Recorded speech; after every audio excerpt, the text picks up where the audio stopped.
We're here. We are Dallas bound? Dallas bound. Okay, okay. All right, a little bit warmer. Dude, I'm already sweating. It's what? It's 10 a.m. I'm like, Oh my God, welcome to Texas, you know. Jeez. it's man. the complete opposite of last time, Niagara Falls, when it was freezing cold. We're excited to be here. Yeah, man. I'm gonna have a great time at this tournament, and I think everyone playing will as well. Yeah, I'm really excited. We have a couple of sets that have been out since the last time we were together. Two big sets. Big sets. Yeah. Big sets for the format. A lot of shakeups, right? What are some of the new cards, new things that have come out that you've been? Dude, Cabbage Merchant. Cabbage. And it's not in every deck. Yeah. People will cut it maybe, but like the decks that play Cabbage Merchant, the decks that thrive off of that, Yeah. they're crushing. They're absolutely doing great. I think it's that and Squelcher, Hexy Squelcher, the two biggest cards we've seen shake up the format in the past 2 or 3 months. Yeah.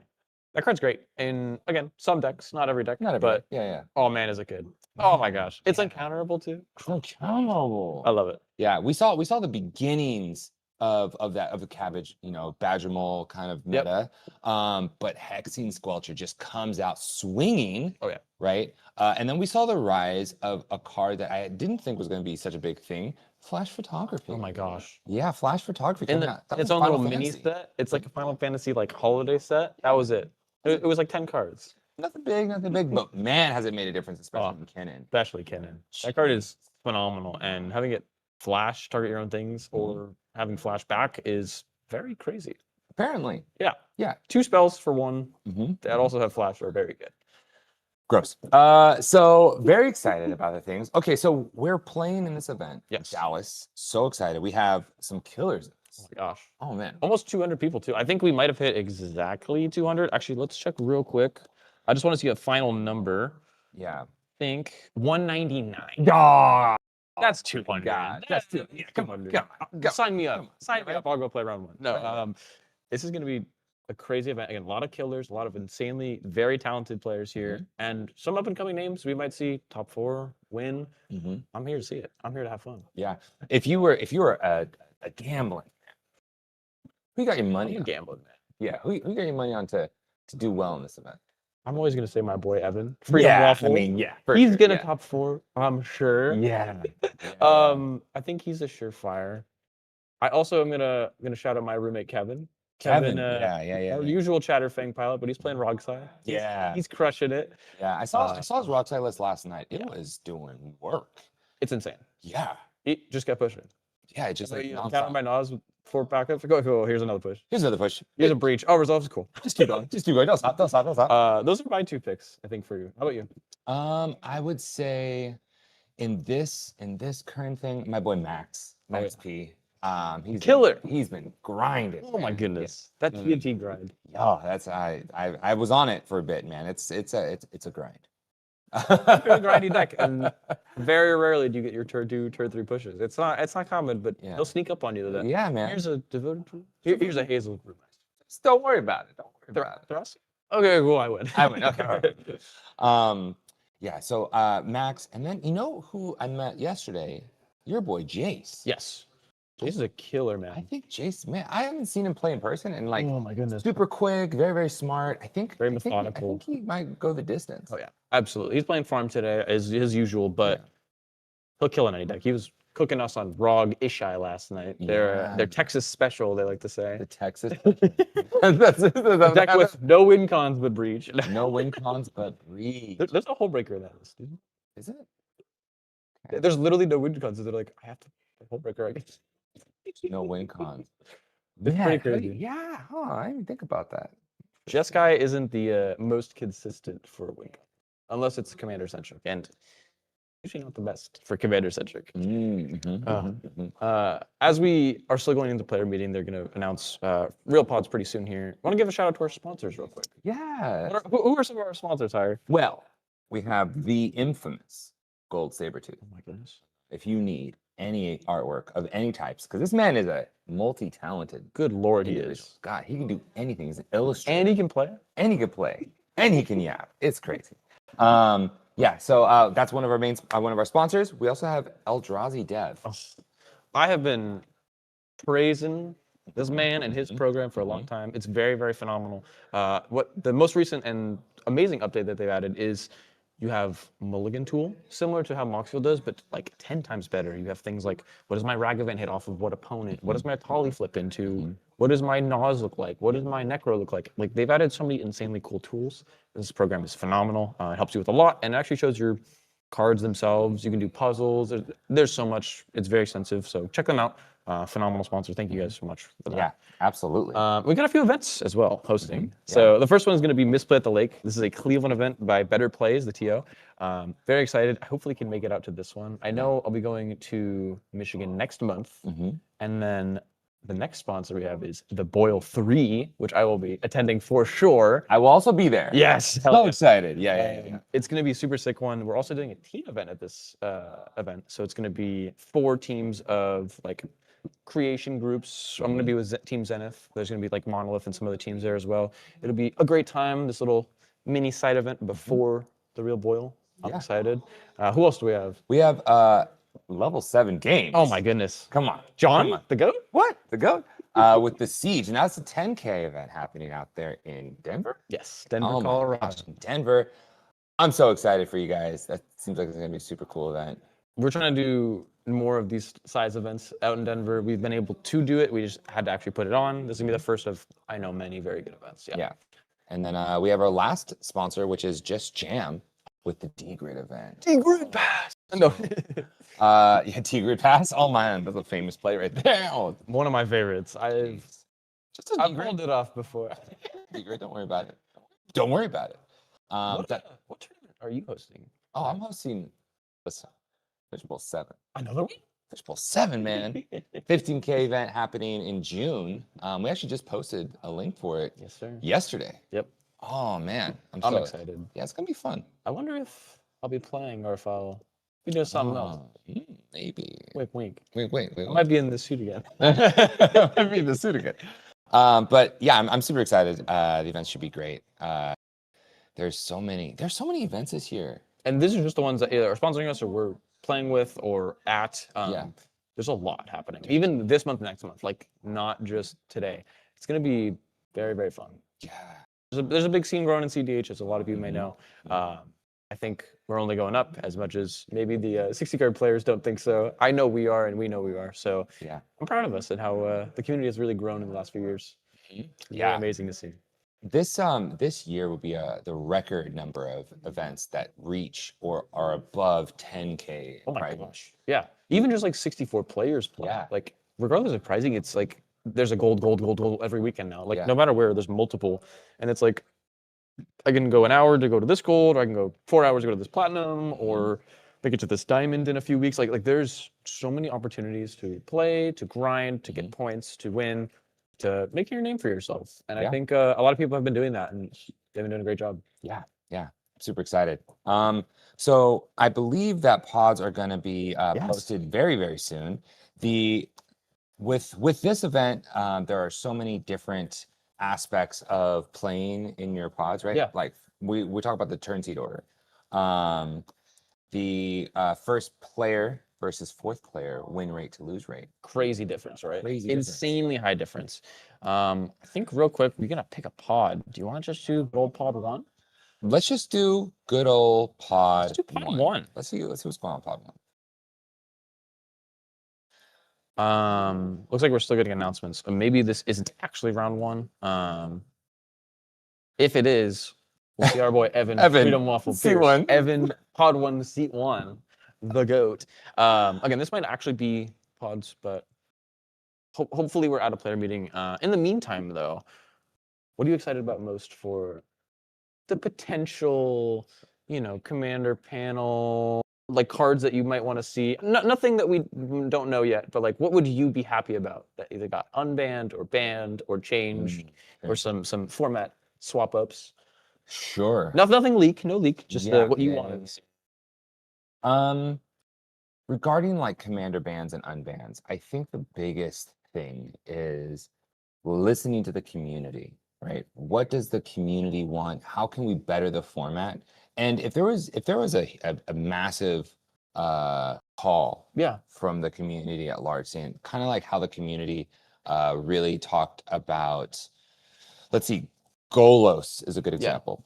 in casual communities, Golos was a bit of a problem, It was an issue, yeah. right? Not necessarily not in cEDH, but in casual communities. And so from the commander format panel standpoint, it's much more about getting people's feedback. Yeah. So if you have people watching the stream, if you have feedback that regarding cards that you are concerned about, cards that have been causing a havoc in your local metas, let us know. 100%. And the place you can do that is at adnos.gg.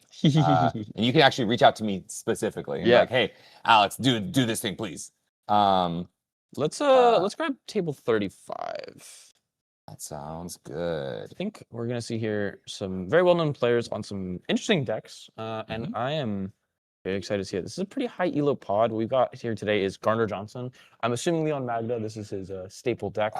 A lot of you may know him as Rust, ITG. Emma Robins, I am not sure what they're playing, but we can take a look. Yeah, Emma Robbins. We'll pull that up, but Aaron Greiner is going to be playing Lumra, so another interesting pod composition. There's 2 monocolor decks at least, and then Shauna Giles, I'm assuming, is playing Malcolm Viles, or not Malcolm Viles, sorry, Malcolm Pettis. Yeah. Secret Commander Niv.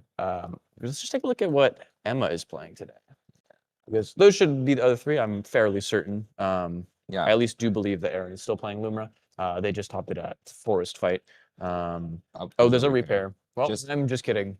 Take everything I said and ignore it. Yeah. But let's talk about a little bit where the current meta is and how some of the new cards have affected. So, yes, like in Malcolm Kettis, right? Malcolm Kettis getting Hexen Squelcher. Oh my gosh. Insanely good. Oh my god. That card is, again, ridiculous. It's uncounterable. All of your spells are uncounterable. All of your things have words. So even your Niv Mizzet, they have to keep targeting and targeting and targeting and targeting. Yeah. Pods are official. Oh, we're not getting a repair. Don't ignore what I said. I said everything correctly. I will have to walk that back a little bit because Kettis Malcolm only runs Niv. Yeah. It doesn't. Because it has like that divergent transformation. Exactly. Okay. Yeah. That's fair. But there's a world where they do run flash photography. Yeah. Right? That could be a thing. 100%. Right? Like, oh, you're gonna get rid of my Niv. Okay, I'm gonna make a copy Niv. Yeah. Here's another one. I want another. And then you can flash it back again. Another one. Another one. That's actually really cool. So there are stuff like that. Same thing when we're looking at with like Lumra. Yes. Oh my god, Lumra got access to the creature. You can discard a card and search for a creature and then untap. Oh yeah. So 35. 35. Thank you. What's his name? Formidable Speaker. Yeah. Very, very good to get to whatever you're trying to get in that moment, whether it be an untapper, whether it be basically Springheart and Go to keep cloning Lumra, a Lotus Cobra to make mana, collect your oof. There's a lot of options you have.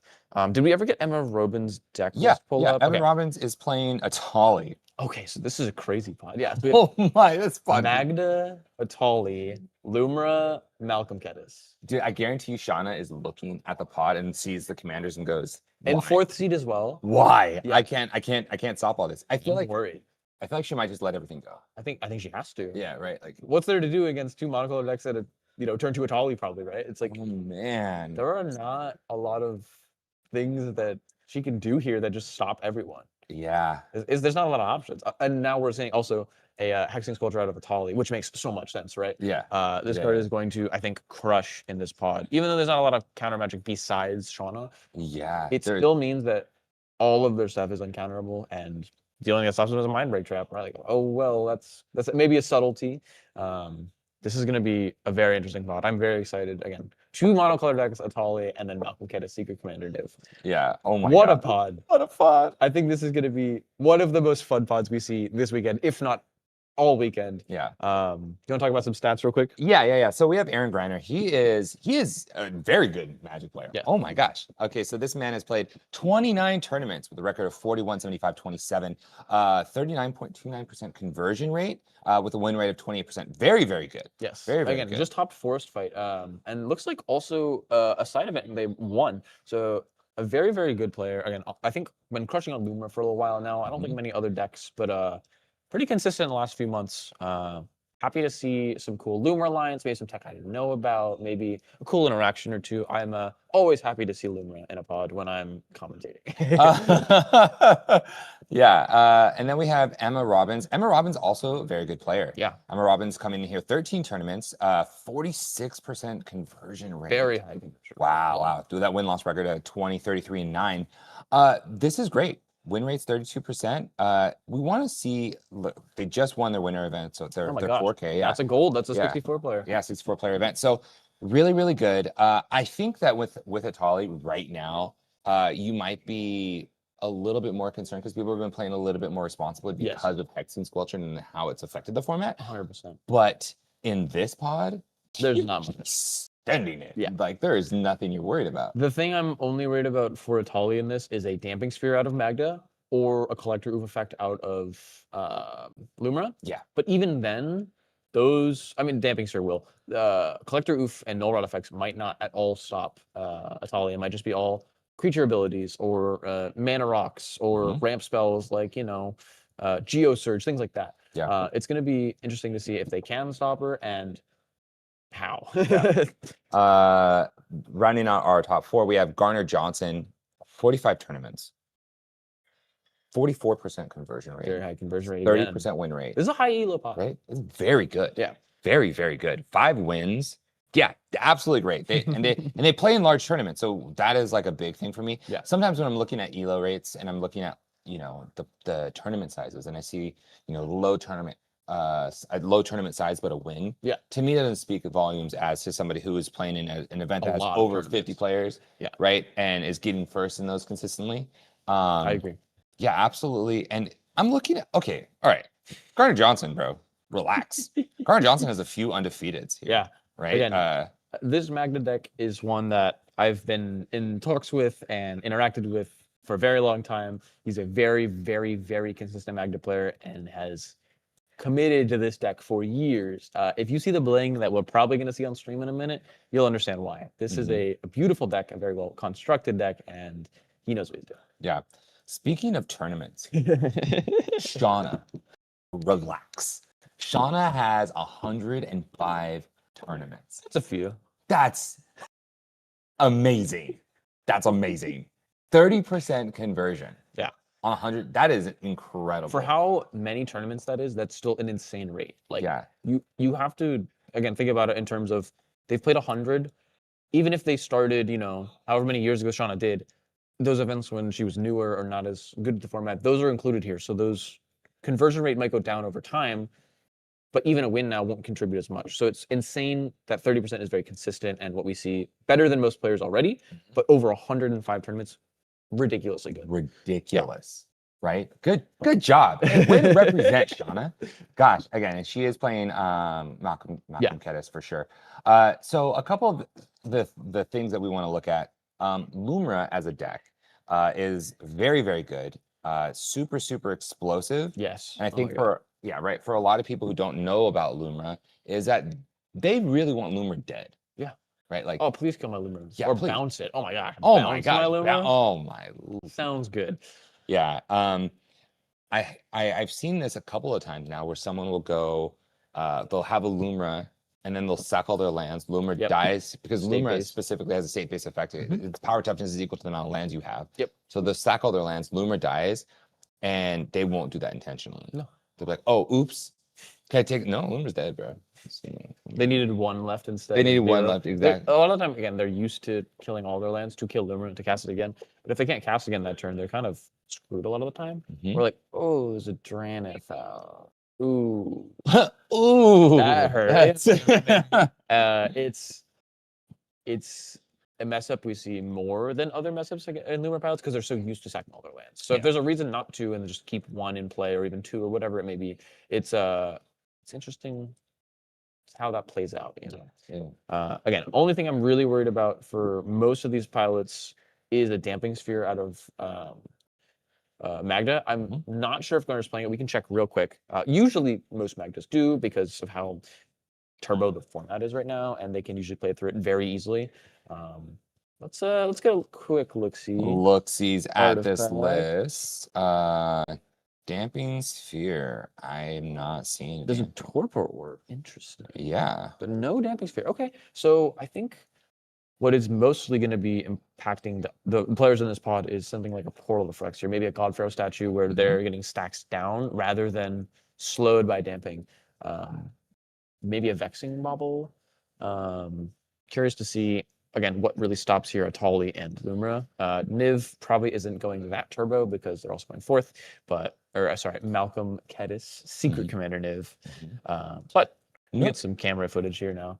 Notable, Maskwood Nexus Oh yeah, is a hot include. that card is phenomenal. Been phenomenal Magda for a long time. You Yeah. get to tutor for things that you usually can't tutor because everything's now a dragon.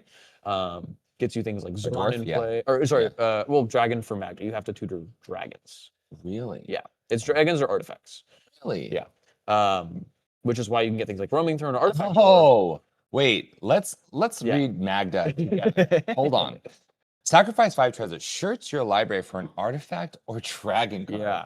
It's not as good as it sounds when you can't tutor dwarves, but because artifact dwarves are your combo, you can just tutor them instead. Yeah. This is also why Because it makes up the dragons. Yes.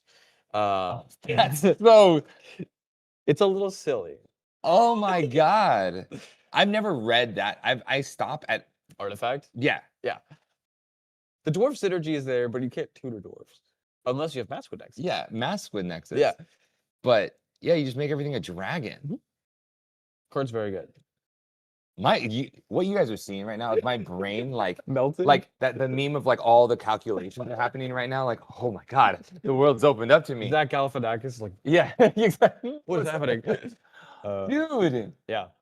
everything's a dragon. My god, my brain. My brain is exploding.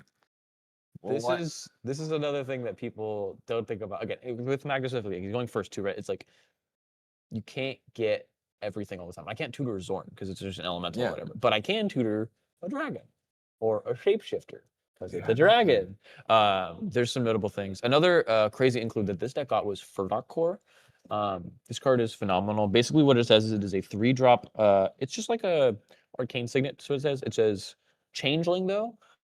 And then tap for 1 mana of any color. So it counts towards Magda being a dwarf because it is a changeling. If you tap it 4 mana, you make a treasure as well.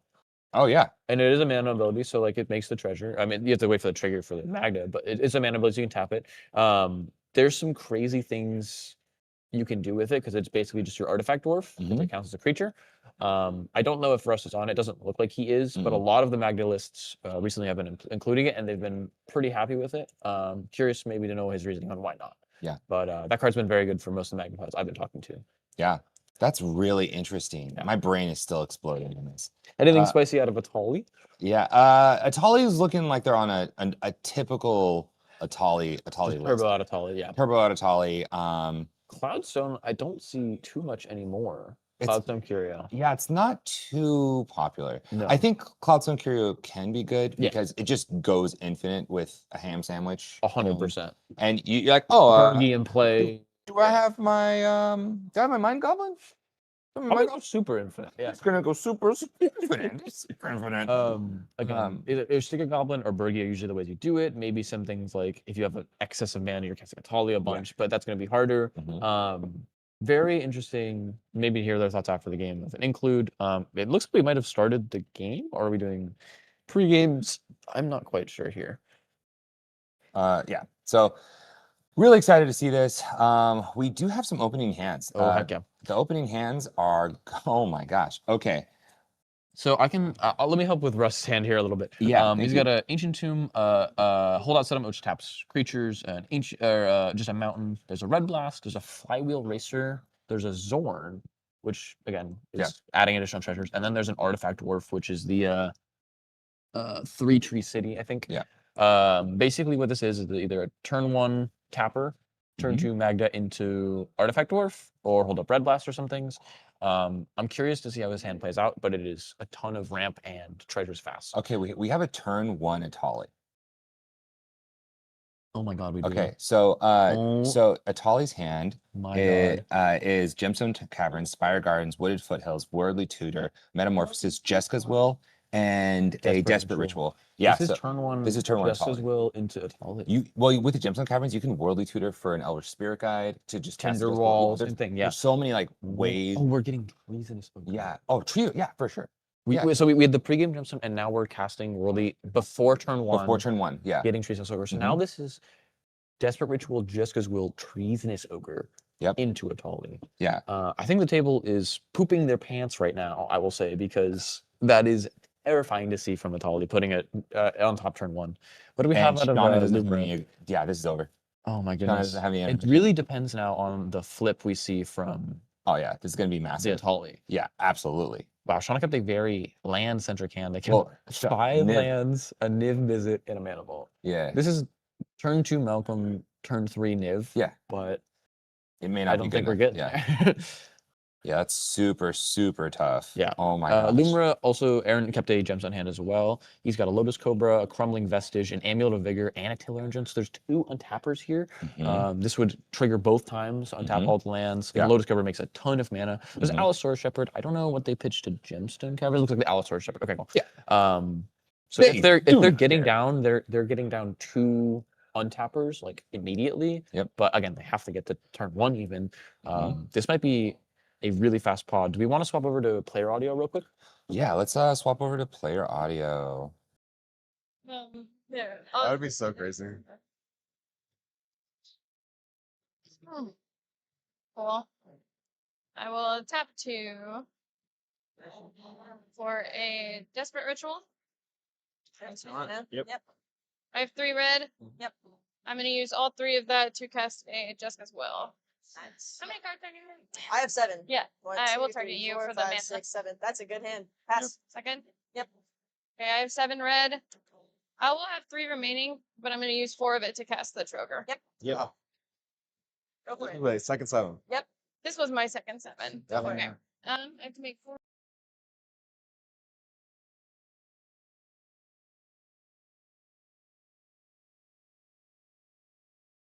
To cast, I know. Good. Pass priority. Pass. Yep. Go.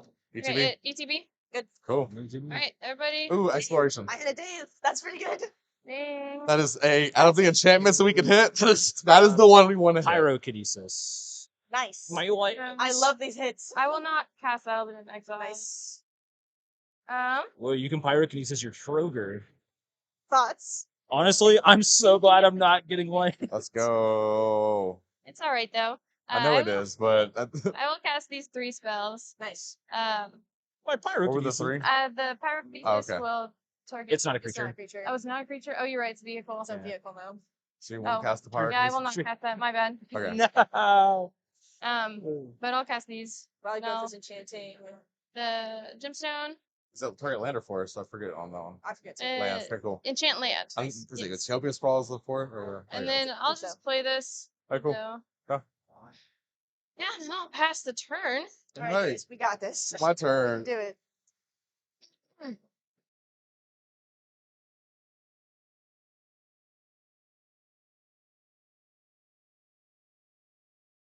Okay, so it's tough.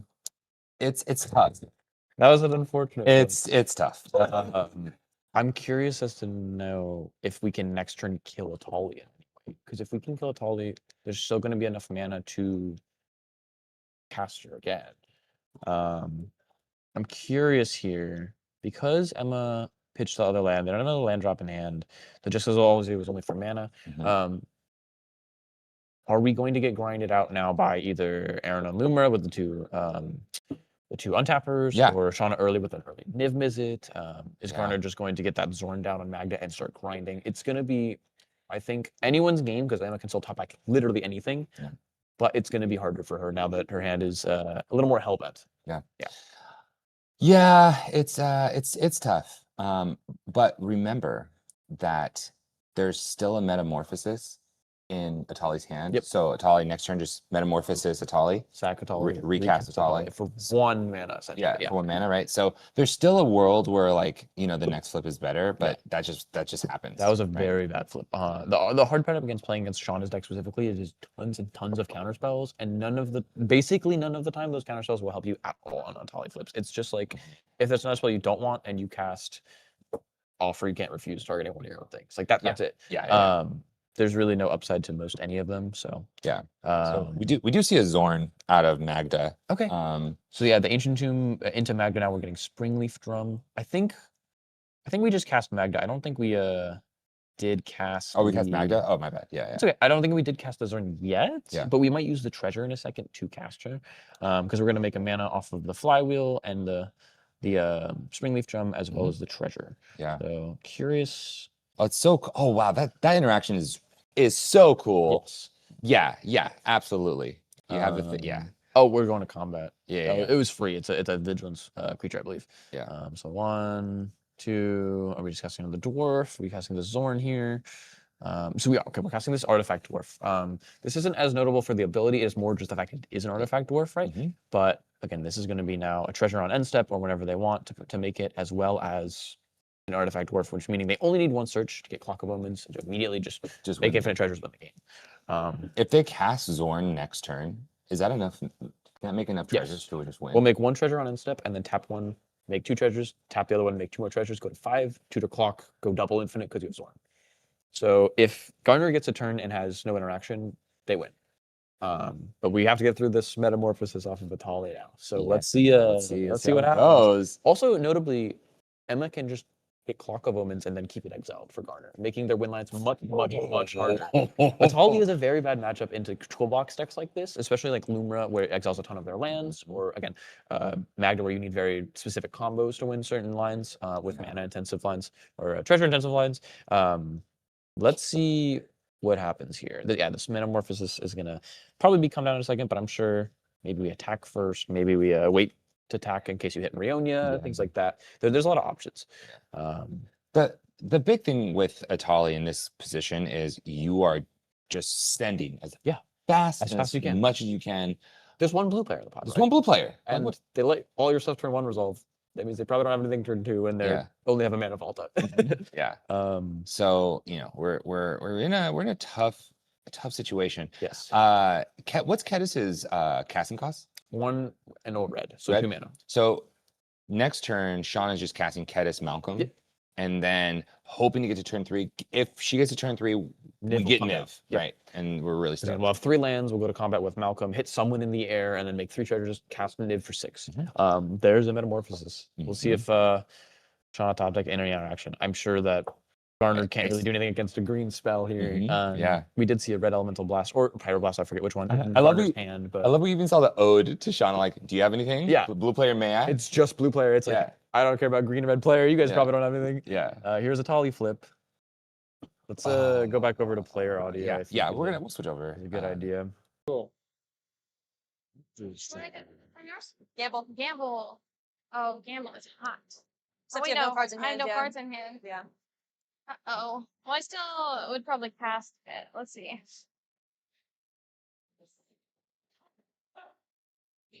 Pyroblast is no targets, so you can just get rid of that. Yeah, well, I can target something. True. It just doesn't do anything. yeah. I'd rather get better off just leave it in exile. Well, I would want it in my Oh, graveyard, yeah. I guess right? it is yours. My bad. Yeah. Figured as I said. Yeah, me too. You want to make a cool changeling? That's what I get for assuming. This is so interesting. That's good if they had is it Amp Raptor, the other one that for Dino? Okay. Oh yeah. I'm gonna cast all 3 of these. I don't play this card, so That's a toughie. Archmage Yeah. just has so much text. like I'm not sure if I just need to exile something on your board. Or just go get a creature, put it on the battlefield. And based on board state, Mag is ahead. I'm If going you want to to fight or exile, but also you could just go and get a Yeah, land or a creature to I'm help gonna go yourself get a out. creature, yeah. And I will target the Lotus Cobra with this. Okay. It's not gonna do anything. Yep. I will cast this. Uh-oh. Nice. Active player, my bad. And I'll cast the Gamble as well. Yep. Sounds good. Alright. I'll have Gamble with no this cards in hand. resolved. Love that. Correct, yeah. No cards in hand.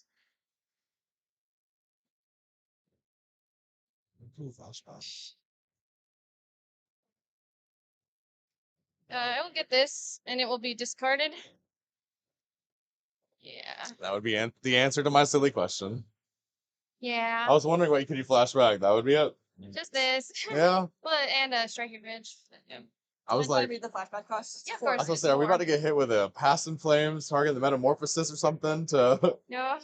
or like a Will of the Jest No, guy? it's a simple copy spell, guys. That's it. Will would actually be kind of hot. Give the stuff There you go. flashback to Metamorphosis Started. again, and then This enters. do could I- 5 cards. Could I have one of the things to have a 1/1 Oh yeah. colorless what- shapeshifter? what- I have it. Oh, you do have Oh, it. nice. Okay, I appreciate that. Thank you. Thank you. I'll go get a creature. It goes to your graveyard. Oh, my And the graveyard. creature goes to my hand. Is that right? Goes to hand. Yes. That's what I thought. Sorry, I zoned out for a second. You're good. Good. Yeah, land goes to battlefield tap, and creature goes to their hand. I think it's gonna be this. I'm thinking. Let me Yeah, look real okay. quick, and then I'll reveal it. I'm like, what's in my deck, guys? Okay.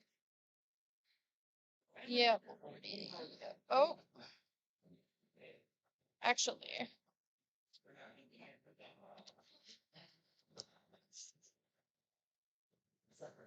Magda, where's your Phyrexia I'm going thing? to reveal a dual Where's your cast portal? Mage. What's It's my creature. Or do y'all not run? Y'all not run the sax piece, or no? Y'all just run combo pieces. That I mean, I play like some interaction, but I'm not playing like Okay. typical. makes sense. Do other Magdas run the portal, or am I just thinking of an Arkham that? It is considered to be like an auto include, but like Okay, it's an auto include if you want to draw the game. I don't play Magda, so I don't know. I've just played it a couple times, so Okay. This will not destroy that.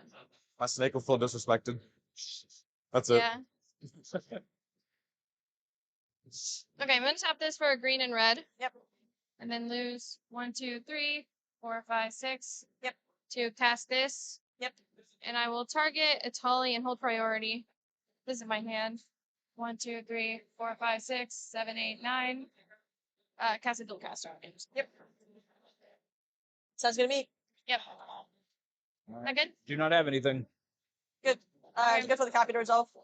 Well, this will enter, and it will copy this, and I Slinger. will choose new targets, and so I'll choose the dual caster, right? And then it'll enter the copy, and I'll copy this.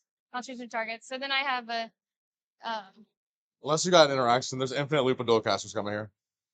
Good. so yeah, I have Anything? infinite hasty 2/2s. Yep. If I'm good to shortcut Yeah, that. mine don't. Yep, I'm good. Yeah. So I have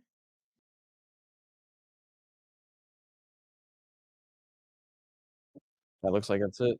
Mhm. Are we back?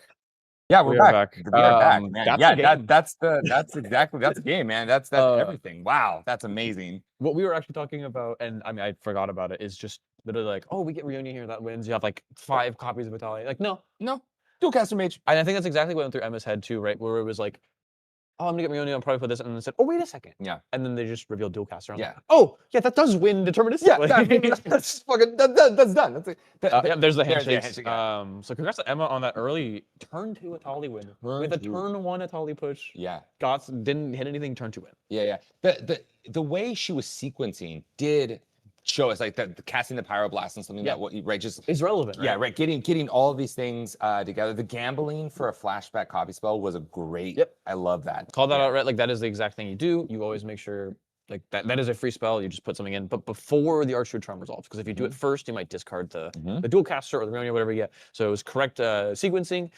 Very quick game. I didn't expect to be that fast with a shot of the pod, maybe some interaction, but Yeah. wasn't able to keep the pieces to stop Atali early. That was a quick and beautifully executed game by Emma. Yeah. Very well sequenced. Love that. Absolutely just. Crazy hand. Oh my gosh. First of all, Beautiful hand. this is the most ideal hand. The fact that going seat 2 Yep. with the Jessica's Will, Yep. your opponent's kept 7, already good setup. You have the Worldly Tutor. And a Troger. And like what is happening? You had every tool you could ever want to succeed. As well as a sack outlet for turn 2. That Yeah. makes pretty much all of your mana for Atali. So you have a 2-mana Atali. Yeah. Yeah.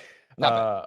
Very, very good. Again, the first flip was very bad, but the second one immediately got her there. Yeah.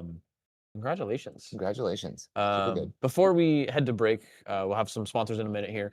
What do you think that the pod comp could have done differently? What is something like maybe even Magda could have mulliganed for? Or maybe is there a Force of Vigor from Lumra? Is there some does Niv just have to mulligan to Force of Will or Mindbreak Trap? Like what are some of the options the pod really has? Because not a lot. Yeah. I think Shauna specifically needed to almost mulligan for draw potential. Yeah. right? Like a pact of negation or Exactly. something. Yeah, like, sure. Yeah, right. She can't control the pod. Yeah. There's no way. Not all three of them. Right, not all Because one of them will be here before she wins. Uh-huh, Yeah. exactly. So if she says, "Hey, I have this. Can we draw?" You two can't stop her. You can't- I yeah. can't stop you. Yeah. Right. Yeah. I'm in a situation, right? A predicament. Yeah.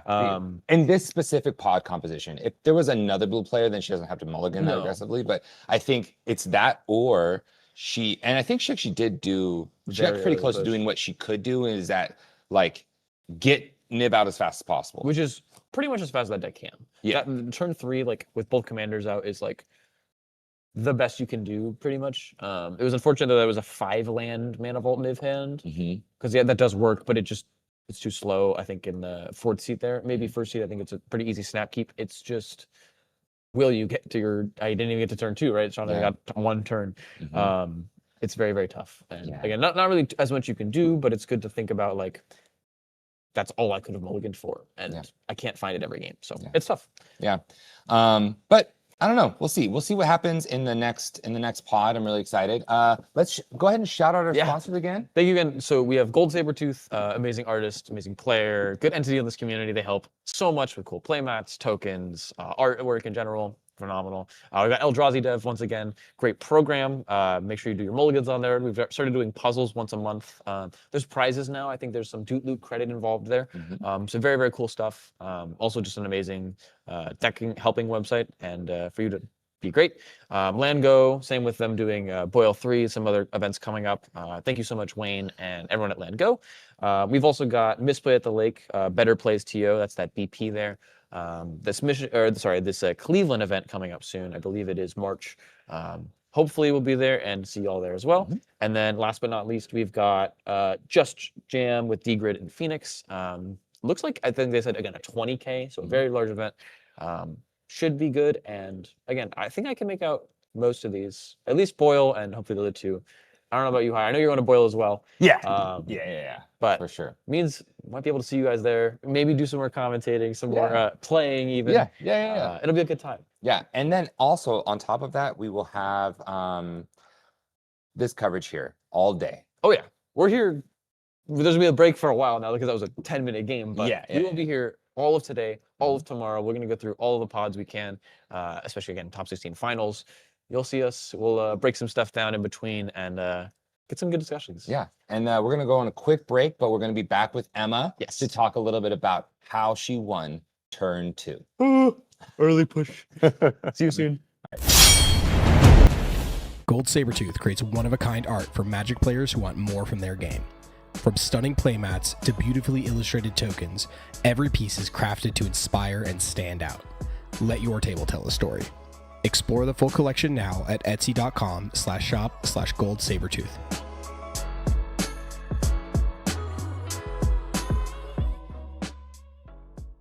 Misplay on the Lake is a $10,000 to $15,000 cEDH tournament hosted by Better Plays Gaming this April 18th through 19th in Cleveland, Ohio.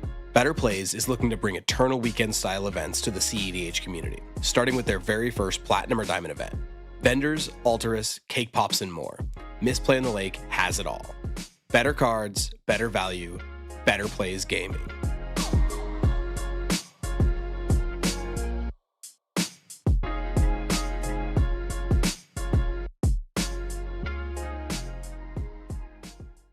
Just Jam D-Grid is bringing the heat to the Southwest with this $20,000 cEDH tournament. This 2-day event will take place in Gamers Guild, the largest play space west of the Rocky Mountains. Jam games all weekend with on-site restaurant, bar, and cafe with food delivered straight to your table. When in doubt, just jam. Don't miss it this May 30th through 31st in Phoenix, Arizona.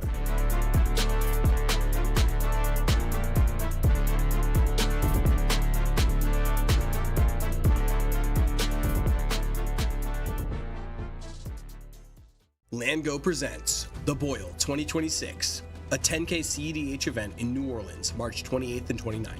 This weekend is packed. cEDH cube drafts, a team showcase event, and a main event prize pool that scales up to $20,000 at 256 players. Bring your best deck and don't miss The Boil.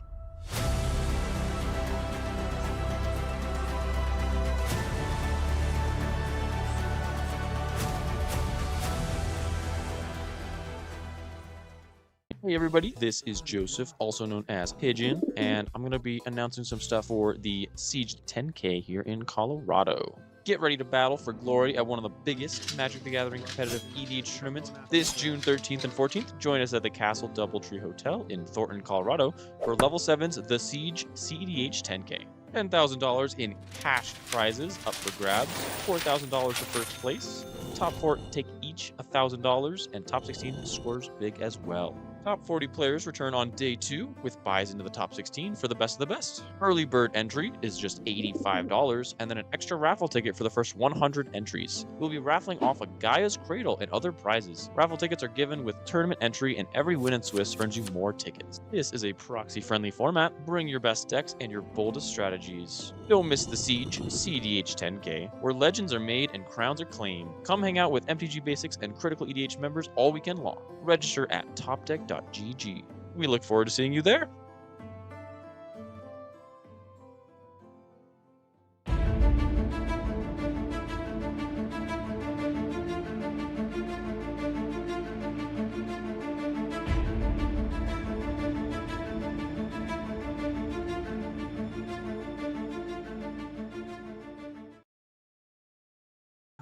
Okay, and we are back with the Emma, Yes. the Atali pilot herself. So exciting. It was incredibly fast win. It was, yeah. Yeah. Turn 2. We were looking at all the players' opening hands, and I looked at Lumra's hand. I was like, okay, we have some untappers, great. I looked at Malcolm Kedis's hand. Okay, you have a turn. We have a turn 3 Niv for sure. Okay, cool. Yeah, I did not know this. yeah, turn 3 Niv for sure. We looked at the other player who was playing Magda. We were like, okay, there was a Zorn. We saw some like dwarf tapping things. Okay, great, looking good. Yeah. And then I looked at your hand. So good. My Lit- hand was I went ballistic. I was like, this is turn 1 Atali. This game's over. so sure. Yeah. Is, Yeah. I mean, turn 2 is good. And, like, usually that's what my hand is, unless I have to mull really low or something. But when I have turn 1, I was so excited. Yeah. It was awesome. Yeah. So okay, so you have the Gemstone Caverns, Yes. right? You have the Worldly Tutor. In your mind, is it immediately Treason's Ogre? Yes. Yeah. Because I have Desperate Ritual, Jessica's Will. Yeah. So I'm like, it doesn't matter. Even if somebody has 4 cards in hand, then I get Troger and I get to Tali. That's all I want, So, but Yeah. then Malcolm Kedis had kept 7. Yeah. That's We extra. okay, so same mindset, right? Yeah. I'm like, oh wait, an opponent kept 7. Yeah. Oh, dreams. Yeah. Dream. Yeah. Correct. Yeah. It Uh, was turn 1 without the Treasonous Ogre. I just wanted like the extra mana. You know what I mean? for sure, Like, for sure. So the first flip happens, abysmal. Pinky. I hate this pot. Yeah. I'm just kidding. But you had the backup, the metamorphosis. Again, back to the dream hand, right? Correct. Yeah. Okay, so you go to turn 2, metamorphosis. You recast Atali. The hits are insane. Yeah. And I didn't even see it at first. I was like, okay, well, Gamble gets me my flashbacker Yeah. copy. But it took me a second. Like, my brain was like loading in real time. And I Mhm. was like, I can get the win right. Mhm. It was Yeah. great. It was great. Yeah. So we saw you playing for the Rionia, right? Like the I looked yeah, at right, it. you're like we saw you cast the Pyroblast. You really started building up the storm, and now immediately I was like, oh yeah, Rionia's for sure the card she's getting. Yeah. And then you're like, wait a minute. I was like, wait, there's something else. And then you dual cast, and I was like, oh, she's a genius. Oh yeah. Yeah. Yeah, it was great. Yeah. So you play dual caster. You're like, blue player, may I? Right? Like, please don't have a counter. Please, yeah, please don't have it. Please don't have my Yeah. And it resolves. Yeah. Yeah, and you smash it turn 2. Turn 2. was Major great. tournament. Holy smokes. biggest tournament that I've played at so far. Like Really? the last one, the last largest one that I played at was like 100 and something players. Mhm. This is like almost 200, so Whoa, crazy. that I is was very amazing. nervous. Yeah. You played great. Thank you. Absolutely awesome. You absolutely smashed it. Well, we hope that you continue to have success over the tournament. Hopefully we'll see you I again hope so too. Yeah, up on me the too. booth. Yeah. If you guys want to see more about what we're doing, again, we'll be here all day. Thanks again for our sponsors. Thanks to Emma for crushing it, giving an amazing quick win. Yeah. But we'll see you guys in round 2. Thanks again. We are here at the Excalibur Dallas event, and we'll see you guys soon.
My name is Pigeon, and I'm joined by Hi, I'm Shauna. Shauna. All right.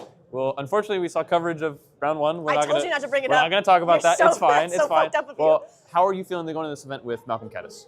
Listen, I'm not feeling great. Like, I've been absolutely destroyed by Risky Study for the past, 7 years. Oh my so goodness. I'm pretty over it. So you're saying you're for Ristic Study ban? I'm for a Risky Study ban. I mean, it just makes, it gives you so many slots to work with. I think people should stop like thinking about what they might lose and what you might gain. Yeah. I mean, you'd be like, instead of having 5 flex slots, you might have 12. You know, like changes a Bowmasters. lot. Like, it changes Bowmasters. So if you hate Bowmasters, you might welcome a Risky Study ban. Yeah, I think again 2 days from now we're gonna see hopefully some good changes to the format. Maybe that Ristic ban, maybe not. I'm excited. It's Hopefully not you gonna are. happen. There's no way. We Monday's might gonna see roll it. around and everybody's gonna be so depressed because they're gonna be like, nothing changed. It sucks. The one thing I think will happen is the color changing fix, like Manamorphose will be legal in Raw sort of thing. I think that would happen. I don't think the would want bans that. would That's happen. Oh, I do unbelievable. want that to happen. Unbelievable. Well, Whatever happens Monday, I hope you're upset about it. Unreal. good luck in the rest of your rounds, and I believe in you. Nice. Hey everybody, this is Joseph, also known as Pigeon, and I'm going to be announcing some stuff for the Siege 10K here in Colorado. Get ready to battle for glory at one of the biggest Magic the Gathering competitive EDH tournaments this June 13th and 14th. Join us at the Castle Doubletree Hotel in Thornton, Colorado for Level 7's The Siege cEDH 10K. $10,000 in cash prizes up for grabs, $4,000 for first place. Top 4 take each $1,000, and top 16 scores big as well. Top 40 players return on day 2 with buys into the top 16 for the best of the best. Early bird entry is just $85, and then an extra raffle ticket for the first 100 entries. We'll be raffling off a Gaia's Cradle and other prizes. Raffle tickets are given with tournament entry, and every win in Swiss earns you more tickets. This is a proxy-friendly format. Bring your best decks and your boldest strategies. Don't miss the Siege cEDH 10K, where legends are made and crowns are claimed. Come hang out with MTG Basics and Critical EDH members all weekend long. Register at topdeck.gg. We look forward to seeing you there. LandGo presents The Boil 2026, a 10K cEDH event in New Orleans, March 28th and 29th. This weekend is packed. cEDH cube drafts, a team showcase event, and a main event prize pool that scales up to $20,000 at 256 players. Bring your best deck and don't miss The Boil.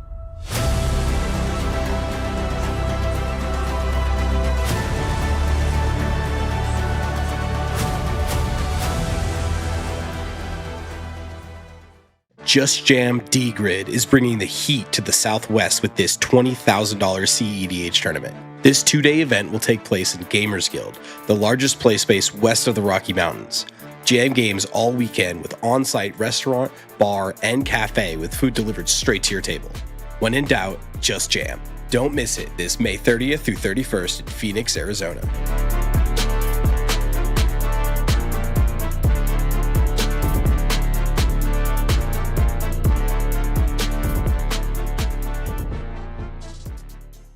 Misplay on the Lake is a $10,000 to $15,000 cEDH tournament hosted by Better Plays Gaming this April 18th through 19th in Cleveland, Ohio. Better Plays is looking to bring eternal weekend-style events to the cEDH community, starting with their very first Platinum or Diamond event. Vendors, Alterus, Cake Pops, and more. Misplay on the Lake has it all. Better cards, better value, Better Plays Gaming.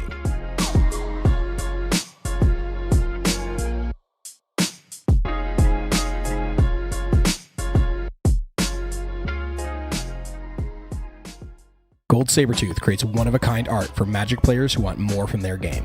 From stunning playmats to beautifully illustrated tokens, every piece is crafted to inspire and stand out. Let your table tell a story. Explore the full collection now at etsy.com/shop/goldsabertooth.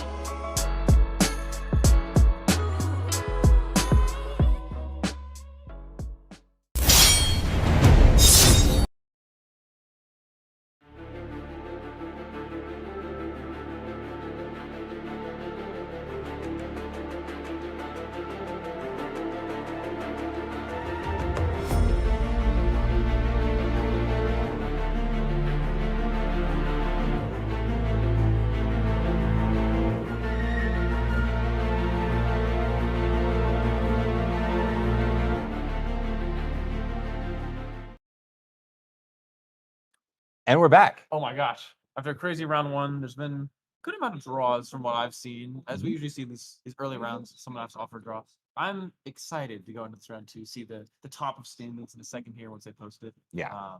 My name is Pigeon. Welcome back again, everybody, to the Dallas 10K Excalibur. I'm joined by Higher. So excited. Be higher. this is gonna be Yeah. curious to know your thoughts in the chat of like who do you think's gonna take it down? Kind of like what I was saying thinking around one of like, who do you think will win? Mhm, Who do you think's mhm. gonna crush this tournament? Yeah. Yeah, I'm really excited. There's a lot going on. Oh my gosh. Oh my, Yes.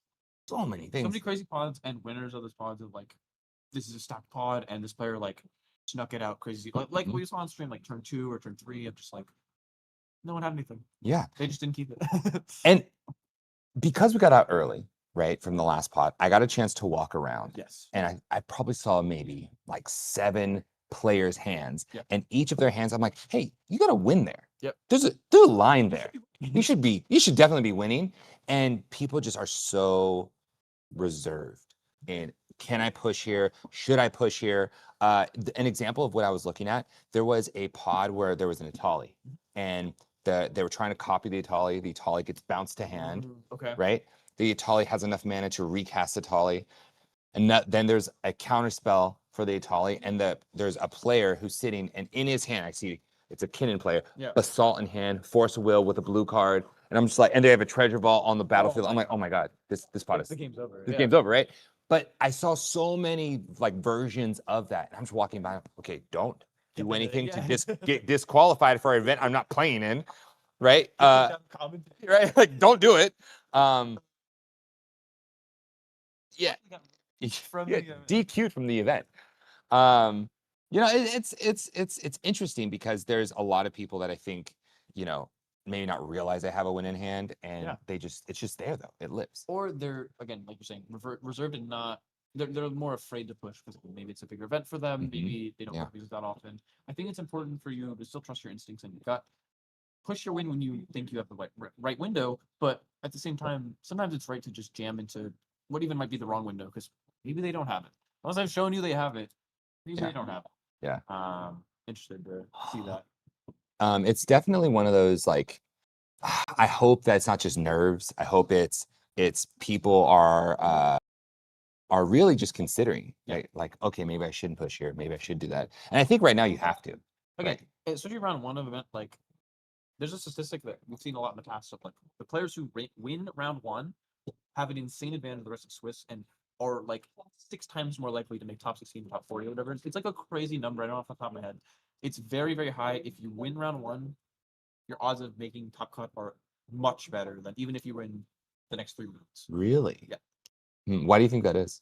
I think you have such an early advantage just playing against better players. You get forced into more draws happening because you're all at higher points. It also means you're kind of out of the what we sometimes call the Swiss swamps of like maybe the players who are playing not the more fringe decks that are a little harder to interact with or are playing different strategies that you don't really see. Mhm. Once you get out of that more, you get again more higher pods, maybe some more familiar decks and just familiar strategies you can play around with easier. If anything, I Yeah. think that playing round 1, winning round 1 also just takes off the pressure. Yeah. Right. Like, okay, I can win a game. I'm not a terrible I Magic got player. there. Listen, in my last tournament, that's how I felt. I drew my first game, and I was like, man, I'm miserable. I'm Oh washed. God. I always say it, I'm washed. Yeah. Have you heard of the term learned helplessness?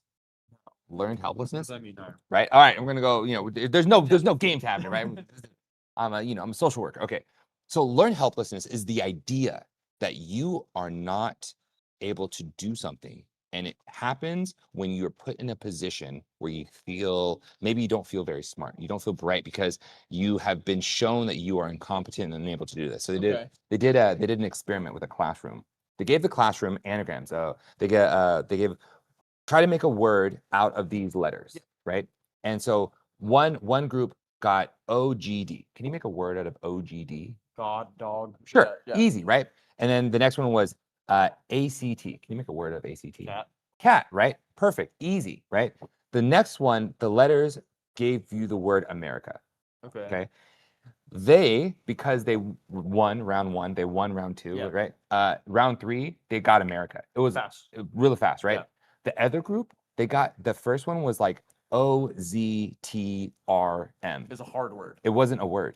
It wasn't. It was a word at all. impossible, Oh my right? God. Right. The second one, same concept. It was an impossible word. Yeah. The third one was also America, And they couldn't get but it. they couldn't get it Yep. because they thought they couldn't do it. Right. They learned helplessness, and I believe that in tournaments like this, if you don't win rounds 1 and 2, you go into round 3 already feeling defeated, right? So I feel like it could be even harder to win and come back from an I've 0-3 definitely deficit. been there, and I'm sure you have too. Yeah. Man, like, what am I doing wrong? Mhm. I'm messing up, whatever it might be. You get yourself down a bit, and then those rounds are just harder. Even if you're first seat with like a crazy turn 2 win, you might not have it because you didn't have the balls to push, or you didn't think you were capable, or you thought it was a bad window, whatever it may be. I think it's a very good point of like, you need the confidence. Mhm. Also, reminder that every round can go bad and you still get there. You can still Yeah. win if you lose the first 3 rounds, right? You take Yeah. the rest of Swiss. Right? Like the Invitational last year, one of the most intense tournaments, 64 players, but top of the 64, right? I mean, you got in with 1 win, It didn't make top 16. with one. No, not you Oh. specifically, but you could get You can in get in with 1 win. with 1 win and the rest draws 6 draws. and 6 draws, right? Like anyone can win, anyone can get there, Literally anyone. right? So it's tough for sure, but it's also one of those things where like that resilience, that fortitude is so important, especially in big tournaments like this. Trust yourself, trust your gut. Yeah. And you're much more likely to get there. That's again, you know your deck well. You're gonna do a great job. Just play to win. That's our message. Pigeon and higher. Play to win. Anyways, so we are wrapping up round 1. Super excited. The biggest thing right now is we have a couple of pods that are out that are there was a big timing extension. We had one pod had a card that they tried to tutor for, they couldn't find, and it turns out that card was not in their deck. Yeah, I don't know if it was. But so they had it was this big thing they had a call judge over. So there's 20-minute time extension for that. So I'm assuming that's the pod that we're seeing. So their 20-minute time extension is over. So we're 3 minutes into their overtime. Yeah. You could see another 17 minutes of I don't think that's gonna happen. 20, geez, 17 minutes. not. Yeah. Did you know that Baldy, the host of this event at Excalibur Games, sells spices? What are they called? All these blends? Baldy's blends. Yeah. Really, really exciting because they're delicious. So I would recommend. They're not an official sponsor, but I know. Semi-official. Yeah, semi-official, right? But they're here. Really, really good. Speaking of things that are here, have you seen the Artist Alley? I've not talked. Oh I've my seen the art. gosh. I've not- Oh man, we have some incredible artists of cards, famous cards, artists of Bruce Tarl and Cultivate. Yes. Artists. Are some things you picked up today? Some proofs? Right? Yeah, I got some proofs, right? We also got the artist for Timna the Weaver. Oh, Phenomenal artist. He hasn't been going out to many events until the past few years. So some people have been able to pick up the artist proofs. Not as much anymore. They're mostly sold out. But some phenomenal art besides just Timna. It's very nice. I think we're going to go back to an ad break in a second here. It looks like we thought the round would be over, but that 20-minute extension was kind of eating up some time for us. We'll be back shortly with an ad break. Thank you to our sponsors again. Thank you guys for watching. We'll be back very shortly. Gold Sabertooth creates one-of-a-kind art for Magic players who want more from their game. From stunning playmats to beautifully illustrated tokens, every piece is crafted to inspire and stand out. Let your table tell a story. Explore the full collection now at etsy.com/shop/goldsabertooth.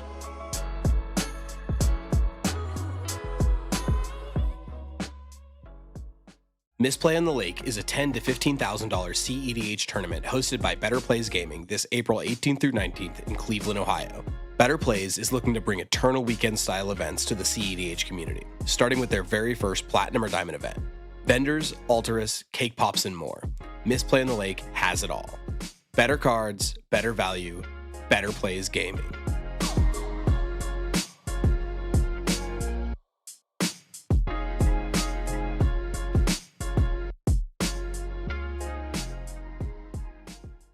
Just Jam D-Grid is bringing the heat to the Southwest with this $20,000 cEDH tournament. This 2-day event will take place in Gamers Guild, the largest play space west of the Rocky Mountains. Jam games all weekend with on-site restaurant, bar, and cafe with food delivered straight to your table. When in doubt, just jam. Don't miss it this May 30th through 31st in Phoenix, Arizona.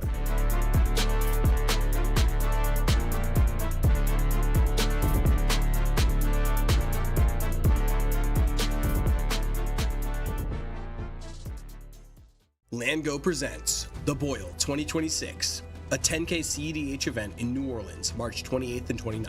This weekend is packed. cEDH cube drafts, a team showcase event, and a main event prize pool that scales up to $20,000 at 256 players. Bring your best deck and don't miss The Boil.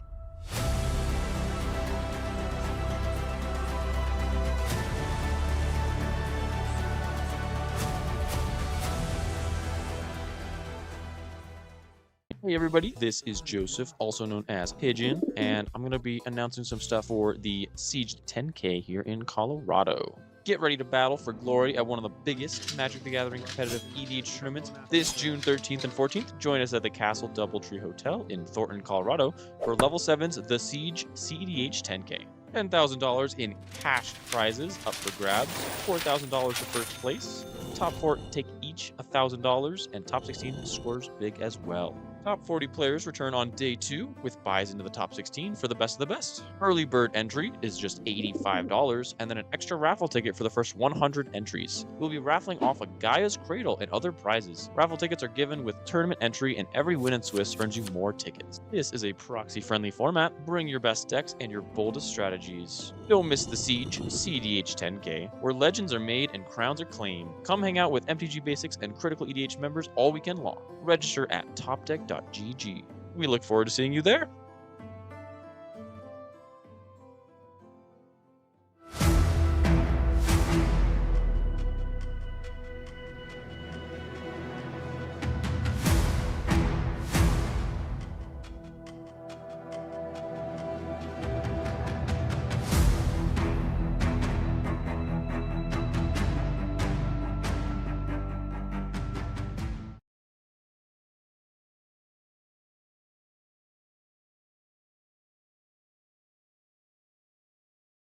And we're back, guys. That was- Luckily, the round ended just a second ago. Yeah. It didn't have to go to 20 minutes of actual double overtime. Yeah. Oh my we god. got crazy pod about to happen. Yeah. So one of the things that I'm really excited about in this pod specifically, Yeah. we have Jay Sanders, Hunter Romero, Nathan Cole, and Max Pepperman. Yes. The The infamous Max P.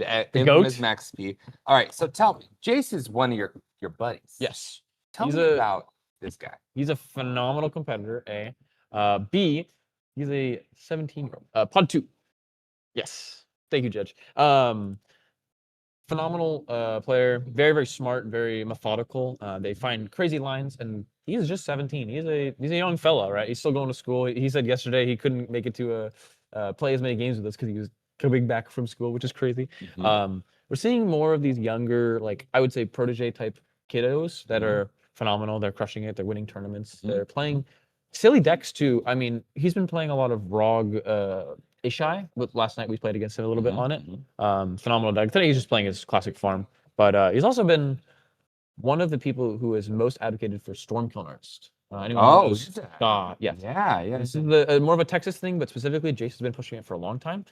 He's been saying how good it is. We just did an interview a little while ago. He said he'd compare it to Tithe and maybe sometimes better, which is crazy. Red Tithe. Very, again, methodical, smart player. We're going to see hopefully great things out of him. And he's seat 1 in this pod, so this could go Of course. very poorly for the table very fast. It's more of a turbo farm list rather than just like Zipline Risk, which he does, but like Yeah. crazy. Some And statistics. and Jace has 66 tournaments. Yes. Okay. And a 68% conversion. Again, phenomenal player. That is an Yeah. insanely high Yeah. conversion rate, right? Yeah, definitely a prodigy. Yeah. For sure. At For 17. sure. At 17, Yeah. 41% win rate. Fantastic record. He has 12 wins alone. Just 12 wins wins, is incredible. And he plays in massive tournaments. Yes. So very, very, very good player. Super excited to see him play in this pod. And hopefully, hopefully the pod knows what's coming to them. Yeah. Hopefully it goes their way. Our next player is Hunter Romero. Again, another really good player. This guy, Little player. right? 55 tournaments, 25% win rate, or conversion rate, 21% win rate. Now, this is a chance for him to play in a pod that is just so stacked, Yes. right? And Crazy stacked pot. he's going second, which is where you want to be, by the way. Yes. In a I pot love like this. second seed so much. Yeah, absolutely. The fact that you get access to Gemstone Caverns, right, is really, really good. You're not the first pushing threat usually. The seat one's always like the one ahead, or like the turn one Ristic before you. Turn two Ristic, you're like, dang, they need to be stopped, and not me. I'm not the problem. Yeah. Pulling up their deck list now, I'm curious to see. I know Jason's playing Blue Farm, and we know Max P is playing TNT, but just want to pull up these other two deck lists while you talk about Nathan here yeah. going third. Yeah, Nathan, okay. Nathan has 45 tournaments, but he has a 71% conversion. It's a Even higher than Jason's. my God. Ridiculously high conversion rate. He has 11 wins. Sorry, he has one less win than Jace. But the conversion rate alone, conversion rate's ridiculous. insane. Oh my Oh God. my goodness. Nathan Cole is absolute crushing this. Yep. Love to see that. Very, very, very good player. And you know, I'm excited to see he's in third seat. Yeah. You know? Again, stack pod. This is not going to be an easy pod for really any of the players. So, real quick, Hunter Romero was player going second. Is playing also Blue Farm. Looks like they're on some more of the turbo things. We see a Bergie here. We do see Grand Abolisher still. We even see Jessica's Bill. Some things that we're not usually seeing in these farm lists. But curious to see. Oh, Nathan is playing Arkham Dags. Nathan's playing Arkham. Oh, Nathan's really good at Arkham. Yes, he's one of the top 3 Oh, Arkham pods in the yeah, country. In the country, yeah. This is going to be interesting to see this pod composition. Again, TNT, Arkham Dags. Yeah. Will they have enough spot removal? Will they have enough interaction to deal with it? Will they have their swats? Things like that. Yeah. It's going to be a very delicate pod composition. Yeah. Yeah. Compared to the last, right? Yeah. Max Pepperman is running out this pod Yes. with 38 tournaments, 58.3% conversion rate. Another insane. conversion. Insane All 4 of these players have Really good conversion rates. And he's playing Timna Thrasios. Yep. So, okay. Oh my gosh, my brain. Okay, so we got Blue Farm, Arkham Daxon, Timna Thrasios. This is full like control. We all have the tools to stop each other. Who gets the Ristic first, I feel, is the winner of this pod. I think I agree. Or if everyone has a Ristic, who is the tithe? Mm-hmm. It's I think either going to be a very high resource gameplay or it's going to end on turn 2 by one of the turbo farms. I don't think there's any in between. I don't think Arkham just snipes out a win turn 2. That's pretty impossible for them. Like it's doable, but it's very hard.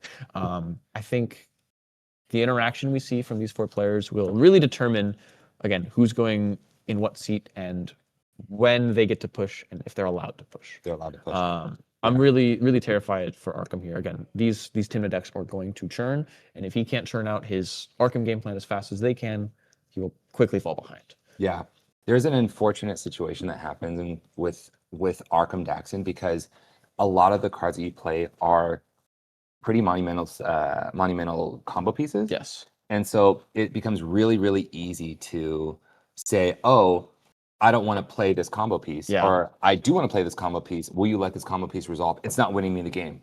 But it's just a combo piece. Yeah. But it's just a combo piece. Yeah. You know, it's just an artifact creature. Just one artifact creature. What could go wrong? Argument taste. It's going to be, again, important for the pod to either be able to stop Arkham if they're able to push or just go before him.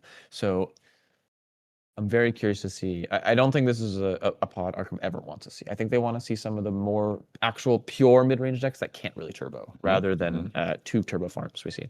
Yeah, Arkham Daxon wants to see like Kinnan, Rog Thras. Yeah. Right? Like it wants to see Long guys are like their favorite thing ever. Yeah. I think they definitely want to see that. Yeah. I'm excited to see how this pod goes. Again, Jason seat 1. We're going to see a crazy amount of either engine or ska, hopefully a ska. Stormkilling artist for those I'm not familiar. Just waiting to see how these mulligans go. And again, we're gonna get photos like we did last round, hopefully. So we get to see like the mulligan decisions and what everyone keeps, who keeps the interaction, who keeps the gas, right? I wonder what and how low everybody mulls here, because I know Arkham. We have a very very phenomenal Arkham pilot. I don't know how hard they're gonna have to mulligan, right? It's gonna be interesting. Yeah, it's tough. Okay, so back to like the idea of, you know, players just playing cards. Yeah. So I think the cards that are going to resolve are going to be the Ristics. They're going to be the fishes. Yes. And Arkham's going to not have those and have things that actually are meaningful to their game plan. Yeah. The Arkham game plan. The Arkham game plan, Yeah. right? And that is going to be received as so much more threatening because, oh, you can push Yeah. versus we have the possibility to push, but we may not actually do that. When you have such a singular game plan, it becomes really easy to target you. And So easy. and in this pod, I guarantee you Max is going to point that out, Oh yeah. right? Every time. Well, is he It's gonna win. Arkham. It's Arkham. He's gonna get one Right. tutor, and then it turns into 2 tutors, and then it turns into 4 tutors, And then all of a sudden it we turns lose the into game. lose it. Right. And then there's 8 God Pharaohs out. We can't do anything. Yeah. I think that if I was in Nathan's shoes, I'm gonna be tutoring or putting cards on the stack that are sneaky, Yes, 100%. right? Like, oh, you may not realize. And Arkham is a weird deck. Very right? interesting. Do you see any notable cards that you might think? And the thing I am seeing, and the thing that a lot of Arkhams have the 2 to 4, similar to Magna, right? They have both God Pharaoh Statue, which has all your opponent's spells cost 2 more to cast, and then Portal of Phyrexia, which just board wipes a lot of the time. Especially in TNT, that's very detrimental. In TNK, it could be less detrimental, but if they have their Delnies or their Lothos or their Tataru Tarus or their Bowmasters out, right, they get board wiped and they might get sent back to the Stone Age just based on what they kept. So it really depends on if Arkham is able to activate, what do they get, and why do they get it based on who has what at board. There's also just a world that they just combo the first one and then sure. they die. Sure, yeah. It's very possible, so it's very interesting to see. Again, similar to Magna, right? You're tutoring either the stacks pieces that stop everyone or your combo pieces to just win when no one has the swords. Because right now the format is playing very greedily. I see very few balance pieces that aren't like free, and I'm seeing very few swords path. I don't think I've seen path in a long time. At all. Like rarely. We see Red Blast, Pyroblast, sure, but sometimes you have to use it in a counter war or to hit a Ristic or whatever it may be. So it's a little harder to find it to hit the Arkham. Yeah. Oh man, there's so okay. So if you're unfamiliar with Arkham decks, and it's a very unique deck. Yes. It's very Toolbox, toolboxy. yeah. Yeah, very much so. Some of the tools that it has access to that I think are going to be absolute haymakers in this pod. Damping Sphere. Yes, that will Mass. crush this pod. Yeah. Crush them. Yeah. Damping Sphere, also God's Pharaoh Statue. Another card is just like so good.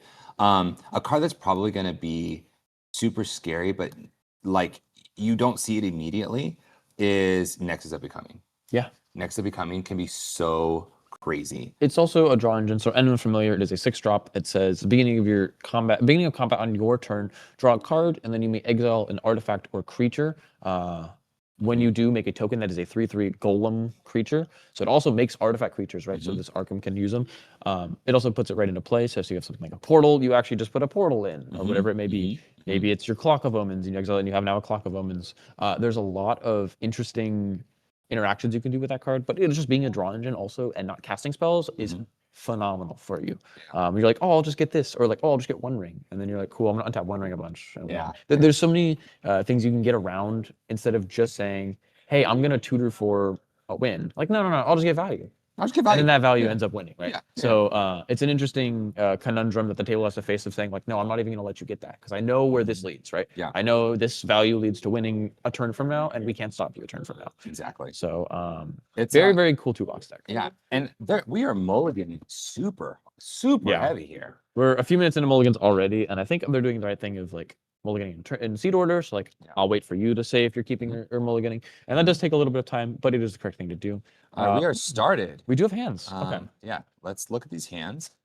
I even almost said this at the beginning. If there's an early Lotho, which we see out of Jace, it looks like it can be even a turn 1 Lotho. This game might be over, just like how much they have to feed it. We see a Pact of Negation, a Chain of Vapor, a Chromox, a land, a Lotho, and a Vamp Tutor he might have to pitch. I don't know if it's worth it to him to pitch that Vamp to get the Lotho down, but if you have all those treasures, you just go the Timna plan, you Chrom out, you draw a ton of cards regardless of if you have a tutor or not. Yeah. Second seat, what do we have? Turn 1 fish. Turn 1 fish with Force of Negation. No blue card really to pitch, but we will get there, right? It's turn 1 fish with the second land drop. That's phenomenal for him. What did Arkham keep here? My God, what the heck? So this is a Metalworker hand with the Gemstone Caverns. So they have an early Metalworker and a key and 2 artifact creatures to pitch. So if Arkham comes down turn 2, I think they might just die turn 3. This is Possible, yeah. terrifying hand for the table. A ton of lands, rocks, and Metalworker is gonna crush them. And then Max P, he kept a looks like turn 2 Ristic Study hand. Hoping. It's a hope Hoping and a for a prayer. land though, yeah. So he's got land, Lotus Petal, Arcane Signet. So it's turn 1 Arcane Signet into potentially Ristic Study. Yeah. But he's holding up Fluster Storm on turn 1 after the Arcane Signet too. So there's some interaction. There's some hope and praying, but Yeah. he's already going 4th, so he's already behind. I think he just has to hope this lands, right? There's not a lot of good options here. Yeah. We do get a turn 1 Grim Monolith out of Jace. Okay, so it looks like he drew Grim. I don't think Yeah. he had that in his opener, right? No, yeah, and he looks like he pitched a blue card. Okay, to so his I think he's Chromos. going to vamp upkeep potentially, or just get down that Lotho turn 2. Yeah, vamp. Yeah, use vampiristic. Yeah, this is Yeah. just a turn 2 Ristic. This is like, I Mhm. think, better now than just a Lotho with no game plan. That's a great draw for him.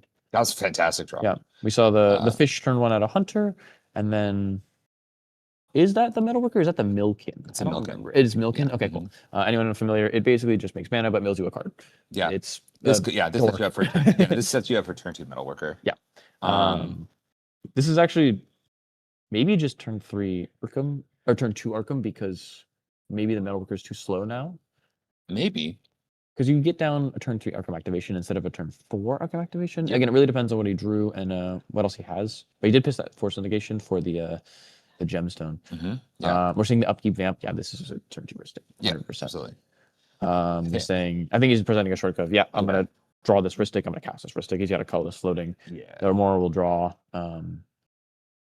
Curious as to if Max should have flustered this Vantuber. He does have it up. I don't know if he knows if it's worth it and just to hold it later. I think he also knows that if he stops Jace, Hunter probably runs away with it, which is this crazy fish, right? But it's pretty scary because if Jace did have a land drop there, and a white land specifically, he could have had turn 2 Tithe instead of Ristic, which could have been a lot better. Ooh. Very interesting. I'm curious to see Max's thought process of this. Yeah, he did resolve turn 2 Ristic. Looks like Hunter paid for his fish. He's going to play a different land drop, so he's got multiple land drops in his hand now. You might just have to be chilling, holding up interaction now. Jace is reading the fetch land. Is this what Bloodstainmire? We have an LED, triggeristic, draws. I think we're probably passing here though, unless Hunter drew some absolute gas. We didn't see that much in his hand. We didn't see anything that was too concerning. No. It was really just the fish. Yeah. But Yeah, we're passing. Okay, LED. I think he had 8 cards in hand. He just Yeah. didn't want to discard it. Yeah. Makes sense. Also notable that Hunter did have a Force Negation in his opener, so I'm curious if he didn't want to counter the Ristic, if he didn't draw a blue card to counter the Ristic, or if he thought, I got bigger fish to fry. Yeah. But at this point in the game, especially if Nathan draws a land here, he'll have Arkham turn 2 with an Artifact Dwarf, which is something you can't really Force Negation or Nope. deal with. It also doesn't feed fish. It only feeds Ristic. So I don't know. Maybe they're just talking through some politics here. Maybe we can swap over to table audio. I'm curious to see what's happening on Nathan's turn here. Yeah. Let's see what's going on.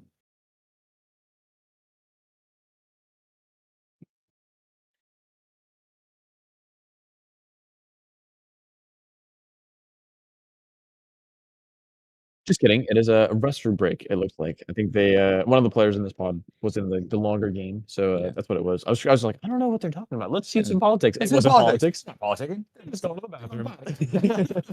That also makes sense as to why we get a break. We're back to me and you. Yeah. Wait a minute. What do you think so far the Arkham player will affect? How do you think they will affect this the game with the board state they have? So it really depends. If they go with Metalworker, Yeah. The Ristic draws a card, great. Metalworker is terrifying. Yeah. Metalworker It's a ton of mana, it's right? so much mana. Yeah. It might be too threatening, but Arkham is also very threatening. Yes. So they have to really weave the needle. How do we want how crazy do we want to get? And that if they but the decision might be made for them if they don't have a 4th mana, Yeah. then they don't have Arkham. Not Because even. Metalworker send it. Yes. It also is notable. They have another, I think it was Dork, I think it was Combat Courier, so it'll draw a discard, I think. In their hand, they can pay Ristic for.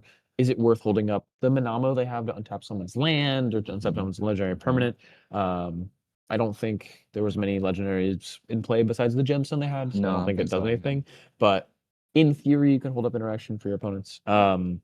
Really depends on what they drew. They didn't have a 3rd land drop. They had the gemstone and the Manamo, but will we see a turn 2 Arkham? Will we just see the Metalworker? Will we see pass? I don't know. Yeah, it's really hard. The fact that Jace has Ristic, Yeah. is really going to be the big deciding factor here. Every spell that's being cast, Jace is probably drawing a card. Yeah. And Jace is gonna just find the tempo. He's gonna find the window. That one tutor being used already doesn't really matter, right? Like No. that was for Ristic, which will now give him all the other tutors, and he had other pieces of interaction in his hand. I don't know if he pitched the Pact or if he pitched the Fluster, I'm assuming one of those two, but he had both of them in his opener, meaning he will have interaction when he untaps. It doesn't matter. He doesn't have to pay for fish because it's a Ristic, right? So he'll have mana up, he'll have blue up, he'll have another land drop. We might divulge into Chaos very, very soon, and it probably doesn't have anything to do with Arkham. But if it does, and they didn't find it like gas, they just found like some mid cards. What can they do against it? And we're also seeing a thing where it's we have Max, if he gets a land, Turn to Ristic as turn well. to Ristic as well. So we Yeah. have 2 Ristics on board and the fish. Now it's a race to who can find Smothering Tide. Yeah. It's who can get there faster and more efficiently. Man, Smothering Tide is such a good card. Okay, so we are back. Okay. Let's swap over and see Nathan's turn here. Yeah. Cast my commander and probably get force wield. You got a trigger. Not the pass. I don't play the card. We don't want Arkham Daxon though. I have the best priority if it's getting to me. I would force Arkham Daxon. Yeah, absolutely would too. Oh, power blast. You're passing. Resolves. Yep. Take it. No topic tutor. XP. What happened? I don't see a world where I actually get to activate this. Yeah, Ristic. No way. Yeah, you go ahead and draw your cards. There's. So Oh yeah, you have to draw a card. Nope. That's a mannequin, not Milken. Oh. I didn't even know that card existed. I'll take this card. We're good. Imagine me playing Milken. No, sorry, I have to draw my card off of That's what you Sycamore. did. Yeah, go for it. All right, guys, it's looking rough, dude. I might not have a land. I go. That's one. That's all lands. All right. Flood mob the Arkham. You're gonna do this as sorcery speed, feeding two. Yeah. Triggers. Yeah, Remora. You'll draw first. Yeah. Then I'll draw. In my hand. My hope is there's a counter spell, right? Faster. Untap. Thinking on fish trigger. You just send it. Get the. The hope is you have a counter spell and I draw land. What? Yeah. So Jace not hitting a land there Yeah. is rough. Very rough. At least he got the Arkham off board. Now the other 3 players though have draw engines. So kind of like we were saying, that Arkham usually plays the Arkham game plan. They don't really keep fish Ristic as much. They try and do the Arkham thing, right? That's their deck. Now everyone else has an engine. Hunter's gonna think if he's letting his fish die. Probably not. We might see it. I'm not sure. Really depends on what he drew so far. But the Arkham is in hand, so he'll have one more at least turn cycle everyone will have before Arkham is hasty, unless there's some untapped hasty land that I'm not aware of. I don't think so. There was a question that Nathan asked, and he said, "Why did you do this during your main phase, sorcery speed, right?" And Jay said, "Because if there's counter spells, he draws cards because he's looking for lands." He's not even hitting anything, right? He has a what is it? Underground Sea, so it's black blue. You can't get down your Lotho. He's got stuck in his hand. If he had any white source, of course, this is an easy Lotho into Flood Mob, make a treasure pass. Like this is a great hand. So he's just looking to dig, like you said. He needs this mana. All he has is a Chromox and you see. So he doesn't have colors, right? Yeah. He's just blue and black. It's very scary for him, and he's not drawing as many cards right now as the others might be because it is a Ristic. The fish will stay around a little bit longer, and no one can really pay for it, so it's harder.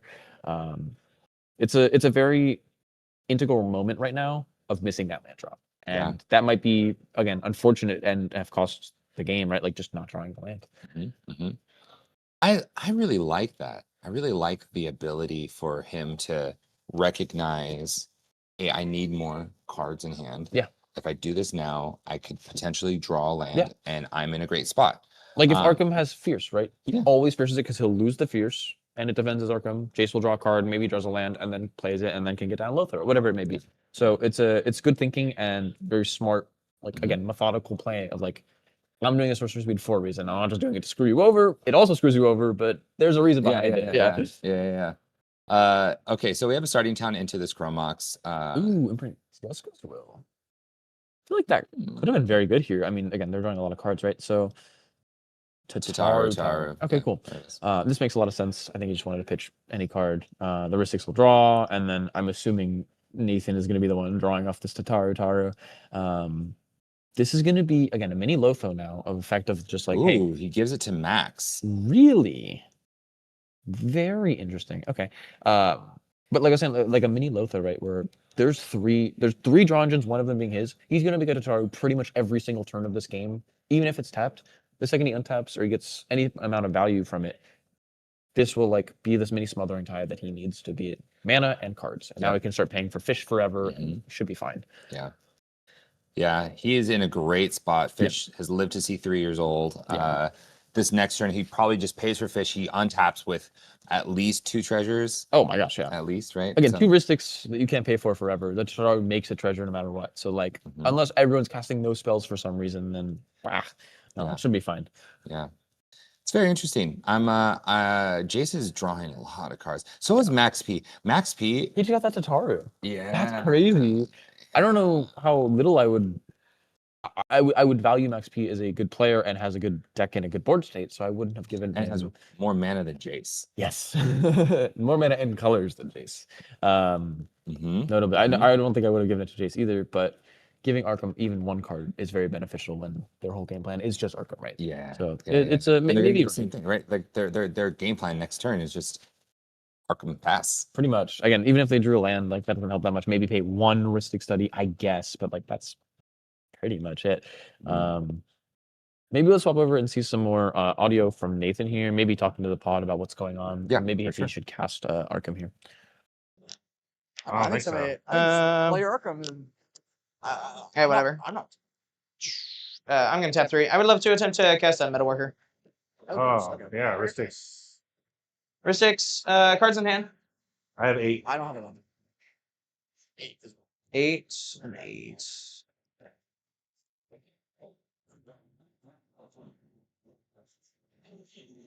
How many do you have? I'm gonna get trolled. He's gonna pick my wrist. I'll pay for that one. Draw it. All right. Guitar trigger. Certainly took You it. got it. Metalworker, okay. Yeah, yeah.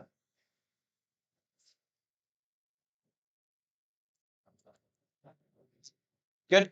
Yeah. All right, I got nothing else. All right.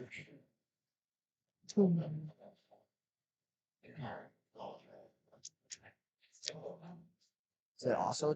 Oh, Gracias. okay, sure. Trigger. Pay for it, quick. Star trigger. Yeah. Damn. Can't draw on the same line. Death Right Shaman. Got it. Okay. We're so dead. I know. I have 9 cards. The doctor is in. I'll move to discard. I'm gonna be dumping.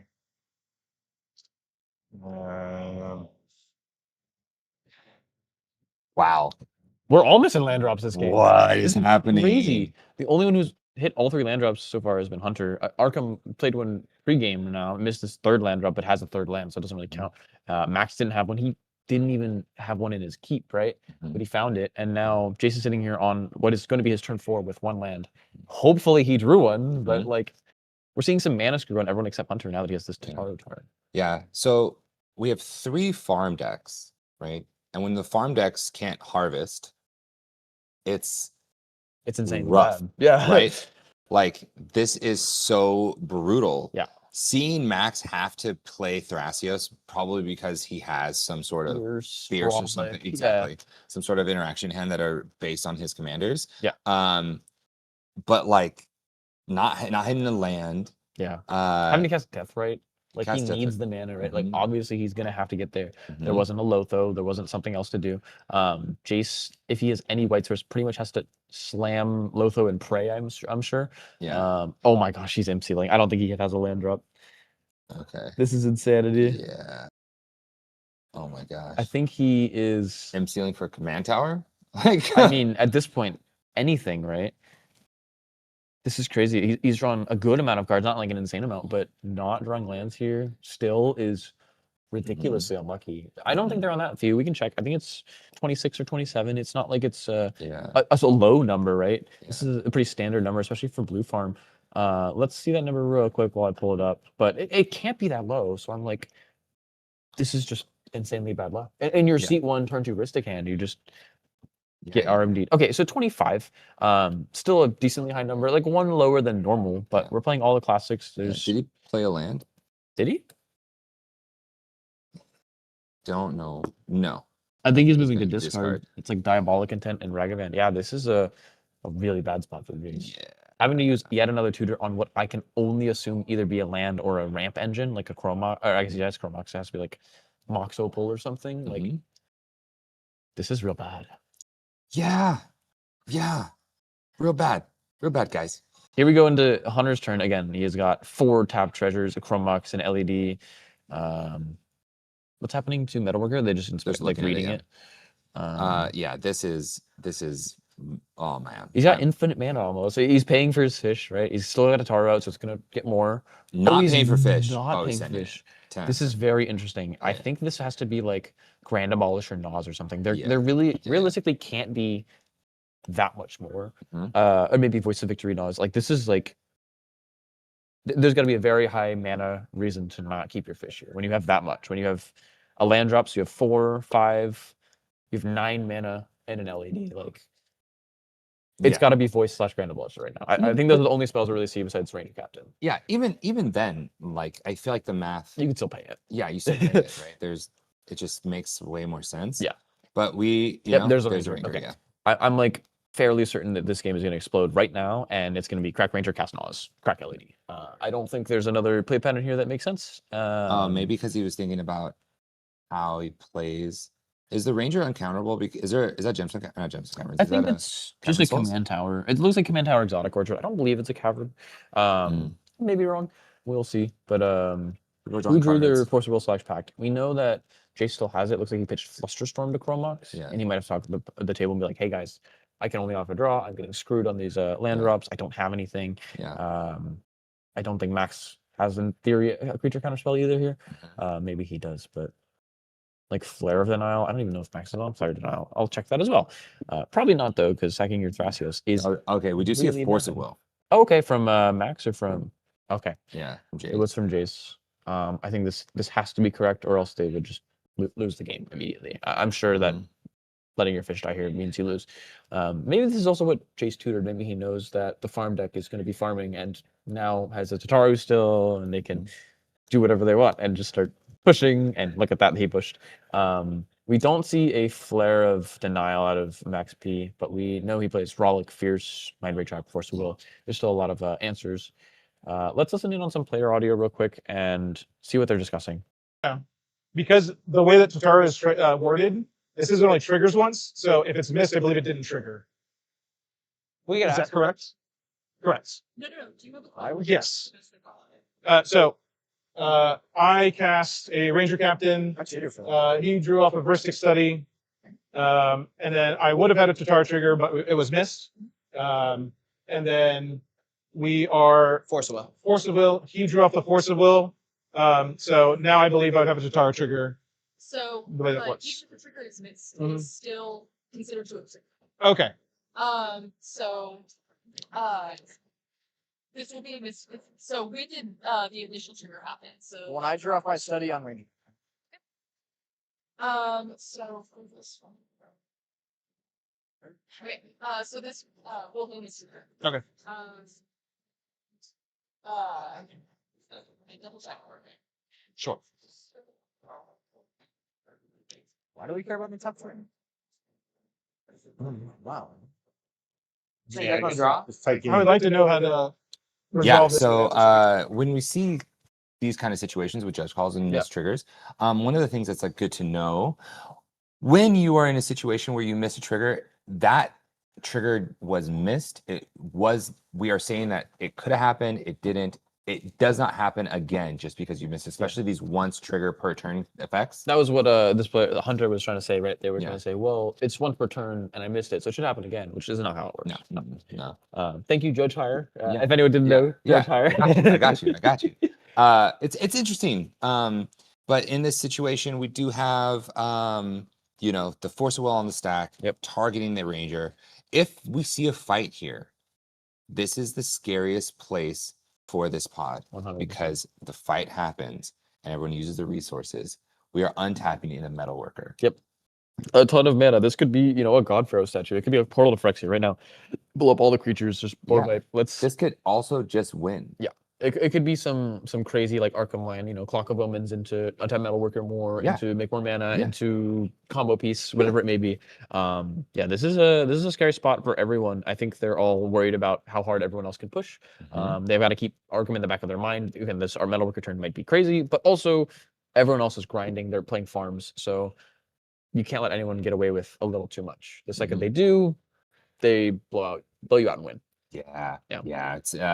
It's tough. So we do see the Force of Will resolving. It's good. Hey, Force of Will's done. Yeah. But now here comes the idea. Do I continue to push? Yeah. So we also got some information from the judge here. So Hunter here, we knew they had a Force of Negation in their opener. They also have a Force of Will in their hand.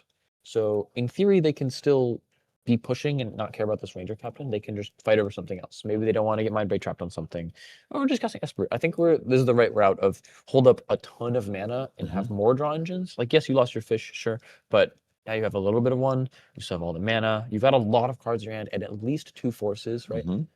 He should be good to go to push later. And even if it is ad nauseum, he can just play it later. Like, Ad nauseum is live whenever you want. Exactly. Right.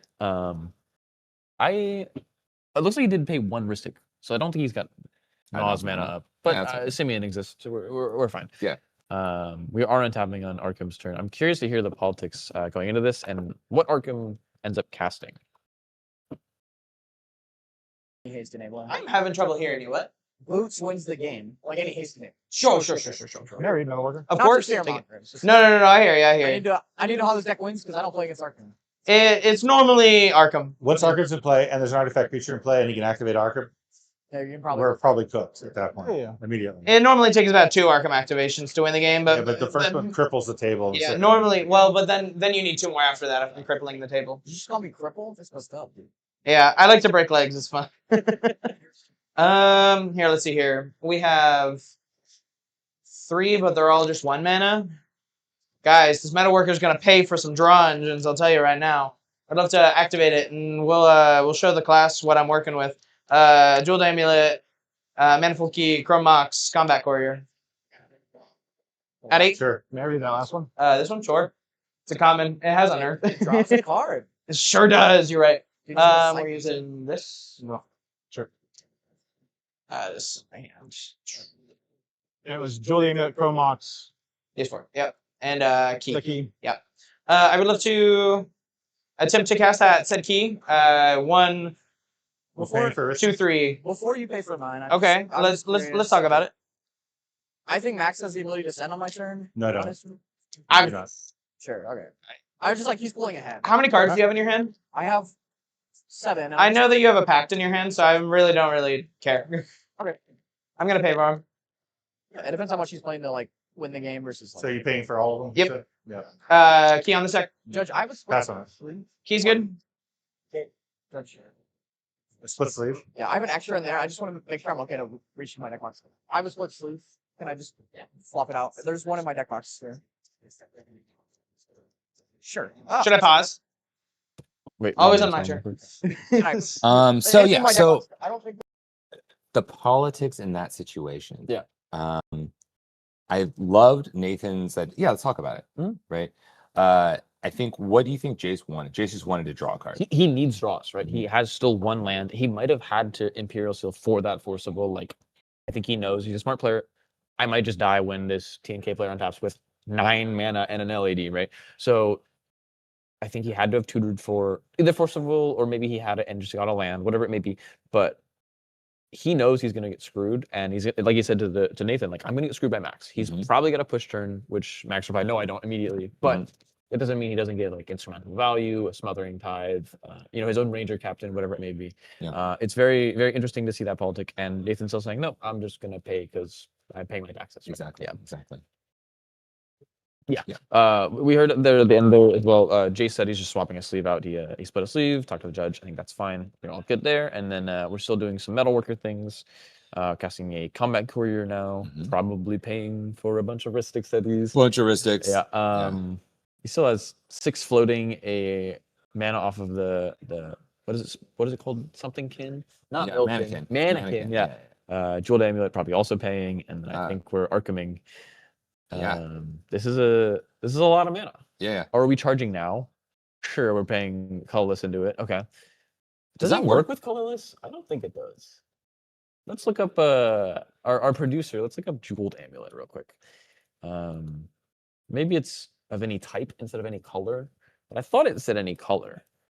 This card's weird. This isn't that played. So Yeah, it is not very played often. Let's see. We're looking at Jeweled Amulet, correct? I don't even see it in the deck list. Is that Jeweled Amulet, or are we seeing a silly other card that I'm dumb? That looks exactly like a Jeweled Amulet, and I do not see one in the deck list. Fun facts. Judge. This is an awkward way to bring this up. If it is, I'm worried. Let's say it is in the deck list. How does Jeweled Amulet work? Put a charge counter on this artifact. Note the type of mana spent to activate remove charge. Add 1 mana of this artifact's last noted type. Oh, not color. Not color. Maybe it was originally worded like that. It was this type. No, Okay. yes, this So type. it does work. I Whoa! always thought it was color. I never would have thought that. Okay. So it does work with the colorless. I think might have to check some behind the scenes things though. I'm not trying to get into my trouble, but if it's wrong, it's wrong. And we'll have the judge investigation here in a second. Okay, so anyway, regardless. So when we are looking at like plays like this, I think it's so important to also remember that like Hunter knows exactly what he's doing. And sometimes I don't want to trust my opponents. No. Like, you can't do that. Does that work? Yeah. Right? It's always worth to take 2 seconds to be like, Judge, does this work? Or can I get the Oracle text on this card? It's some of the things you probably hear a lot. It's important to remember that your opponents don't have your best interest in heart. They can do things that benefit them that may not be true, or say the card works in a certain way. It's good to check. And sometimes just learning extra parts of the rules are important. Looks like we're pausing the game here for a second. There might be that question of if Jeweled Amulet isn't the thing. Coming back to us for a second here. All these board states look good. Now Arkham also has a what's it called? Very Mastermind. So they have a mini draw engine. This will be drawing a lot of cards because everyone has an engine themselves. What they need now, because they have Arkham in play and a ton of mana with the Metalworker, right, is they just need cards. And those cards will be more mana for Metalworker, more mana for Hardcast Portal to Phyrexia, or whatever it may be, right? Where the table gets scared and might just get screwed. The issue is if the other 3 players can push on their turns or on each other's turns effectively, and how much mana they can get down. Again, 1 Smothering Tithe here, I think, can take away the game pretty easily, and that probably has to get interacted with. Very curious to see though who's actually got it, or who can land it, who can fight over it the most and make it stick. We still know that Hunter has Force Negation and Forcible in his hand at least. So maybe he doesn't have enough blue cards to pitch, but he's got them. Yeah, he might pitch one or the other, but he still got them. It's man, we knew that going into this game it would be a game of the Ristics. Yeah, right. A game of the Ristics. 100%. But now, getting the additional mana creation, right? What can I do to try and push forward? And I think converting card draw into mana has been Jace and Max's specific issues in this game. Missing so many land drops. Yeah. My gosh. Jace has had 1 the whole game. With the Turduristic seat 1. Like, that's so unfortunate. So unfortunate, right? But, I think Hunter did the right thing. Yeah, right? He didn't push too hard. He didn't push too hard. He's like, that's fine. I think he definitely put like the attempt. Tested the water, found out they're shark infested. Yeah. You know what I mean? Like there's blood in there. There's blood in there, right? So now that we know, like, okay, how do I come back from this? Because if the push worked, right? If I'm assuming he was pretty tight on the mana. Yeah, I think it has to be Nas. Exactly. 5 mana in LED, Ranger Crack resolves, Nas, Crack LED, and you win. Like you pretty much can't lose. Yeah. But like I said, it had to be tight. It had to be super tight. So giving up the fish, that's okay. Yeah. Worst things could happen. Worst things can happen. But he's still got the Esper Sentinel, which still is probably going to draw him roughly 2 to 3 cards at least. 100%. So we'll see. We'll see how it goes. I am excited to kind of see how the rest of the game plays out. Yeah. I know it's real tricky because there's just so many draw engines on board. Again, now every player has at least one draw engine. At least. I'm not counting Thrasios, but there's a Mastermind, Rhystic, Esper, and Tataru. Tataru is the mana, but there's things you can do with it. Yeah. So I think it's very important to remember, hey, this player's drawn this many cards and they're untapping. One of us should probably silence them or enchant them or counter the first thing they do because, again, if it's a tithe and it lands, that player is more than likely winning. Yeah. The rise of Orm's Chant, by the way, unreal. Phenomenal card. I don't think people played it enough back then, and I think it's been very good for a while. People are starting to play it more now because they realize, like, hey, if we have to 3v1 you, casting the silence might screw us because it stops my other 2 opponents from helping. If I Orm's Chant you because you're the problem, my opponents can help me. Yeah. Even if we resolve the Orbs Chant, you know, it's like the amount of Orm's Chanted that's hit me recently is unreal. You've gotten it kicked? Oh my gosh. Can't even do anything anymore. Have you gotten it kicked at you? Yes. No Ragavan attacks for you. No Nothing. Enduring Vitality free damage. Yeah, come on. But it's funny because a lot of the time I'm playing Kinnan. Yeah. And I'm like, okay, I'm silenced. Activate Kinnan. Activate Kinnan. Or whatever. Basalt resolve. Yeah. Like Basalt on the sack. Okay, in response, I'm gonna silence you. I don't care. Counter it or not. It's already over. Sorry. Play land for turn treasure. Yeah. Oh no. Didn't see that one coming. Can you win your silence? Yes. I built the deck to do this. I promise you I can win. Promise you I do not need to cast any more spells. There's a lot of things you could do through it. But I think, like you said, though, it's seeing more of a resurgence right now. And I think it has a very good reason to be. Also, the attacking thing can sometimes matter. There's decks like Magda that exist, right? There's decks that, maybe not Dargo decks, but like decks that are more red that focus on attacking or combat damage and more Timna things. They need to crack their Imperial Seal piles, whatever it may be. It's relevant enough to where if you have excess mana, it doesn't hurt. Yeah. When I think about all of the things that we're working on in terms of trying to push the format forward, right? What are some tech pieces? A good example, Ska seeing like this huge surge in play. What a good card. Stormcloak Artist. Oh my gosh. Stormcloak Artist is so good. Right? What I want to see is more and more people to go back and realize that, hey, there might be old tech. Yes. That could be relevant now. Or a lot of the time, what I see now, I've talked to Evan Freedom Waffle about this a lot. In Kinnan specifically, and in some of the decks we're seeing more resurgence of, you kind of go back to the more casual cards. And not necessarily the bad casual cards, the cards people cut were like, this isn't good enough. But we have the meta shifting or however the playstyle they're playing at is like, maybe this is good enough. It's very interesting to, again, see the changes have been like 2 years ago, people played this card, then for 2 years they didn't, and now it's back to being one of the best cards possible. It's an interesting thought experiment, and like, what else could we play that could change the format, could warp the format? Yeah. The reason people didn't play Stormcloak Artist is because it's 4 mana, and Smothering Dive is better for 4 mana, quote unquote, right? But then you add the Storm cards, you have your Brain Freeze, you have your Fluster Storm, you have your Grape Shot. There was a minute that Jace was playing Grape Shot in Farm. No way. For Stormcloak Artist. Really? Yeah. It's like not necessarily a win con because you're not really getting that much Storm. Yeah, but like you can make a ton of treasures with it for 2 mana and blow up everyone's board. Like there's some very interesting things to think about that are cool to test. Maybe they don't end up working well, or maybe they shouldn't be played, but like, why not try it? Yeah. I was looking back at old cEDH decks that I'd made. Yeah. And there's cards in there that used to be staples. Oh my gosh. So many. Azra Oddsmaker.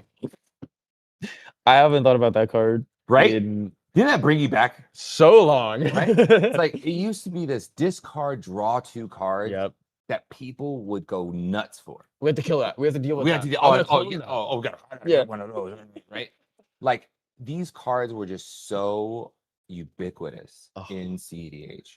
There are other cards like cards that we still see play sometimes. Sylvan Library, auto include. Ian's a fan of it. Green deck? Big always excel it. Oh my gosh. Yeah. I think it's a little too slow right now, but a lot of people still play it and think it's great. And I don't think it's necessarily wrong to play. It just really depends on your deck. Can you manipulate the top and get rid of the cards you don't want, or are you just taking 8 every turn because it's 3 cards? Yeah. It's pretty relevant. It's like a mini. I wouldn't say necropotence, but it's like a mini type effect. Yeah. It's card draw or scry at the worst. Right? Yeah. The other cards that I was like going through, it was a green deck. Clearly. Yeah. Natural State. Ooh, Natural State was a big the one. removal of enchantments. Yeah. And Nature's Claim. Yep. Specifically, right? These cards were really, really good. The only thing I can think of that plays even remotely right now is even the Atari list I play is playing both. I think it was just Cam's list. He loves it. He's like, I cannot win through Ristic Study a lot of the time. Blow it up, pass. Blow it up, pass. Why not? Yeah. It's an instant, but I don't want you drawing any more cards from them. I don't want them triggering any more stuff. Blow it up, pass. Yeah. There's that one that destroys all enchantments, but you like Reverend Silence? Yeah, Reverend Silence. Yeah. I think everyone gains each opponent gains 4 life or something. Yeah. Yeah, let me get rid of all the Ristics before for free, mind you. No mana. For free. And then you know, I'll push maybe. I don't know. But you got I have exactly 7. Yeah. Oh, you're smothering times. Okay, so this isn't. I was playing in the top 16. Okay. On Atali. Yep. There's an opponent has a enchantment that says counter if it's equal to the CMC. Sure. I can't remember. Counterbalance. Counterbalance. Right. Yep. Okay. Opponent has a counterbalance. All right. We're on the same page. I cast Atali. Yep. He flips Commandeer. It's a 7-drop. I cried. It's like the only 7-drop playable that isn't Atali. If I could get closer to the camera, I would speak to him. I was like, bro, he flipped it. I was so mad because like you flip it and it's over. Like there's no like I can respond. Nope. No, it's like, oh, here is your sadness. I think it's crazy that he flipped in response. I guess there's no reason not to, but like, what are the odds? It has to be 1 in 100. Like there's probably no other card in the deck that is 7. In his deck, no. Like most decks, I can only think of Nezahal and Kinnan. Yeah. Or Hullbreaker Horror and Kinnan. And that's it. Yeah. There's nothing else. Commandeer. I was so mad. I was so upset at this. Like I didn't even know what to do. There's nothing to do. Yeah. So sadness on the stack. Sadness on the stack, right? So tell me a story of a moment where sadness hit you on the stack. I think it was actually at Royal Rumble, and it's another counterbalance story. Okay. Just because I hate this card so much. It was a very early fish into Let Fish Die, play Ristic. Next turn cycle, play not Commandeer. I'm sorry, Counterbalance. I'm like, dang, that's gonna suck, but I can't counter it because I need my fish for my turn. Blah blah blah. I'm playing Rogsai. I'm playing Turbo deck. We get into a point of I go to my turn with like literally 30 cards in my hand. Okay. Like an insane amount of cards, but my mana is tight, so I have to go Burgie into a bunch of things just to trigger. And at that point, I don't care about Counterbalance just because the Burgie will make me mana, right? Yeah. First card I cast, I play Ancient Tomb. I cast Burgie, 3-drop. Okay. Counterbalance. I'm countered. I'm like, oh, okay. I try and get a few rocks out. They resolve. I try and cast a Jessica's Bolt. Oop, countered. Okay, I'm gonna go to discard. I discarded like 22 cards. Oh my God. I'm saying, I just can't push through it. I don't have the mana to do it. Yeah. I'm like, I'll just have to Born Win or Final Fortune or something, and that's my last out. I still have Ristic in play. I think I had Ristic Fish. No, I love my Fish. I had just Ristic. So I still have a decent odd, but I have to discard like everything. Yeah. Everything. So I pass. The next player untaps. They upkeep Vamp. They try and do some like get their Breach or their Grand Abolish or whatever it is. I'm now drawing a bunch of cards again with Ristic. The Counterbalance is doing its job against that player. We get to a point where we've countered everything we need to from them, but they're still like able to push. So I go, okay, my last resort is Born. I have a Born, but no way to win. I have no mana after Born. Yeah. I thought like Simeon Spirit Guide off of the Born draw. It resolved. Okay. And I'm like, we're cooking. Yeah. I started churning, no Counterbalance countering me. They ran out of counters because we were trying to beat the Grand Abolisher that was on the stack. My Born's resolved, so I'm like, okay, cool. I eventually have to go to a Yawgmoth's Will line instead of Breach because it just doesn't work without it. They left a 2-drop on top with Counterbalance, and I'm like, haha, sneaky. Yawgmoth's Will. And they're like, oh crap. So that also resolved. Okay. We're getting close to time. It's getting end. Blah blah blah blah blah. I now need the free rocks in my bin, so I go like Lotus Petal and LED. Right? LED. Counterbalance 0-drop. No. Okay, well that goes to Exile now. Exile. because it's Yeah. Yawgmoth's Will. Okay, Lotus Petal countered, and I'm like, I can't do anything. I have to keep doing things in between. I spent 3 blasts on it. Red Blast the turn cycle before. Red Blast again from Yawgmoth's Will, Pyroblast, all targeting the counterbalance in between triggers. None of them resolved. All got counterbalanced. No. This counterbalance countered like 8 of my spells, and only the important ones, not like the ones I didn't care about. Like Born Sure, that was the other one. It was like very frustrating, and there's a crowd of people. We're at like the last pod, basically. We're about to hit time. I'm like resolving Born Yawgmoth's Will. I'm like winning. Counterbalance. It just screwed me, and everyone's like, "Oh my god, you got so unlucky." I'm like, "Yeah, I couldn't have done anything. I tried to remove it 3 times, right?" It's a stack speed, man. I hate counterbalance. Counter target spell, Michael cast, right? Or counter target Yeah. Joseph. It's Cast, like I can't do anything about it, and it was a sad game. I should have gotten there in theory, and then counterbalance screwed me. So yeah. that was an L. An L is an L. Oh my gosh. Yeah. Dang. What deck was it? It was Hevesh Thrasios, I believe. Hevesh Thrasios. Okay. It built very well, built a lot of draw engines, did the Bowmaster thing, we had to remove it quickly. But man, I hate counterbalance. Yeah. It's a must bounce / blow up card. Yeah. Okay. I think when it comes to counterbalance as a whole, right?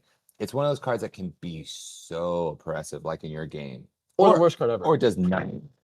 Or it's like, oh, I have a 4-drop on top. You're like, great. Sweet. I Nice, can't. nice cast abolisher. No, Smothering Tide is just dying in my hand. Oh, Yeah. no, whatever, you know. It also it incentivizes you obviously not to cast things because if you know what's on top. Like the first player revealed and their thing didn't get countered, but now you can't cast your Smothering Tide. They're like, I guess I'm waiting an entire turn signal for it. Yeah. I think we're moving over to Judge. There was a bit of an investigation. Let's see what they have to say.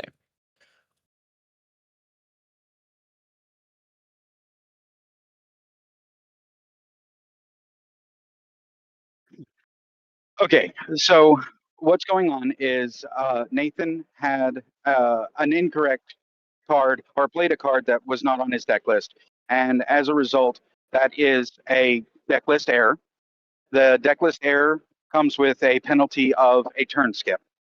During the investigation, we determined that he did intend to play the card and he has been playing it for the last several tournaments. So that is unacceptable. Unacceptable reason. So we are going to go ahead and continue the turn. We're going to continue Nathan's turn, and then we're going to go to every other player's turn. We are going to skip Nathan's next turn, and his creatures will not lose summoning sickness during that turn, and we'll continue to go from there. Do we have any questions at the table?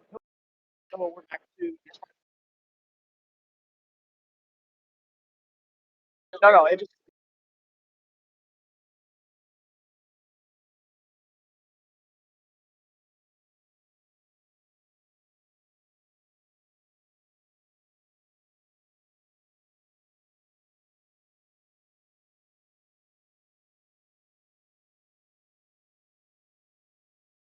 Wow. So this is actually just brutal for Nathan here. And it's a good thing to say to kids. Let's make sure we check our deck lists before going to a tournament. Off the mastermind, sure, but there's no other real game actually he's gonna take. He can't ever activate Arkham because I don't think he's getting 2 more turns, right? This next turn just doesn't exist. So unless the farm players just get stopped by everybody and everything forever, he's kind of just the interaction user with 2 mana up and hoping that he can offer a draw, basically. Yeah, and now we're looking at a clever impersonator at a max. Yeah. I think this is yet another Ristic study, I would guess. Yet another Ristic study, yeah. This is probably the only real way that he can afford to get there. Yeah. There's also a world where he doesn't do Ristic study. It might be a Tataru Taru. To make the mana. I think the mana resources are really important. It's a question of, again, what his hand looks like, because he hasn't played a land yet. He might have one, but like, does it mean? Well, he pitched another Spirit Guide to has one exactly. Yeah. I would assume he somehow just doesn't have another land drop. Also, again, Nathan paid for a ton of the Ristic study triggers on his turn. Curious. It looks like it's another Ristic. It's on top of Ristic, and I don't think there's a draw, so I'm sure it's just another Ristic. It looks like we're just Sorcery Speed, Deadly Rollicking, Esper Sentinel. Oh, we're getting rid of Arkham? There's no reason to do this. He doesn't have next turn. I don't think there's a reason. Yeah, fear is fear. You know, I get it. Yeah. Sure, if he's getting another turn, or maybe you hold it up. There's a turn skip, So I feel like Yeah. you just have so much time to like have that, and it's an instant speed. That's pretty oppressive. Okay, so it looks like there's also a chain targeting the, I assume, second Ristic of Max. He pointed to it. Jace did. This seems right to not let him have 2 for the rest of the game. That seems terrible, right? Yeah. Max also has a mana open with the Arcane Signet, but he didn't play a land drop. I'm assuming we're in his end step now. This is a bad spot for Max. Yeah, he'll have 2 Ristics, but I don't think, especially if this one gets fought over or is bounced, like he's kind of screwed. He still missed another land drop. Like this is like the game of missing land drops, except for some reason Nathan, who didn't have a draw engine for 4 turns and has hit almost every land drop, which is crazy.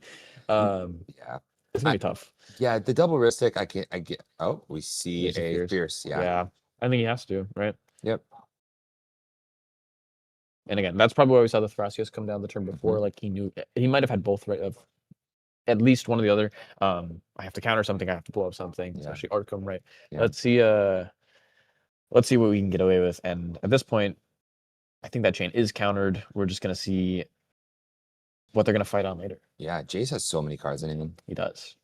And again, I'm really curious what he Imperial Soul for. Was it the Force of Will? Was it a rock? Was it a mana engine? Was it just a land to cast Lotho and then try and get there? Because I think, again, that could put him in a spot where he potentially can win the game. The issue is knowing Hunter has Force of Will, Force of Negation, a ton of cards, and a ton of mana. Oh my gosh, so much mana. How screwed are they if Hunter ever untaps or if he silences Jason his upkeep or whatever the case may be? It's going to be scary. Yeah, there might be a world where Hunter just untaps and says, you know what? Let's end this game. Yeah. Cast Grand Monster, yeah. Yeah. And he's got the backup to do so he can hard cast his Force of Negation quite easily. It's really a matter of, again, what's in their hands and who has how much interaction, besides the amount we know from Hunter. I think Max P is going to discard now. It looks like it. It's a lot of cards, and again, 2 Ristics, so not a lot of lands, but a lot of cards. Not a lot, yeah. The fact that he didn't draw another land after all of those draws. Insanity. Again, the same as Jace having 3 full turns and not having another one. Like, that's crazy. With Ristic. Yeah. Especially, again, turn 2 seat 1 Ristic, turn 2 seat 4 Ristic, missing 3 land drops each at least. So I would assume Jace has one right now. I would hope. Unless he needs to shuffle his deck better. yeah. He probably should. He should have one now. I think for, oh my gosh. Misty Rainforest. Discarded a land drop. Valley, Veil of Summer. Did he just not play one and discard one? He probably drew the land. Oh, during the fight. Did the fight, yeah. Yeah, no, that makes a lot more sense. I was like, there's no He way. probably drew land. Yeah. You know? He's like, oh, finally, there it is. No, that makes more sense. I've read that out in his end. Jay's got a land. It's a white source. Okay, so this does now appear. I'm fairly confident it's got to be a Lotho second spell here. He needs mana, like desperately needs mana, right? Desperately. And he can make 4 mana a turn cycle. I don't, or 4 per turn. Yeah. I don't Like think he will. Slam Lotho. Yeah, there it is. Again, it's been in his opener. He has been begging to play it. He just has not been able to. Double Ristic is going to profit here. The Tataru is making even more treasures. We're seeing. Oh, Mastermind drawing a card. This is a very good spot for Hunter. Again, Max has a mana up, which could represent some kind of silence, but he can't have that much interaction. Even in the deck, right? You only have so many pieces left. Your Fierce is gone. You have both forces. You might have a Mind Break. You have a 1 mana spell, but how much more than that do we see? Yeah. We did see that in Max's opener, he did have a Fluster Storm. He doesn't use that yet. So that might be the piece he ends up using for the 1 mana. But is it? Maybe he has to, again, has silence or something. So yeah. I think historically, TNT has been the biggest choke point is mana. 100%. And I think you have to be with the mindset of running rituals. And if I was in this pod, I would be so gung-ho about trying to find Culling Ritual as soon as I could. Yeah. Right? Like, that is going to be the thing that wins in the game, if it were ever by far. For sure. Yeah. So we're going to see a Chain of April for the Arcane Signet. Interesting. So Hunter's doing the smart thing of taking him off the mana. Exactly. Knowing he won't have it during Hunter's turn, right? And I think this Lotho might still be on the stack. Assumingly, right? Because Jace hasn't put another spell in the stack yet. So this is smart to respond, try and get 2 spells out of each of them before Jace makes a bunch of mana. This is a very smart play from Hunter. He's assessing the board state very correctly. Also forcing interaction here. Yeah. Also triggering more of the masterminds. Again, maybe more pieces that Nathan will have to interact with. Let's listen in on player audio here. See the talk here of where this chain of vapor is going and what they want to do. That's where they don't have cabin in my hand. Well, you should have. You get like a billion mana. That's nice. He does have a billion mana. If only we removed it to Taro. Guys, I could have played this Lotho 10 years ago. That's really problematic, man. I think he has the silence. I think I made the correct call. Okay. I'd hope so, dude. Sounds good card. Yeah, but I think the problem is if I just counter this, I'm just making things worse, maybe. Well, you have double wrist sticker. I mean, do you have the silence? Because I mean, like theoretically, we could protect the chain, or not protect, but like. Look, Essentially, yes. Why only because it's a pack? You have double wrist sticks. Force of will. Oh wow. I'll pitch a Neoform. Trigger Asper's Asper's first. My Asper's first. You gonna draw? Yep. My wrist stick. Or do you want to stick it on side? Yeah, I'll keep it on the stack. Responding to Ristic, can we get a trigger? Yeah. Oh yeah, I have a trigger token. Also, who's active? Yeah, do we want to assemble a stack? Okay, Right sure. now. So, I mean, it's not that complicated. It's a chain. I know, but it might get. Force.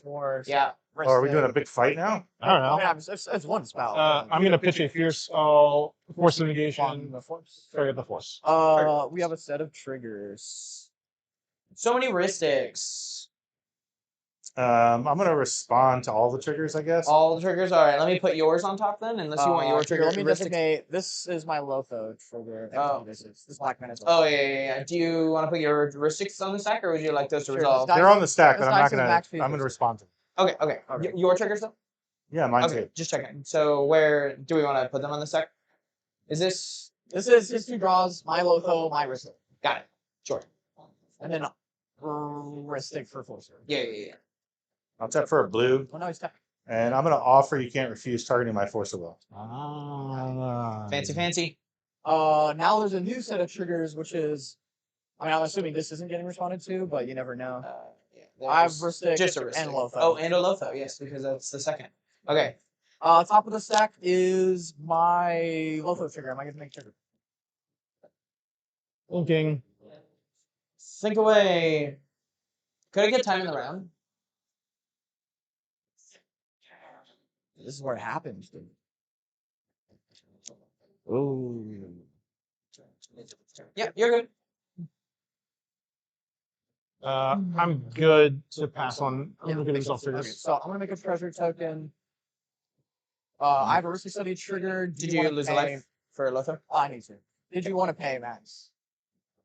No. Okay, I'll draw. You have 51 minutes. Now there's an offer. Or 51 minutes. Your force of will, I pass on that. Offer pass. Left.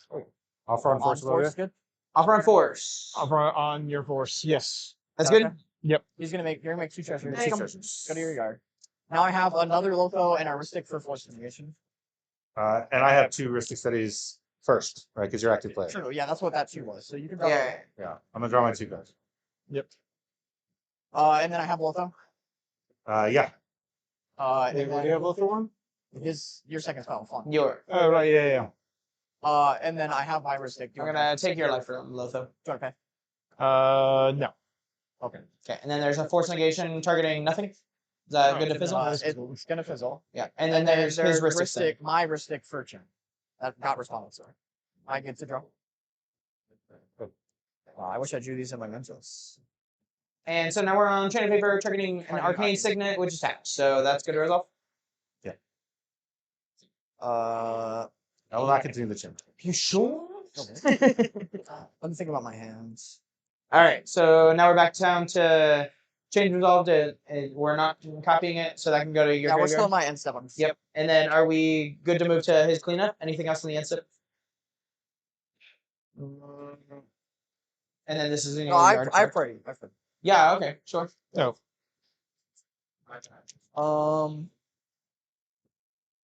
We're good to clean up. Yeah. Okay. Thinking still. You're good. Okay. La la la. What's up, gang? Double Ristic's pretty. Big wonder what's going on. Can't believe I got by a jeweled amulet. This game's nuts. Can't wait for this draw, guys. Sam's got to be good if he's doing more.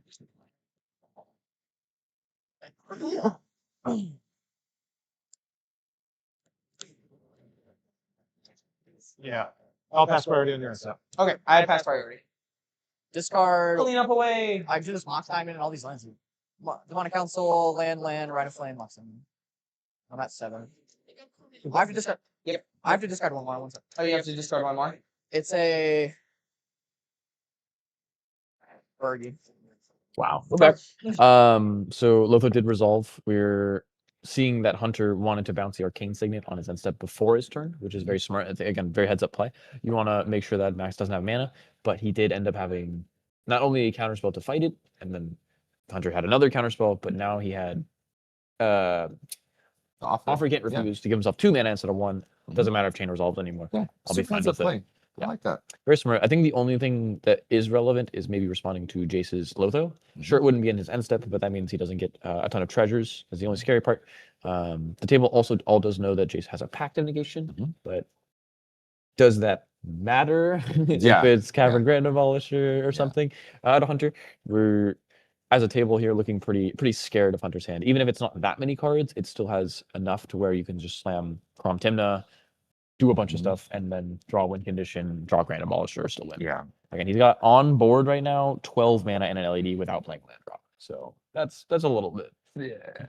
So the real scary part about this is how large Max's hand is. Yeah. Jace discarding to 7, Max still having like 12 cards, maybe 14 cards in hand. And double Ristic, not single. And double Ristic going into Hunter's turn. Hunter absolutely has to push here. Yes. Right. It's a now or never and or born before Max's Abolisher resolves, which is probably too late still because of how many cards he has in hand, right? Yeah.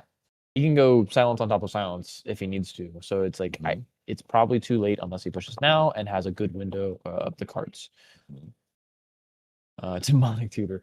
I wonder what this is going to get higher. I wonder. Do you think it's maybe Grand Abolisher? Possibly. It's either Grand Abolisher. I think he played. Yeah, Hunter played their land for turn already.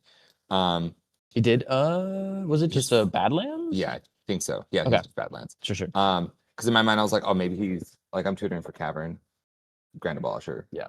Call it. It's harder to have one and on the other and also win while using your tutor, but I mean, I think the table's all very aware that this is just getting probably GA. Again, voice, similar thing, not quite the same, but scary thing.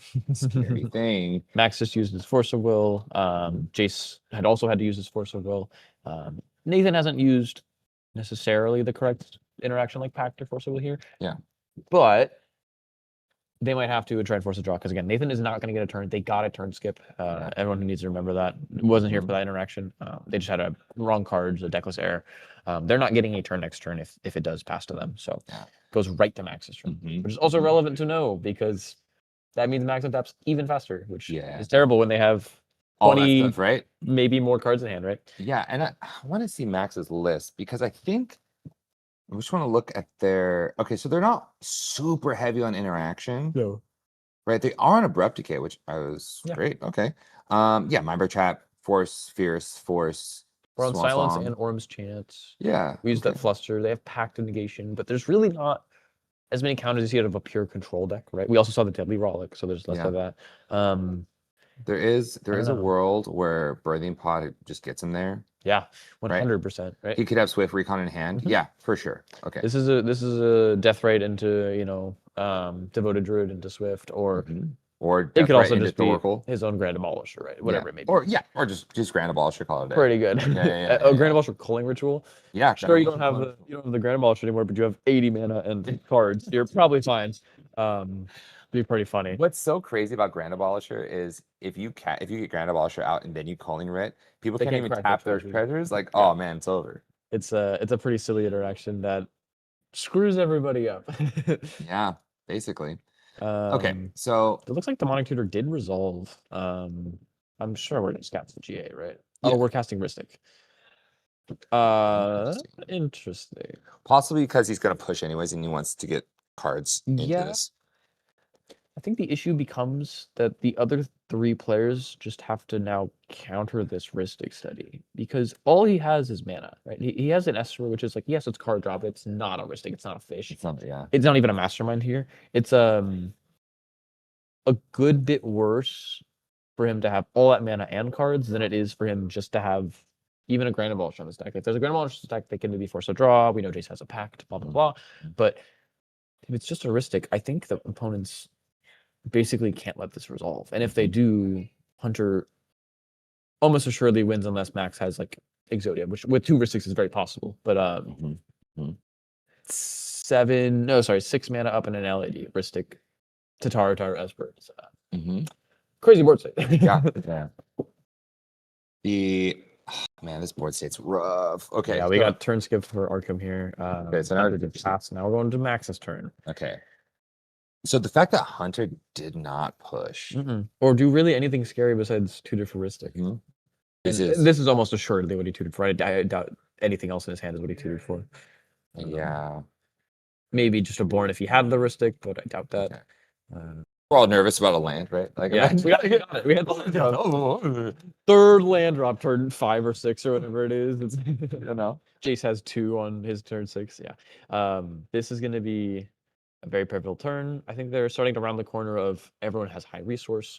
I don't think we used time extension. I think that clock is accurate because I think we paused when we did our little investigation. I might be wrong. We can get a correction on that in a second. Yeah, they'll definitely have a time extension. Yeah. They'll be at probably 15-minute time extension. Yeah. I'm curious to see again if it's this turn that changes everything. If it is, we get to untap to Jason's turn that gets everything. If we get Culling Ritual right now, again, this is the turn where Born start flying. Crazy spells start getting cast, the packs start going out. Yeah, I think the stack is just going to be so big. Yeah, very, very big. And what's tough is that Max specifically has the 2 Rhystics, and he's going to draw his way through it, right? Like, okay, you stop this attempt. Here's another one. Here's another one. Oh wow, here's another one. Here's another one, right? I'll play my first Grand Abolisher. I'll Savine's my Grand Abolisher. I'll cast Voice of Victory. Like, there's a lot of things you can do. And again, if he ever resolves Smothering Tides, I do not think the other 3 opponents can ever win the game, even 3v1. Yeah, unless they, I think Tithe. Unless I get removed or Besejuit. Yeah, Tithe is the move right now. 100%. And the issue is no one can Besejuit except Max. So if he can't Besejuit on thing, they'd have to steal it. All right, we see 3. We see 3. I already used Spirit Guide, just 3rd Rhystic Study. Mirror Maid for Rhystic Study. I feel like I don't want Rhystic Study anymore. I feel like I want. I don't either. Something that makes mana. This might be Eldritch Evolution. Yeah, we did get an updated timer, so I think that is the correct time in round and or round for us, and then we'll have the extension after. I do believe. Sure. Thank you, production, for that. We're just checking graveyards. This might be a meme bet. Meme bet. If it's meme bet and have like infinite backup, yeah, it might just be enough. Again, there's a Demonic Tutor, there's Rocks, there's Bergie, there's a bunch of backup. There's Force of Wills, there's Pact. If we're looking at meme bet, it's over. Yeah. Right. We have infinite backup.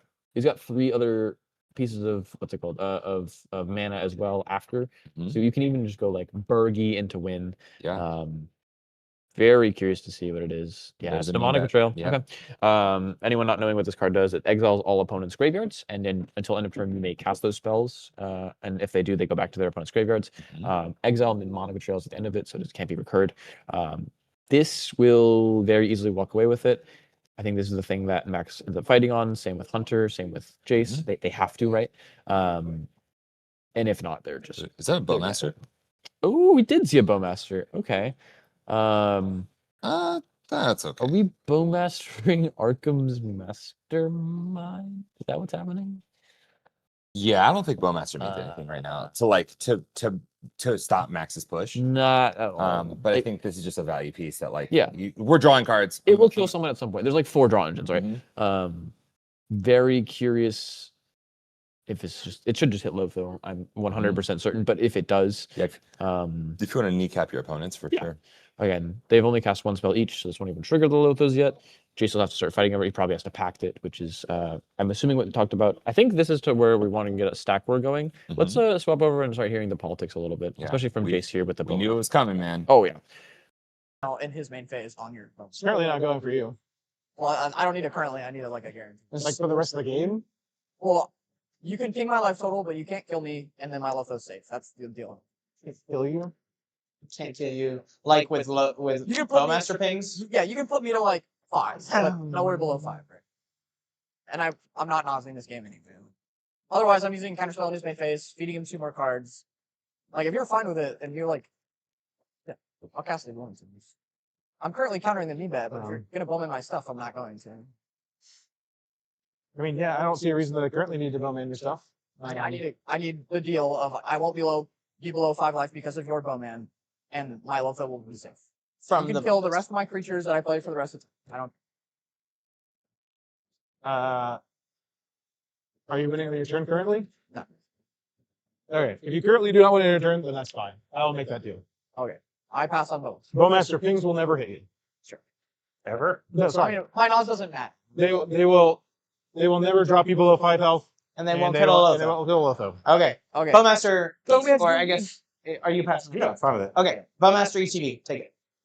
Kill it now. With one ping, right? Yeah. Well, there's 1 on the stack. And then I have a Fairy Mastermind And- trigger on well, the there's stack. 2 on the stack. Yeah, there's Mastermind. Thrasios or face? I mean, I don't I don't know. know. He's casting an Amonic Trail. He's So, like, casting- he's got the what's spear, sorry. This isn't going to resolve, obviously. So if it Yeah, resolves, I literally said I was gonna counter. Oh, okay. I know. Fair I'm enough. expecting it. Do you have a Orc Army for you? Oh, I think. Yeah, they probably have one. Okay. I have one, if not. Yeah, they're going. Here you go. Let's declare a target. I don't want to like bog down a bunch of triggers. We need to like be quicker about this. I'm gonna go 1 to the shaman. Shaman. Okay. So then die on this. Okay, And then I have a Fairy Mastermind trigger on the stack. Sure. Is that good to resolve? Like a 2 resolve. Okay. Sounds good. That was a moment. You have an Orcish Bowmaster trigger. Would you like to respond? I have to respond to the draw. There's a ping. No. Yeah, well, he he has to didn't have declare. target. Yeah, so you drew off of Yep. what? Mastermind from your second draw. My second? Yeah, draw? you responded to it. Yep.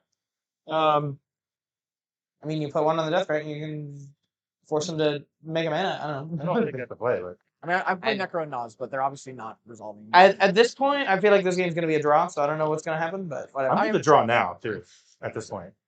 Because I haven't had this a is turn in ridiculous. ages. Yeah, I mean, it depends who thinks they can win, right? I don't really care. I'm good to draw now. Just on your face, I guess. Okay. You know. Face. Now there's So my. you don't want to draw now?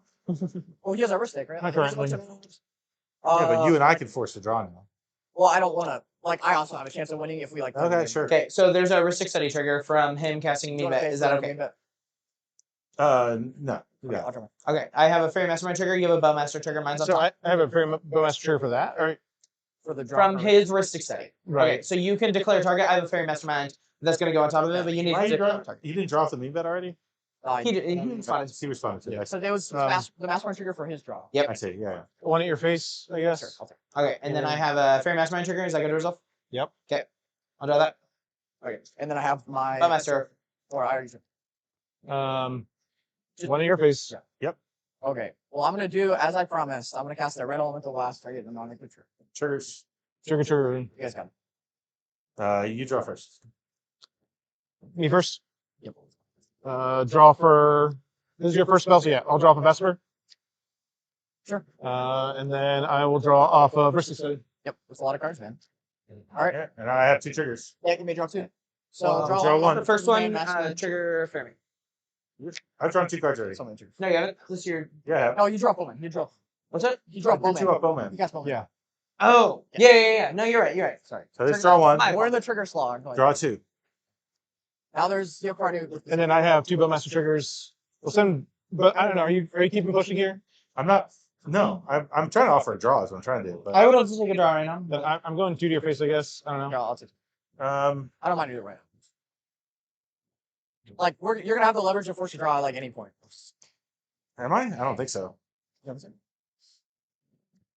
saying? You guys have more? I mean, I'm Yeah. passing. Everybody has more. Huh? Like I'll pass party if you want to counter my rev. I just fed you 4 cards, so. So Oh, goodness gracious. Oh man, good card. I cut it for a silly card. What you No, it did? wasn't that. Okay, It was another way more silly. I was about to say, wait a minute, cutting Bowmaster for that in a Timna deck? Like, even though you never actually normally let's just do a blue. Yep. I'll eat one of your lands. I don't care which one. A Bloodstained Mire. That was my last land. There you go. He really got you. Makes sense. It's a thick one. So now we have a mana float. Yeah, that's fine. I have a blue floating, yeah. But I'm gonna use it. Yep. I think it's just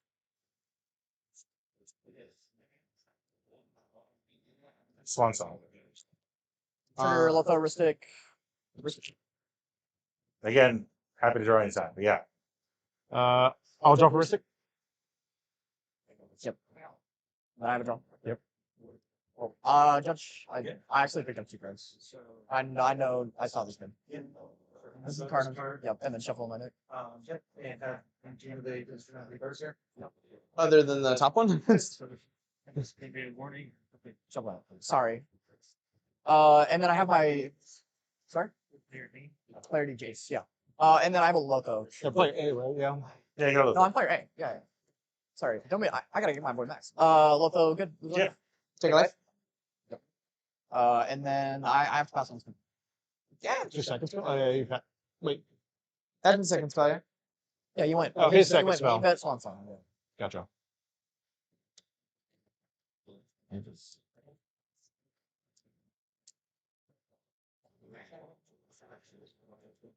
I'm a fan. Similar. Yeah, it's like, so you can't like develop a mana engine here or nothing. Like, it's like ideally that's what you want to do. So you're not taking a draw here?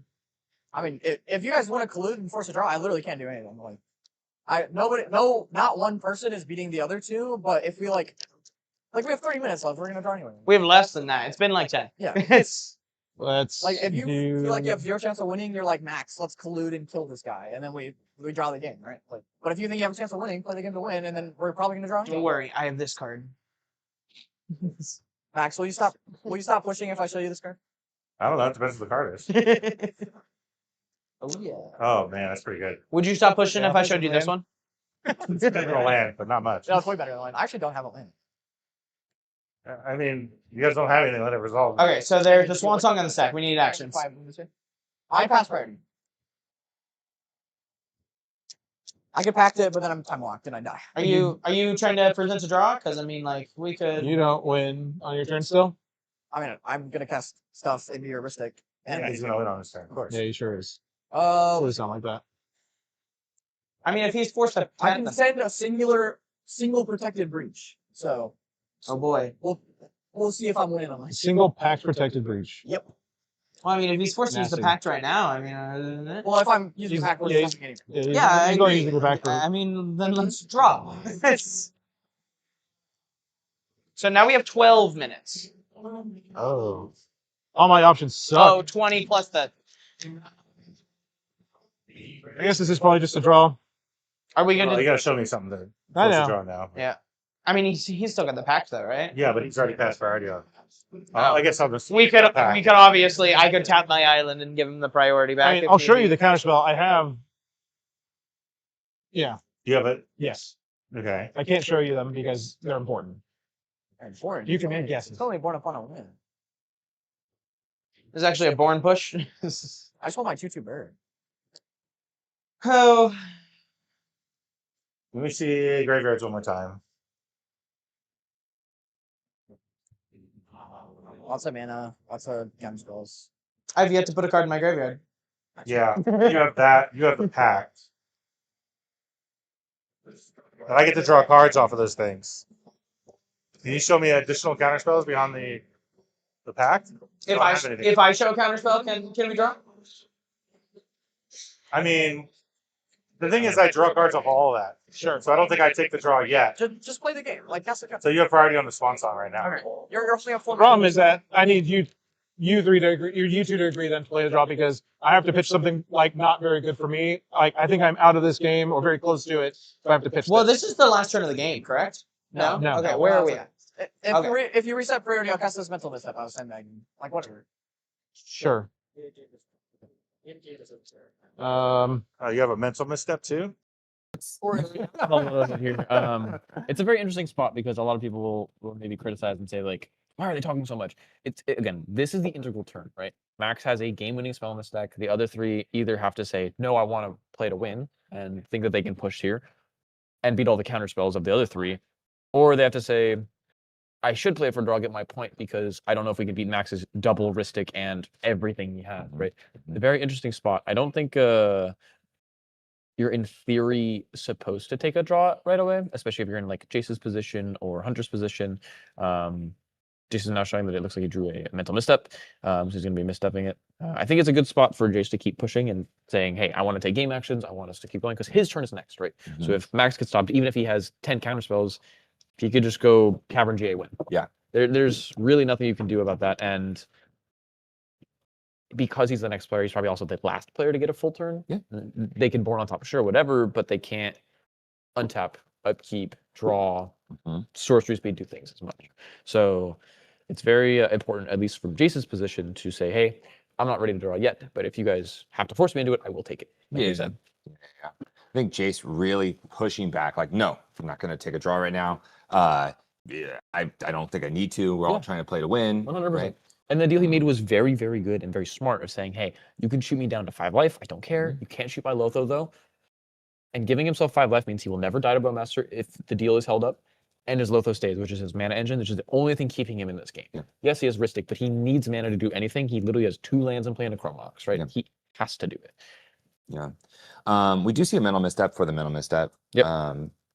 The stack is getting gross. Getting gross. Mental misstep does get countered by the mental misstep. We have a Swan Song back on top of the stack. I think one good other point to make sure here is Max is saying, I would be willing to take a draw, but you guys have to show me enough because I draw 2 cards on everything you cast. And you're not paying for my Ristic ever, so it's like, I have no reason to stop pushing right now. Again, his chokehold is mana, though. So if he was able to get a tithe out, obviously I don't think that ever resolves, but then he'd have a free win. The issue now becomes, when does he have to start playing for a draw because he runs out of mana to interact? He only has so many free spells in his deck, and he hasn't used, I don't think, Fortification yet. He's used Force of Will. Yeah. I can't It use is that his because it's turn, turn. So my break trap. yeah, there's only so many things. We have a work on the Nevada. So this is another one of the Jace Ska techs. If you know what Fork does, same as Red Flare, it copies the spell. So before the copy of the spell resolves, a copy goes on stack triggering Ska again. Yeah. It's really cool. Yo, listen. That's really sick. Yeah. Yeah, I remember I played a Rogsai variant that had all of the fork type effects in it. Like Reverberate and things like that. Reverberate, increasing vengeance, and that goal was to just cast Jessica's Will and then fork it and keep going and just keep going, right? Build your own mono red Nos. Yeah. And this is super cool tech. Yeah. I love this. Again, now if this resolves, Jace is in theory able to win because he'll have hopefully Born, Final Fortune, or not Final Fortune because it won't matter, but Born here, Flood Caller, whatever, to be able to. There is a Flood Caller in Graveyard. There is? Yeah. Did he discard it to hand side? Yeah. Max pays on Okay. So it wasn't relevant before because it wasn't Max's Graveyard because it doesn't exile his Graveyard. Yeah. But now if Jace has an amount of material, that is very relevant. Let's swap back over to player audio again. That is super hot. We're out of as much of the Power blast. Well, I don't know. It makes a copy, but it like The copy is red. It's not anything else. Oh, okay. I mean, if this Yeah, for resolves M4. What? You have already on 4. Oh, I have already? yeah, of course. I mean, Oh, because I'm. The rest of yeah, the you're resolved. yeah. You're active. Yeah, you're active player. Okay, yeah. So. So would you like to respond to the fork? Can I go through your graveyard now while you're thinking about it? Just because there's theoretically a mean bet that he's gonna have access to. 2 mana. Actually, I don't even know what this does. The Born in there. Well, theoretically, what it does is it exiles his graveyard and makes it so if his mean bet resolved, his doesn't happen. But then you also gain access to Mental Misstep, Swan Song, Offer You Can't Refuse. Who's gonna respond to it? What? You're your main phase. I'm asking a question. Like, Um. I think he's inclined to pass, right? Yeah, I I believe don't I think am. so, because then you get the mean bet. Yeah, Well, he's yeah, a mean bet. You're saying Let me look. Can I look at your yard? He's just going to use your counter spells to counter your mean bet. Like if I have my Born here, you guys are dead if my meter resolves. So. Or at least I'm Are we? There's a valley right there. Yeah, Oh, there's a Lotus Metal. There are free.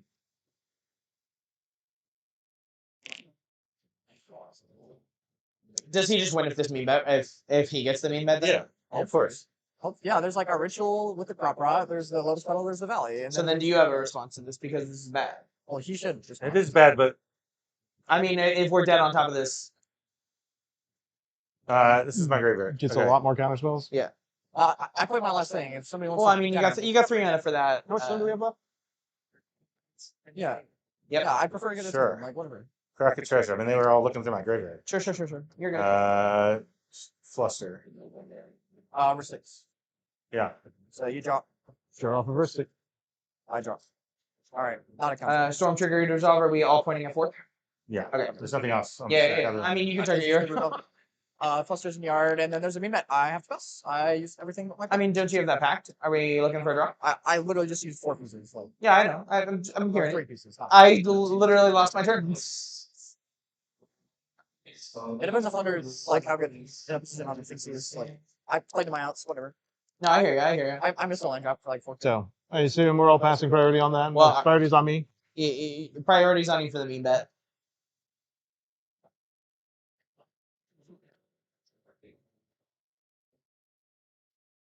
Is there any more known interaction in his hand other than the silence? Oh, was it? At least he had How do it. we know that? He hinted at it heavily. I feel like he just wanted 2 minutes. If he had a silence, I feel like he would have started with that. I don't know. Maybe I'm wrong. Maybe. Especially when he's so low in mana. Yeah, I'll force it. I'll pitch the tosses. Trigger my Ristic, trigger Loco, trigger your Ristics. My Ristic's top of this now. So you still have a pact in your hand I do. that you can't pay for I will. with what you Well, have. I could, but We holding priority on the triggers to do you want talk to about have this? on the stack? How much time is left right now? 12 minutes. This is my 2 triggers, your 2 triggers. Okay, so You want to do that or you want to draw? I know for a draw. I don't know if Jace takes a draw though. well, I mean, theoretically, if you don't cast your spell, If you don't cast it, then Yeah, it's a I mean, force draw. if you don't think you're gonna win, I'm taking a draw right now. I try to put us in a position where like either of us. You can just win. don't cast that, then it's a force draw. yeah, you could basically threaten that you will cast it unless we take a draw right now. Like if he has a silence, I'm not winning. Like I'll do it.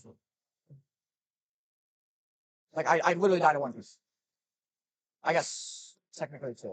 Like my nauseas and everything. Like, if you find a way to send it, you should just send it. I have 1, 2, 3. Man, I will draw more cards here too. Yeah, Yeah. like I'm trying to put us in a position where we can win the game. If like I lose the game because I didn't want to take a draw aggressively, like that's my fault.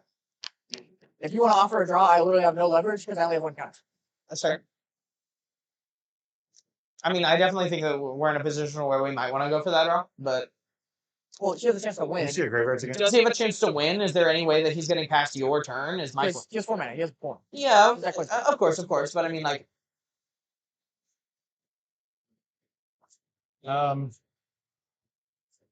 If you want to offer a draw, I offer to take it. No, I was just saying. Good.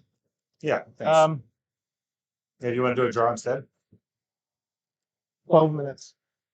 Probably closer to 11 now. Realistically, even if we have a fight on our turn or my turn, the game ends in Bedman's time. I mean, theoretically, like, what if he doesn't counter it, right? He spends the only things that he's spending his mana. Well, listen.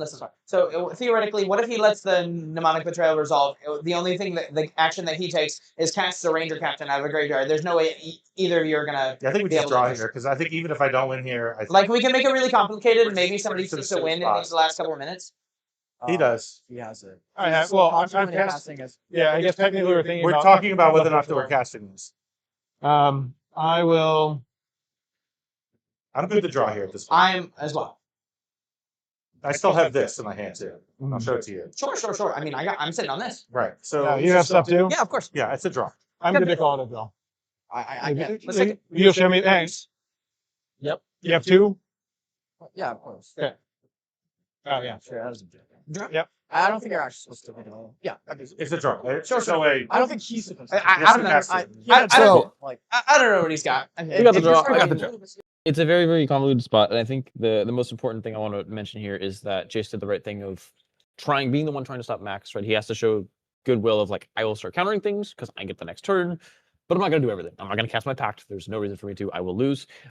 He did everything in his power to, and then still got stopped. The table acknowledges that they won't get another turn. I think the only thing that is very, very relevant is the TNK player didn't have or the other TNK player didn't have a Born in their hand, right? Yeah. So they just couldn't win, and they're never getting another turn. Yeah. So it's the odds of, do I beat Max P with 2 Ristics and Jace with a Ristic? Yeah. Probably not. Yeah. I think they talked about it for a long time, but I think the thought processes were correct. Yeah. I think when watching the game, it could feel like, well, you guys are just talking. Well, it's because every single game action is so impactful. Yeah. It triggers so many different things, and we have a lot more decision points. Yeah. Right. So the conversation is going to extend. In this situation, I really liked Jace's demeanor here. I like the idea of, no, I don't want to draw. I want us to play. It will probably end up in a draw, and I can concede to that. But there's a chance that one of us still wins the game. And he said the same thing to Hunter, right? He said, Hunter, you and I have a chance of winning still. I'm going to push. Yeah. I'm gonna try and push, right? Yeah. So it's the, I think, correct thing to do, especially in that spot, especially when Jace has missed 4 land drops or whatever it was. Like, he has to try and push his win. He also went first, so this is a better opportunity for him to get a win than going probably 4th the next round or whatever it may be. I think it's, again, very important to note, though, like, that kind of yap is often required. And if you see these high cEDH games like this, you see it more, and you don't see it as much in regular games or maybe with your local friends or whatever. This is truly the hard part of cEDH, is navigating those stacks, is navigating those battles, talking to your opponents, making deals, and it's not just like, I don't take deals, I'm not going to counter anything, do whatever you want. Like, that doesn't solve anything. Yeah. Sure, you can play like that, maybe you win some games, but that doesn't help you in this format. Yeah, as much as absolutely. it sucks. Yeah. Even if you're playing Rogside, right? If you just never talk to anyone ever, you're not going to win as many games. Yeah. You have to make some give and take, right? Some connections, right? Yeah. Well, that is round 2. Yes. Oh my gosh, that was a crazy round. It's longer than round 1. Yeah. It did end in a draw, so I don't know if we're going to be doing an interview on this one. We'll check in. We'll at least have a short break with our sponsors. Thank you guys so much. Before we end and go to an ad break, this is again, I am Pigeon, and I'm joined by the lovely Hire. We're co-hosts today, and we're going to be still here all of today and tomorrow. I just wanted to say thank you guys for tuning in, and hopefully see you guys very soon. Yeah. You get a word from our sponsors, and we'll come back hopefully with the interview. Yes, All right. sir. Peace. Bye. Hey everybody, this is Joseph, also known as Pigeon, and I'm going to be announcing some stuff for the Siege 10K here in Colorado. Get ready to battle for glory at one of the biggest Magic the Gathering competitive EDH tournaments this June 13th and 14th. Join us at the Castle Doubletree Hotel in Thornton, Colorado for Level 7's The Siege cEDH 10K. $10,000 in cash prizes up for grabs, $4,000 for first place. Top 4 take each $1,000, and top 16 scores big as well. Top 40 players return on day 2 with buys into the top 16 for the best of the best. Early bird entry is just $85, and then an extra raffle ticket for the first 100 entries. We'll be raffling off a Gaia's Cradle and other prizes. Raffle tickets are given with tournament entry, and every win in Swiss earns you more tickets. This is a proxy-friendly format. Bring your best decks and your boldest strategies. Don't miss the Siege cEDH 10K, where legends are made and crowns are claimed. Come hang out with MTG Basics and Critical EDH members all weekend long. Register at topdeck.gg. We look forward to seeing you there. LandGo presents The Boil 2026, a 10K cEDH event in New Orleans, March 28th and 29th. This weekend is packed. cEDH cube drafts, a team showcase event, and a main event prize pool that scales up to $20,000 at 256 players. Bring your best deck and don't miss The Boil.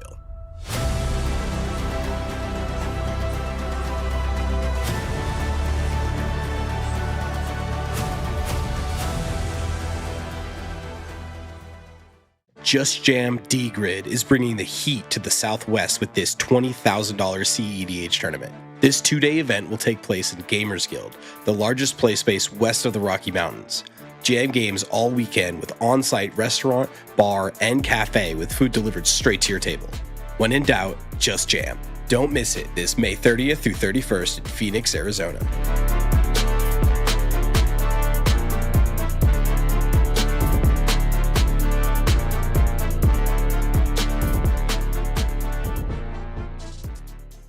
Misplay on the Lake is a $10,000 to $15,000 cEDH tournament hosted by Better Plays Gaming this April 18th through 19th in Cleveland, Ohio. Better Plays is looking to bring eternal weekend-style events to the cEDH community, starting with their very first Platinum or Diamond event. Vendors, Alterus, Cake Pops, and more. Misplay in the Lake has it all.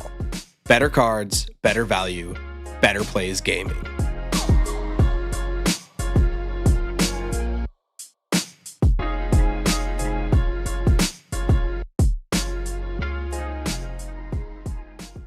Gold Sabertooth creates one-of-a-kind art for Magic players who want more from their game. From stunning playmats to beautifully illustrated tokens, every piece is crafted to inspire and stand out. Let your table tell a story. Explore the full collection now at etsy.com/shop/goldsabertooth.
So I'm with Nole. Tell me, man, did you get giga cooked? Yes, I did. All right, tell me, how did you get giga cooked? Okay, so sit down. I sit down. Rocksight's in first. Yeah. I'm already scared out of my mind.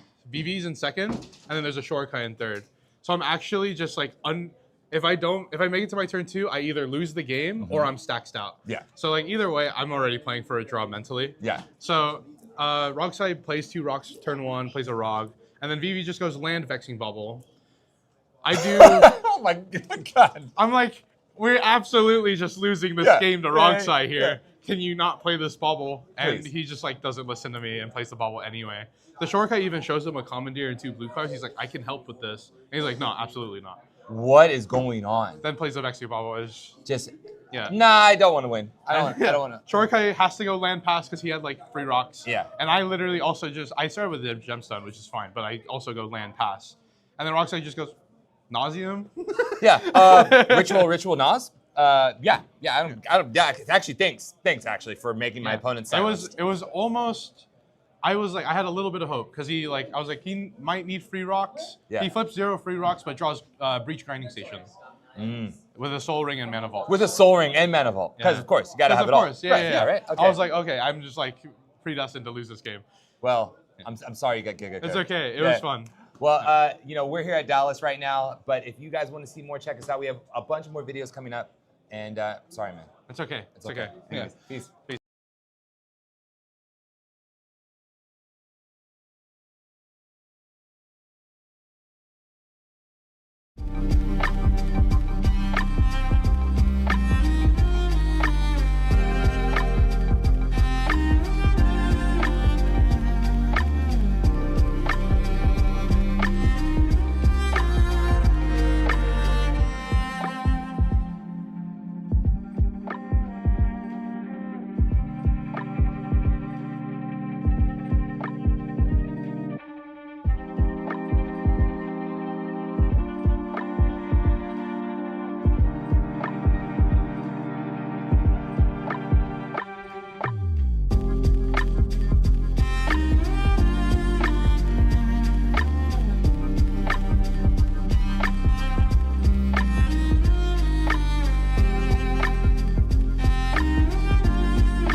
Hey guys. Guess who's back for round 3? Just a quick intermission there. We Short little break. yeah, we finished quite on time. It wasn't bad at all. I think the pod for stream was basically the last pod. There was like one more. So we're going into a pretty timely round 3 here.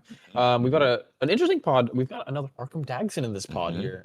Real quick reintroductions. My name is Joseph, aka Pigeon, and I'm joined by the beautiful Hire. What's up? I'm here. Hire We're MTG. here. Let's do this. I'm very excited for this round. I like to see, again, the Magdas and the Arkhams, how they play out, what their game plans look like, because it's a very interesting deck. And I don't think people get to see it as much as they should. Yeah. This pod is pretty stacked. We have Aaron, Nathan, Pizwiz, and Michael. You got me. You got me. I think you're looking at... Yeah, pod 3? Yes. Oh, Archie, Yes. Adam, Rodney, and Notorious. My bad. You're good. Still got me. We got there. Rodney Yappy. So it's another cool name, though. I was like, Pizwiz? That's a cool name, but I don't think they're in this pod. Yeah, right. We make mistakes. Okay, all but good. The good news is that this pod is stacked. Yes, yet again, we're getting these crazy high elo, like very great, consistent players in the pods. We're seeing, I think it's a Rogthras, a Arkham Dagson, and I gotta find out the other two. Is it Archie on Rogthras, correct? Archie is playing Rogthras. My Wi-Fi is slower than bricks, so I got you. best. Don't worry. Thank Yeah, you. they are definitely playing Rogthras. This is typical Rogthras Okay, cool. in typical fashion. No semi blue. Okay, good. No sign of blue, right? I think that deck had its goods and downs. Oh, Okay. Vibrance. Vibrance. What you know about Vibrance? That card's great. Vibrance. When this creature enters, if red was spent to cast it, this creature deals 3 damage to any target. When this creature enters, if green was spent to cast it, search your library for a land card, reveal it, put it into your hand. It's a Sylvan Scrying that is just upside. It also has loops because now you can infinitely cast it like a lightning bolt. You don't need crappy lightning bolt deck. Yeah, no crappy lightning. Very bolt. good card. We've got an Aang at the crossroads. Rodney is on Aang. So this is you'll see probably shortly here. There's Aethersworn Cannons. There's Archon of Emeria. There's Collector Oof. We're on like hard stacks. There's a Phyrexian Censor in this deck. I'm very curious as to why we're playing that much hard stacks, but what will happen as a result? There's Damping Sphere, there's Stony Silence, there's a lot going on. Yeah, and that's Rodney playing that, right? Yes. So Rodney's a really good player, right? He has 66 tournaments in, 30% conversion rate, 23% win rate. Yeah. Very, very good player. He has he has so many top 4s. A lot of top 4s and wins. Yeah, he has 4 wins. Very, very good player. I think that we can expect something really cool out of what he's doing. Yes. The issue is that I'm seeing currently that there's a Tayam deck list among my midst, and I am not a fan of this deck. I will not speak too much on it because I'll hate on it too much. But, Oh my gosh. Okay. You can go into some of the cool stuff because I don't think it's that cool. Okay, as the not Tayam hater. Okay, so I like what Tayam's doing here. We have a lot of the typical Undying things. I do see Strangleroot Geist. Yeah. Very, very cool. Hasty guy, which is good. You're seeing some typical stacks pieces. There's also cards in here that Silly cards like the Pulse Mage Advocate, right? Just like very, very, but this is, your Manglehorn. You have the cards that do say, hey, you cannot play the game. There's 2 hard stacks decks in this pod, which is going to be very interesting for especially in Arkham Dags, right? Where they require a lot of things with artifacts. There's a lot of artifact hate in these pod. There's a lot of once per turn spells in this pod.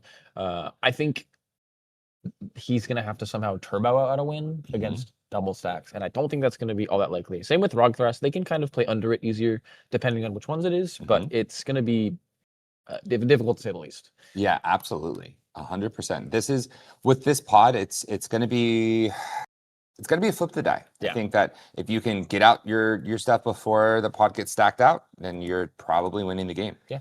I think also that this is going to be, in theory, a complete opposite of last pod, where instead of everyone having a bunch of engines and doing things, everyone is just like, yeah, here's my 1 spell per turn. Yeah, I'll pass. Yeah. Here's my land and a spell per turn. Oh, I didn't draw a land. I'll pass. And like it'll be a slow, grindier game in theory. Yeah. It just really depends on who gets there. Yeah. And speaking of players that do get there, Notorious is in this pod, and he is a very good Arkham pilot. One of the top 3 Arkham pilots. Again, we had just had one of the last ones, and the other one's not here. So Yeah. 2 of the top 3. Right. There was a period of time where he had 100% conversion rate on Arkham Daxon. An insane number, right? Yeah. Still very, very good. I think that the deck is getting more respect now. So people understand, like, oh, if you untap with that, we're gonna die. We're gonna die. So I think also very notably there are a few combos with things like Chromatic Orrery or things that tap for a lot of mana. When you have some of the what do I call it? It's the staffs that untap them. People don't see that in play right away, and they're like, yeah, you can tutor one more time. You're like, cool, I will present infinite mana. And they're like, huh? What? Wait. And then I'm gonna untap Arkham, and they're like, oh, there's more. And you're like, yeah. They don't expect infinite mana out of Arkham most of the time, and I think it's very important to look at that and see, like, nope, that's half of the combo piece. They have a tutor on the stack. We're gonna die if you don't remove this combo piece. Yeah. So, players in this pod look really, really good. Yeah. If you are in this pod, what are you mulliganing for? I turn 1 win because there's 2 stacks. That's it. There's not gonna be a whole lot of like counter magic. Again, Arkham Hat can have some, and I guess Aang can have some, but it doesn't look like they're playing all that much. It's more just like a hard interaction rather than stack interaction. There's still like a Force of Will and a Fierce Guardianship, right? And a Misstep, but there's not the amount of interaction you'd see out of a regular blue deck. Yeah. Again, besides that, it's just Arkham blue. Rogthras, same thing. They probably need their Rog down for Fierces. There's some flares. They have their Mind Breaks and Forces as well. But it's going to be the person who can either sneak under the stacks or can push very early that wins this game. So actually good to know here. So with Aang, typically they are like super clone heavy. Going all in on the Ang thing. All in on the Ing thing. This deck isn't as clone heavy. It does have a lot of clones. I Yes. don't want to like mislead anybody by You still want to clone it on ATB, right? yeah, right. But the fact that it replaced some of the clones with stacks pieces makes so much sense. I'm very curious to see. I know I talk a lot to Spooky, who is probably one of the people most famous for playing this deck. It hasn't seen as much traction recently, but a few months ago it was like kind of like the cool new deck, right? He loves to do like the interesting text. This deck was very, again, just clones, get my doubler of clones out, Roaming Throne or Starfield Vocalist, and then just keep going through your whole deck. Kind of like how Gyruda does it. Yeah. Of you just, I'm gonna put my whole deck in, I'm gonna have a Thoracle ATB at some point, blah, blah, blah, blah, blah, whatever. I'll figure it out. I'll make it work. I'll win. This deck, on the other hand, again, it's very stacksy. There's way less clones and way more ways to just say, nah, you guys can't do anything. And I don't necessarily think that's a wrong way to build it. I just think that if you're going to be playing this deck specifically, you should probably be all in on the clones. Yeah. I think there's better decks like Time specifically, as much as I don't like it, that really do well with the stacks and can like play through it, stop everyone instead of just one player. It's going to be harder when one oof goes down and then some player with 10 lands, Rog Thras, doesn't need artifacts. It's interesting. So I'm really excited to see how Notorious kind of deals with this pod. Yeah. This anti-artifact, anti-cast more than one spell deck. Just because his version of Arkham is really trying to make infinite mana really fast. With artifacts. With artifacts. Yeah. And there's a lot of things, including, I don't know, creature activations that can matter. I don't think Time doesn't stop that because that's how Time wins, but like maybe your opponent's stuff entering tapped, Archons and other fun things we'll say. I don't know. I think the way he deals with this specifically is if he gets an explosive turn one where there's no artifact hate at that time, and then gets in one of his artifacts that puts in artifacts into play for free, and or finds a way to be able to tap his creature in order to grab like a portal to a Phyrexia. Yes. That portal would go so hard. Oh my god. So hard against, again, Tayum creature deck. Yeah. Yeah. I think in any scenario where you're having a very early Arkham, you also want to be able to have a backup plan. And kind of like you were saying earlier, how it's a toolbox deck. It's also kind of bad sometimes that it's a toolbox deck. You'll go, I have a turn 2 portal. That's crazy, right? That's really good. Oh, I just drew portal. Dang it. What do I do now? I can't shuffle this back in anyway. But like, why? It's the same issue with things like in other formats, Tinker, where you're like, oh, I'm gonna tinker my Bolas' Citadel. Oh, I'm gonna tinker my Coveted Jewel. Yeah, I just drew it. So yeah, I don't have 6 mana. It's stuck in my hand forever. Rip. Yeah. It's a similar issue, right? We're seeing some of the hands here. So it looks like. Hey, let's take a look at what we got for these hands. That looks like the Tayum deck. There's C2, right? C2 is Adam Rogers, and Adam is playing Tayum. Yeah, so we see their hand. They've got a nice Gemstone Caverns, an East Hill Explorer, a second land drop, a Llanowar Elves, Birthing Pod, Formidable Speaker, Expedition Map. We're seeing a ton of ways to ramp early, not a lot of stacks pieces, so this might be more of a ramp game for them than like Drannith or Collector Oof, things like that. They can still tutor it obviously easily with Formidable Speaker, but maybe it's a little bit later thing. Yeah, I think the game plan here is literally just Gemstone Caverns, land, Llanowar Elf, Expedition Map, turn 2, get Cradle. Yeah. Phenomenal. Play the Formidable Speaker. There's a lot of good stuff to happen here. He just has to, I guess, get through and get the stacks down. We're actually seeing a turn 1 Damping Sphere here for Aang. There's some interesting cards, and I don't think this hand does very much. It doesn't even have a green source, but it says turn 1 Damping Sphere, so I guess that's good enough.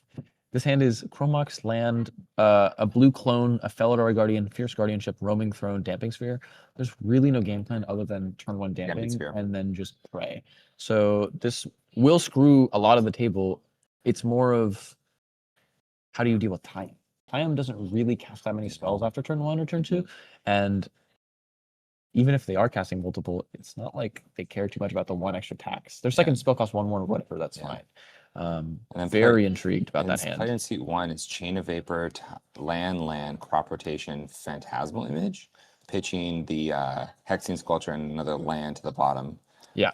Or the Vibrance and Shifting Woodlands. Yeah. Yeah, They look like they yeah, mulled a that's it. 5, and it's just a Cradle hand, which is very unfortunate with turn 1 Damping Sword. Yeah. Hopefully they don't tutor for it turn 1, because that would waste a lot of their turn. Yeah, I don't think crop rotation's terrible here, but No. Chain of Vapor helps. Chain of Vapor will definitely help. It's more so which land does he sack to the crop? Could be an issue. We'll see. Okay. We're just getting, I think, just a mulligan here from Arkham. Looks like he's mulling pretty low. But again, going forth and there being a turn 1 Damping Sphere before him is probably going to impact it very Brutal. hard. Yeah. It's gonna be Oh tough. my gosh. The fact that the turn 1 Damping Sphere only is like, it doesn't matter what he has. It's land, spell, pass. Yeah. Brutal.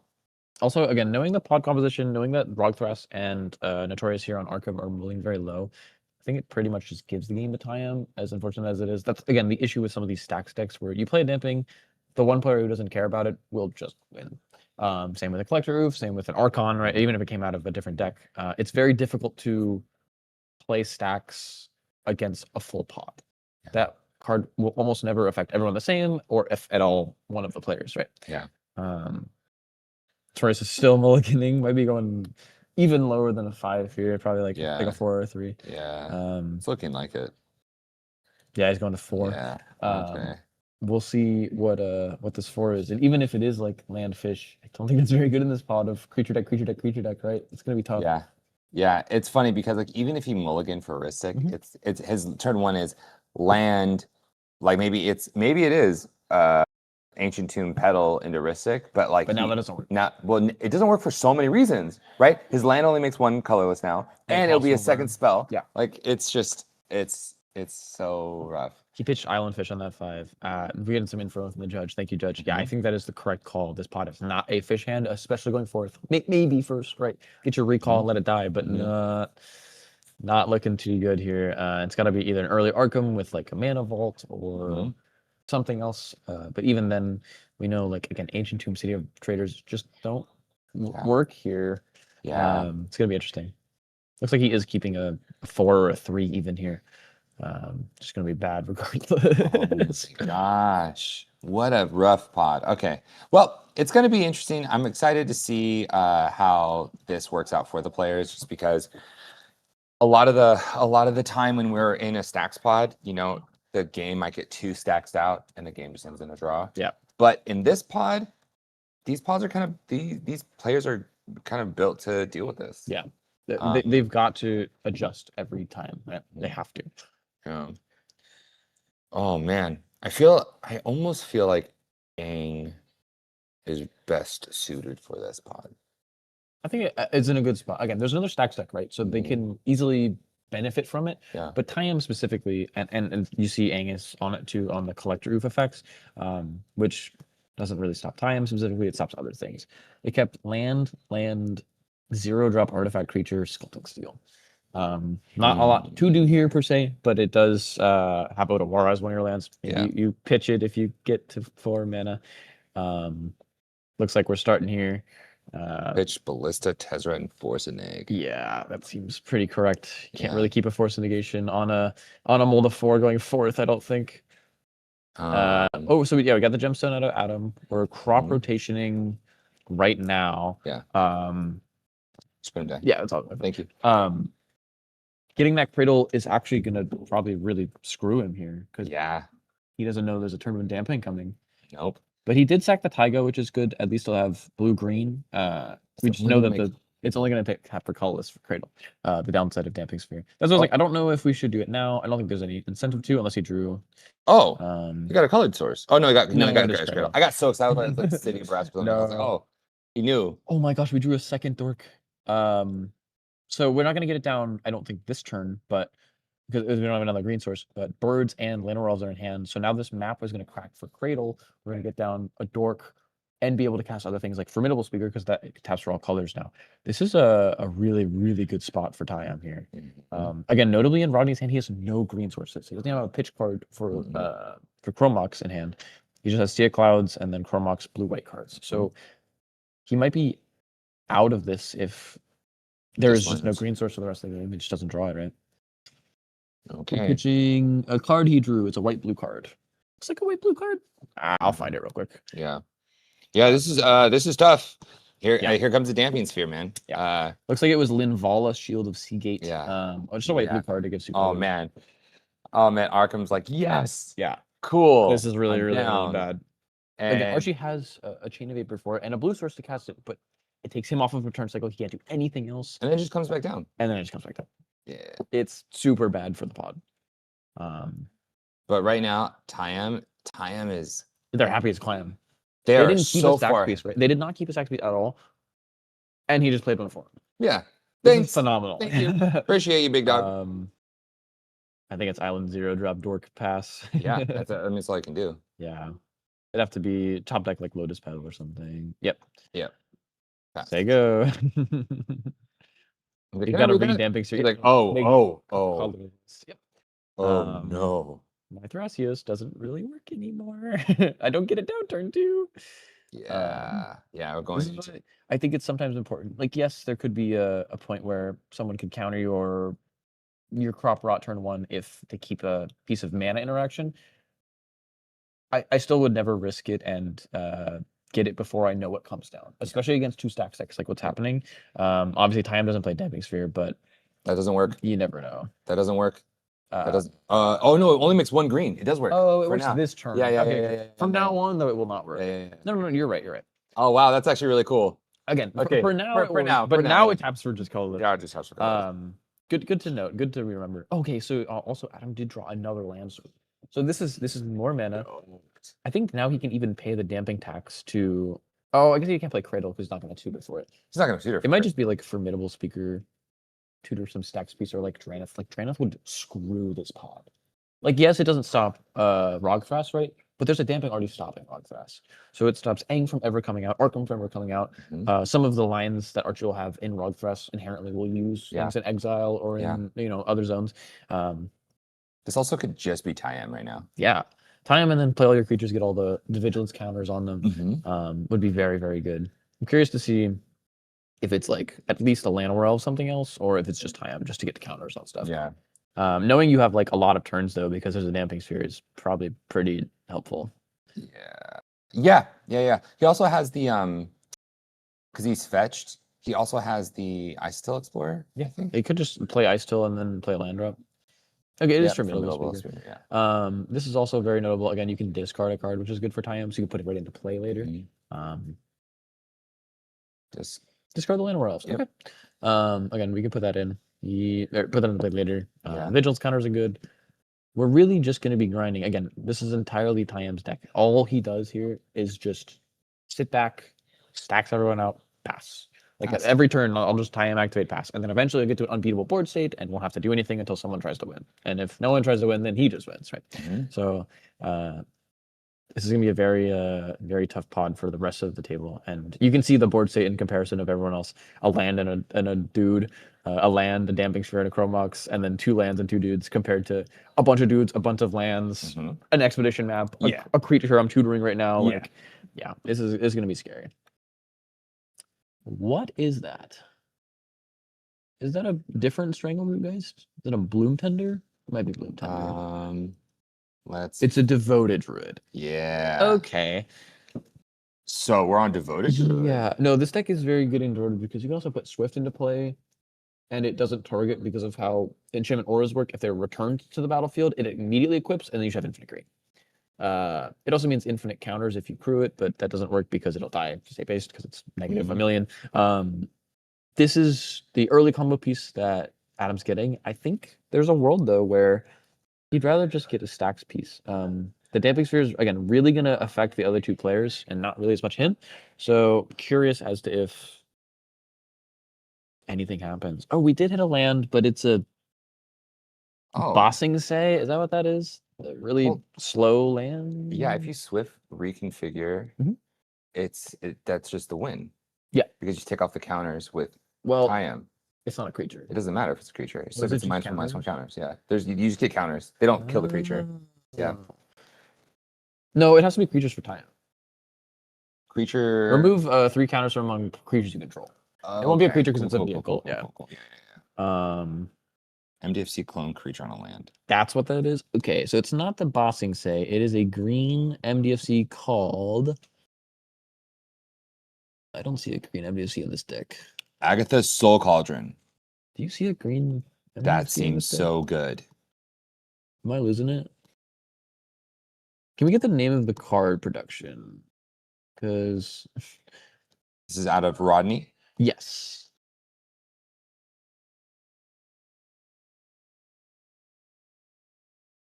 I'm catching more decklist errors on stream.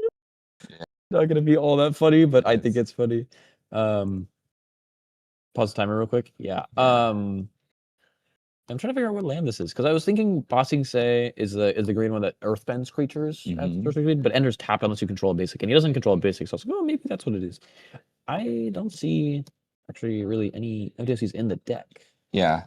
Bear with us while we Sorry, are again, looking. pausing. We are judges. I don't know if you knew that. That's what we are. Hey, I'm not there yet. I need to pass my L1 first, but I'm very curious.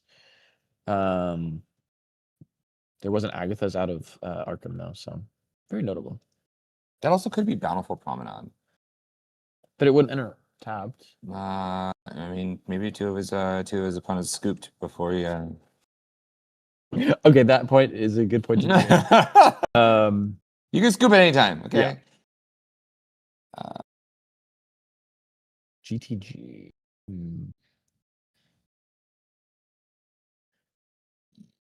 I just don't know what it is. I just want to know the name of this one. I'm very curious to see. You know what's fun? It's it's backside of Glasspool. Is it a blue land? Yeah, that's what he's saying. Yeah. Oh, it's a blue. It looks so green. I feel like I'm not tripping. You're not tripping. Glasspool is the deck. No, I was just like, that looked like green to me. Glasspool Mimic, yeah. So this just enters tapped. There is no ability for it to enter untapped, so they don't have an option. It's just a clone though, so it's good in the clone deck, obviously. Did draw land at least, but I was just like, oh, I don't see a green clone. Yeah. Glasspool Shores are really apparently good card. Yeah, it's pretty cool. Again, MDFCs are just good inherently because you get two types out of them. Yep. Either creatures or lands. We're casting a Phantasmal Image. I can only assume it's a Birds of Paradise. It could be Speaker, I guess. I think he needs pips. Like really needs pips here. Absolutely. Yeah. That's what it looks like on the back. Cool. Yeah, sounds good. Easy. There was a judge question that I got answered. Thank you, judges. Appreciate you guys. I think let's move over to players here in a second because once RJ's turn is done, I'm very curious as to how Tyam's turn is going to go. Yeah, absolutely. It's going to be very integral as well. It's just be aware. So the thing that you pitch, you might, if you care about it, just be aware. That's fair. I think I'm eating something. I think what I will have it be a speaker, and I'm going to get rid of this red flare because I don't think it's the pod for it. Yeah. Finish good or speaker trigger good? Yeah, you good.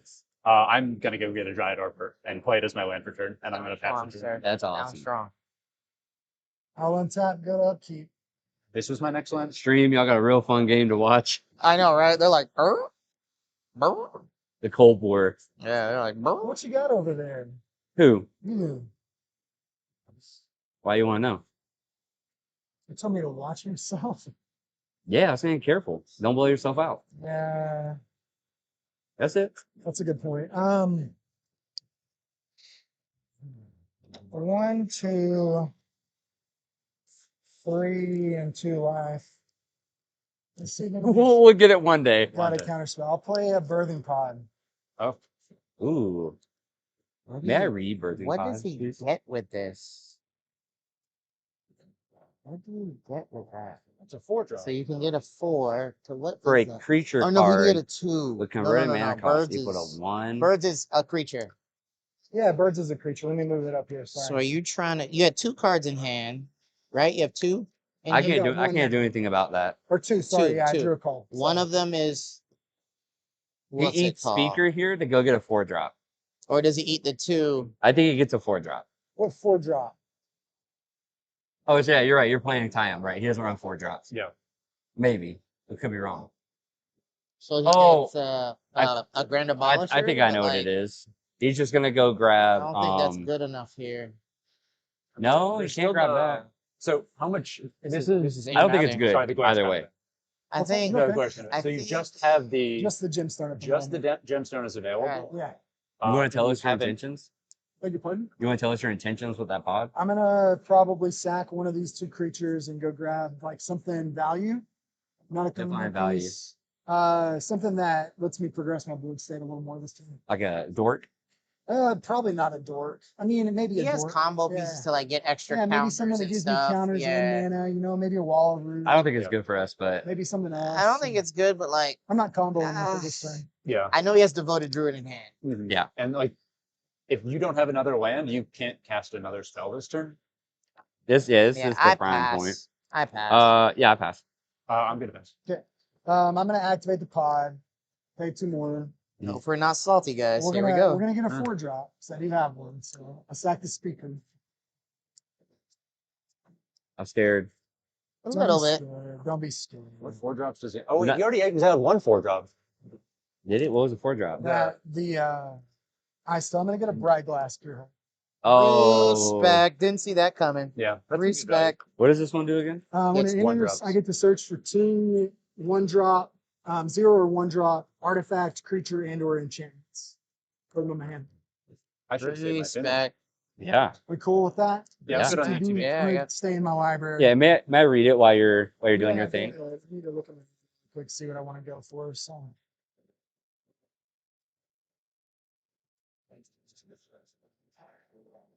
I'm gonna grab that. Oh, yeah. Yep. Makes sense. Do we lose next turn? Abolisher, probably.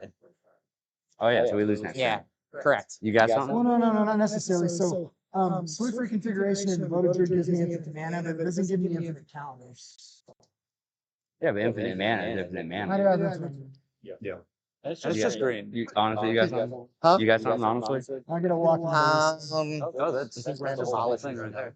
He can't play Abolisher right now. I know, but I'm just saying. like, Even I don't think next turn he can. I don't think. How much mana do you have? 1, 4. 2, 3, 4. I don't have enough mana. He can't play both.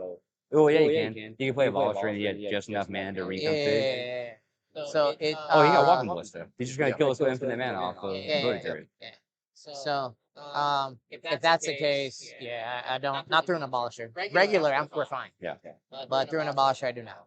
And I'll pass the turn. Look at us, remembering. 13. Interesting. You can grab Artifact, Enchantment, or what was it? Artifact creature, Creature. 4 enchantment, 1-drop. So. Kind of what I was thinking here is very relevant. I actually didn't expect Ballista in the deck, but we saw the Swift tutor, and the only 4-drops Adam plays are exactly Bright Glass Gear Hulk, which had to be what he got, and then Ice Toe, which is an exile from the gemstone. So yeah, they're seeing deterministic combo and death on their turn. 3 of his 4 cards are just, oh, you murder me. Oopsies, what do we do? Yeah. I didn't think about Ballista at all. I was actually thinking it was just Swift, Dryad Arbor, play a land drop, have some more mana next turn, but this makes sense. It's just murder. Yeah. It's just I win with creatures and a Swift reconfiguration, and I can do it pretty much whenever I want. I don't have to cast Ballista, right? You can go like tie and pass for a turn or tie something else for a turn, but like this is very scary for the board. And the fact that like you actually called a line when you saw the birthing pod. Yeah. Like, okay, this is gonna get Bright Glass Gear Hulk into, but you said Dryad Arbor Swift Recon. I knew the Swift for sure, obviously, because he just got Devoted Druid. Yeah. I expected just to land up to make extra mana. I didn't know that a lot of times we're on Ballista. Maybe they all are. Maybe it's just Adam's list. Obviously, that makes sense to kill with infinite green, but it doesn't seem the most ideal all of the time. Maybe just spot removal for things, but you can't time it back because it enters with no counters on it. I guess a vigilance and it dies, but like, whatever. Does Tyon play like aristocrats, things that say like if a creature dies, do a thing? Usually not, but there's a possibility they do here, obviously. I think also a very relevant piece. We saw Rodney's list is on tons and tons of artifact hate, so it could just be like Stony Silence pass, and then he can't do anything with Ballista. Sure, he has an infinitely large Ballista, but that doesn't mean he can sacrifice them or anything. Yeah. You're looking at a very interesting card. You want to bring it up, the white black spell? The white black. Oh, this one. Yeah, Abigail. Yeah. So Time is on Abigail. You want to tell them Oh what it yeah. does? Yeah. First strike. Wow. Flying first strike. Lifelink. When Abigail enters, up to one other target creature loses all abilities. Put a flying counter, a first strike counter, and a lifelink counter on that creature. So the cool thing is you can target your opponent's stuff that's stopping you, maybe a Draenith, maybe an opposition agent, something like that. Or you just target your own thing and give it a bunch of counters. It loses all abilities, but you get the counters you need for tie-in. Yeah. Yeah. And maybe it's good that it loses its abilities, right? Like there's a situation where some of your creatures aren't that good at that moment, but you just need that to be gone so you have counters. Or someone give you a Swan Song token, and now you just give it a bunch of flying and vigilance counters and things like that. Yeah. Yeah. There's a world where works. it's very relevant. Man, this deck is so it's resilient. There's a Very lot resilient. of ways to make it work for sure. Notorious on end step looks like he's gonna eat the assuming formidable streaker. Maybe even just Llanowar Elves. Llanowar Elves makes sense because then he gets more mana for his dork. He can maybe cast Arkham next turn. I unironically, I'm eating the formidable speaker here. I think there's a world where you do, but he needs mana. If he has another land in hand, I guess it just casts Arkham. If you eat the formidable speaker, you get the untap. You still have to pay one, but yes, you pay one to untap. Yeah. Got it. Untap target permanent, but pay one. Again, it really depends on what's in Notorious's hand, but also meaning that like he might now have the mana to interact somehow with Tiam's board state. If it's infinite mana, but then counter ballista, infinite green mana doesn't necessarily do anything with no counters on your creatures. So they're in a very strict predicament of we have one turn to deal with this, and we have no draw engines. How do we stop this? Yeah. Archie is probably showing Adam right now the Chain of Vapor in his hand. Yeah. So what he can do is, in response to the Swift reconfiguration on the Devoted Druid, just bounce it so that Swift fizzles and then goes to graveyard. The issue is Time will eventually get that back. So there's still a predicament in the long run, not necessarily right now. He is exiling the Formidable Speaker, which is no, he's just attacking. Oh, okay, sure. No, he's making mana. What am I saying? He's making green mana with Llanowar Elves. Sculpting Steel. Okay. Yeah. Is this Sculpting Steel for a birthing pod could be super Bright Glass good. is an artifact. Bright Glass is also really good. Okay. So you can also get artifact lands. I know Arkham usually plays Seed of the Synod, so this could be his land drop return.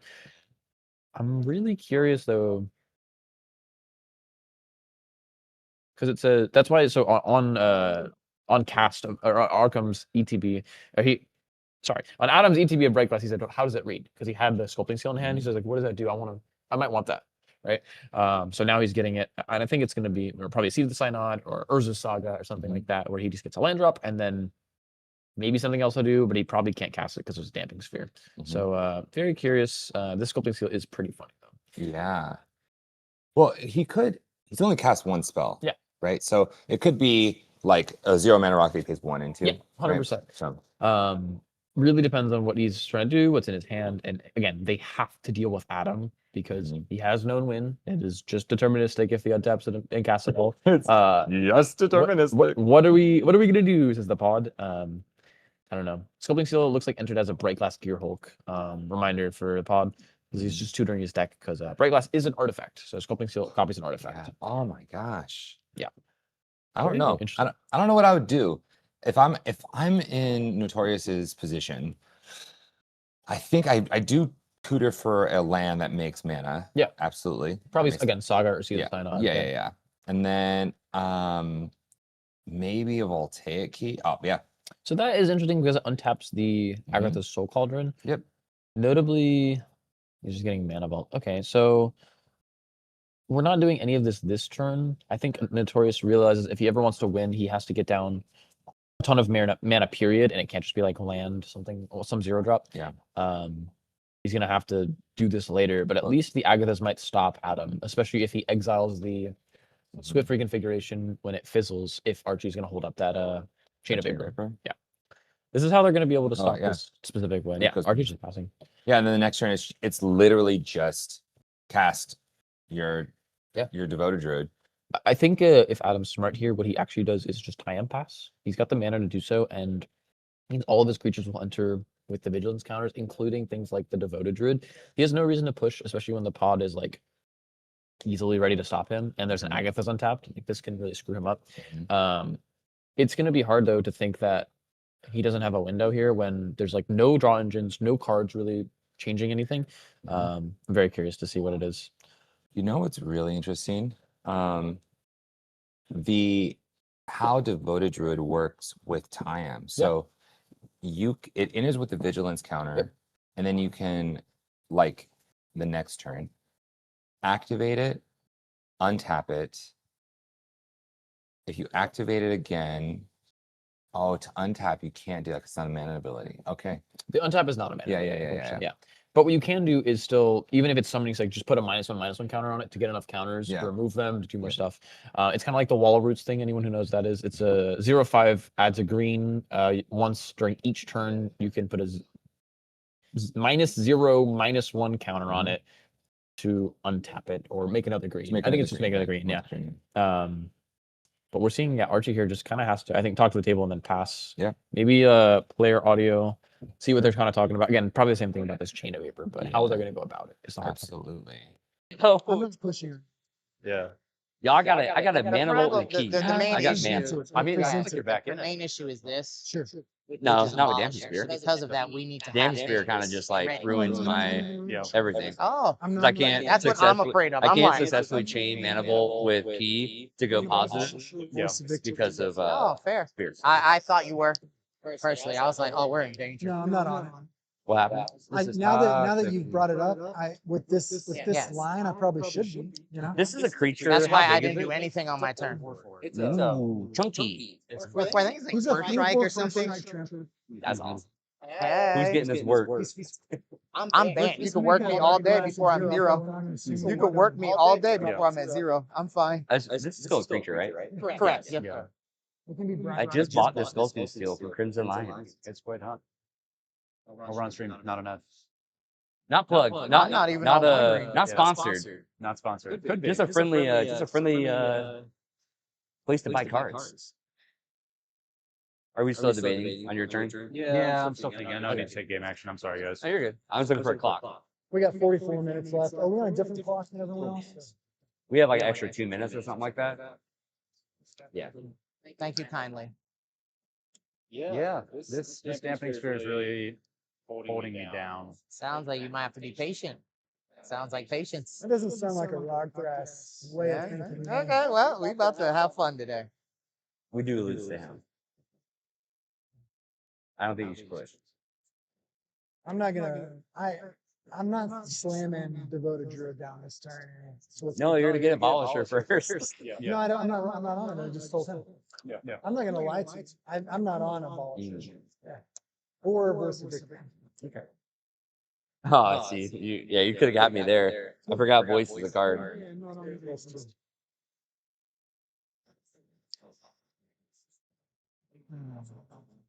If you're gonna chill on your turn, I'm gonna do some stuff, but I'm not gonna do anything crazy. Like I'm not these cards that I searched for. Yeah. I'm scared to throw them down right now, just because I feel like if I try to push, then I'm just gonna get stifled, and I'd rather not go down that road quite yet.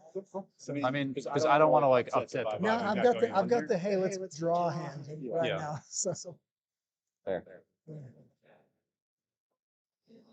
I like doing the tension where he doesn't really know, but I'm not lying, and he doesn't know me. I love that tension. That's what makes cEDH hilarious. It's so much fun. It's like you said. I mean, you gotta be honest, but you don't have to give all the information. Exactly, because then they know, oh, it's actually a fluster instead of no. You got to work for it, baby. You know what? Y'all raise a convincing argument. We're chilling. Oh yeah, Break's chilling, At the end of the game, I can show waiting you. to see what I do. I mean, it might go on the stack, and you could say like, hey, this That's fair. Yeah. That's fair. Four manas.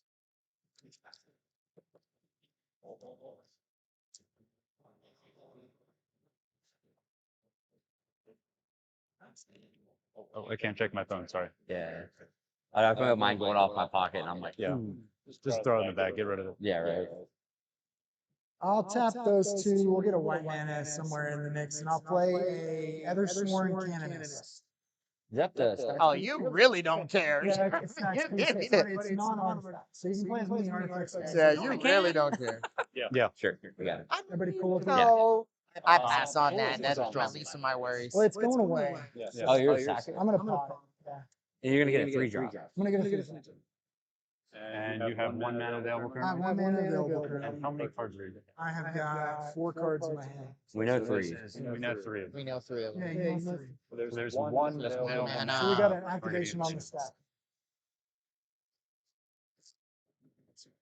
I got nothing for an I think activation. it's best I pass because I think he's salivating to do some fun stuff. So I have to. I got nothing. So I mean, I'm not particularly worried about a pod for 3 because they still only have 1 mana showing, and they're still into the wet ball. That's fair. Yeah. One mana showing. That's fair. So I'm going to pass it. like I said, that 1 mana showing. Yeah. I'm gonna grab. You heard that, right? 1 mana show. What 3 drop? What's 3? There's a lot of spicy ones in time. In Time, yeah. There's a lot of spicy ones. I mean, if you're just getting value, They the get the initiative creature. guy. It's a good I'll question. get a ranger tap. That's I'm pretty totally high. okay with that. Yep. I pass on Rangy's ETB. Sure. Okay. I'll get a little. We can't let him get to his turn with that. That's correct.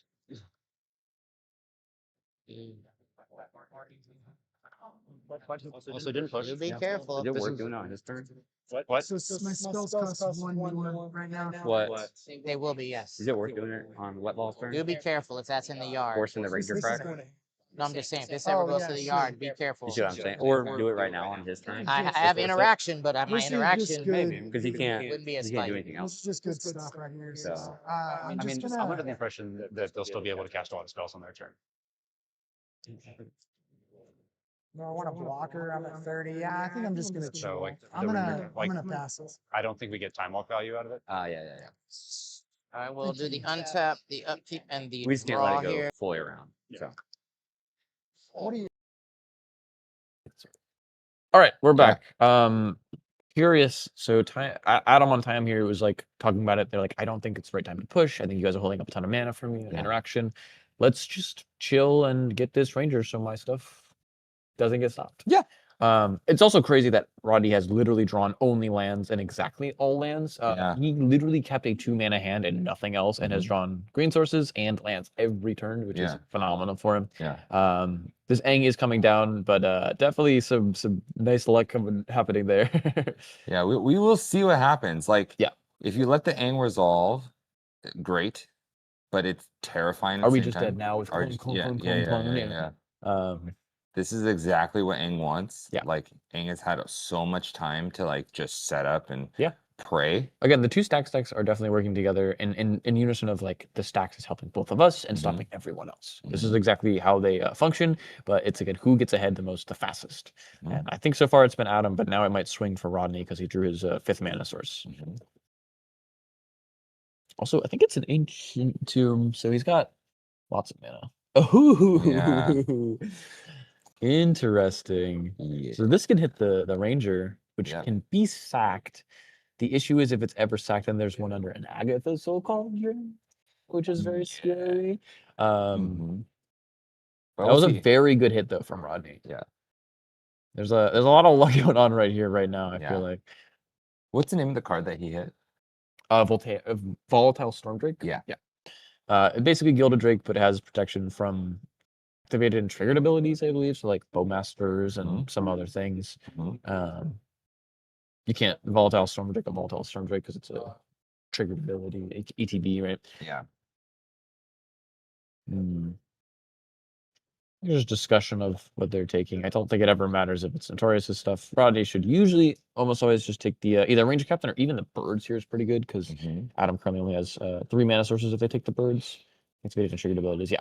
So protection from a lot of stuff. Yeah, if the politic happens where Ranger doesn't get taken, I'd be very surprised. Yeah. Again, that or birds are basically all I think. And I think he's doing the right thing of just swapping it. He doesn't want it in graveyard for the Agathas to eat, right? It'd be very bad. Ironically, there's a world where you use the birds and you immediately make your ranger not a creature anymore. With the Swift? Yeah. That is possible, but then he loses his combo. Because again, because of Agatha specifically here, it really screws everything up. Because if there's any interaction for it, it doesn't get countered necessarily per se. Or if the other thing gets bounced, either one, it was a graveyard and then it's gone forever because Agatha's will eat it or the devoted or whatever it may be, right? It's just very bad to get blown out by. But the way I'm thinking is like, okay, instead of having combo, you just delay it. Yeah. Like this game's already like in this delayed state. 100%. Okay. You swift recon your ranger captain. It happens. You keep your ranger and you have a lot more autonomy. Yes. And then from there, there's still a chain of vapor, sure. Yeah. The most relevant thing, right? In this situation. Yeah. But I mean, I don't think it's going to be that big of a deal. No.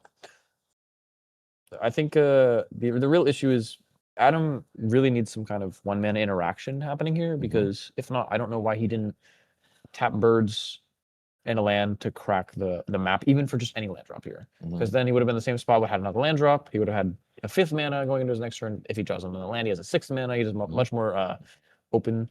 Yeah. The green is to mark whose cards it is. Sounds good. That's a great job. Thank you, Judge. We're making some mana. So now Notorious does have, again, 2 creatures that can tap for green. He's got this mana vault and the key. So I think we're going to be making a lot of mana. I don't think this is quite mana vault into key into Arkham because it costs so much with the Damping Sphere, though. So it makes 3. Yep. Key costs 2 now. 2, 1. 1 untap. So he can cast it for 6, I guess. Fully tapped out. More of a... depending on what's in his hand again, like what interaction he has, what things he can do, besides just Agatha's, obviously. But this is a great spot for Notorious. Is he just flexing Moxes just as mana counters? I think so. That's the first. That's that a I've first. seen. I mean, I would too, but dang. Dang, bro. Yeah, that's pretty cool. That's how we roll, man. Might as well, they're not legal, so. Yeah. Also noted there is, I'm thinking about what's been exiled underneath. Is it just the he got the formidable speaker. Formidable speaker too. So now he has double keys, right? So he can make the mana to just cast, right? Again, is it worth it though to tap out, or what does he have in hand? Does it counter the things? Now that the Ranger's not on Adam's board, there's a possibility where they need to keep up actual counter magic for the Swift, or again, just the Chain of Vapor. Very curious to see, because a lot of the time the time decks are on things like Legolas's Quick Reflexes, which doesn't get around Damping Sphere timing. You still have to pay extra mana, but it does obviously be timing restrictions of, oh, I have split second, your thing fizzles. We can check real quick and see, but very curious. They're not on Legolas's Quick Reflexes in this deck. I know some are, but there's a good reason for a lot of them not to be. They play basically no instant sorceries. There's not even a Demonic Tutor in this deck. There's not a Vampiric Tutor. There's not an Empyrean. Nope. Something I also don't agree with the IM players. You should probably play Demonic Tutor. They play the deck more than I do, sure, but like, come on, bro. It's Demonic Tutor. There's literally no reason you shouldn't. I don't know. Demonic Tutor. Wow. I mean, chase. Okay, so we're doing the key thing. Did it key? For the oh, because they're both formidable speakers. Yeah, you don't even have to cast key. They've got a Nexus of Becoming in hand. We're getting information from the judge. I think that might be a little better than just slamming Arkham. It might still be worth it to slam Arkham here, but no. If he has Nexus of Becoming in hand, the chance of him even the chance I'm able to draw a portal to Phyrexia and just say, hey guys, you don't get to play Magic anymore. 4 creatures, one of them is a land, 3 creatures, 2 creatures, everyone's out of the game. Yeah. Fine. Not only is everyone out of the game, but I'm gonna use this Agatha's to win. Yeah. Thanks. I think it's time now we swap over, see what Notorious is gonna do here on Arkham. This could be brutal. Yeah. If he has it, he has it. Oh my gosh, yeah.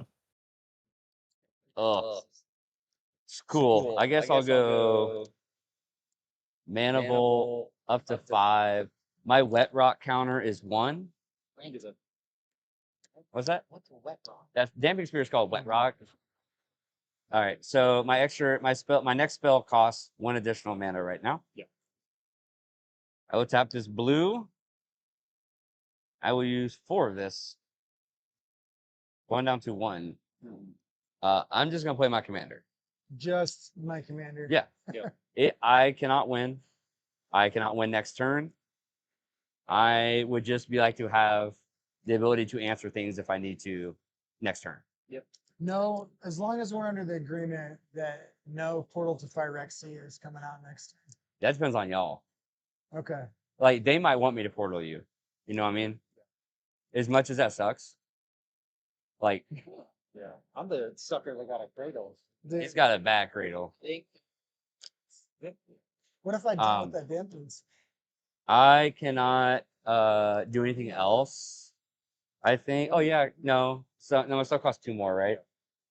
Yeah, I can't do anything else. So I'm good to let my mana go away and pass priority, pass turn. Instead. 100%. What are we cooking with over here? I waited. I got a chain of vapor card in your dampening sphere. Oh, Dampening.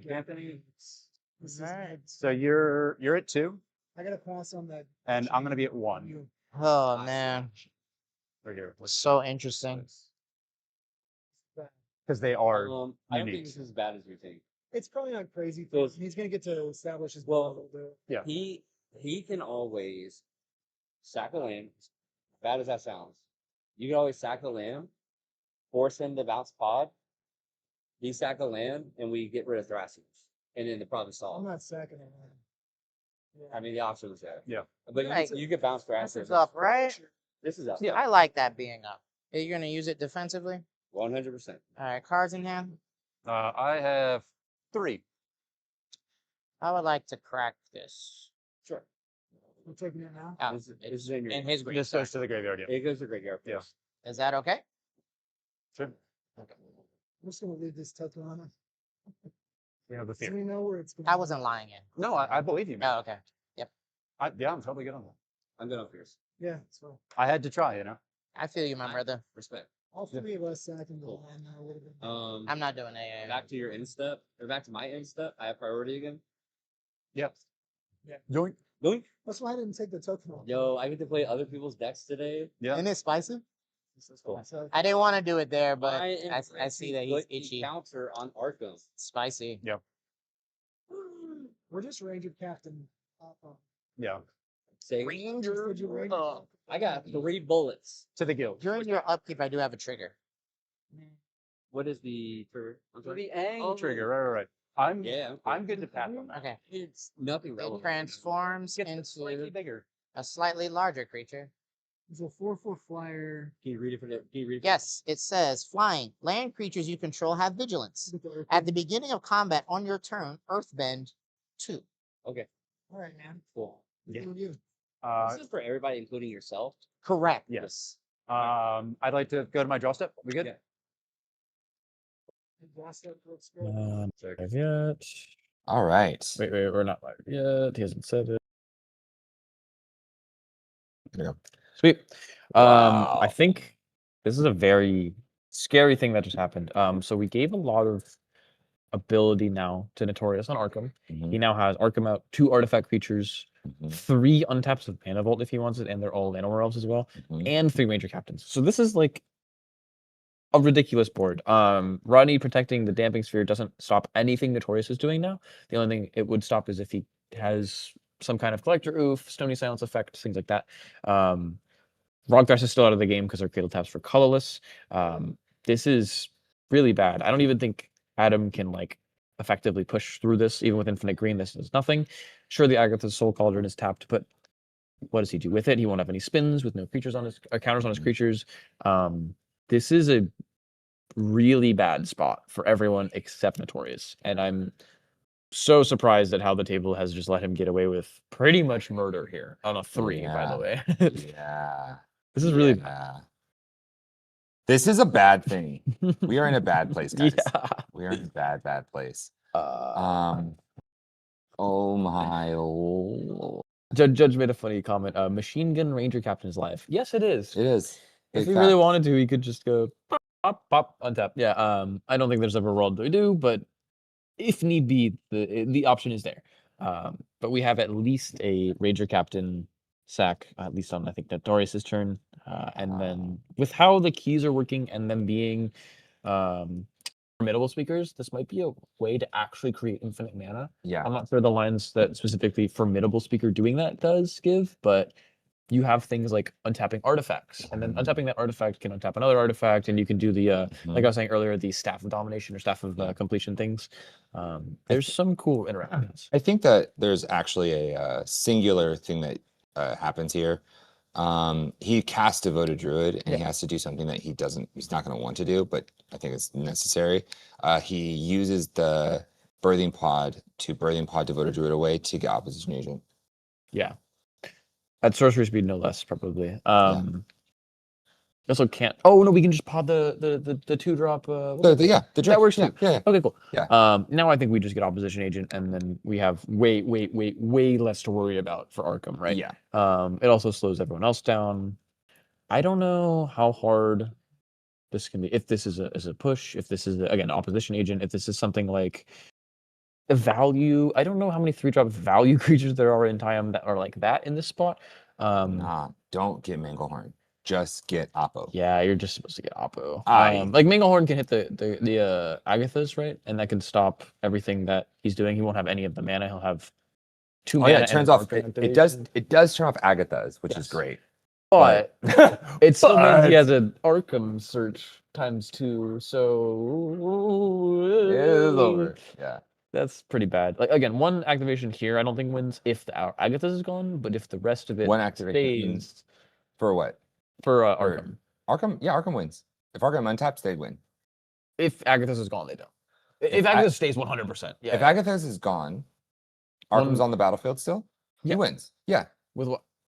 Okay. I actually don't. I don't know at this point. I don't think there's a line here. If Agathas is Arkham, gone. yeah, he has 2 artifact creatures. Yeah. Right. So if he sacks 1, he there's a creature that makes that untaps Arkham and makes Arkham also an artifact. That gives it haste. Arkham has haste. Arkham, it doesn't need haste.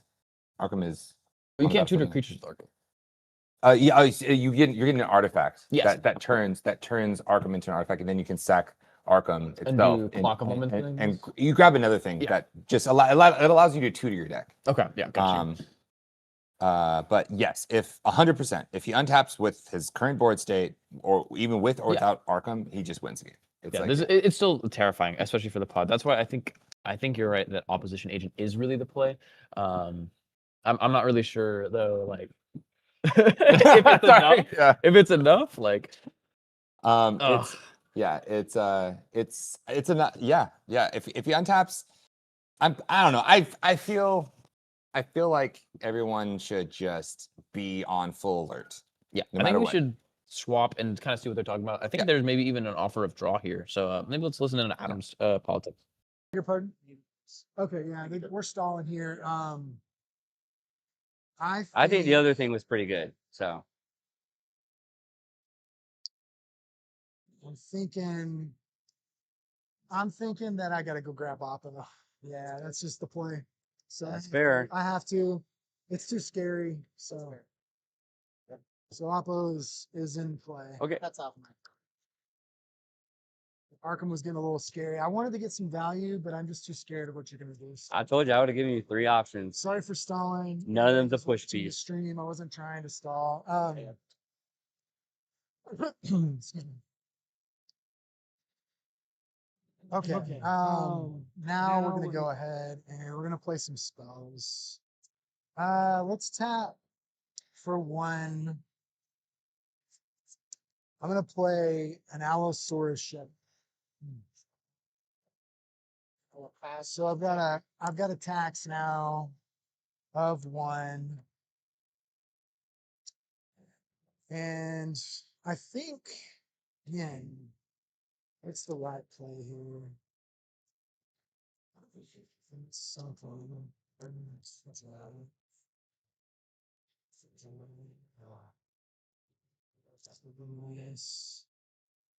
The right play here is gonna be. Yeah, I think I'm gonna go ahead and I'm gonna tap 2 and I'm gonna crack this expedition map. Okay. Yep. Go get Guy's Cradle. I'm gonna get a Gaia's Cradle. Oh, there's a bounce spell. There's a bounce spell. Well, I'm just preparing. I'm preparing. So we redirected the Oppo, right? And then we draw. Okay. That's a thing. That's a thing. We can't redirect the bounce spell to I'll Oppo. play it for land for turn. No. We're talking about with when he bounces Damping Sphere, Just to have it. or he goes Boseiju. You know what I mean? So will you cut that for me, sir? Now I can't use it. Well, you have a cradle. I want to use this cradle as well. So. I tap mine for 1 year. And on that note, I think that I'm gonna go ahead and ship it down. That's it. All right. I'm gonna need you to go ahead and Cycrit. Overloaded. You want to untap your Chrome Mouse. Thank you kindly. Mhm.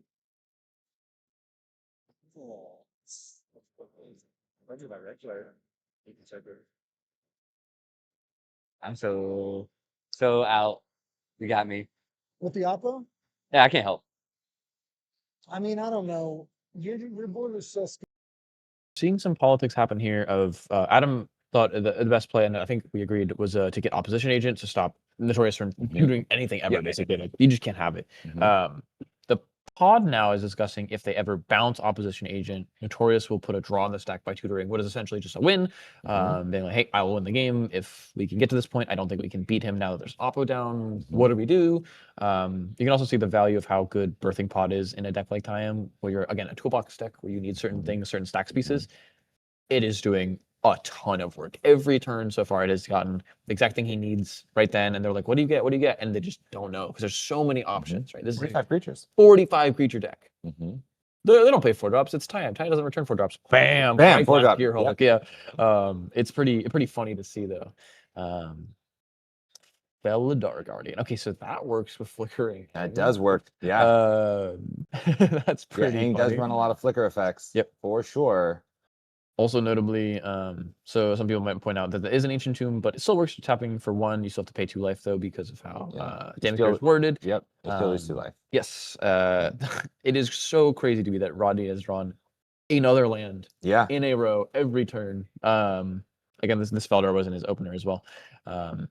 This is pretty wild that he's kept a 1-lander and hit a land every turn. And now he gets a thing. Aang enter, yep.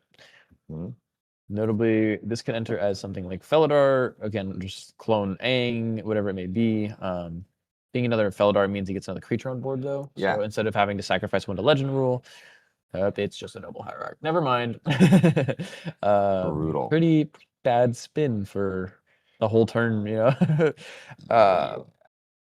As a table now, they really do have to discuss, again, what can we do to stop Adam? Notorious had an amazing board and a board state, and they still has the, what's it called? I got the Soul Cauldron for potentially the lines here with Tayam, but is it going to be enough? Yeah. So it got to his turn. Yep. Okay. Untapping, redraw, lose a life for mana vaults. Okay. And now we'll see. We'll see what he does. Yeah. It's going to be very, very relevant. I think, again, all 3 players have to work together here, right? Oh, they're just discussing what's in your graveyard. What other outs do you have left? Do you have any more bounce spells? We know that Archie used a Chain of Vapor earlier, right? Oh my goodness. Yeah. Even if he wanted to, Archie could spin Thrasios once and sack his Lotus Petal. It seems really bad. And even if he finds out where it goes into play, so it doesn't work. Same with Visagie, right? So it's like, oh, this is so bad for them here. Yeah. I think that, honestly, it's going to be a thing where, he's going to activate. He's going to just play the. Well, okay, plays the key. Yep, makes sense. He has so many keys. Yeah, quite a few. It also means you can untap the Agathas a bunch of times, right? Yeah. Just keep exiling things out of Adam's graveyard. Yeah. And I think that might have to be the move of what to do with my mana. Is he untapping Rodney's things? Interesting. Or are we just talking about it? What is he untapping? They may just be talking about it. I think we should probably actually swap back over player audio, see what the discussion is. Again, I think they're trying to force a draw against Adam because he's in a good spot. Yeah. I'll take a key, untapping the Volt. I will tap the Volt for 3. Don't worry, I'm not pushing. I know. I got a lot of untapping going on. Yep.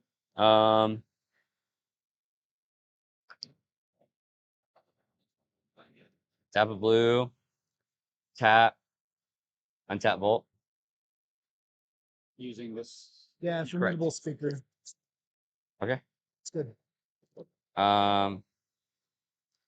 So I have a tax of 1 right now. Is that right? I have not played a land for turn. I'll play an island. English is stuck as me. Tap mana will go up to 6. Sure. Tap a blue.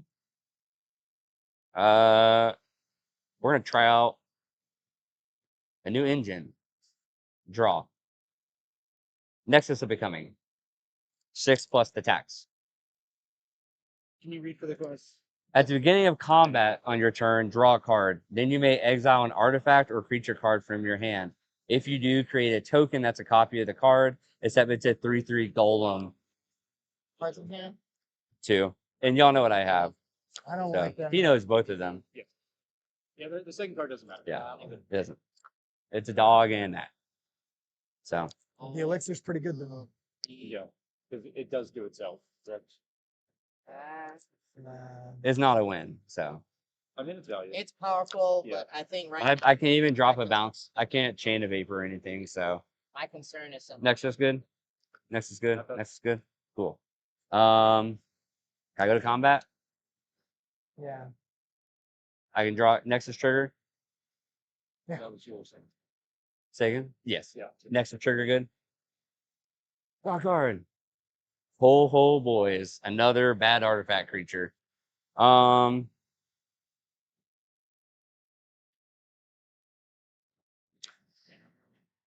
I'll put the card. All right. Is there any world you're getting rid of Oppo? Me? Not right now. I mean, there's a so I'm gonna be really straightforward with you. I don't need to search for a 4-drop right now, and so Yeah. Oppo's not gonna get sacked unless there's just you make a really good case for me needing to get rid of I'll it. never cast this. I Or I'll never put this on the battlefield. It made it feel better. been around for them. Yeah, that's fair. I figured I'd ask. So He plays a lot of creature tutors. okay. So with the Nexus trigger, I'm going to put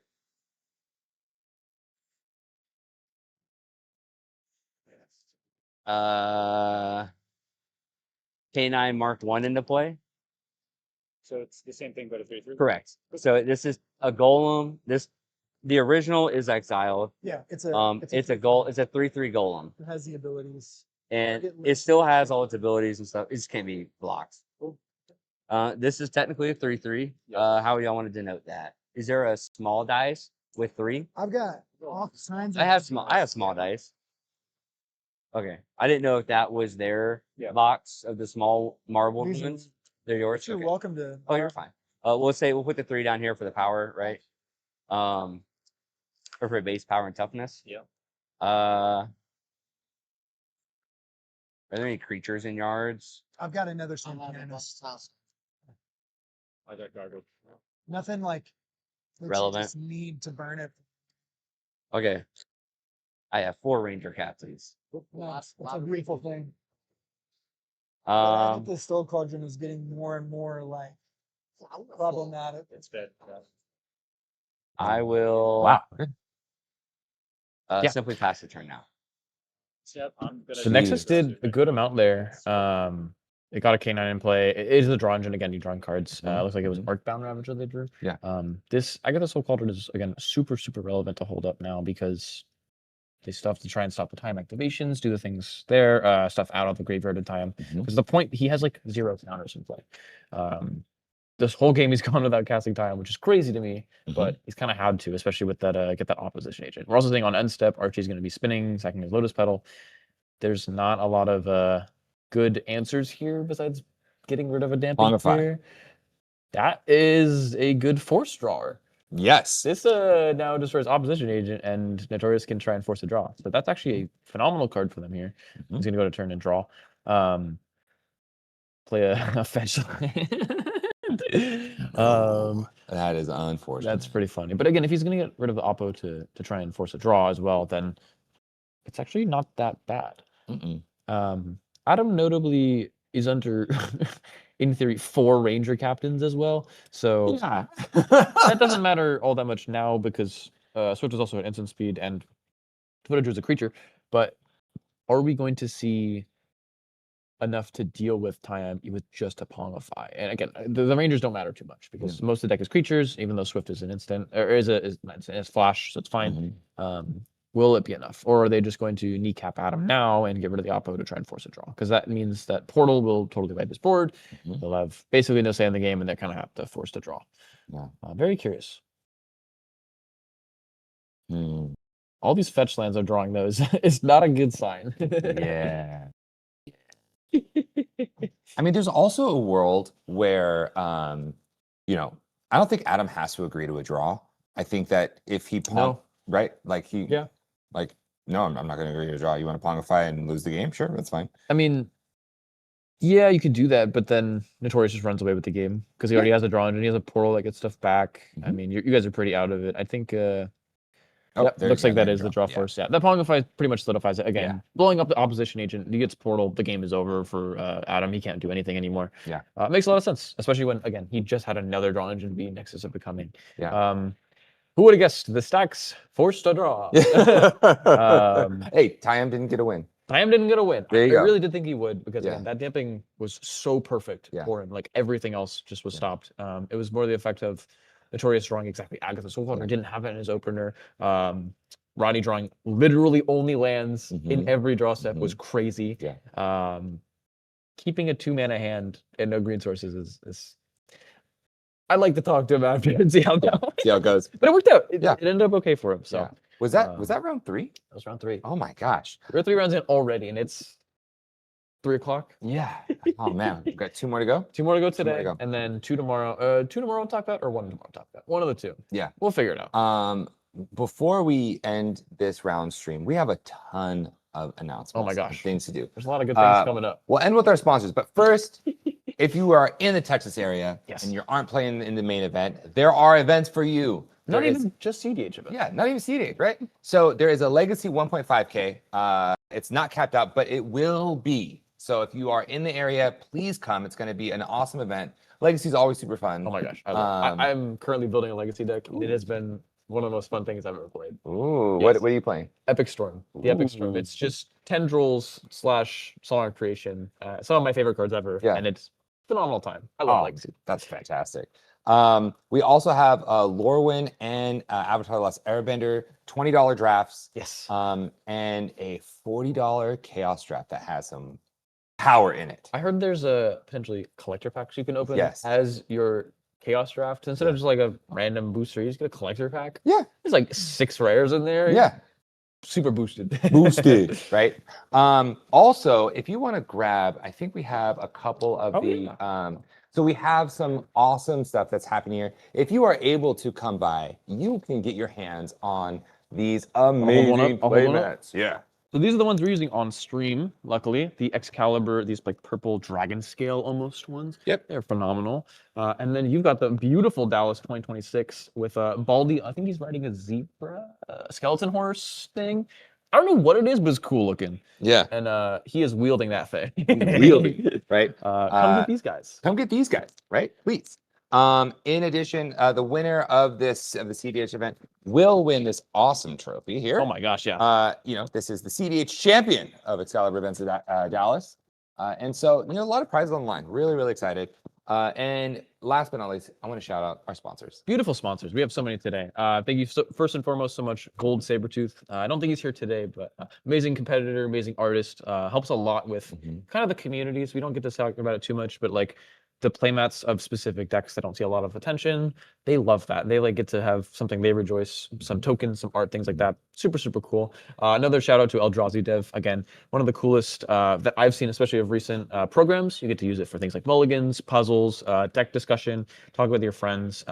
You also get to do cool things like, yeah, what did I hit off of Natali? It gave it to me. What are my opponents? That's what the spells I'll get, like in theory. Yeah. Very, very awesome program. Thank you guys so much for that. Yeah. And then we got a few events coming up. Again, Misplay at the Lake in Cleveland by Better Plays. Amazing TO. Thank you guys so much. Hopefully can make it out to that one. We've also got Just Jam, which is the D-Grid event in Phoenix. I believe it is a 20K. It's a big event, dude. I'm excited for all these big events coming up. We've also got Boil 3 from Landgo and Wayne. Thank you guys. I'm going to be playing at that, the 4-team event, which is going to be super, super cool. And I'm interested to see like a different kind of format than cEDH. And then last but not least, we've got level 7 games is Siege 10K plus in Colorado. It is also going to be scaling up, hopefully up to 20K. And it's going to be an amazing time in Denver. I'm going to be there for sure. It's my my local stay. We'll see how that goes, as well as how all the rest of the events in the next few months go. Yeah. Those are our sponsors. Those are our announcements. Yeah. Stay tuned. We will have round 4 very soon of our amazing Dallas event out here, and we'll look forward to seeing you guys soon. Peace. Short break.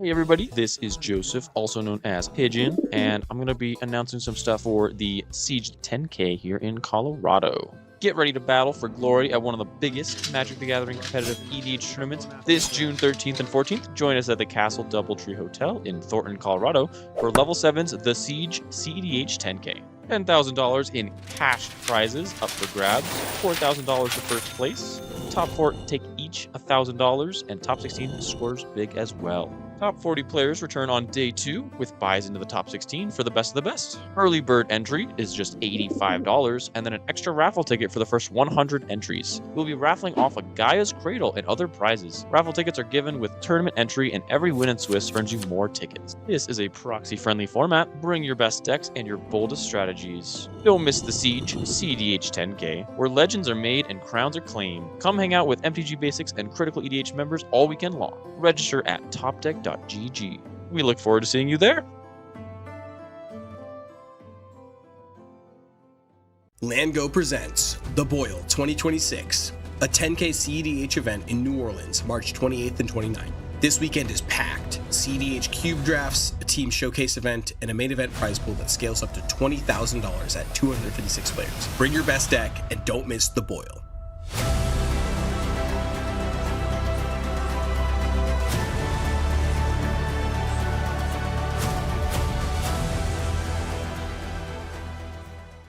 Just Jam D-Grid is bringing the heat to the Southwest with this $20,000 cEDH tournament. This 2-day event will take place in Gamers Guild, the largest play space west of the Rocky Mountains.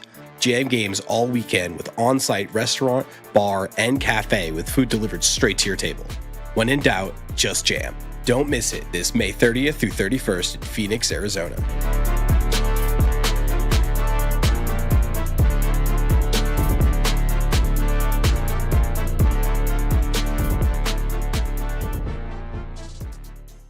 Misplay on the Lake is a $10,000 to $15,000 cEDH tournament hosted by Better Plays Gaming this April 18th through 19th in Cleveland, Ohio. Better Plays is looking to bring eternal weekend-style events to the cEDH community, starting with their very first Platinum or Diamond event. Vendors, Alterus, cake pops, and more. Misplay on the Lake has it all. Better cards, better value, Better Plays Gaming.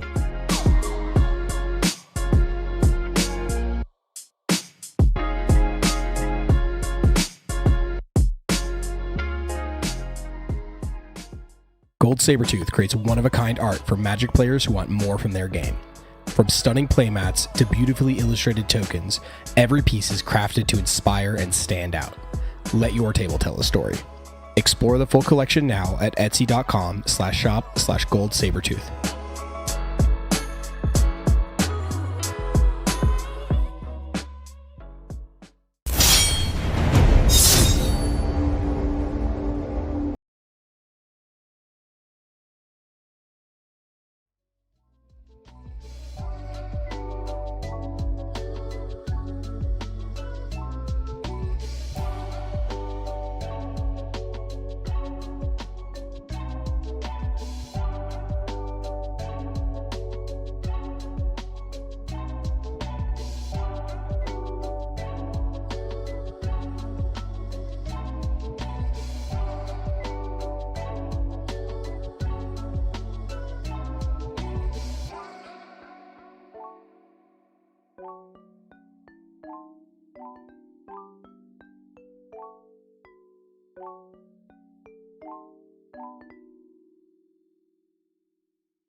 My name's Pigeon, and I'm joined by Jace. Jace, how did your round 1 go? I won my game. Yeah? Yeah. How'd you win?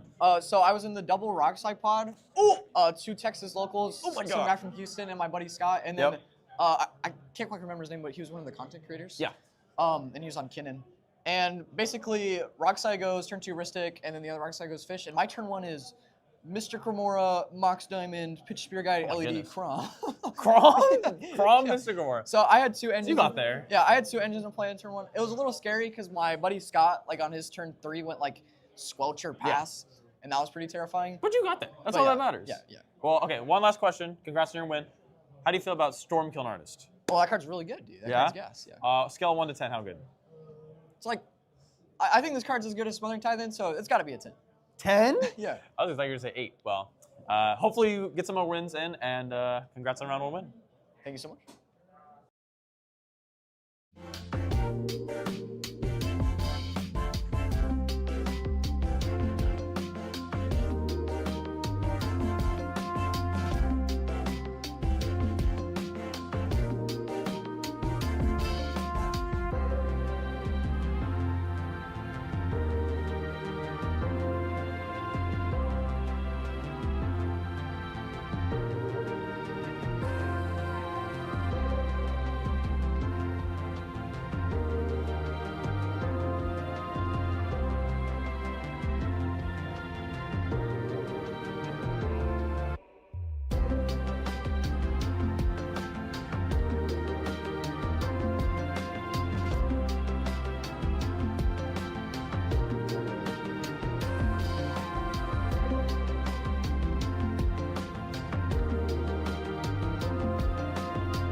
Welcome back, everybody. We're about to be here for round 4 at the Dallas 2026. If you're just joining in, my name is Pigeon. I'm joined by the lovely Hire MTG.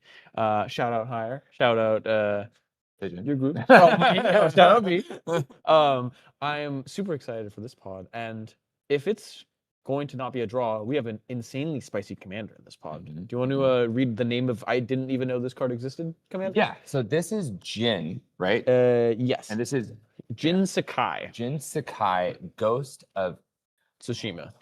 Tsushima? Like sushi?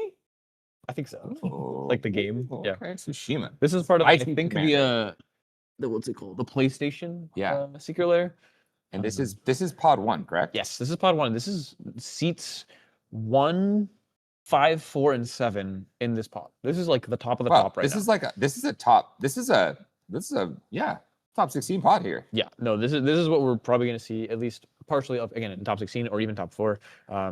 We're getting to see Jace again on his farm list, but we are also seeing another farm like last game, or like the game before. We're also seeing Tiny Farm, also known as Lucas and Will. These are the Stranger Things commanders, where they have the Friends Forever. It's basically the same as Farm. You're just a little more turbo. You're a little more in on the Necro Naws, to my knowledge, and looks like there's even like some VV tech in here. Yeah. Pretty interesting. Absolutely. The Esper control list coming out. I am so excited about this. If you don't know what Jin Sakai is, Ghost of Tsushima. Let's see. It's whenever Jin deals combat damage to a player, draw a card. Whenever a creature you control attacks a player, if no other creatures are attacking that player, choose one. Standoff. It gets double strike until end of turn. Ghost. It can't be blocked this turn. Yeah. So this deck is. Whoa. There's a Bolus of Citadel in this deck. Yes, there's a Bolus of Citadel. There's a Grim Hireling. There's a Eureka. There's a Thief of Sanity. There's a Thada. Oh my God, Thada Adele. Wow. This is I'll say spice. I'm a little worried that there's a Grafdigger's Cage in the same deck as a Bolus of Citadel, though. Yeah. I know it's Esper control, but like, what? Yeah. What are we doing? I'm confused. Wow. There's a Rest in Dam. peace. There's a Doomsday. Doomsday? Yeah. Nexus of Fate. Okay, I'll say we're cooking with this one. We are cooking some heat. Yeah, an Esper control deck on not so many control things. Yeah, it feels a lot like this is mid-range Esper. Yeah. You know, this is real in its truest form. We're on Rest in Peace, we're on Yeah. Counterbalance, we're on Tithe, right? We're on One Ring, we have Cursed Totem effects. This feels like Tivit if Tivit had a younger sibling who was really angsty. Yeah, angsty younger sibling. Again, for there's like sure. a Brina in this deck. We're on Sarah Ascendant, so we're also doing beats stuff, I guess. Very, very intrigued. Maybe the lifelink actually matters because Bolus is Citadel. Yeah. Well, the other thing is like, so this, the way at least the pattern that I'm trying to catch on right here is if you go turn 1 Sarah Ascendant, turn 2 or turn 3 Jin, then that Sarah Ascendant does have double strike if it attacks a player. In the air with Those lifelink. Or sorry, yeah, 6 twice in the air with lifelink. Yeah. That's crazy. And that's a huge chunk of life. Yeah. Right? Immediately goes up. Oh. And then if there's a if you happen to have there's Delany Trick. Yeah, there's a lot. Yeah. I can imagine a world where this player has probably gone in the past. Sarah Ascendant Mockingbird, turn 1. Yeah. Turn 2 Jin. Swing for 24. Gain 24. Gain 24. Cast Bolus Citadel. Bolus Citadel my whole entire deck. I think I can get there from 64 life. Yeah. No, we're cooking on this deck hard, and I didn't even know this card was a real card. It is from, again, the more recent, I think it's the PlayStation Secret Lair. Very, very intrigued how this deck runs. But again, we've got to go back. Also, Jace on farm. We talked about the Tiny Farm list a little bit from Ricky. And then Lucas is also on farm. I think this is one of the TOs in the scene. They're playing some Squelcher today. There's some other gas like the Beseech the Mirror we've been seeing a little bit more of. Reign of Filth. This is definitely a turbo farm as well on like Snapback and some things. Pretty interesting. Curious how this pod composition is going to go again with basically 3 turbo decks and an Esper control deck. Yeah, for sure. I want to be optimistic. Yeah. But is this going to be like game 1? This is going to be like game 1. This is going to be Turn 1 gemstone into Worldly Tutor into win the game. Turn 2. Yeah. This is going to be some crazy shenanigans. I can absolutely see it. And I think, again, it'll be from these early seat farms. Ricky going first on Tiny Farm, and then Jace going second on regular farm. Yep. Lucas is 4th on also regular farm, but that doesn't really change too much knowing pod composition here. Yeah. What's interesting about this pod is that we are now featuring players who are a little bit more in the I want to grow as a cEDH player. I Yes. want to get better, right? 100%. Yeah. Right. So the fact that like Ricky, right? Ricky comes in, he has 33 tournaments, 9% conversion. Yeah. Right. So right now, this is him stepping up. I found a build that works for me. We're pushing it. We're pushing it to its limits, right? Right. Yeah. And I love that. I love to see players growing in the space. Obviously, Jace comes in with this massive win rate. He also is one of the players that I think is like synonymous with a prodigy. 100%. But on the other end, we have Randall Mimnick. This is his Second first or tournament second ever. tournament, second Yeah. tournament in a pod with killers, right? Like absolute murderers. Yeah. they're- Oh my gosh. They slaughter in their sleep these cEDH pods. They're Yeah. like, oh yeah, I ate this for breakfast. Yeah. It's gonna be, again, you're doing an amazing job. It's gotta keep a tough act to follow. Gotta keep up the good work. This, even being a draw for him, would be great. You get to 12 points after 4 rounds. That is a great start to this tournament. 2 wins, 2 draws. But I think they're gonna want to play this out depending on who's going where and what mulligans we look at eventually. And rounding out is Lucas with a 60% win rate, 5 tournaments. Yeah. But fantastic record. Has really done well in a lot of his tournaments. So A phenomenal job. yeah. Yeah. It's exciting. I'm down. I'm excited to see how this plays out. Man, some of these decks are just out of control, man. Oh yeah. We are seeing here, looks like, I think they've got hands, at least some of them. We're gonna get in a second from, oh no, Jason's still shuffling. Some of them kept hands, so we're gonna see what these photos are from our lovely judges. Thank you, judges. Appreciate you guys and all that you do. But yeah, again, double regular farm, mini farm control. So this is a very interesting pod to say. Again, who gets their Ristics down first, who gets their Necro resolved if they find it, the Tithe that which probably wins the game on the spot. It's of which engine is most efficient in the pod comp and who gets it. Yeah. Question. I was asked multiple times, do I have an Ashling for trade? Can you tell me what's going on with Ashling? To my knowledge, there's this beautiful individual called TurtlePod. He's an amazing man, Duncan. Him and a few others have been playing what's it called, Clam Chowder for a while now, a good while, and they think the tech is to play Ashling and Clam Chowder. I don't know how good it is. I've never actually seen it cast or resolved or anything of the sort, but you're kind of getting a ska effect of whenever you cast or copy an instant or sorcery. I think we see it right here. Is it in this tiny farm, or is Jace playing it in regular farm? This is Jace playing it in regular farm. I'll read the card off just to see what it does. It is a 2 colorless, 2 red, 4/4. It says you don't lose unspent red mana as steps and phases end. This is similar to the Electro. You just don't lose red mana. Magecraft, whenever you cast or copy an instant or sorcery spell, discard a card, then draw a card. Period. That is every instant or sorcery. If this is the second time this is resolved this turn, deals 2 damage to each opponent and each creature they control. And if it's the third time, add red, red, red, red. So it is not only a ritual, it's not only a board wipe, it also discard, draw, outlet, kind of like an artist talent.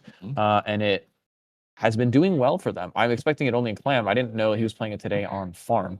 Tiny Farm Seat 1 kept a very mana hand. We have Land, Brain Freeze, Lotho, Mana Vault, Vivi, Beseech the Mirror. This looks like a pretty classic turn 1 Lotho into a lot of mana and a Beseech the Mirror later. Those treasures and Mana Vault can be easily sacked to Beseech, so we're cooking.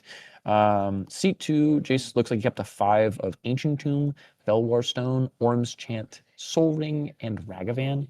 Tons of mana, but his only colors pip is Felwar Stone. So seeing that the only land currently in Seat 1's hand is a plateau does mean he can cast his Ragavan turn 1. But what else is he going to be able to do from there? And his Ragavan hit's going to be good. Seat 3, this control farm kept a lot of lands, a Silence, a Thief of Sanity, a Floodmaw, and a Grim Hireling. It's not a ton of interaction besides, again, yes, Floodmaw and Silence do things, but they're not in the form of counter spells. So if a Necro or something of that effect resolves, they can't really stop it. Same with an Ad Nauseam, right? And then 4th seat kept an interesting hand. It looks like Lotus Petal, Dark Writ, Land, Ragavan, Ranger Captain. This is just begging to draw any payoff. And Necro turn 1 would be, a Petal up Necro. This would be a Naws turn 2, Ragavan, Petal, Dark Writ. Ranger Captain finds some other things too. It's a very consistent farm hand, and looks like you're going to be farming. It just matters how fast we go, and we actually have begun. Yeah, we see, like I said, turn 1 Lotho, made a treasure, turn 1 Ragavan with a bunch of rocks, pretty good. And then land pass, it looks like from Randall, because yeah, he kept basically Silence and Floodmaw on turn 1, not like a turn 1 play, but some turn 2, turn 3 plays later on. I think it's probably just like Ragavan Lotus Petal. Maybe he's gonna try and not feed the Lotho is fine here, yeah. And then his own Ragavan, and it is an expensive one at that. If you've if you know that is a I think $2,000, $3,000, $4,000 right there. What? Yeah, it is a winner's promo for I believe top 8 of a massive RC. Very very prestigious card, and there are not many of them. I think there's 8. It might be 32, but super cool. We get to see some of the bling. I'm still curious if those moxes from Notorious were real earlier, because not Notorious they probably are. Yeah. But they could have just been proxies. I don't know. Yeah. Like I'm just gonna flex this these mana trackers that are mox. Jeez. We do see Mana Vault. Does this equal? Oh my gosh, we're beseeching right now. Oh, the game might just be straight up like over in a second. He can. Oh my gosh, he can do so much with this. 3 black and a colorless, sacrifice the Mana Vault and cast Beseech. He doesn't know it, but he's walking into a silence. The good part is with Beseech the Mirror, though, you can still just put it in your hand, even if you get silence. So you can pivot on what you get depending on if it's silence, or if maybe, Randall drew a counter spell instead of just a bounce spell. This is terrifying, because if not, this is just a turn 2 Necker with 2 treasures up. He can full send it right now, right? Oh my goodness. They definitely have to talk about this and say, hey, I have this. What are we able to do here, right?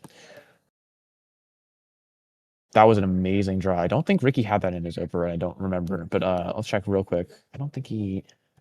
Yeah, he did not have Dark Red. He drew Dark Red in those 2 draw steps. Wow, that is a great draw there. Makes this Beseech immediate instead of 1 turn later, right? Looks like he is tutoring.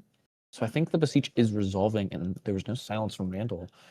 Very curious as to see the thought process behind that. Because again, Ricky can just slam a Necro now, and if no one has a Stormkill Artist, he has a Brain Freeze in him. Oh poop. Oh poop. And still 2 treasures and 2 colorless floating. What was in the rest of his hand again? He still has a VV. He still has a VV and a Brain Freeze. Those are 2 of the last 3 cards in his hand. So, oh my goodness. He's counting Storm. Are we freezing? Are we freezing now?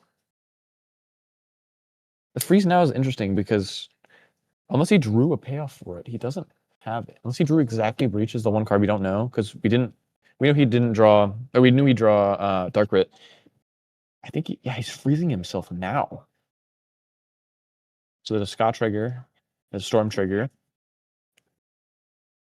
It'll be 4 copies in original, right? So he'll make 5 treasures total, and then go up to 6. We might just be farming, like tiny farming, right? This is crazy for a turn 2 seat 1, right?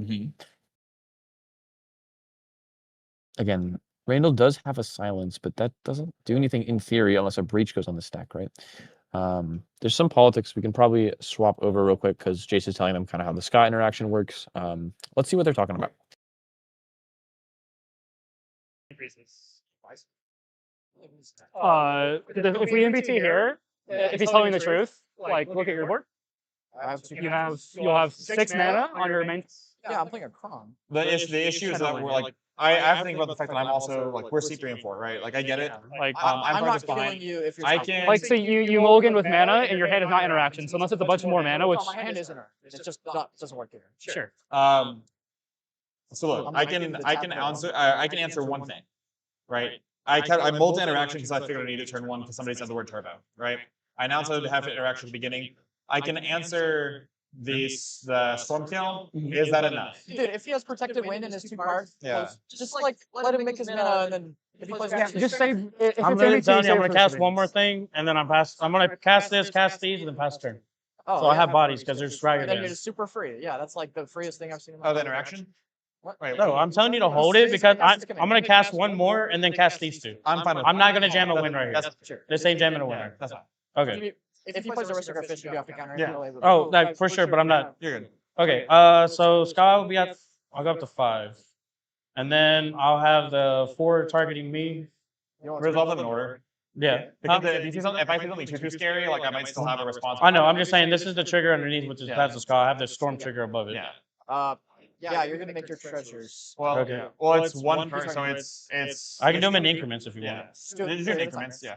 Just do it in quick order. You're good. Is this your floating mana? This is colorless right now. Yeah. So that's fine. there's 4 on the stack.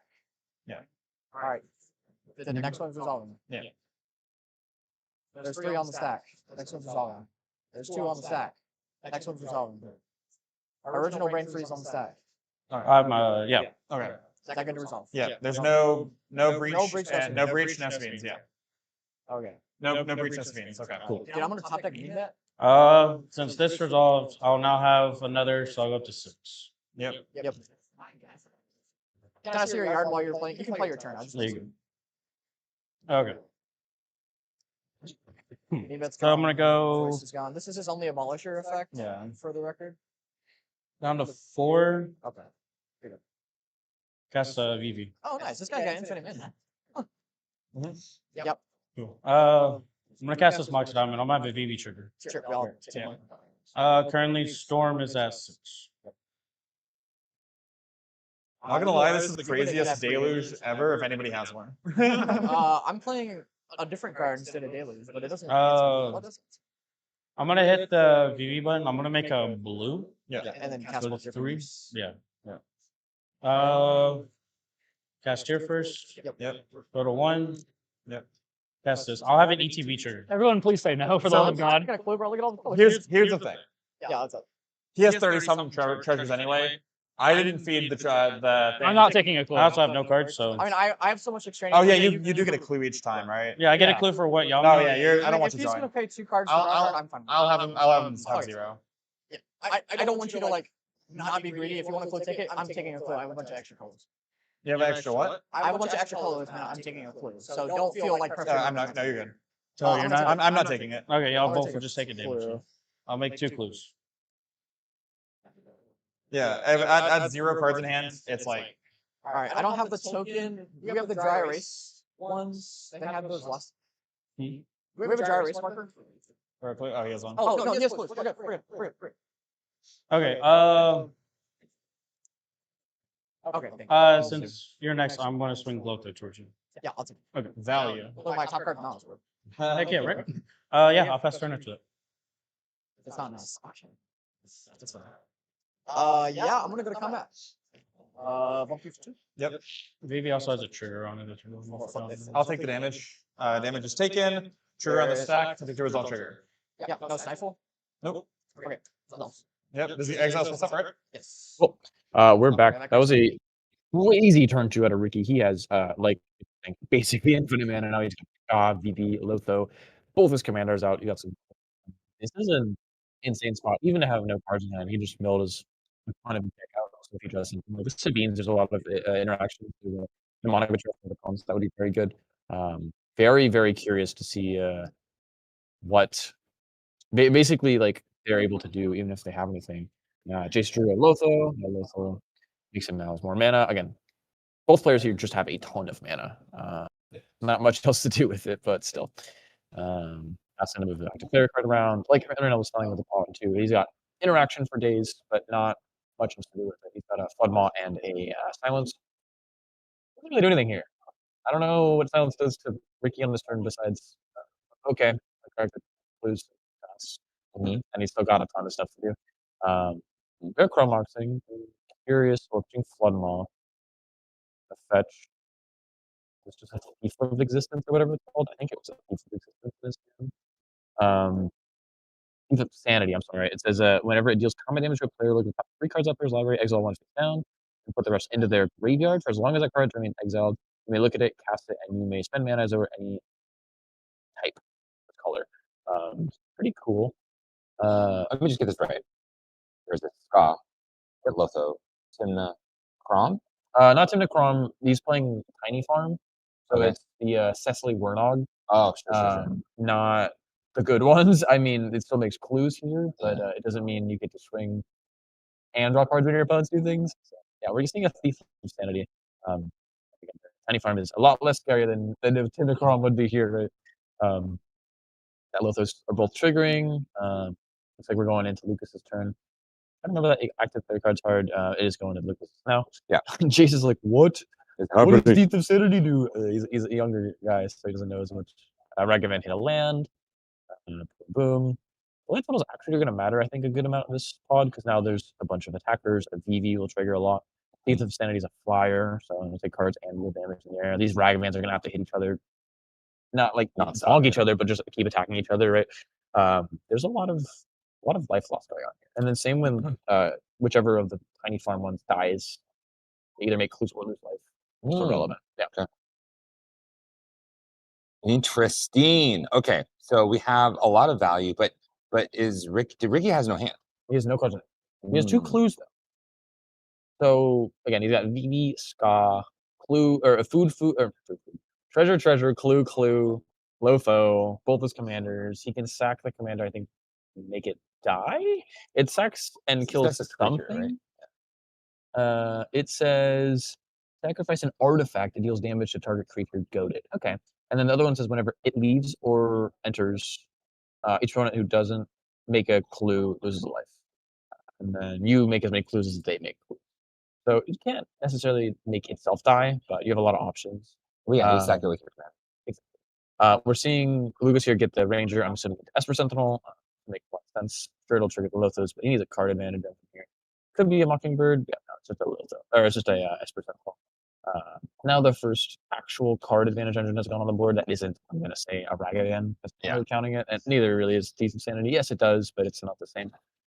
Yeah, this is a surprisingly like slow game in terms of getting some sort of I have card draw, right? No Ristic, no Mystic. No Fishes, no Tides either. Yes, there's a ton of Lothos and mana, but the Tide specifically is just on everything, so it's a lot harder. Ricky top decking a land for turn, which is funny. He sure does have a lot of mana. Yeah. But these clues getting correct could mean a lot. Same with like, again, Stormkiln Artist drawing any piece of interaction or bounce spell or something that sets people back here would trigger it and make its own mana back. VV is going to start burning them out. Hopefully he can find some sort of wheel. I think the deck does play few Wheel of Fortune effects, maybe not anymore. Actually, there are no wheels in this deck. It looks like just basically Wish Claws, Tutors, Necros, Gnaws, and like semi-tutor effects, kind of like Demonic Council or Yagla's Will is another mini breach. You already used Beseech the Mirror. There's just a lot of actual payoffs rather than like maybe payoffs here. Yeah, he really does need to get like some sort of engine, something that draws him cards. 100%. Being handless in this pod is rough because you have all the things you want. But we cast Chromox just to trigger VV, so it didn't pitch anything to it, but it sure did make more mana still because of VV. I think there's a politic now of trying to kill the commander because they want to be able to make more clues, and when it enters or leaves, you make a clue for each opponent who made a clue. So you're at least getting some value if it dies, then you can even just recast it and do it again. Because again, all he has is mana right now, so it's pretty worth it for him. Because Randall does have a flyer, I don't think it's worth it to block, but you also know you're going to get in whenever. Yep, so he is blocking with the Ranger. Now there's going to be a dies trigger or leaves trigger, right? Obviously, going to want to make a clue. They're going to lose some life, it looks like. Probably not make any clues here. Even though it's good for everyone to make a clue, it insanely benefits for two questions, right? Yeah, I'm probably making a clue if I'm Jace. Yeah, I think so too. Again, all he has is mana, so very interesting. There's a lot of engines. They're just, again, not card drawing. They're just mana. I guess Esper. Yeah. Jason's already at 26 and Randall's already at 28. Yeah, we're getting beat very early. Like I was saying, like this is a damage game, not just combat, but again, like VVs and the dies trigger for whichever it is for an or not. I always forget which is which. Most notably, VV is now a 2/5. 2/5, yeah. It was, I think, the Chromox. 03, right? 03 start. Or 3 normally, yeah. I think it was just Chromox and then Mox Diamond on that end step, or on the other turn. Yeah, I think they just paid for the X% for. Yeah. Getting that Timna out. So you get some Timna, attackers we in, did it. Makes a lot of sense. And then And we're crawling. Crom. Yes. He's just saying he's going to go down for the Lotho. Boom, Yeah. boom, boom. This is, a ton of mana.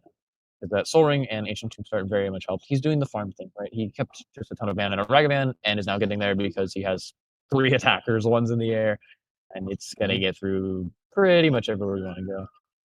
What Jace draws is the important thing here. He still has 2 mana up because he has treasures, and then anyone casting things for the Lotho will also trigger more.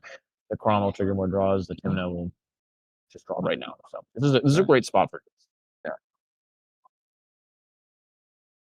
Whenever I see that, like, all right, coming to you.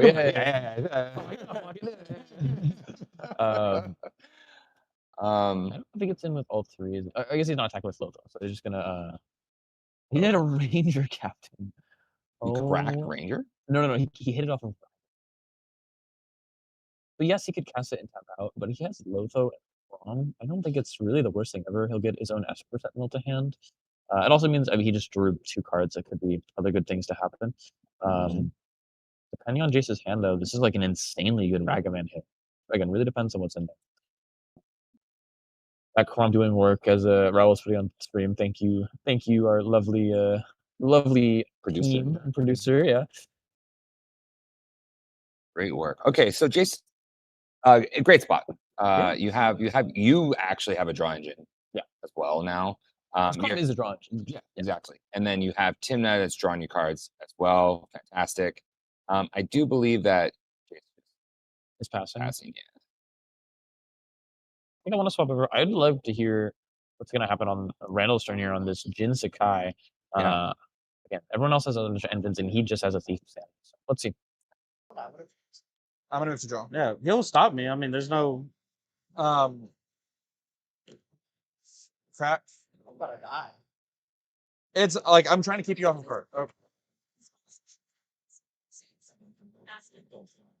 Wait, they're taking game action. Okay. I thought I was saying crack, right? Yeah, you're good. Okay. You're good. You're good. I was cracking for I was gonna announce that I was finding a.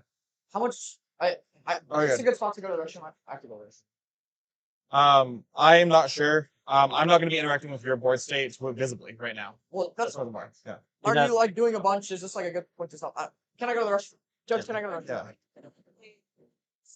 Yeah. So I'm sorry, guys. You're good. Fine. Yeah, my. Sure. Let's see. Yeah. So I'm not going to Still get potty like, heated breaks. either. Yeah, that happens. We got a potty break. I think that's also something to recognize that we're now into pod 4. Yeah. You know, Like, all these players have 11 points. They are 4 of the 7 highest players of the tournament right now. Yeah. This is a game of farming, and the 3 again farm decks, even a tiny farm, right? It is going to be doing the thing as it's been doing well. It just needs cards now, and the second they find a Savines, they find a Yogg's World, they find a Breach, they find a Necro, they're getting close to being unstoppable with how much mana they have. And again, the VV will help them out a lot. It'll trigger pinging them down. 2 of the players are already almost at less than half their starting life, so almost at 20 each. That Ancient Tomb from Jace and the VV triggers are just really, really hurting. The Ragavans are getting on each other. It's a pretty crazy damage board. We don't really see it too often. The attackers are actually doing the attacking thing. Yeah. I think we actually talked about it last night a little bit. I was like, how many attackers are there really in cEDH? And the answer is like maybe 4 or 5. Like actual factual attackers. I'm not counting like yes, Chrom is, but I mean like things that care about doing damage to your opponents, like Ragavan or Timna. I think the other one I thought of really was Rev, Tide Extractor, the Revi, Najila. I think that's most of it. Most of the people who care about attacks. Yeah. Or like dealing damage. Dealing damage, yeah. Gwenum, like you said last time. Gwenum is a big one. Gwenum's gotten a lot of popularity recently. So Bullet Citadel is a fun mechanic. Bullet Citadel, apparently.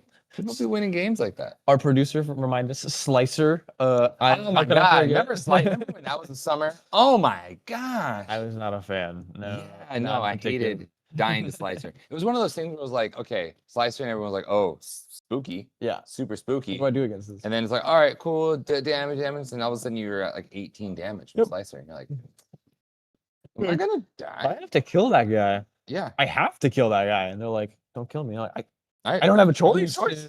Yeah. They kill him or kill you. And you're like, well, you need me. I'm like, I know. But I have to go to combat at some point during my turn. It was a hard time. Springleaf Drum.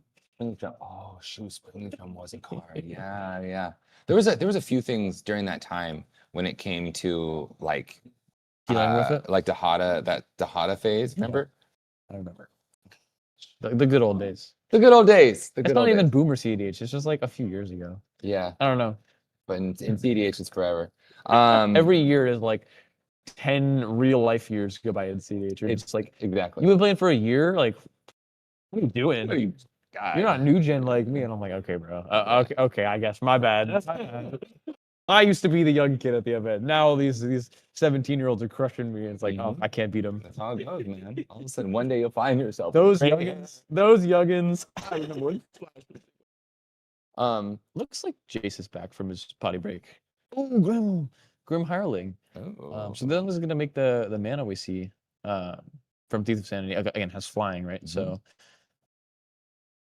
pretty interesting draw here. Now he's gonna be able to hold up at least a silence, right? Because he's got to have the mana.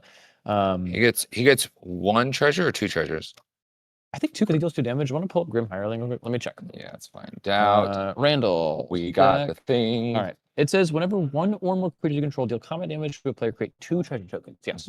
So it's kind of like the Facebreaker effect, but a little bit more expensive, and then does a little bit more. He's held up 2 treasures is actually more than just a silence, obviously, and he gets to look at the top 3 because of Thief of Sanity. I didn't think that Randall would be as much of a combat damage deck, but I guess reading the commander kind of shows that double strike matters a good amount. I believe that Double makes strike sense. matter. Yeah. And then triggers, and then they trigger again with Grim Hireling with that is nuts. 1 attack does 4 treasures just to hit 1 in person. Pretty good. If you have 3 people, that's 12 treasures. 2, 2, 2 is 6. 2, 2, 2 is 6. Yeah, that's 12. I can see how this deck is being built now and how they're kind of grinding through, even in Esper, right? I want to see a Bolus Citadel go on this deck, though. I really do. Is that a land? Okay, it's a land. Never mind. Wow, this Ragavan's a lot worse than Jace's Ragavan. Yeah, Jace's Ragavan is fire. Yeah. Ranger Captain didn't even need to cast. He's like, nah, I'd rather hold up and down. I can do more with it. I think there was also a point maybe where Randall was like, hey, if you go to second main phase, I'll screw up your Ranger Captain. He's like, oh, okay, I shouldn't do that. Lotho's gone by sacking an artifact here from the, again, whichever one it is, Bjorna or Warnog, I can't remember. And because the deck list shows Lucas and Will, I just don't. I always forget which one's which. So the one that sacks an artifact to deal 1 damage to target creature and goes Lucas. Lucas, yeah. So that Lotho's gone. He still has a good mana protection and has tons of it, right? There's a Soul Ring, there's a Felwar Stone, there's treasures. There's add-ons. Oh my god. He just said, top deck send it. Naws. So this is a Ska trigger. This is a VV trigger. It'll eventually be a Lotho trigger if you cast a second spell. This is an insane top deck. Yeah. But I don't care. I'm just going to send it. Okay, so I think Randall's silencing. He has a Swan Song. There goes. So that's one of the few pieces of interaction that, again, the player without a real draw engine, I'm not necessarily counting Thief of Existence here, or Thief of Sanity here, but I think they really need to talk about it. Let's swap over and see what these players are talking about with this Naws on the stack. Absolutely.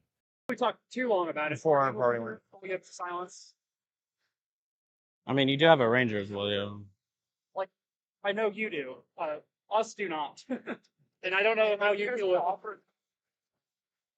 Don't use what you have. All right. If you would like to silence him, you can. My biggest complaint about that, right? Yes, I'm going down to interaction. I don't want him to have a handful of cards. You can't right? what you have. How about I just do a value? I won't go past 7. I'll just go to a full where I have 7. Go ahead. I'll let you speak. They want the balance that's currently here to be shifted a little bit. I'll just go to 7 in hand. If you will make a deal with me to go to 6, it's good. I have to do 7. I need 7 at least to keep the interaction. Like you have Scott, you have a bunch of them. Like, okay, then if 6 is fine. I think you're actually. I actually think you should let them have more than 6 cards. 7? I think that's no. You should let them like dig. I'll literally you're gonna see everything I do. If we can let you hit at least 6 and then call it as we go, are you comfortable with that? Yeah. I'm cool with that. Well, can we accept that? I want them to have as many cards as you're willing to allow them to. That's why I'm willing to talk with we you. have to let this power balance go down a little Yes. bit because this player is just so far ahead. With that in mind, I'm fine letting us flip, and then if we're all comfortable after we hit 6, we can call it like, whenever we decide. we just had a mid-game ad now get put on the stack. Like if you I hit have a something real piece of scary, action, they have nothing other than silence, and they are not accepting a draw. Are you comfortable with that? Yes, absolutely. Okay. so you're good. So you're good with I guaranteed. never said I wasn't taking a draw. Okay. No. They're talking about how letting this resolve. They're talking about not. So do you want to accept one? It's your priority. We haven't skipped you. It's 100% your priority. I want somebody to win this thing. Like that's the problem. Like I mean, with our current points, a draw is actually okay, anyways. Yeah, but we're already like basically locked. I prefer somebody like have good seat. We both have agreed that if this resolves, he can draw as many as we feel comfortable. Yeah, I'll be honest. Priorities I on get you. where you're coming from. Like, if this gets countered, I agree with you. Or if this gets like tempo down to 6 cards, I agree with you. Right. But we can both honestly assess that you're Priority is not going passed to to me. I win. cannot It's okay. my priority.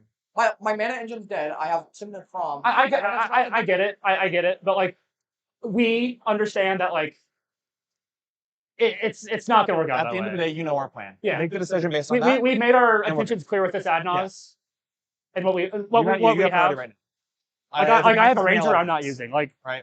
Like that's on you. it's your call, but like we need I do this need a to game resolve. action. Yeah. Cards in your hand? Oh, what we're doing? I have 6. So confusing. So the deal is he goes to 6, or the deal is he just. The deal is minimum of 6, Yeah, and then we decide The when. like the tertiary deal is no swan song, draw a game. Yeah. But it seems like you declined that. I mean, I just think we all have a chance of winning. Like I can't currently push. Yeah, we have a chance of winning. Like, It's your priority. What do you want to do Sure. with the chance of winning? I'm gonna think. Like you're 100% justified. Would you be comfortable with a win draw?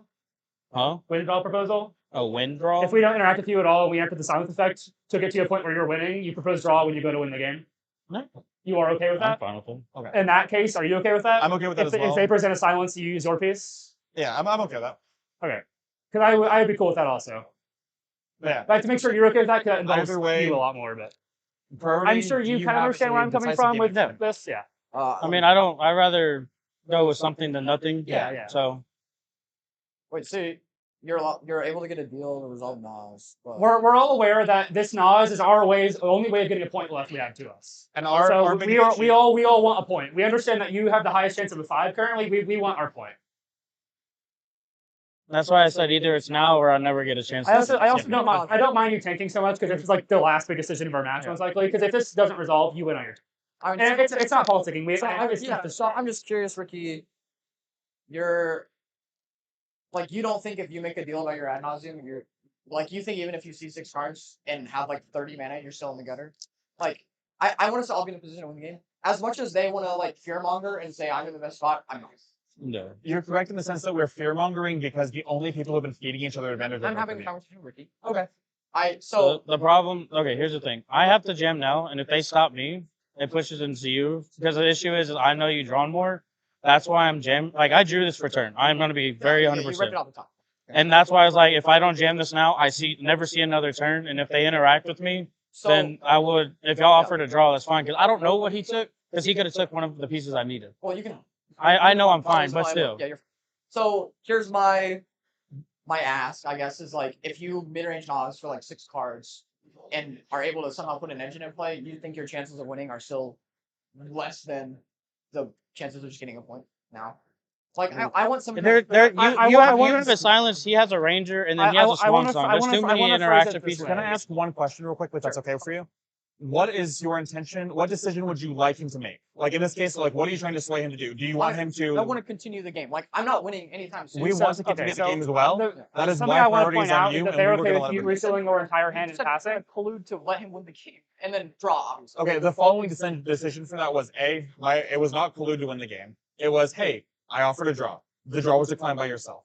The follow-up for that was, hey, I'm going to be passing priority when it gets to me if the understanding is that we have a set number that we let it resolve for. That one we agreed upon, and the only person who hadn't made a decision on there. So you can say that I'm colluding, but as long as that's clear. I just need I need to take a game action. Yeah. Yeah. Okay, sure. I need I'm gonna crack the treasure and okay. lightning. Or I just need to clear the deal is like 6 cards or however many on us. I think I disagree. I don't think that deal's for us. I passed her. If they're in a spot where they're okay with this player refilling their entire hand and passing with this mana up, their hand is obviously just like insane. Like yeah, that's fine. Yeah, it's he has priority. They just press priority. I'm sorry. Oh, I passed Okay, priority that's- already. Yeah. Okay, so the deal Yeah, is it's- you let it's- this. it's resolved. I don't crack this. We It's all don't, good. and we protect your win. Huh? No, I just need to know what y'all want to do because right now it's all over the place. It's resolved. Priority has gone around. Yeah. Just you have priority as of right now. Okay. So that's my good result. That was the result.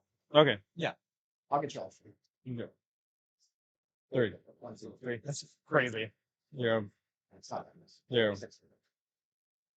4, 5, 6. I'm fine with another card. I so many more cards at this point. Yeah. I'm fine with another card. More Fine with cards. another Yeah. card. More cards. Yeah, Born Upon Wind is a little spooky. I disagree. Yeah. There's a revealed silence, That's and I have a fine. ranger. If this Do player we- start- do we no, call it a computer? keep Now going. has Okay. quadruple protected win. I'm aware. Interesting. Keep going. You passed priority with the There's slide, a ranger more than captain in this, play. If this player decides to skip on the You're good. opposing draw deal, I just crack One ranger. more. Like, Okay, keep going. Yeah. You pass priority with a silence. I'd politely like to ask that you don't get sassy with either one of us. yeah, like Oh. we understand our roles in this Like game. you're good. Yeah. You're good to keep going? Yeah. I have to keep going. Like, how does this pile help do 3 anything? pieces of interaction on his turn. What if the first spell they cast is Grain Abolisher, and I crack this, and they play a Valley Foot Caller? And then he Pyroblasts it. Okay, and you have a revealed silence. Like And then he pierces. we need. I guess we need to ask you like what role are you trying to fill in this game? Is this a push Nas, or are you okay with like trying to help Brother, out? I'm not seeing another turn. I had to go So for you it. are not playing for the draw. You are playing for the win. At the time I am, but when y'all have the interaction, but I think this is fine. I think this is fine. I think we lose the game with this, but if it was your politics, it was a political move. So if you wanted to stop, it's fine. Your Chromox isn't that correct? Or no, It's you 2 talked treasures. off the trip. 2 treasures. I was going to. You had priority. I wasn't allowed Yeah, to take a game action. Yeah. am I good? Results. Yeah, we're We're focusing We're good. Okay, am I good to keep going? Yeah. Oh, sure. Okay. Good to keep going? I'd prefer you stop. I have no horse in this race because what I want I wanted was to happen I was now. kind of stopping the last card. Now that you have the tosses, are we cool calling it here? All right. Sure. You had to hand. Now after that the resolves, issue is you have the what we opportunity to wanted present the didn't draw. happen. Yeah. I mean, You now have an opportunity to present the draw. If not, we're going to continue play. yeah, let's continue. Okay. Cool. Yeah. You have you know. I'd prefer you call it here. We can play with this if that's okay with you. It's not pulled the end of the deal we made.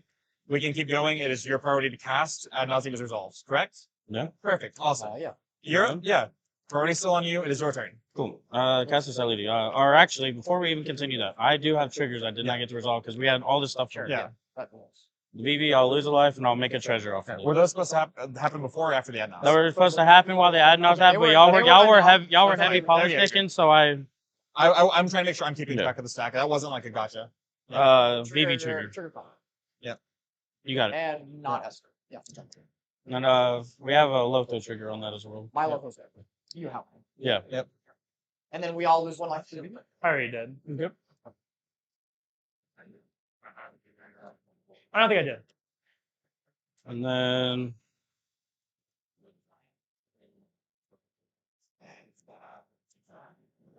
so this one counts 1, 2.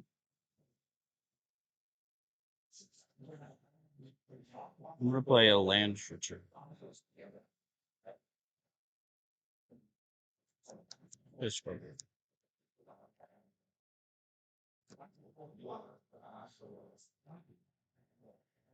Diabolic Intent, second Lotho. Yep. You have a Silken trigger. And Yep, a trigger. maybe trigger. Yep. So both your triggers go on the stack. Both the triggers on the stack. You have priority, sir. There was. All right. They resolve? Yeah. I will pass party. Sir. Party goes back to you. Results. Good. The triggers happened. Yeah. Yeah. That's why I was making sure.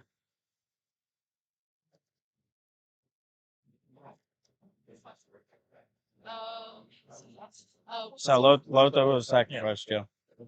Sorry, I'm not used to the heavy politicking right here. Is that good? Yeah. Okay. Okay.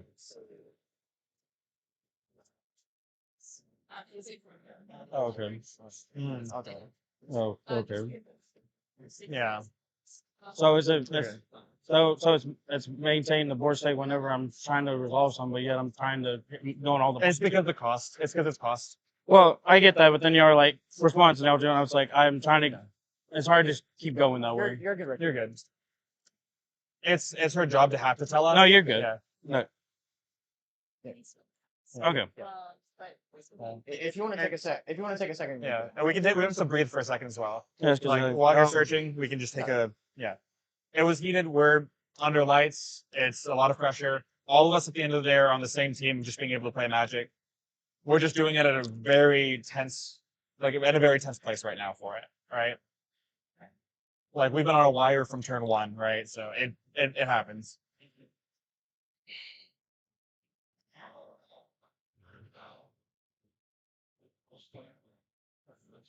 Is that good?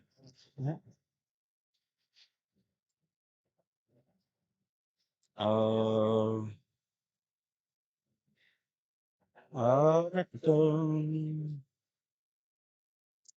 hit the VV button. I'm gonna make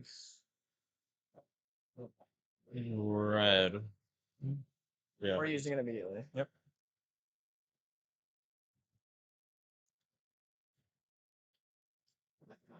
Right, Kevin? Yep.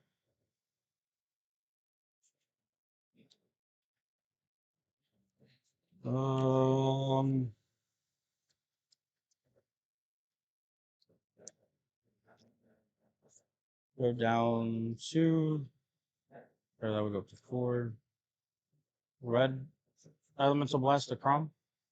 Yeah, but Scotch are going to be featured. Yeah. So yeah, I'll take a damage and then I'll gain another treasure. Yep.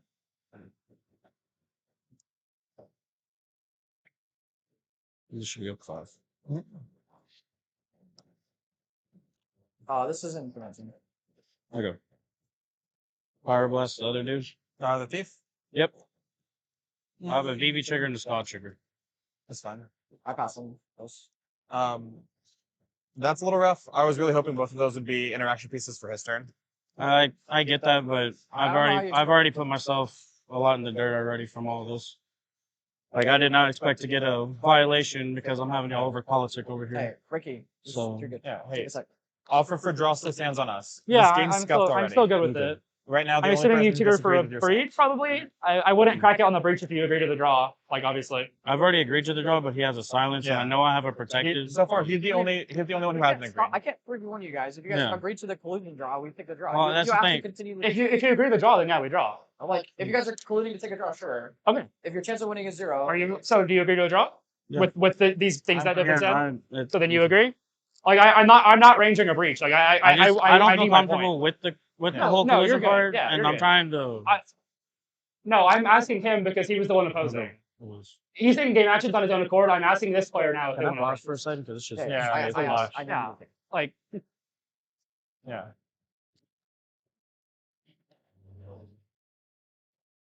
Judge, can I ask a question as well?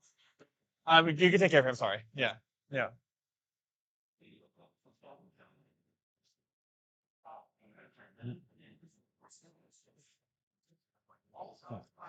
We're good. I'm sorry for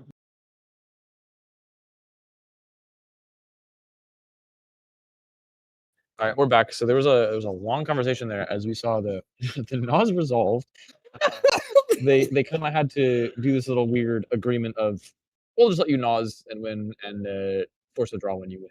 So the unfortunate thing is that Jace has to agree to this because if not, obviously then Ricky just wins. I think there was a little bit of an issue where they talked for a long time. They asked for some game actions because technically it was Ricky's priority on a spell. I think he got a GRV. I don't think it's going to affect anything for now, for a while. He seemed a little salty about it, but it is kind of what you have to do as active player with this spell. It's like you still have to ask your opponents to take a game action. As much as the judge does as well, it is what you have to do. But it also means that because it's your spell they're politicking over, you have to ask them to like figure out a way to deal with it.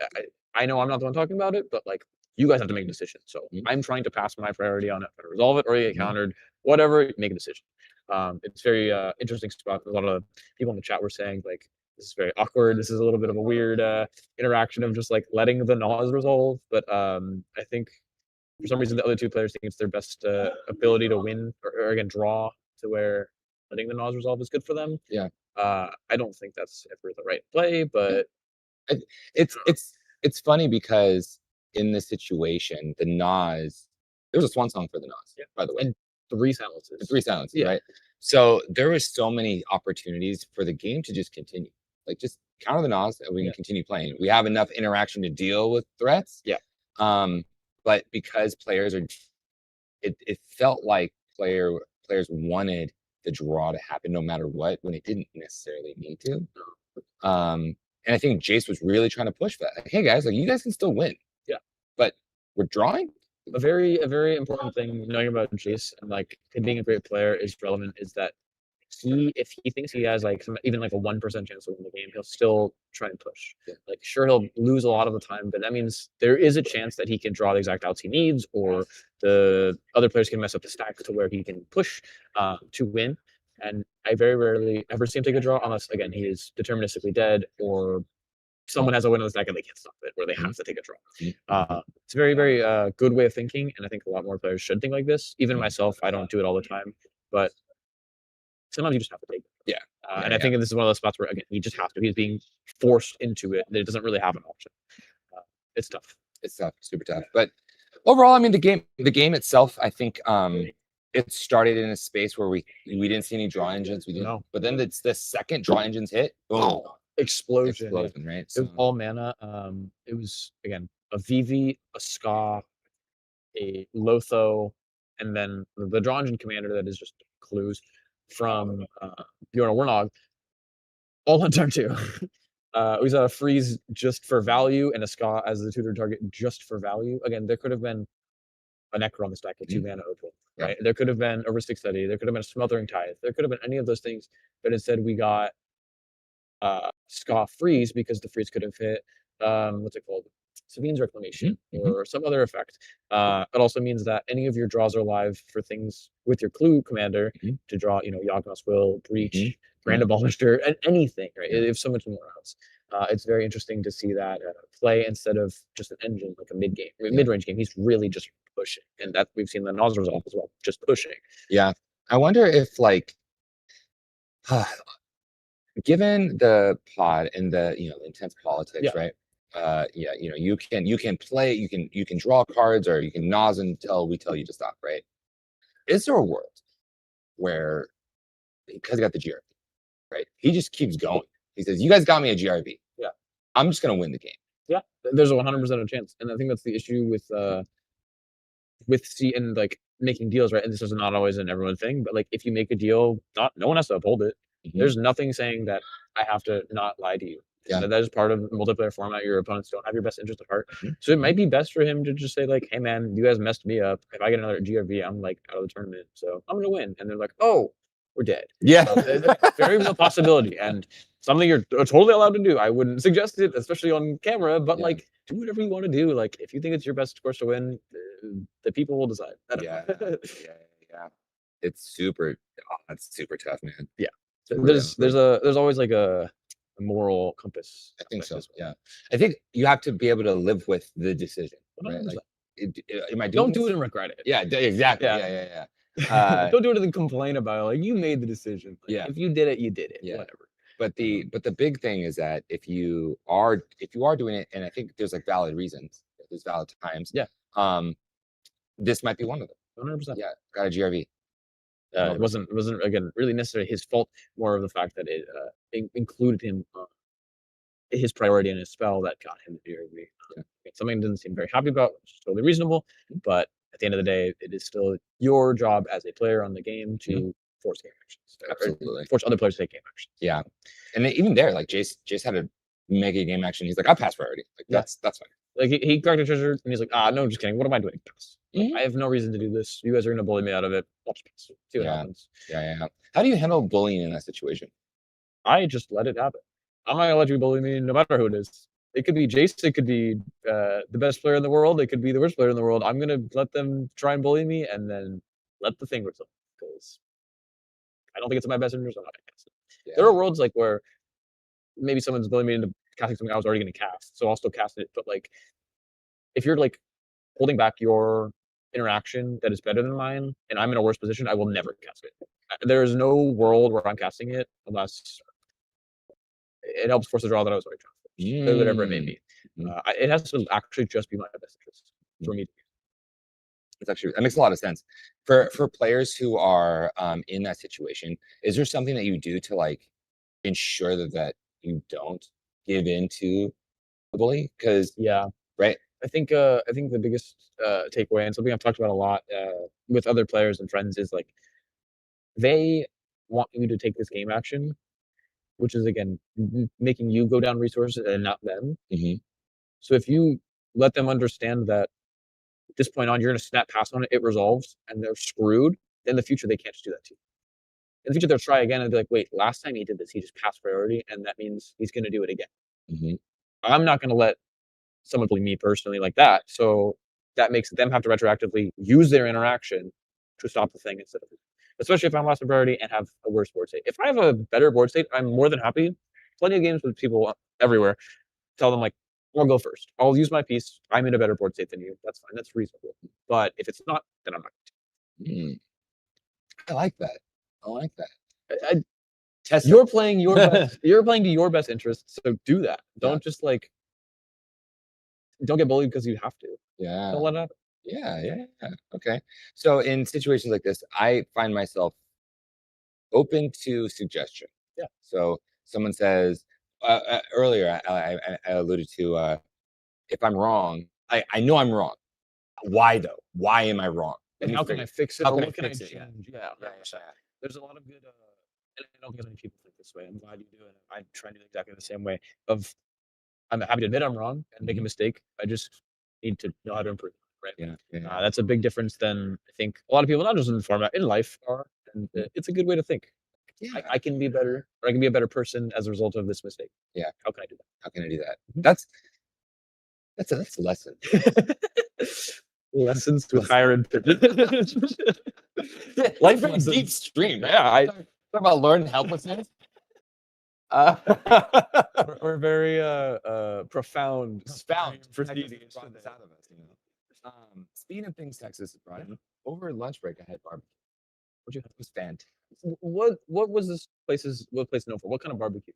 Oh, okay. Oh, we're back. Well, We're back. Cool. Yeah. It was good. Okay, so let's go back to player audio. I think there was a little break in the talk to Judge. Yeah. Let's see what they have to say.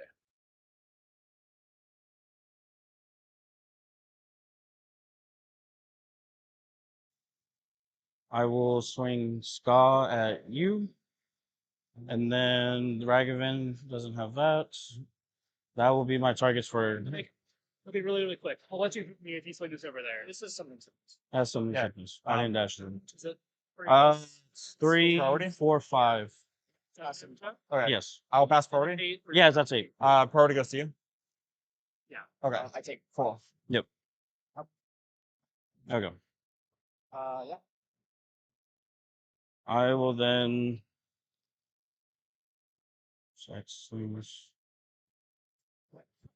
Apologies. I'm going to have to pass the turn on that one. I'm gonna have to go to discard. Yeah, move to discard. 5, 6, 7. Priorities on me. I have back to player. Yeah. I'm gonna let him resolve his discard and then yeah. 1, 2, 3, 4, 6, 7. Yep. Yeah, priority. To drop. Yep. Nice to here. Am I gonna keep taking actions? Yeah. Yep. Such. You have priority. You technically can use it to end your turn. Just saying, I'm just I don't. You can move to end stuff, but you have priority. I would like to pass priority in my next. Okay, perfect. Pass priority. Yes. I am scared of what you can hit, but all right. I'm gonna pass priority on it. Do you have anything? For what? The dragon. Yeah. On declaration of attack. Do you have a ping for it on declaration of attack? Ragavan? Yeah. Because he can hold up a silence, I can hold up mine for his turn. Like my interaction. Are you gonna try to do it right here? He's trying to back on me.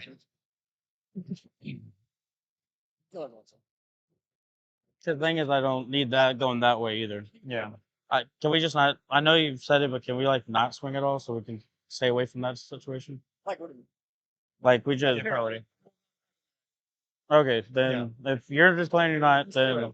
But. Okay. I know where you're coming from. Priority target here. Response. He's targeting that for priority. I want to sack the scroll box. Perfect. Cost is paid. Target declared. Pass priority to me. Pass priority to you. Pass priority here. Resolves. Unless you want. You can. I rather you can I would rather you not. Yeah, we're good. Yeah, everything's resolved. No damage goes.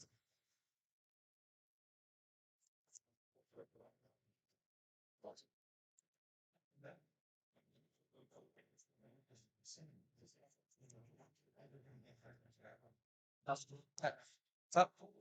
Cute. Sure.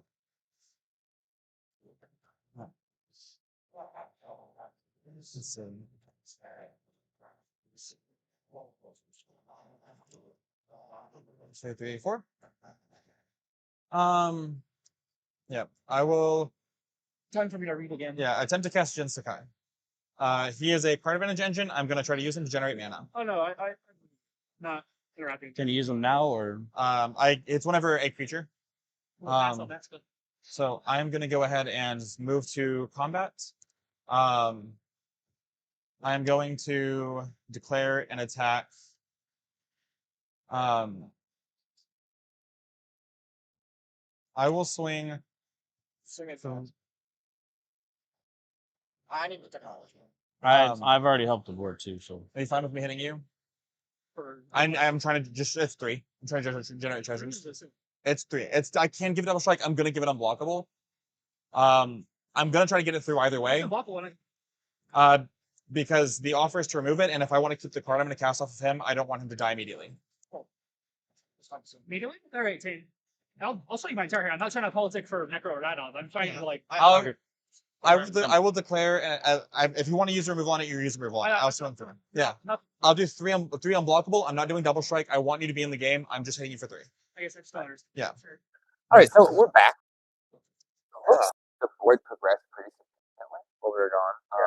But it does look like Jace is now at 10. Jace did still have 10 that had a Ragavan with almost immediately. We're looking at a Gilded Dragon. There. Quick, I'm gonna check my mic.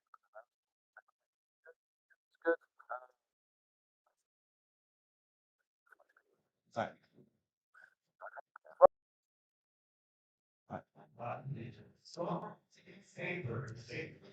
You get this. We're going to attempt to add 5 blue. It's a mana ability we can't. It is tap too, because I just swing with it. Just tap. Oh yeah. I'm going to attempt to cast Risk Study. That's for Sentinel.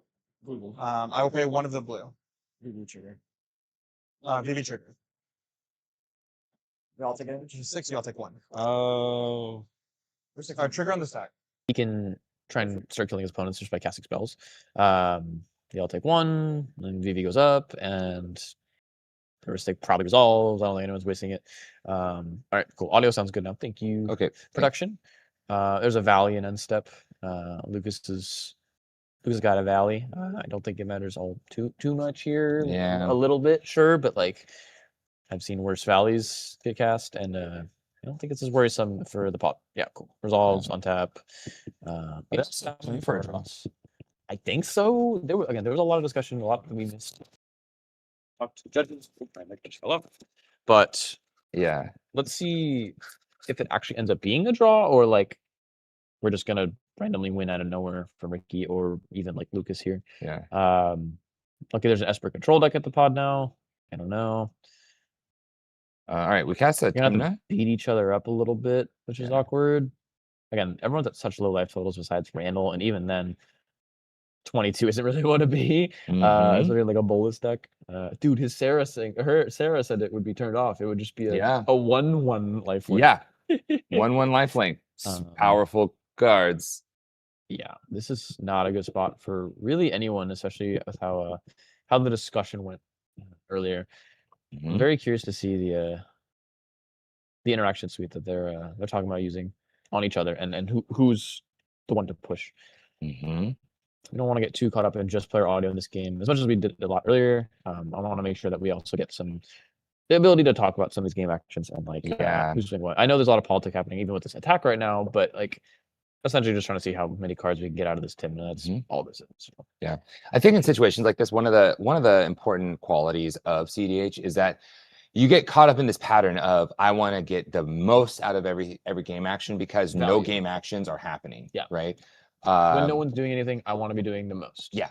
Yep. It's all about action economy. You feel the same way when you have little cards in hand, right? Yeah. Like every little thing matters, but right now every little thing matters because there is multiple angles at trying to push a draw, and it looks to be only one thing pushing it back. Yeah. And what I feel Jace has in hand is maybe like 2 counter spells and like Thassa. And we know he has Orm's Chant as well. Yeah. Or at least Orm's Chant. I think they might have hinted he also has Silence, or unless that's the Silence they're talking about. Yeah. That there's a lot of definitely tension in this game. And even if they kill Jace, they still can't agree to a draw because Jace is a player in this game. That is very relevant to recognize with how cEDH works. Actually, everyone has to agree, even if they're dead. So. Jace looks like he's taking 1 off of the Esper and then 2 off of the of Randall and Jinsekai. Gonna draw 2. Yeah, 12 life, 8 life, 20 life, 17 life. This is a high resource, low life total game. Yeah. If you're still just making your way in or been here for a while, please don't forget to subscribe, say hello, and make sure we get some good coverage for our sponsors and ourselves. We really appreciate you guys and everything you do. Yeah. Is that a Born? That is a Born Opponent. All right, Born Opponent on the stack. Scott Trigger. Looks like Scott Trigger's good. Is he just drawing a card off of it? Let's swap over and see what they're kind of talking about, because I think they're all asking the same question of what are you doing with this Born Opponent? Exactly. I mean, unless I storm 8 more cards into it, right? That's gonna happen every simple. Well, there's like the attacker and stuff too. Yeah. I mean, Am I good to do it now? I would prefer we respond to this. Yeah, that's what I'm saying. This is a good window to do it. Are you gonna put spells on top of my swords, or am No, I'm not gonna kill you with the BB. In response I don't want to any this spells on on top of the purpose. swords. Yeah, unless he draws me. Yeah, unless he draws me a bunch. No, Okay, sure. I'm gonna sword with BB. Oh, I thought okay. I didn't know you were playing removal. I thought you were interacting with that. That's my bad. No, they want to do this so they don't die in the stack war. Is what they're doing. I would rather you save that till after we started. I mean, I guess I can't, but like I haven't asked for Sentinel before. You're paying them beforehand. I'm not paying for anything. Yeah. You guys go. Okay, I'm gonna draw first. All right. Okay, now there's a Born. That's I there. pass. Now there's a Born. Priority on here. I pass. I'm at 6. Did you gain your 6? Oh, I did not. How about it was 6? No, it was 5. It was 5. 5.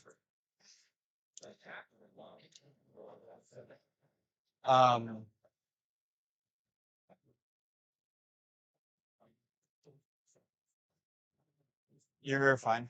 Oop.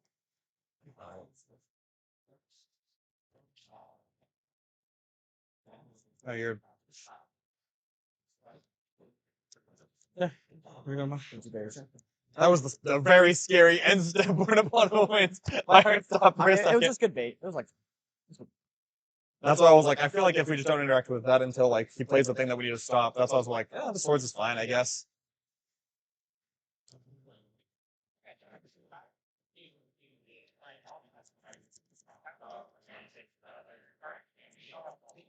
Triggeristic? Yeah. Let's see.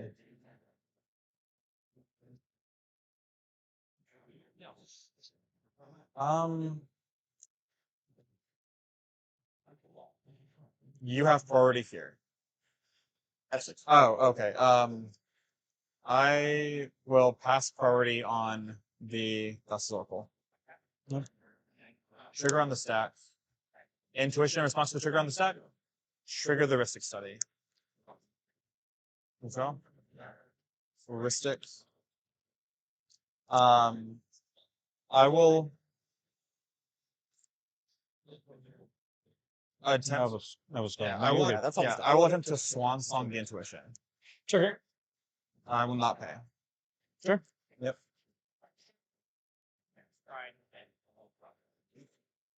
My intent with the VV was to, if this is too much of a I just problem. paid mana. I cast your superior.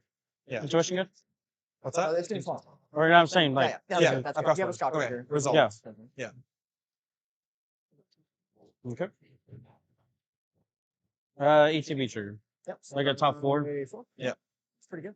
Let's give a proof.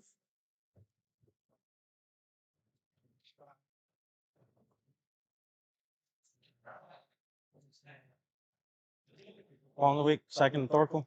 Triggeristic. You got it? That's fine. Okay. 4 black. Can I see a. Gina, yeah, I have them. I have them. Unless you have. Oh, there it is. Over there.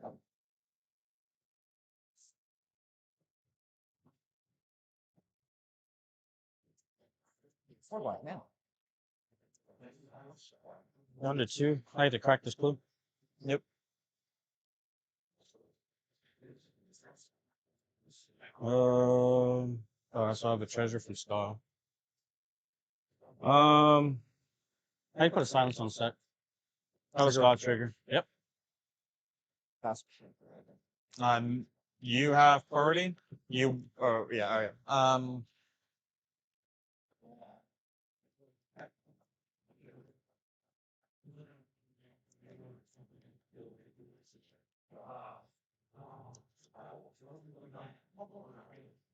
I would have preferred to use interaction on him. I will show a fierce.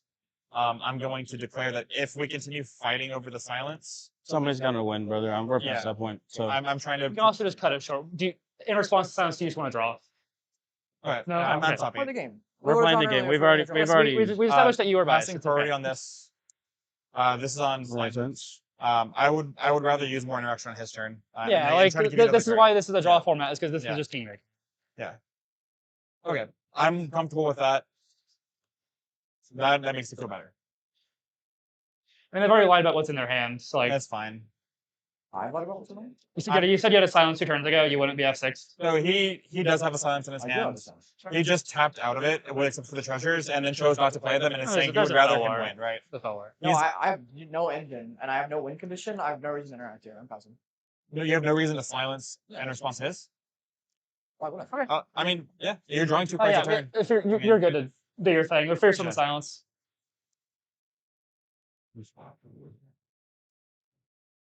I have a Scott trigger. I have a second one on there. Ristic.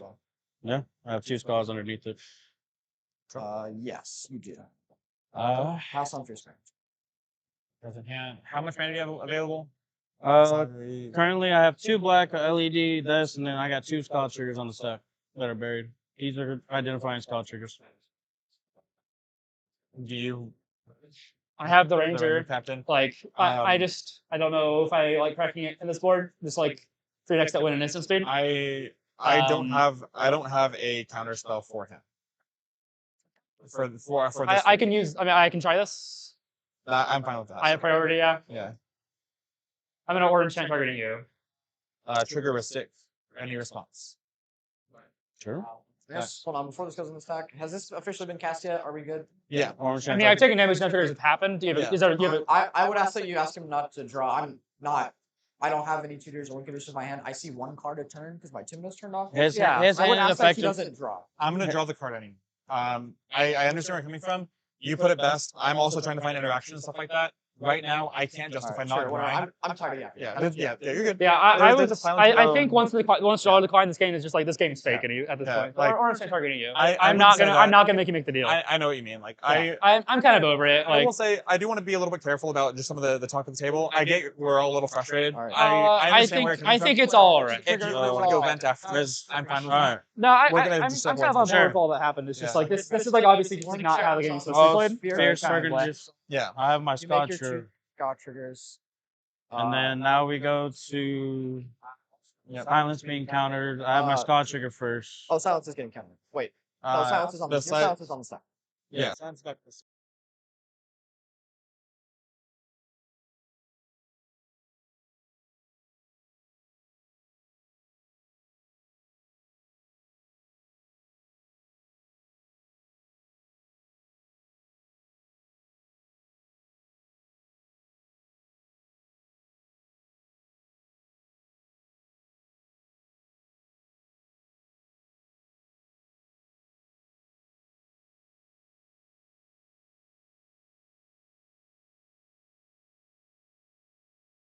Opportunity to, he will. Mhm.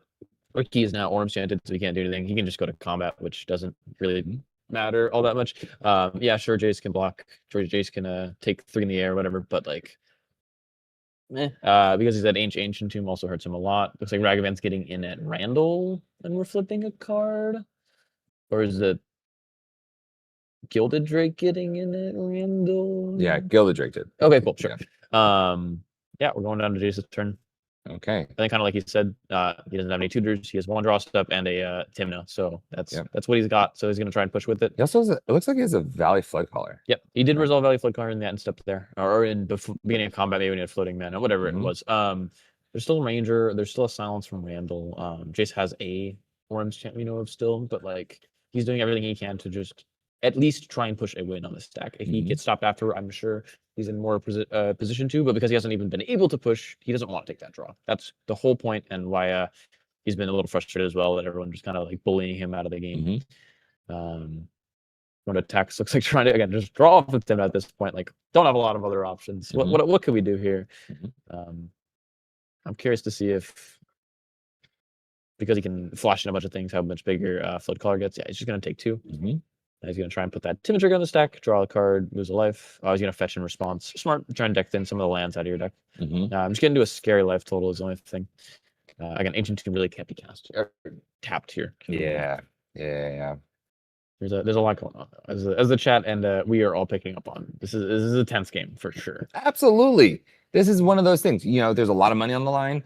You are in a great pod that has been, crushing it all day. And now we see opposition, right? We see people who are not going to allow you to just bully your way through. I think that at some point, you have to put a win on the stack, right? Exactly. And that's the thing Jace is doing. He's like, I'm not gonna let you guys bully me into doing anything. I'm just gonna F6 on whatever you have because it's not my game to lose anymore. If you want to lose to Ricky, you can lose to Ricky. And if you want to let him win, I don't care. Yeah. Again, he said someone will win this game, right? Yep. So he did draw a gamble. Looks like the triggers are gonna draw. Technically a Flood Caller untap, I guess, which just makes it bigger. Sure. It's a vigilance. Right? Yeah. Vigilance. Semi-vigilant. It's sometimes better if you're playing Rog Thrones. Yeah, I think they just have to say, hey, let's see what he drew or just counter it and then not lose to Ricky. Rollick the Valley Flood. Interesting. He's like, I don't care about that. Okay. Yeah, he's gonna technically it stops some of the breach things if he tries to breach on top of someone else's turn. Yeah. But like I don't know how much that's relevant against at least Jace's deck. I don't know what else we're getting either. I don't think it matters. Nah. Like yes, now he could have held back a breach on anyone's turn in theory, but like if he has them on consultation in hand, he just plays Thassa. He has Demcon. Cast Demcon. And then cast Thassa because of Ranger. Well, it doesn't matter because you have Thassa, then you can, if you put Thassa on the stack. Oh, Demcon, I guess it doesn't matter either way, huh? Yeah. The interesting is because as a Ranger captain, you can't really Thassa the Demcon, you'd have to basically before letting the ETB go on the stack, you just crack Ranger, making you Demcon first. You Demcon your whole library, and then the Ranger resolves, and then you just counter the Thorple, and then he's out of the game. There's a lot of interesting ways that people actually can get around it that they don't think about. Roll d6 looks like 6. Discarding Glare. All right. Curious as to what it was. It was discarding Savine's Revelation. Oh, that's actually that's not bad. That's a good discard.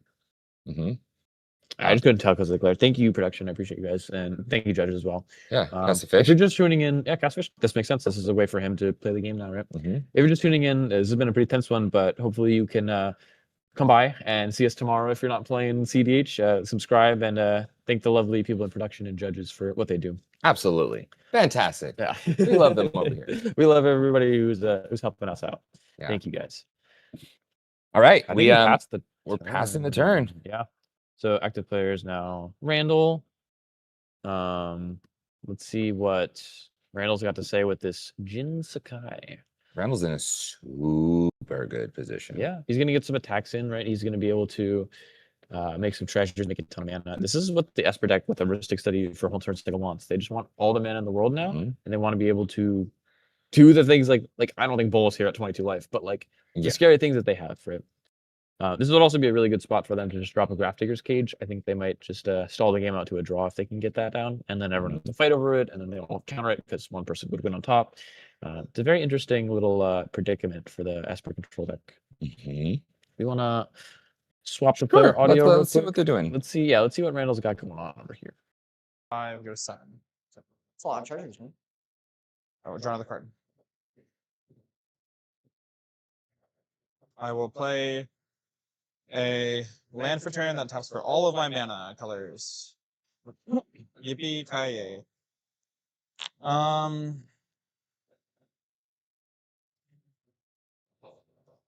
We'll take a hot second to go over the stuff and the things. I am going to pay 1. I'm going to cast a Remora. I will not pay for either. I'm going to 1, 2, 3, 4, 5. So you just counteristic fish 9 mana?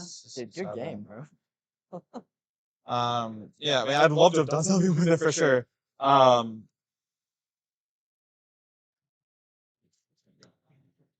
Let's see, 1, 2, 3, 4, 5, 6, 7. You gonna let him keep his ranger before his turn? I mean, if you're worried about it, you can silence him in response, right? Sure, totally cast. What's that? Nothing. Very good. I will discard hand size. Yeah. 1, 2, 3, 4, 5, 6, 7. I will discard Tezzeret, Cool Captain, Talisman, Godless, Scalding Time. I'll pass. Yeah.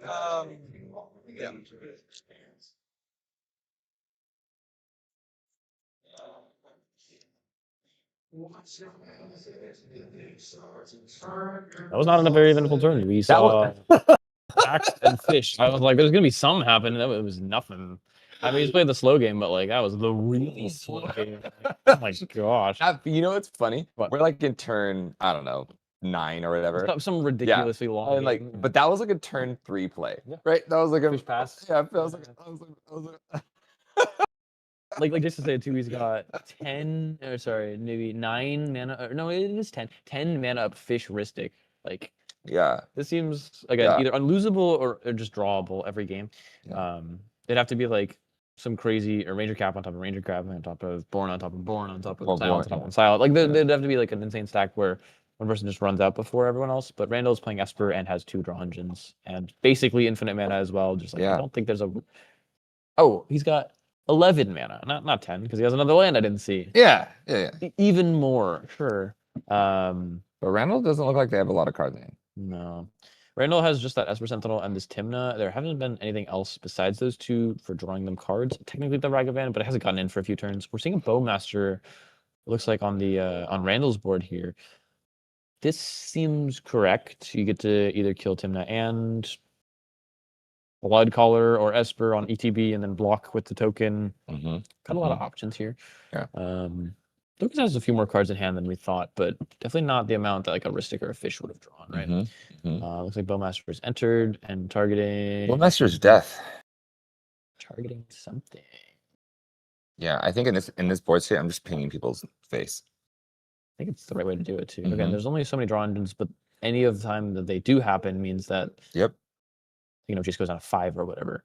There's a fish in play too. So if this Bowmaster resolves and doesn't get removed immediately by Jay specifically, he's pretty screwed. Yeah. There's not a lot of wiggle room for his life total right now. Just like, don't hit me. Yeah, literally. Yeah. And there you go. That's exactly what happened. This is crazy. Oh, JC get hit for 1. Bonk. So just trying to get in with Timna, or they're trading. Okay. Oh, maybe he just hit the Timna for 1 and then just traded. Okay, sure. Oh, is he saying no? Okay. I don't know where the damage went. There's so much attacking this game. Like, so much. You were just talking about how important it is. Dude, I didn't think it'd be this important. Hey, Grim Hireling is important. Yeah.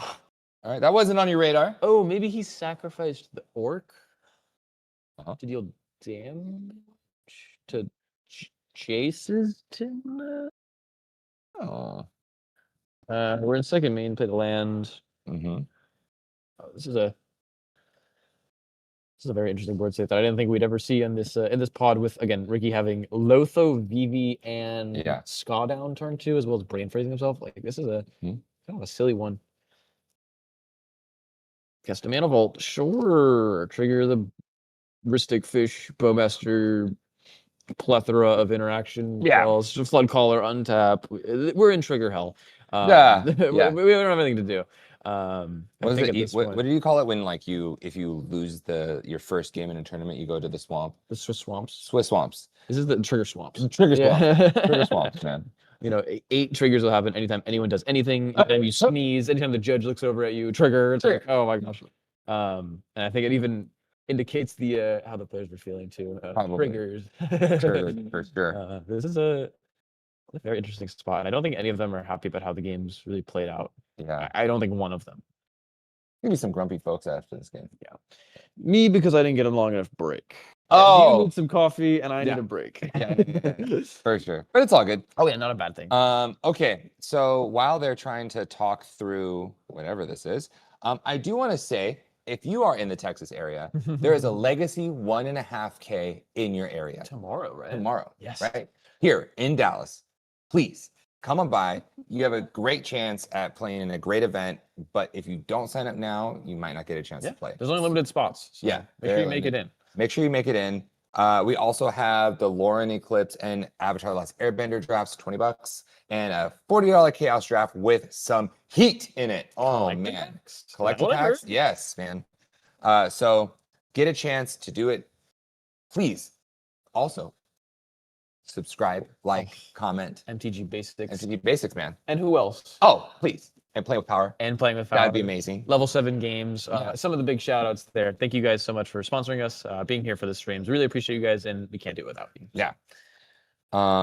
This while we were doing that, they have I've noticed this movement a lot. Where like it's a finger and it's Also, I think we did see that the Bowmaster died as a result of the Warnog activation, or Bjorn, whichever one it is. I'm sorry, I always forget which one. We're seeing Crom being another draw engine, because Bowmaster's dead, so there's less so that kills the board. I don't know if I'm any. Okay, so we're going to discard. Oh my gosh, man, we're actually just in the slog. Like nothing is happening. But everyone's just casting like random creatures that don't trigger anything except the Ristic. It's like, golly.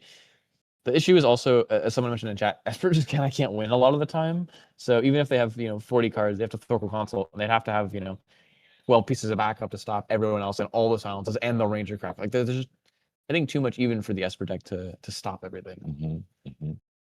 The cool part is, in these kind of games, this is exactly where I'd want to see sudden substitution, where I could take your Ranger Captain, and you can't crack it in response, and then, oh boy, your spell's on the stack. I'm gonna crack my Ranger Captain. They're like, crap.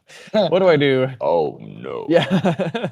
And you lose to priority in that situation, which is crazy. Especially depending on whose turn it is. Again, when you have a 9 open mana up, right? Like this is a great spot. Even more. Oh, we're flashing out more creatures. It's like a Notion Thief or something. Oh wait. Are we nosing? What is this? He just had like 4 or 5 mana. He had 6 treasure. Oh my gosh, we're tapping a ton of mana. Cyclonic Rift? Overload? Really big one, cheat on. That's really big. I think definitely not the smartest move. That's a lot of mana sink just to block his own Gilded Drake. Yeah, but he now has a 4/4. And you just have 6 mana for that thing. Is that worth it? 6 mana, draw 2, block a 3/3. You gotta do what you gotta do. I don't know. It's at 22 life, right? Like there's what breach on the stack. That's a breach, right? That's a breach on the stack. Okay. Again, there's still like a Ranger Captain though. I think by pushing and pushing and pushing and pushing and pushing and pushing and pushing, you're just gonna lose. Even if you don't want there to be a draw, you might just have to manually get to a draw by by default, right? Because Mhm. the time runs out. This Yeah. seems like one of those situations where maybe Ricky just pushes with not a lot of time left on the stack, and then just gets to his end step, and then Mhm. ends the game because it ends. You're going to see a silence from Randall. We can swap over here to player. Yeah. There'll be definitely some discussion, but I want to see what's going on because there are faster game actions than we've seen in the past. So. I just did this. I know. Oh, are you No. doing anything? Okay, I pass. I don't know if I believe it. I'm gonna Ranger. I have 2 mana. That's fine. That's okay. Well, no, Okay, he has 2 minutes. You just Ranger.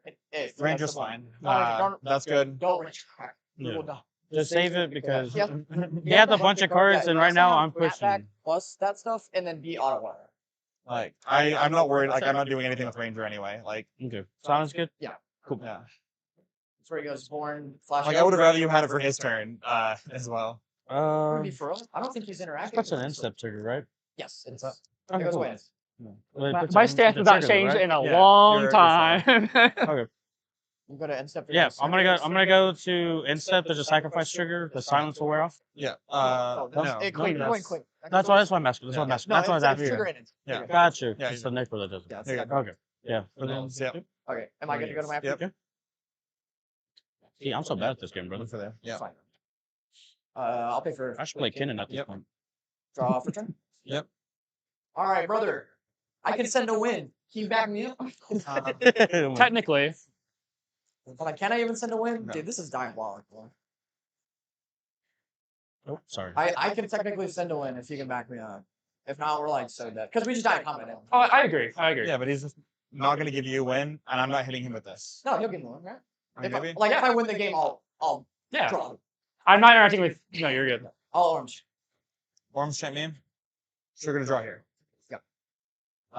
Trigger to draw here. Hey. Okay. I'm gonna force pitching Yuriko. Trigger. You're good. Pitching Yuriko? Oh fuck yeah, dude! You're Cooking, dude. I need. Like we can go hand for hand if you want to. I When I you don't have stack interaction. I literally haven't gone anything this entire game. Oh shit. That's why I cast Prom. I truly don't have anything for you. Fun. I can feed you spells. The issue is, Yes, for six. you know, You the can also math on skip that my isn't next good. turn, right? Like Wow. You have a lot of mana. You just go to combat. But yeah, I think there's no reason to keep this on the stack. So let's yeah, go. sure. Cast silence. Trigger. Trigger. Crom's first. Crom's good. Yep. Pay for First stick. Ristic. You can Alright, draw for more. first. Draw.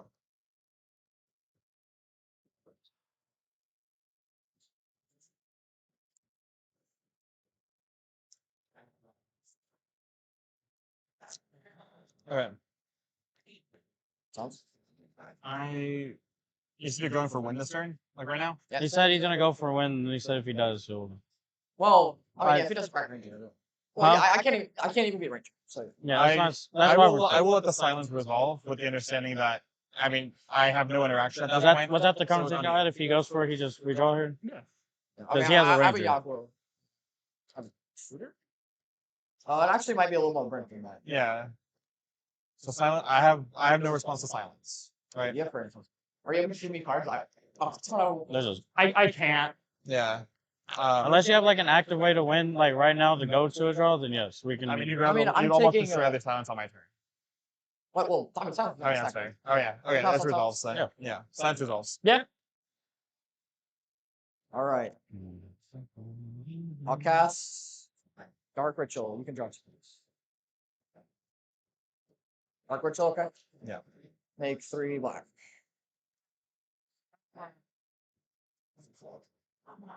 I tried to jam it so many times.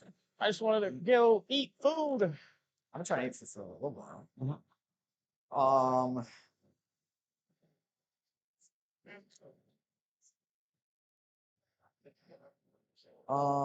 Cast Chromox. You can draw. Yep. Chromox, okay? Yep. Pitch Necropotence. Yep. It's a gas one, right? Mm-hmm. Yep. Should necro for 7. Oh, I need to draw one more off the. Yeah. Cast. I think I skipped. I missed it. You're good. Sure. Cast Yaguro. Yeah. Trigger. Yeah. Yep. I should have got a comment first. cEDH players are forgetting about combat. Couldn't be me.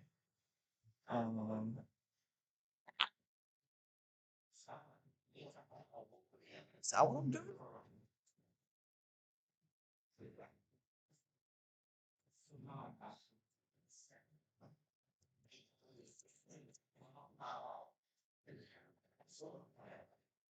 I have active Yogwall. You're at 22. Can I still board? Yep. I see your graveyard. Oh, we're just like thinking. Yeah.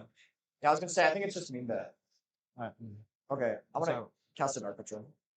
Sorry, cards. Got you. I can take a chance Oh, on sorry. mean bet, I guess. That's fine. Here we go. Go to 5. Yeah. I accidentally saw the top card. off the but Yogwall? I'm gonna draw it Yeah. in a second Oh, anyway. go 6. You're good. You're good. Okay. You're good. Cast gamble. Trigger. Yep. Yep. Gamble. Yep. I might have been supposed to hold prior.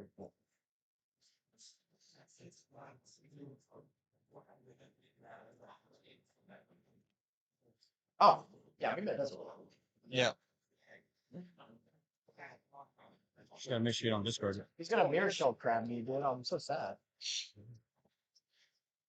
Yeah, that's what happens with gamble. Look, if I get got, like, it happens. Are we good to determine this with the dice roll? Yep. I have this one. Before the dice roll, you want to draw? Make it really spicy? Yeah, really spicy. Well, you already offered if he gets the win, it's a draw for the table. Yeah. I'm not incentivized. Math on it otherwise. doesn't work, I know. Yeah. 1, 5. Yeah. And then we roll on 6. It's an XL. Yep. Every time. Oh, this is an XL as well. All right. Let me think here. I'm going to cast an Arcane Signet. No. Trigger. Draw 2. Arcane Signet, okay. Yeah. Okay. This goes to 3, and I have 3 no matter what. Sure. I'm going to pass through to combat. Yeah. I need to get in for 2 to see if I can try and win. Yeah, it doesn't matter if I'm coming for 2. Yeah, you just hit me because I have more life. Sure. Coming in for 2. Yeah. Gain 1, pay 1, draw. Yep. Yep.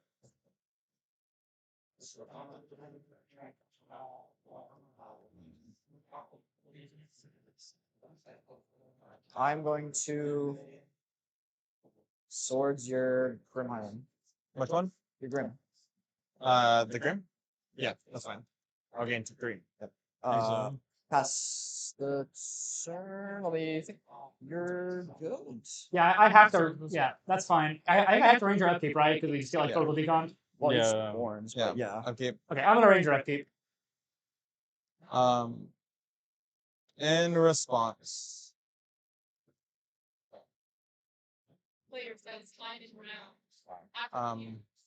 I have my turn, right?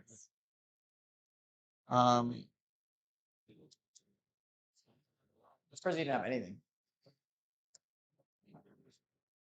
Well, I've used.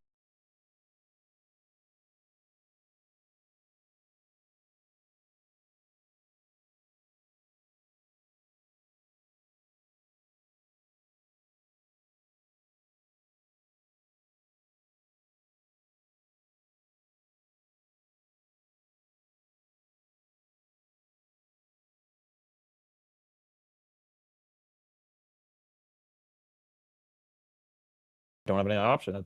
That's what Jace could do, right? He didn't have anything better. Yeah.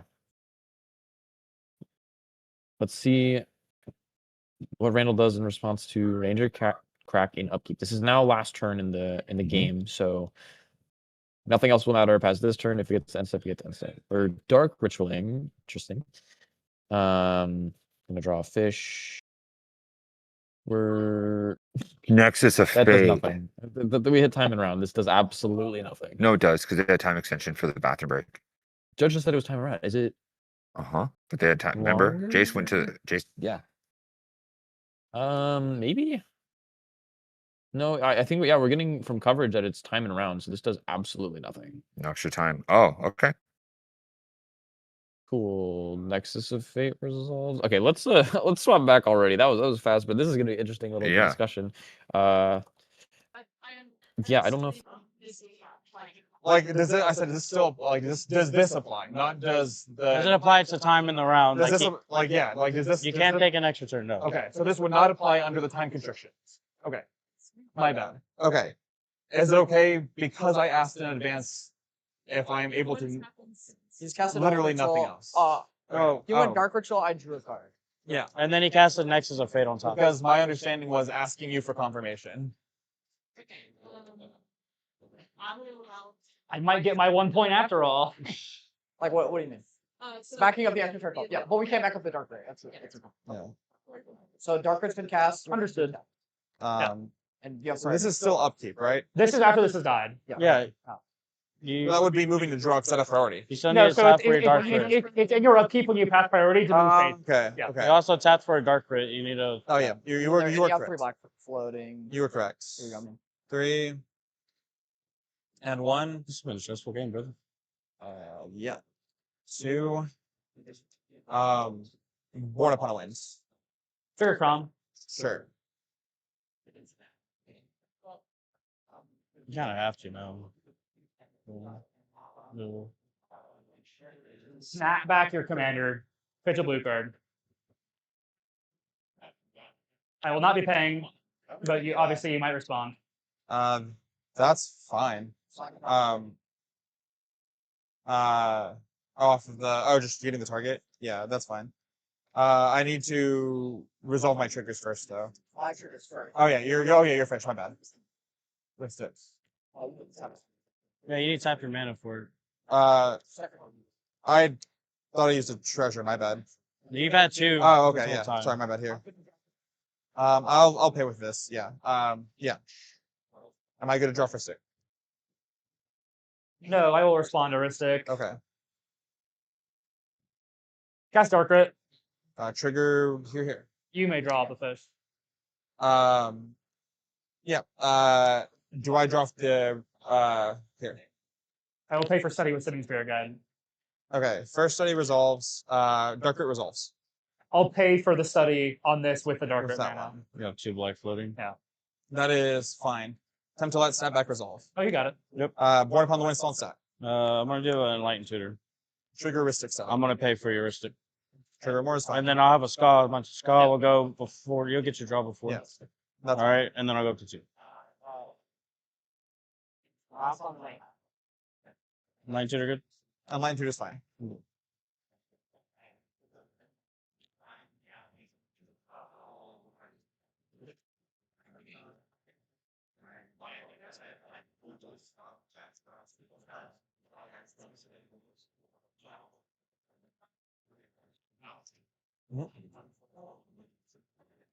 I got nothing else after that.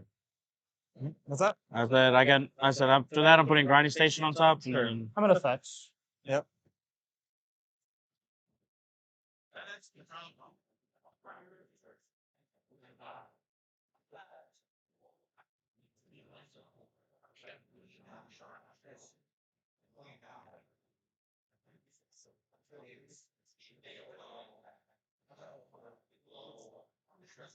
I'm gonna cast a Breach, paying for study. Yes, your grave. Yes.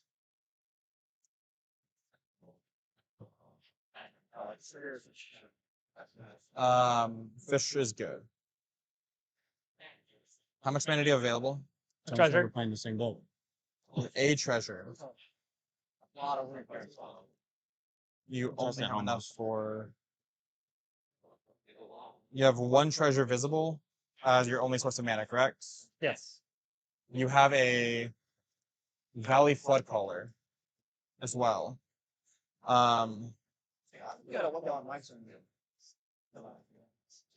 Sorry. I can't pack Ranger without you guys sussing it out. Let me just confirm. I'm trying to remember what you A deal where I don't Ranger if I Ranger. get here. Like obvious. So what you get back is Same thing here. You can get Lotus. You can Dark Rit. I don't see a draw card. What's that?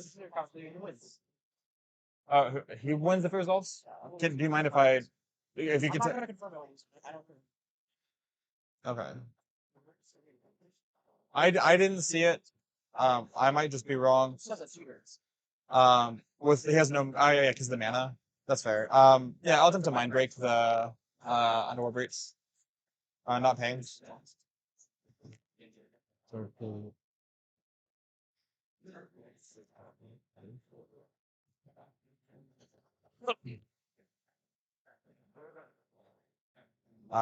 Back to Born. Born. Draw a card. Results. Still in response, I'm going to use 1 black for or 1. I'll do. Nah, I won't crack the treasure yet. I'll use a white and a white. 2. How do you go to 3? Yeah, 2. Or You am I never here? at 3. You were never at 3. You've been at 2 this whole time. Okay. I said the black mana? Okay. Yeah, you pressed. Sorry. My bad. That was my fault. Thank you. I'm going to attempt to put a Grand Abolisher onto the stack.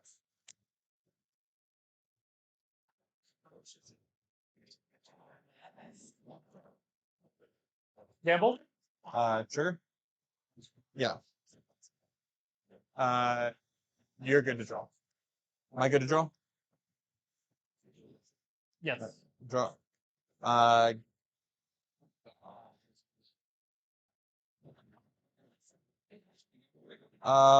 Gamble is fine. Is that fine, guys? The top just fell over. It's Yeah, it the fell same over. card. It was also a known card anyways. which is Yeah, unfortunate, it's but- unknown. I put it backwards so I know that it was the one I tutored.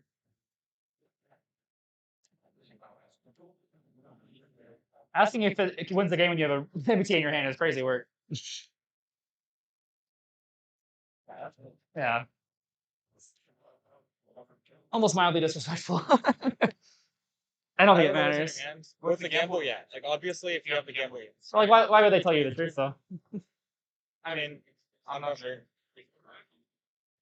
1, To be fair, I should have said anything. 2, 3, 4, 5. 1 through 5, fine with you guys? 6 or reroll. Yeah.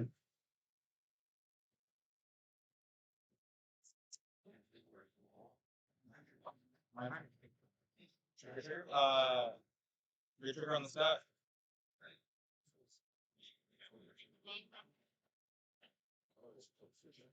Um, 2-0, process.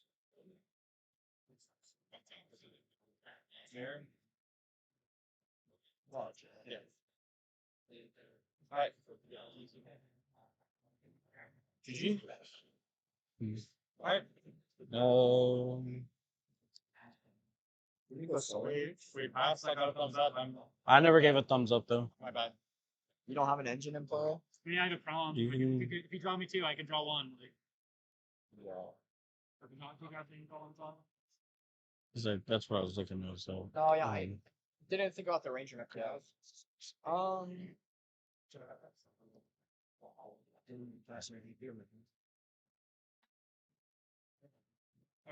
Yeah.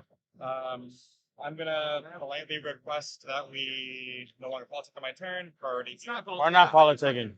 No, you're good. We haven't not once politicked about anything. You guys.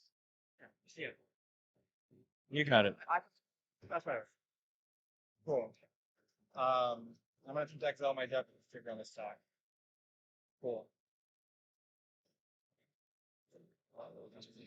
Sure. I didn't. Yep. Results. Cool. And one ever. Huh? One ever. I didn't have anything. I had one. Wow. Oh my Crazy God. end of that game. That was not, I don't think, very fulfilling for even the player that one. Didn't feel good in the sense of like how crazy that game was, right? Congratulations, obviously, on like the Born upkeep, like, winning, but just like it must have felt like kind of anticlimactic of how that game went out, right? Yeah. Very, very interesting interaction there. I think this was the last pod. I don't know if we're gonna have time for an interview. Yeah. I think it was literally like because we had the overtime last pod going. We're probably gonna go right to next round, so I don't think there's gonna be a large break. We might have some ads come in a second here, but it'll be probably pretty short. Again, thank you guys so much for hanging out with us. Watching. Again, without you guys, we can't make this happen. So thank you guys so much. But mostly for us for this round, round 4, going into round 5. Yeah. It was a heavy pot. Yeah. Right. It was one of those situations where tensions were high, and it was palpable. You could feel it. Right. Yeah. So that was pot 1, right? That was like again, like first, 4th, 5th, and 7th seed in the tournament. Right? Yeah, exactly. So yeah. Crazy pod, Yes. but we're gonna go on a quick break. Yeah. And we will be back. Just kidding. We're gonna have another minute of chatting because our producer is fixing some things behind the scenes. Oh, sure. All right. Before we go back, what do you think of Hexing Sculpture? I know we talked about it a little bit. Yeah. I want to bring this back up. Yeah. Okay. So I think Hexing Sculpture is a card that pushes a pod forward aggressively. Yes. So it lands. I don't think it's like Grand Abolisher. It's a lot different, right? I feel like it's like, oh, I need to win over you now. I need to win through this. I need to push. I need to born on top of whatever you're doing. Exactly. I've yet to see a game where the person with Hexing Sculpture won. Okay, interesting. Yeah, like it's always like, I don't know what to do. I have to get through it. So that's how I felt the play pattern is going. I think the card is very good. It's just what we've seen a lot of game, right? There was a Ranger, there was an Orange Chant, Silence. Mm-hmm. Those effects just totally screw you. You don't really have any options once.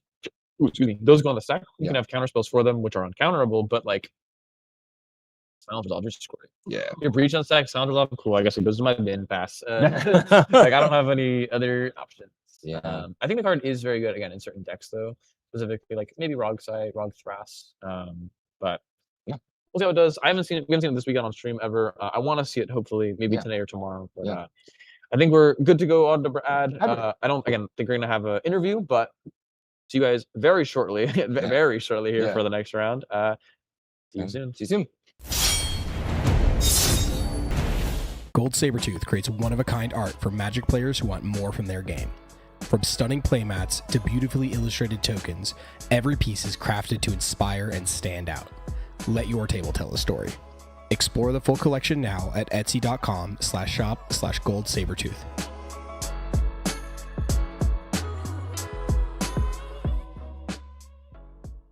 Misplay on the Lake is a $10,000 to $15,000 cEDH tournament hosted by Better Plays Gaming this April 18th through 19th in Cleveland, Ohio. Better Plays is looking to bring eternal weekend-style events to the cEDH community, starting with their very first Platinum or Diamond event. Vendors, Alterus, Cake Pops, and more. Misplay on the Lake has it all. Better cards, better value, Better Plays Gaming.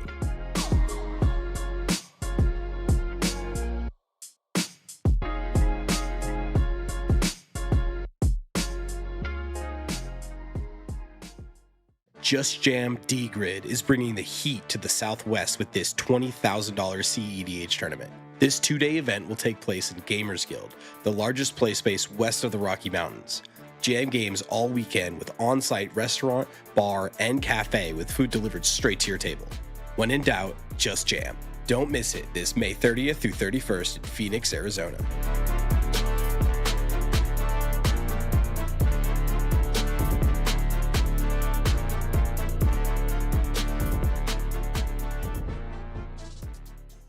Landgo presents The Boil 2026, a 10K cEDH event in New Orleans, March 28th and 29th. This weekend is packed. cEDH cube drafts, a team showcase event, and a main event prize pool that scales up to $20,000 at 256 players. Bring your best deck and don't miss The Boil.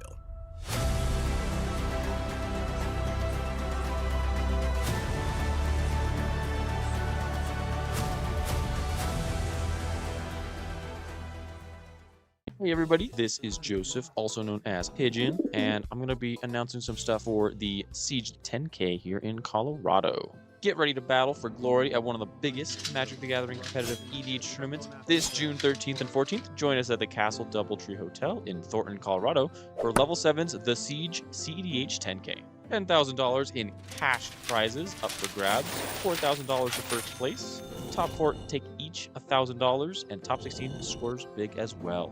Top 40 players return on day 2 with buys into the top 16 for the best of the best. Early bird entry is just $85 and then an extra raffle ticket for the first 100 entries. We'll be raffling off a Gaia's Cradle and other prizes. Raffle tickets are given with tournament entry and every win in Swiss earns you more tickets. This is a proxy-friendly format. Bring your best decks and your boldest strategies. Don't miss the Siege cEDH 10K, where legends are made and crowns are claimed. Come hang out with MTG Basics and Critical EDH members all weekend long.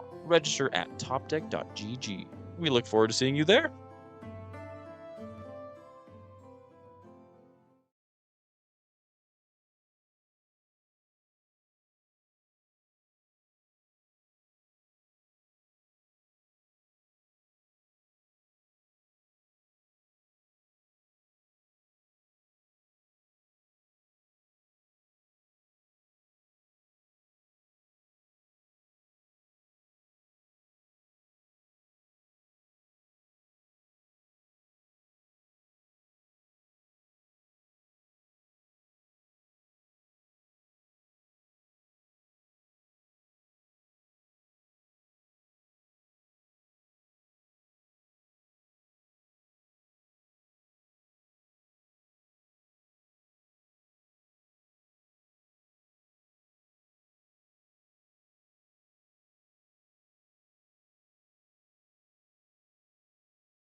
And we are back. Oh my gosh, like we never left. Again, short break this time. Luckily, we had some time in between. We're seeing if we had to do a repair. Luckily, we didn't. Yeah.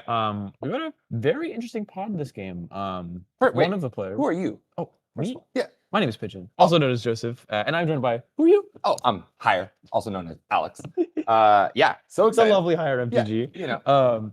We're going to this round 5. So last round of today, last stream of today. How are you feeling going into this?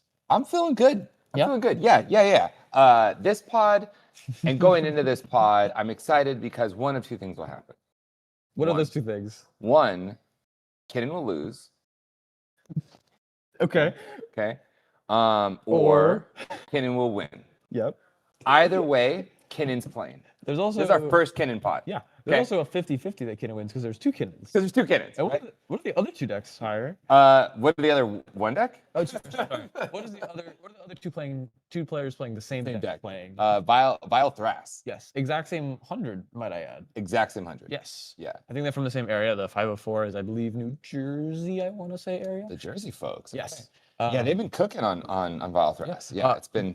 If we didn't know, Joe Holland is the one who just won the last event we hosted here, the Frenzy at the Falls. Oh, he was on Rogthras at the time. Okay, it is the same Joe Holland. Oh, okay, all right. I'm excited to get into this, but yeah, not on Rogthras today. Vile Thras and Vile Thras. Maybe this is, and I might be wrong. It looks very similar to the Kevin list. Kevin Variks made a very interesting list, and he's been really cooking. One of the Gaseoses he's been really enjoying, and it's been doing a great job. I'm currently trying to figure out if this is a adaptation of it or if it's not. Blah blah blah. Are we getting a? I spoke into existence that Sam Henry is being swapped out. Okay. So we have Hunter instead. This was a player in a stream pod earlier. That's interesting. The only thing that sucks about that is that it's no longer two Kennens. I know. Yeah. So Hunter's on what was it, farm, right? Or is it Little Farm? Hunter Henry is Hunter on, Romero. Yeah, it's on regular farm. A regular farm, which is fine, I guess. It's fine. Whatever. Double Kennen. I just want a double Kennen. We had no Kennens all day. We get one still, but it's not a 50% chance anymore. It's a 25%. All my Kennen lovers and haters. There's only two types of people: people who love Kennen, people who hate Kennen. Yeah. There's not a lot in between. But I think the Kennen haters will be glad to see only one. The Kennen lovers will be sad when it's only. Yeah. So we have Hunter on classical blue farm. Yeah. This is like true to form blue farm. Yes. No spice, just straight gas. 100%. Which I hear is pretty good. Yeah. Pretty good when you keep jamming win attempts down your opponent's throats and then one of them sticks. It's very good. How will it go into double? Vile Thras is another question because again, this deck is probably even more turbo in theory. They're playing Necro dominant. This is we are sending. Yes. So we're on Adnaz, we are on Necro, we're on Necro Dom. This is just absolute gas. Yeah. Have you ever seen a Necro no mana up go for 39? Spirit Guide, Mana Forsborn? No. Or Final Fortune? No. Well, here's the thing. We could do that here. Yeah, I do a lot. I play a very turbo Thrasios Tymna list. Yes. And in that list, I spent a lot of time working out how to win with just black mana. Yeah. And it's not easy. No, it's not. But there's a but. I would Necro for like 38, go to cleanup, discard a bunch of stuff, and then Song of the Damned for like 9. Oh my god, I love Song of the Damned so much. Anyone not knowing what this card does, it is a 1 mana instant. It says for each creature in your graveyard, add a black. Mm-hmm. It is super dark ritual if you meet the requirements. Yeah. Very, very, very few cards decks can achieve it, but oh man, what a card. That is a amazing throwback for me. Yeah. The people in here who know Angie Falconwrath.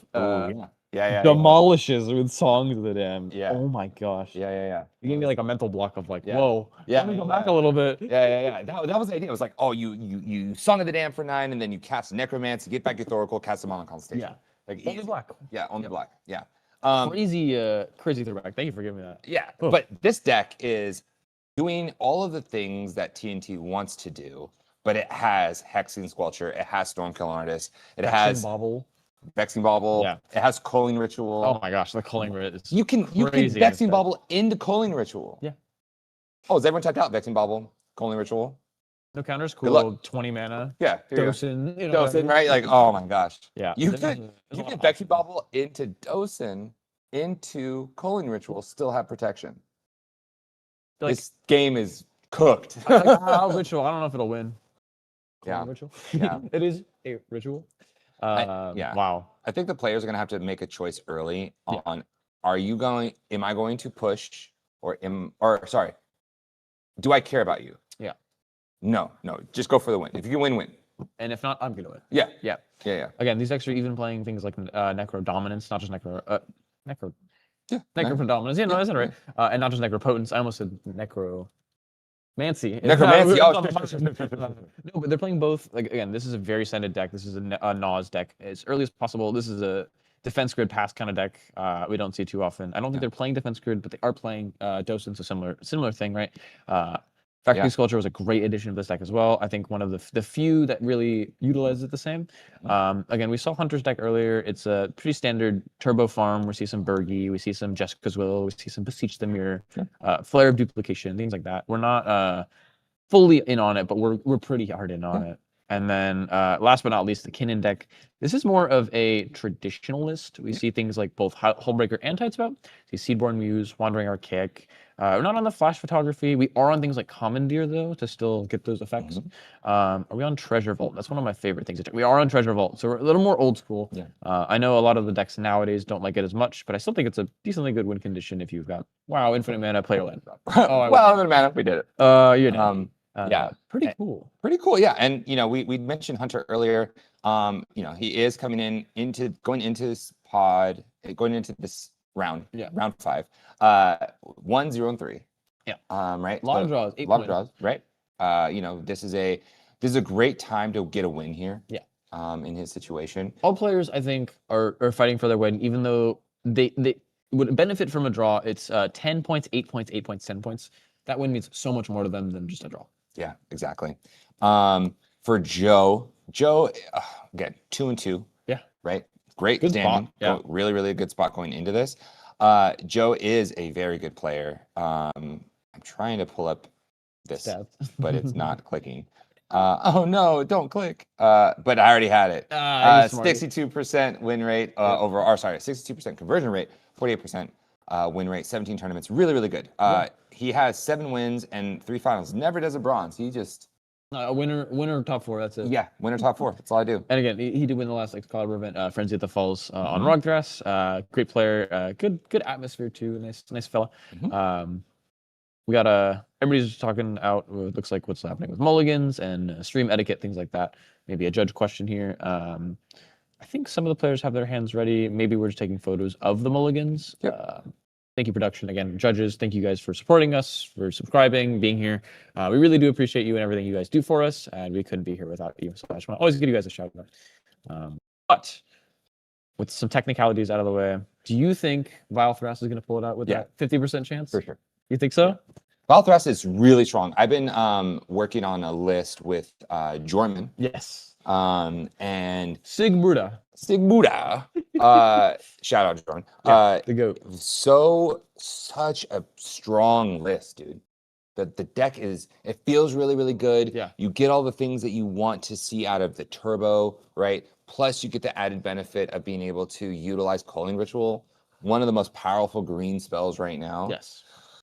Like by far, and something I don't think people talk about or look into enough is Calling Ritual. Like it just demolishes everyone's board. Even if you literally do nothing else and pass with the mana, or like have a Thrasio spin or two, like you just sit everyone back, including yourself, which is fine because you might have an engine, you might have a Ristic, you might have a Tithe, and they can't do anything. And you just say pass, and they're like, top deck is bad pass. Yeah. Like they might just be totally out of the game as a result. And people forget about it. People forget that's a card. Yeah. Because they'll play into it. They'll play, and it feels like when Dockside was legal, right? You play all your artifacts, and then you forget, oh, wait, you have Dockside? Turn on Dockside, 10 mana? Oh, crap. Yeah. It's so good. Calling Ritual is so good. And as a person who plays Kinnan primarily, I respect it so much. I respect the mess out of it a little bit. Okay, a little bit of going A ritual. little too much. No, I'm just kidding. I'm just A kidding. little too much, It right? totally screws you 100%. Yeah. It looks like what was happening here in the technical difficulty was that the seating order got messed around. We did have to get a player swapped, I think, as a result of pairings not really getting reposted, just changed a little bit. So I think, first seat better have gone to second seat or something like that instead of what it was before. We just have some swap around. I think they're figuring that out now, maybe trying to decide how mulligans work if they know they're not playing first or fourth. Might reset mulligans here. We'll figure that out. In the meantime, what is the next up and coming card that you think people should play that they don't play currently, or not a lot of people play? Like kind of like we talked about, Orange Chant is coming up more up now. What do you think is the next card like that? Or Storm cards, things like that. Good question. I think Give you a thinker. Start. Yeah, I think Runic Armasaur Really? is going to make a comeback. Whenever you draw a card, it's a green one. Whenever a player taps a creature and it's not, or is it tap? No. It's whenever.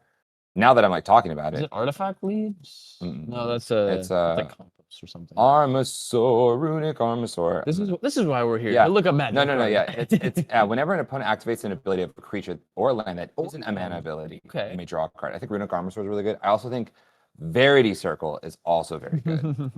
That card is seeing more play, and it's been surprising me as well. Not as much Runic, but Verity Circle definitely. has. Whenever a creature an opponent controls becomes tapped, if it is not being declared as an attacker, you may draw a card.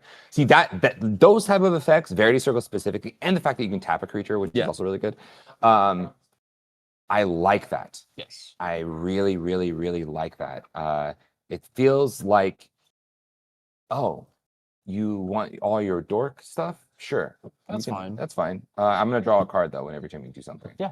I like the idea of whenever you do something, I draw a card. 100%. And that's a good effect, right? It's not easy. So, top deck is okay. So it looks like we get it figured out. They're going to start in a second here. I think Runic Armasaur is a very interesting one. My roommate Kevin played Chatterfang for a very long time. Still plays it on occasion. He was like, I want to slot this card in, man. And I was like, I don't know. I think it's getting better in the meta, though. Like you said, like there's more activations, there's more Thrasios decks, there's more interesting things where they actually are just casting spells. They're doing more game actions, but not casting spells. So, an interesting card to talk about there. Okay. So just fixing up. I'm looking at. Okay, so by the way, what card do you think is up and coming at you?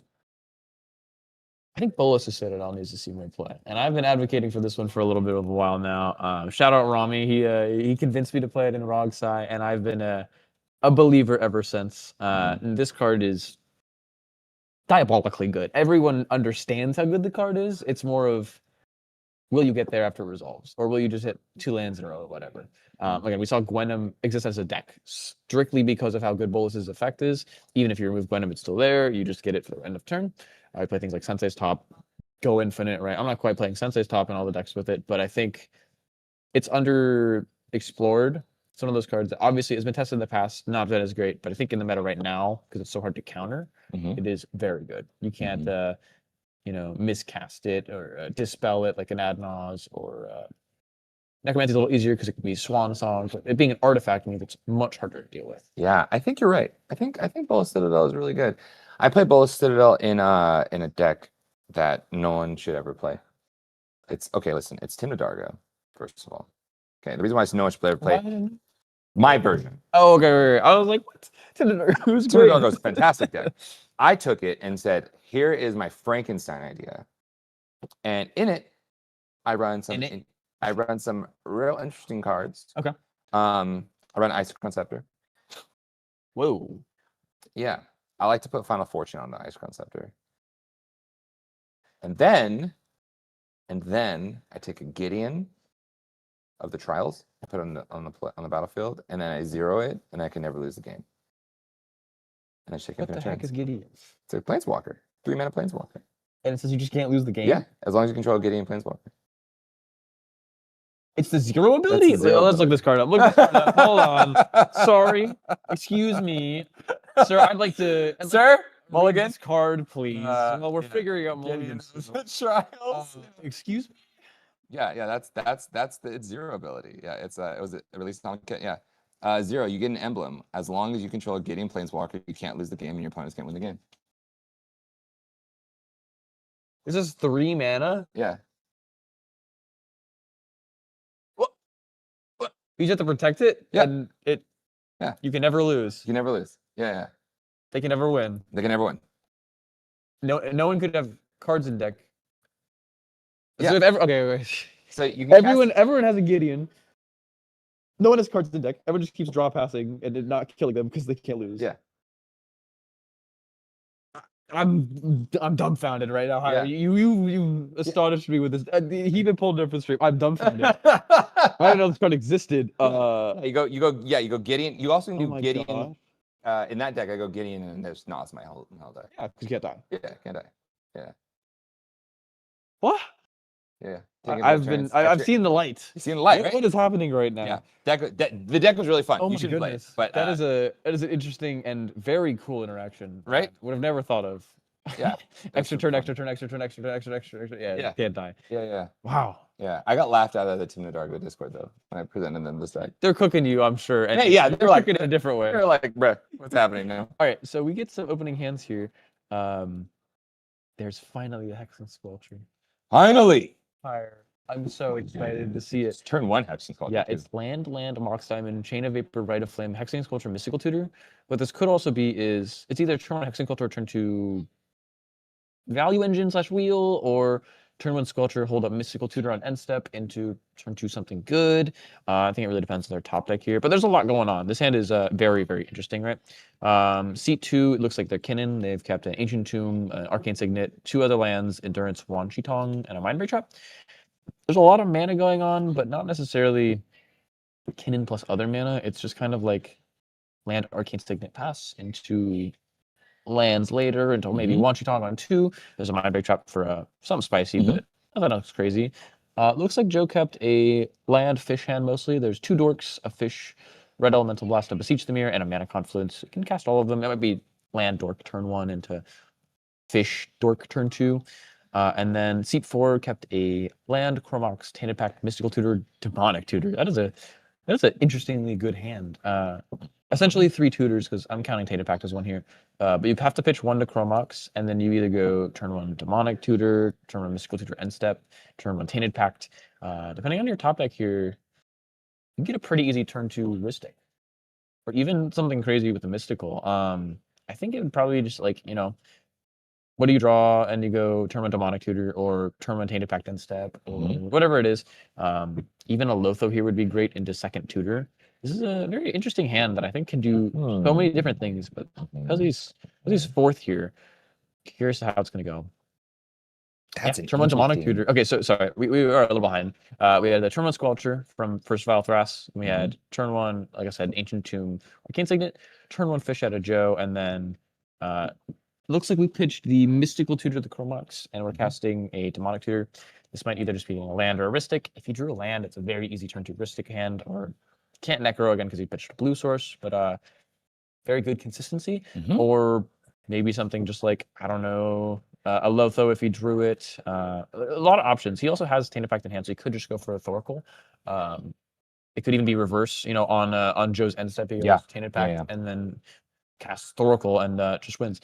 It really depends on what his draw was, because again, if it was any land that taps for black, then the reverse Thoracle on turn 3 is very, very, very reasonable here, especially 4th seat. Yeah.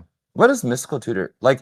I'm looking at this hand. It looks like he didn't draw a land. Yeah. What does Mystical Tutor grab? Oh, he got a land. Oh, Gemstone Cavern. Sure. Nice. So he didn't mystical in upkeep, or did not. That's like all he has. He has Chain of Vapor, Mystical Tutor, and Rite of Flame. Yeah. So again, he's got mana, but what to do with it? We didn't upkeep mystical, so we probably drew something, but I don't know what it could have been that is good enough here. Maybe even just like a wheel would be good. I still think we don't play the wheels in this deck, though. Are we just attacking Joe?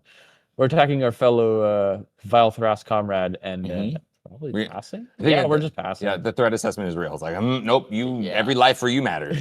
Every life. He knows, right? He's playing Necrodom and Necropot. It's the same way that that Joe is here. Hunter going on this Kinnan turn. I'm very curious, though. It's Kinnan or... Okay, we drew a Talisman. That was an amazing draw here. Again, we didn't have this kind of like mana payoff, so now we can also cast Wan Chitong X0 the second anyone fetches or does anything. Well, no, at least that Mystical Tutor will trigger. If Joe plays a fetch land, it'll happen. Yeah. Kinnan in a very good spot right now. This is great. That was an amazing draw for Hunter there. Again, he didn't have a turn 2 play besides Kinnan or hold up Wan Chitong for 2, but now he's got both Wan Chitong and Kinnan on turn 2. That's much better. He didn't show off Wan Chitong in hand. Right? It was Kinnan did. It was seat 2. It was left card is a Wan Chitong. Oh, here, yeah. But he didn't have the signet or that's what it talisman. I'm sorry. So again, that made his hand significantly better. We'll see. Yeah. just I a love the death fact rate that he out of also the- has endurance, like against this. Yeah. Yeah, there's a good amount of interaction. It just needed something to come together, and that talisman definitely helped. That was like a perfect draw almost. All right, we got a Death Right Shaman out of C3. Going into this turn, I don't know what the other Thras are. Yeah, what TNK is looking to do here. Yeah. So we did draw a second land. It's going to be a turn 2 Ristic. I think that's very reasonable. That's okay, cool. Yeah. I think that's the right call. Again, you could have gone for some sort of like reverse historical, but it gets blown out. And we know as endurance is in hand. Yeah. This is very consistent. Hopefully not getting countered. Joe's going to draw off the fish, but this is exactly where you want to be. I think Eduardo has to think like, do I respond to the Ristic with Mystical Tutor? Do I just cast it on end step and then I'll draw 1 card? It's definitely up to them. But the second he does, there'll be a Wan Chitong coming down. I'm sure. It doesn't matter. Looks like he's cool. Oh, he can also just pay for the Ristics. I guess he just waits on. So Yeah. this makes a lot of sense, right? Yeah, looks like Hunter's got a Ristic study. Unless Joe has anything to say about it, which I doubt. I don't think so. Yeah. It'd have to be like Monkey Blast or a Force of Negation out of nowhere, or Force of Will. Like I think that's not worth it though. I'm after watching the games today, I feel like I am valuing Ristic more. I probably would be a bit more proactive in not allowing a Ristic to resolve. I think you talked to me a little bit about earlier. I'm very proactive in my counterspell. Yeah. Especially if it hits something incredibly useful. I mean, last night you saw it. I was misstepping a Soul Ring on turn 0. I didn't get a turn 1, and I was like, no. I don't need to have 2 extra mana for the rest of the game for 1 mana. Against Max P, and he's like, what? What? Really? And I'm like, yeah. And then I just double time walked it Yeah. and ruined him. And then, I mean, I still got the game resulting on regardless. But it meant that I was able to do more. Didn't just have to like play around misstepping something else the rest of the game. I could just get it out and actively use it and stop someone. Yeah. I think you made a good point though. I'm very proactive with it. So we did actually Chain of Vapor the fish from Joe, and now we're casting Mystical Tutor, and I think we're going to respond with that Wan Chitong. Makes a lot of sense, right? We Chain of Vapored fish. Yes. And not Ristic? I think because he paid one of the 2 Ristics, I think he knew what was going to happen. Also, it might just be there's no wheel though. Is it just Jessica's wheel out of Eduardo here? I'm trying to figure out what he's going to put on top. I don't think it's Nas, right? We didn't see in his opener like a ton more mana. Yeah, no, there's just Rite of Flame. So he's only got. He doesn't even have the black pips to do Rite of Flame into Nas. So curious to see, unless he drew exactly Dark Ritual, we didn't see it, but what this Tutor gets in. I want you trying to have a delayed trigger. We'll let him draw a card in a second here. Again, what are we tutoring here with like Rite of Flame and a Hexing Squelcher out? Instant or sorcery at least. It's not like it's a Vampiric Tutor or an Enlightened Tutor or something. You know what's fun is that we can look and see what it is. This is for Joe? No, this is Eduardo. Eduardo. This is Deep okay. Dish, I believe. Deep Dish. Name okay. on the top deck is. All right. Deep Dish, bud. Let's Instant or go. sorcery, again, could just be like Demonic Tutor, Jessica's Will. Jessica's Will seems pretty good here, but not like perfect. Nas doesn't do anything unless, again, he drew exactly like Dark Ritual or something. Maybe just a gamble for a Ristic study, because he can go Rite of Flame, gamble, not discard Ristic. Does put him down a lot of cards, though. I don't know how worth it this is. It is just a Wheel of Fortune. Okay, I thought we didn't see a Wheel of Fortune in this deck, but I guess I just missed it. Nope, it's just right there. I'm losing my mind today, higher.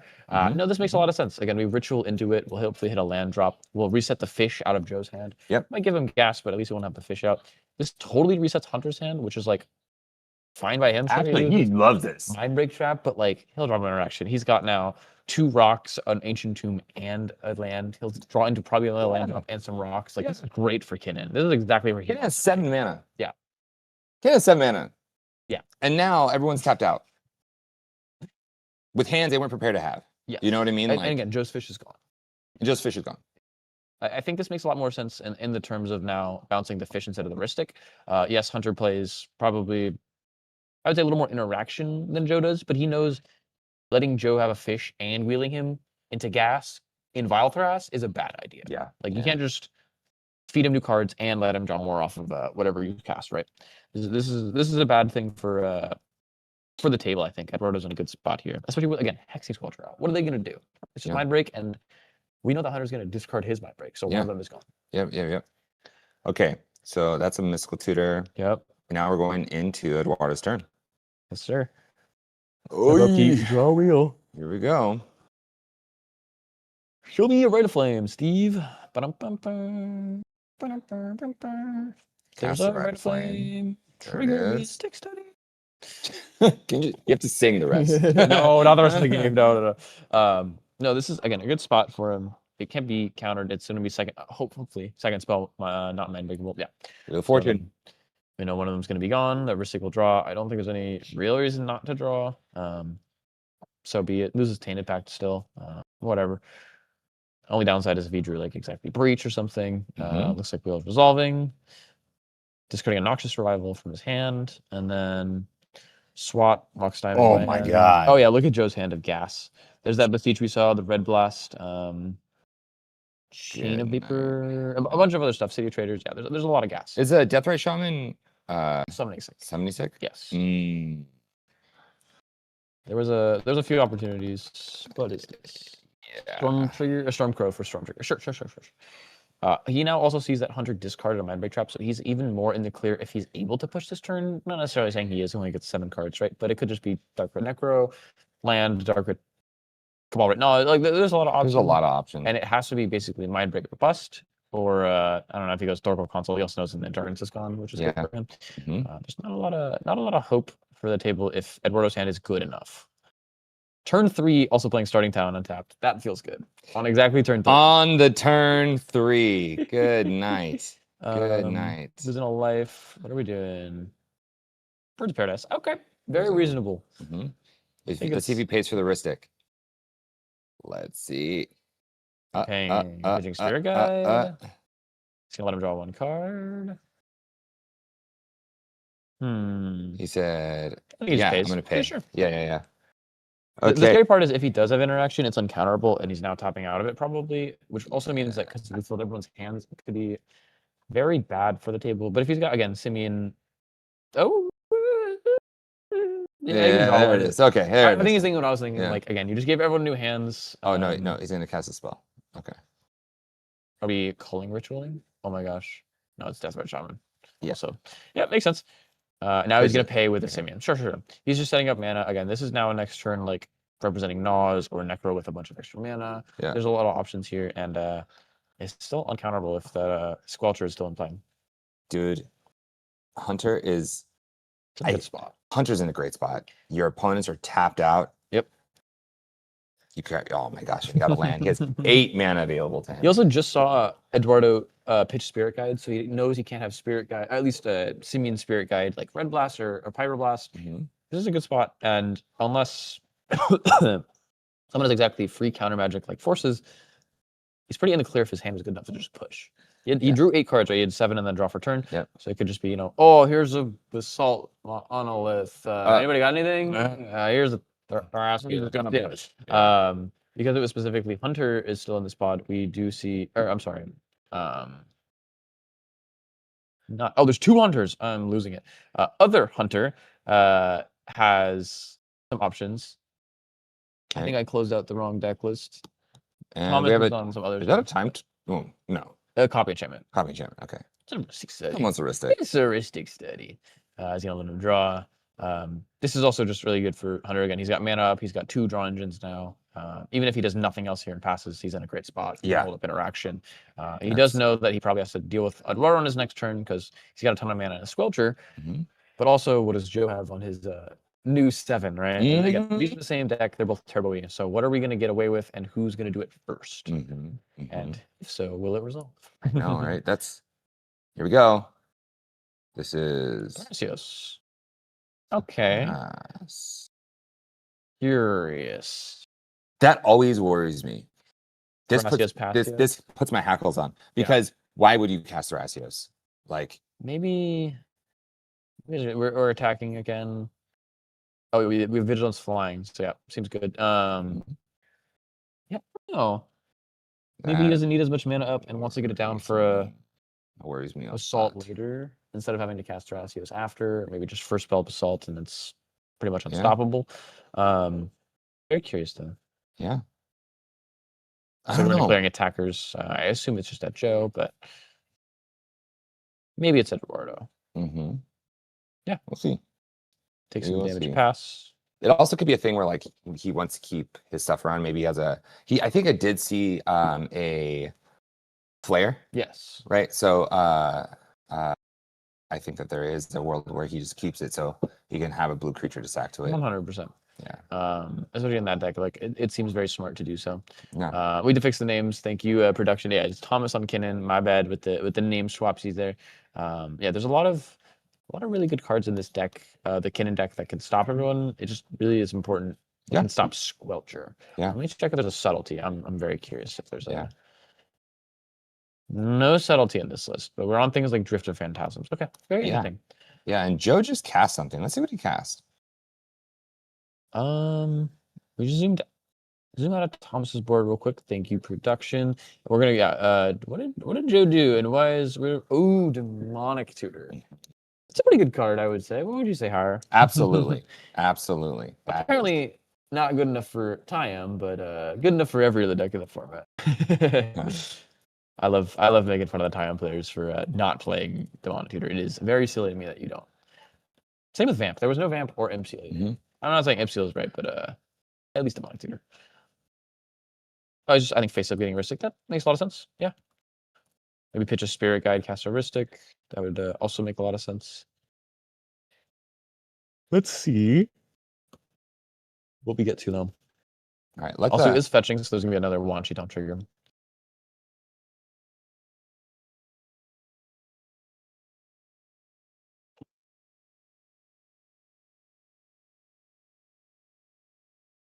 Face up tutoring for Ristic Study is a pretty nice play, right? You're saying you're not going to be pushing, you're just going to be like getting value. Again, I can only assume it's a Spirit Guide here, either Elvish or Simeon, or maybe like a Rite of Flame or something like that. You know, whatever. Let's see though. Ooh, Dark Rit Ristic would be spicy. You can pay one of the Ristics. Oh, Chromox. Okay, yeah, same thing. Yeah. Let's more permanent mana. Let's hear what they're doing. Yeah. Swamp Season. Trying to see if we do have player audio for this one. Yeah, we don't have audio from those mics. Died because the game went so long last round, unfortunately. Oh, got it.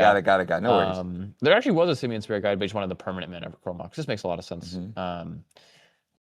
Yeah, Ristic. And Eduardo, while he does have a Squelcher now, is probably at a bit more of a disadvantage than he thought beforehand. Before the wheel. I feel like the wheel definitely cooked. Yes. Yeah. Again, I gave the other two players a Ristic, and now again, Thomas even a Thrasios. He's drawing off of a Wan Shi Tong as well. We're getting farmed, even though the decks aren't really farmed. There is one farm. We're getting farmed. We're in the mid range now, guys. What do you think is going through Hunter's mind on this turn? What is he? He's got an Ancient Tomb. What is he realistically trying to get out this turn that isn't just Smothering Tithe? Because if it means me, I always want to Smothering Tithe. I think Smothering Tithe, yeah. Okay. Smothering Tithe is the one card I think that pushes him past the other players. 100%. And would they be able to commandeer it if they have it? Yeah, that's being commandeered for sure. We already saw Copy and Chimney come down from Thomas. Oh, look at that. Boom. From the Called deep it. court. Yep. From deep court. Big man. I'm pretty good at calling this. Absolute heater. Again, he had to have drawn it, but this is the exact spell you want to do here, and it'll cause probably somewhat of a fight if they can afford it. Yeah, but most of the players are tapped out except Thomas here. So. Oh, I think it just resolved. Did it? Yeah. Oh my goodness. I think they're just talking like I only have this and can't really do anything, or it's packed and I don't want to pay packed. Blah blah blah blah. There's a lot of political action here that can happen, but oh man, if the tide resolves. Swan Song, for sure. Offer is that? Offer. Yep, that's the Foundation's offer. Okay, we have an offer you can't refuse. He's some treasures if it was. Yeah, You know, Ristic. Yeah. Not win the game amount of treasures, just two. Very, very reasonable response, and I think it was required, right? This also doesn't do anything against Eduardo because, well, he's got a Squelcher out. It would just give him 2 treasures, and his spell would still be on the stack. Does Hunter fight over this, and if so, how hard? How much interaction does he have? Again, he says mana up of any color. He can tap the Starting Town. Will he and or should he? Is the question I think that he needs to ask himself. Because if it's me, I'm fighting life or death for this thing, even if it's what kills me, because I know the Tide Resolving will mean I win because I have the Ristic as well. As well as knowing Eduardo already used a Chain of Vapor. There's less interaction for Vile Thrust. They can't have Spirit Guide Beseiju. They don't have a Legendary. And the only one who could be is Thomas Cannon Wood. But even then, it's going to be a lot harder for him to deal with it, other than, again, Beseiju exactly. Yeah. Beseiju exactly. I think this is a good point where, again, Hunter's got to think about how much can I waste on this Smothering Tide, and do I just have to let it resolve? So it looks like Joe's able to draw, and then Hunter's going to drop. Thank you, Thomas. Yeah, looks like offer is resolving. Okay. Got something out of it. Some amount of treasures, right? Not none, but not none. Not as many as he wanted. Like you said. Yeah.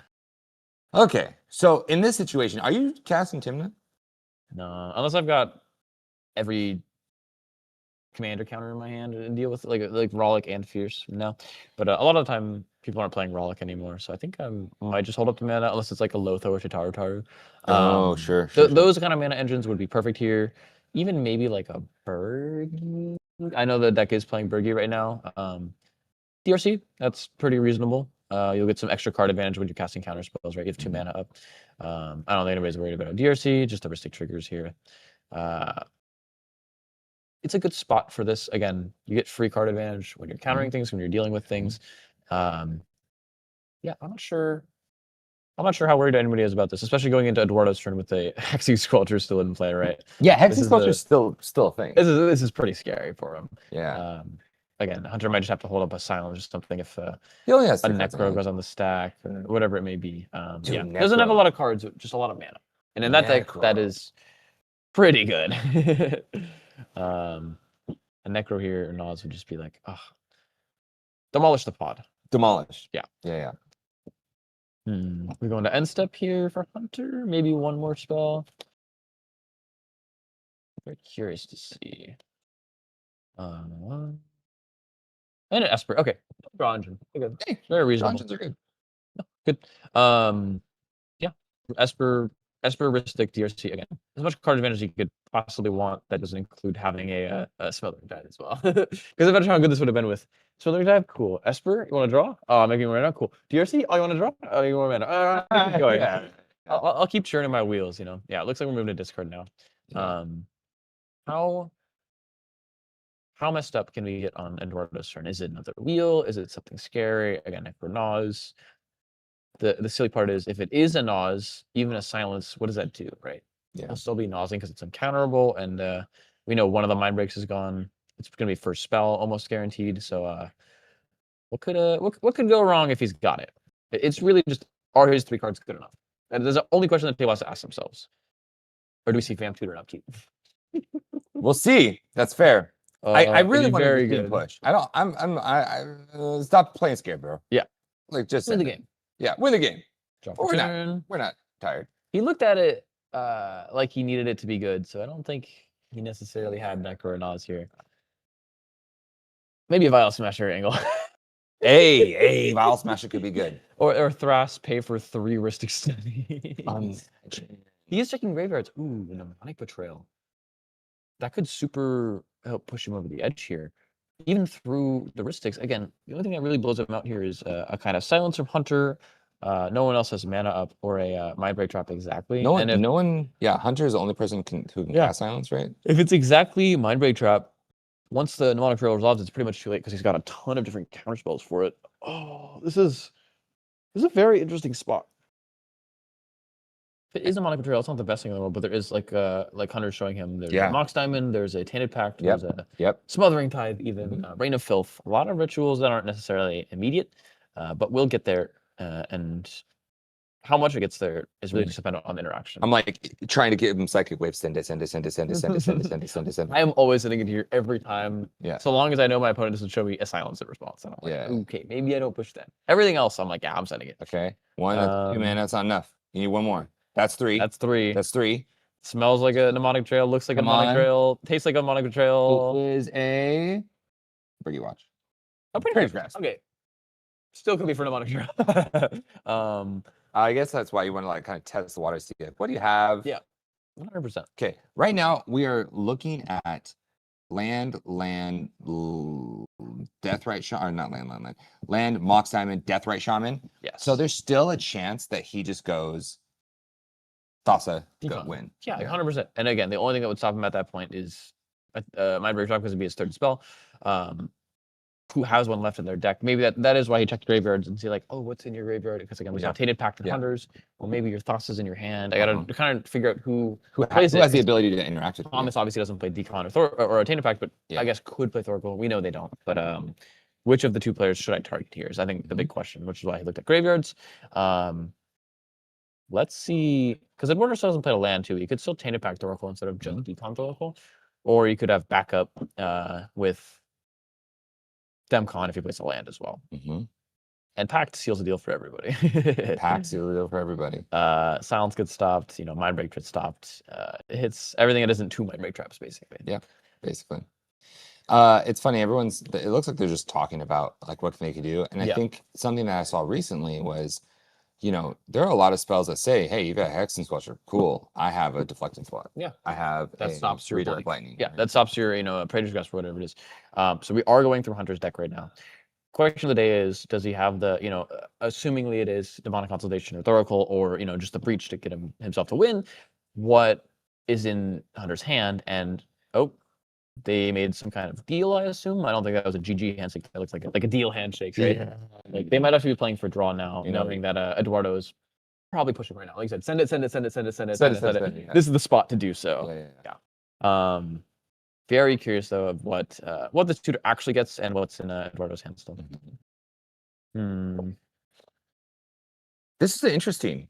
And then if he didn't, he's like looking through the deck. Yes. So he may not actually have a win, which makes me a little sad. Could it be Mystic Remora too, right? Like that's still very good. Okay, so he's tapping a lot of the mana. Are we untapped mana? Why is that Starting Town halfway tapped? It's not tapped. Starting Town should be untapped. It's untapped. Okay, cool. I was like, what is that?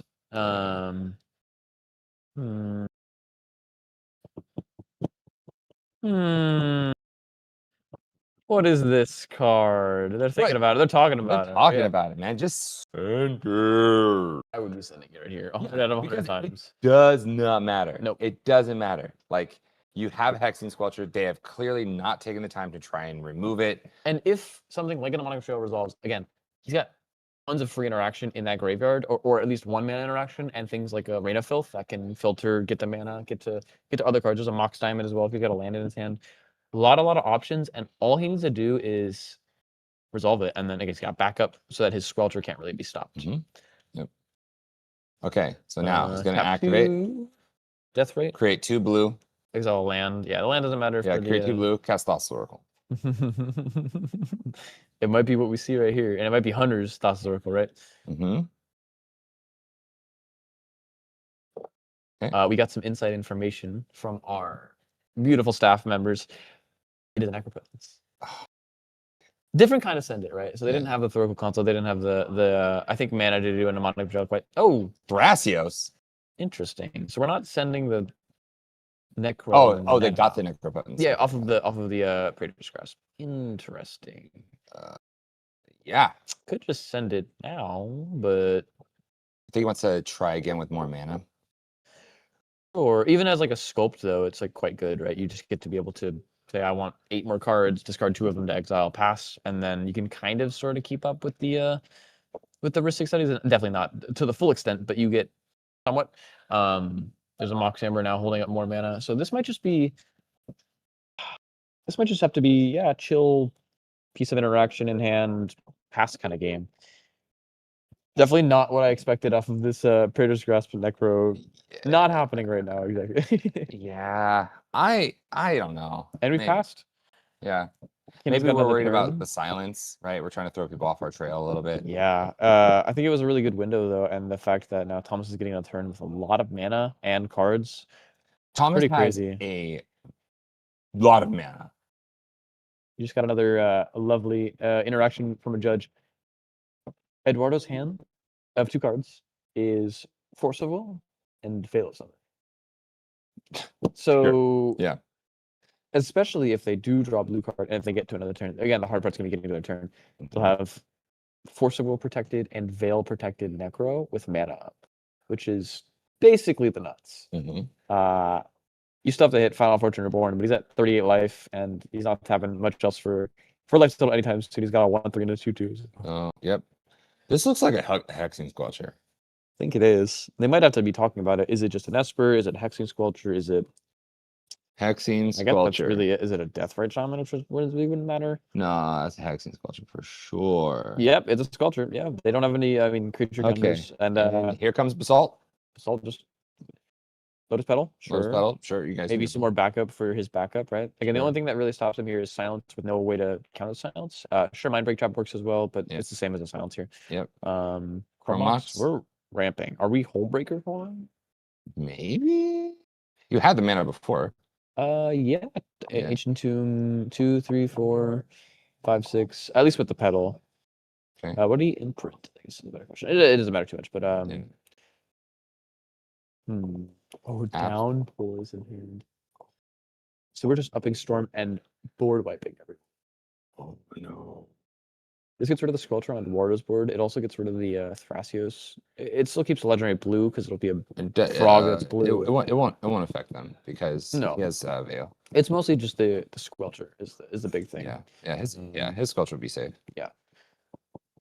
Very, very curious to see. Oh. We're Okay. floating a lot of mana, so maybe it's a good bit more than just a Downpour. Springleaf Drum, it looks like what it is. If you can, if that is shiny. Yeah, it's a Springleaf Drum. Good job. I Good do my job. best with You're a cards. master of the shine, bro. That one was glary for sure, but it worked out. Here comes a Grimloth. Oh my Grimloth. gosh, we're just wrapping out, man.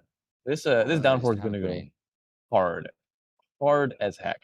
All the death rights will be gone, all the birds will be gone, the Squelchers will be gone, the Esper will be gone, the DRC will be gone. It also means that if one of the 2 players has it, they have to probably mind break a lot of this.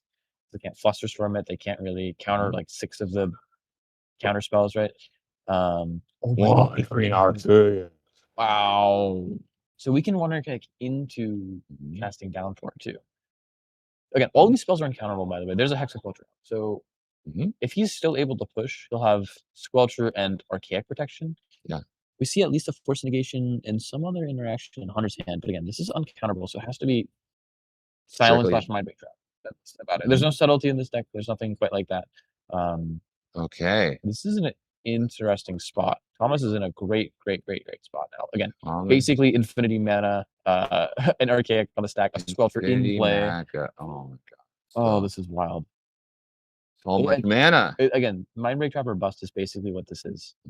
Even a silence doesn't really stop anything that the Archaic does. Silence, cool. On top of silence, I'd like to Downpour. And if the whole thing gets Mindbreak Trap, all Thomas needs is 1 counter. Wow, Squelcher's really good. They're all just talking it out. Yeah, this is going to screw us. How do we beat this Archaic? We don't have as much mana as him. What do we do? Archaic is really good. Yeah, in this spot, it is phenomenal.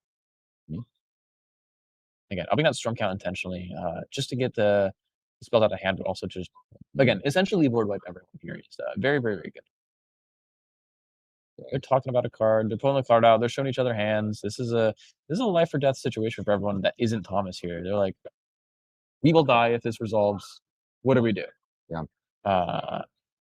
I'm terrified for the table because none of them have the mana to, unless it's exactly Force of Will, pay 2 mana out of Eduardo, which he doesn't have a blue card. We know, do nothing.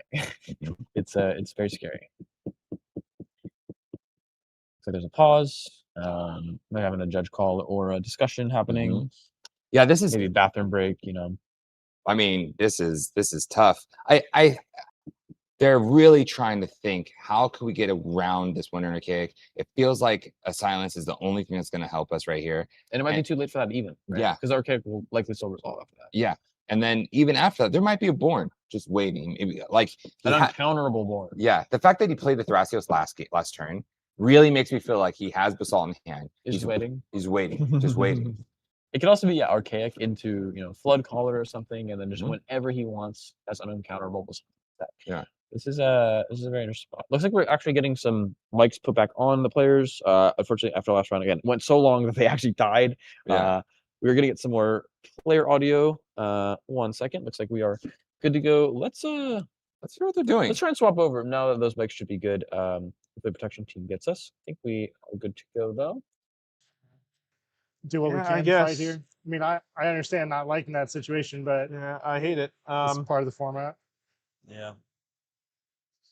Plus, he's probably just like got us. I mean, how many cards in your hand? Yeah. I mean, I'm sure he just has this anyways. There's a chance, yeah. Yeah, I'm sure he has this, but If we stop you, you get to take the draw. I mean, if you, for Okay. sure, yeah. So then I guess that's. I don't know if he will do that if he. Yeah, no, I've already agreed. Okay. he's agreeing. Yeah. Okay, so if we stop him, we're drawing. Yeah. Okay. I will start. I'll cast an Into the Flood Maw. I have a Dragon's Rage Channeler. I'll target the Squelcher, I guess. Okay. I have a bunch of triggers. He has a trigger, so 2 Ristics and a Ward as well. So your stuff will go first. Sure. So you draw. No, my stuff. My Darcy triggers top of stack. Correct. Yeah. Sorry. Yeah. So. Surveil. Yeah, Into the Flood Maw. But hang on, we're targeting the Squelcher, right? Like we agree that's the best thing to target here. I agree. Yeah. Okay, so here's the stack. In response, yeah, I'll target the Squelcher. So there's 2 The problem is that he can replay that. That is the problem. Yeah. I mean, So it's a good card. We'll figure it out. Dragon's Rage Channeler top of stack. And that was your last treasure, correct? Yes. Okay. Sorry. I think you probably should. I mean, obviously it's too late, but Okay, so Darcy trigger, Ristic, Ward, and Ristic. So Darcy. Darcy first. Yeah, Surveil is good. Can I see your yard? Yeah. I'm sad. It's No, this just doesn't matter. I'll bin a Brain Freeze. Okay. I was like, I don't even have mana anyway. So now you're Ristic. Good. Yep. Am I good to draw? Yeah. Okay. And then there's a Ward trigger. There is a Ward trigger. Just pay the 2. Are we good to resolve the war trigger soon? Yeah. Just 2. Okay, I'll respond. All right. So in Flood Maw back in the stack. Yeah. 1, 2, 3. I have a Fluster Storm I'm going to cast. I'm just trying to get a count because it's very large. So it's. I don't know if it matters if I count. But so I played 1, 2, 3, 4, 5.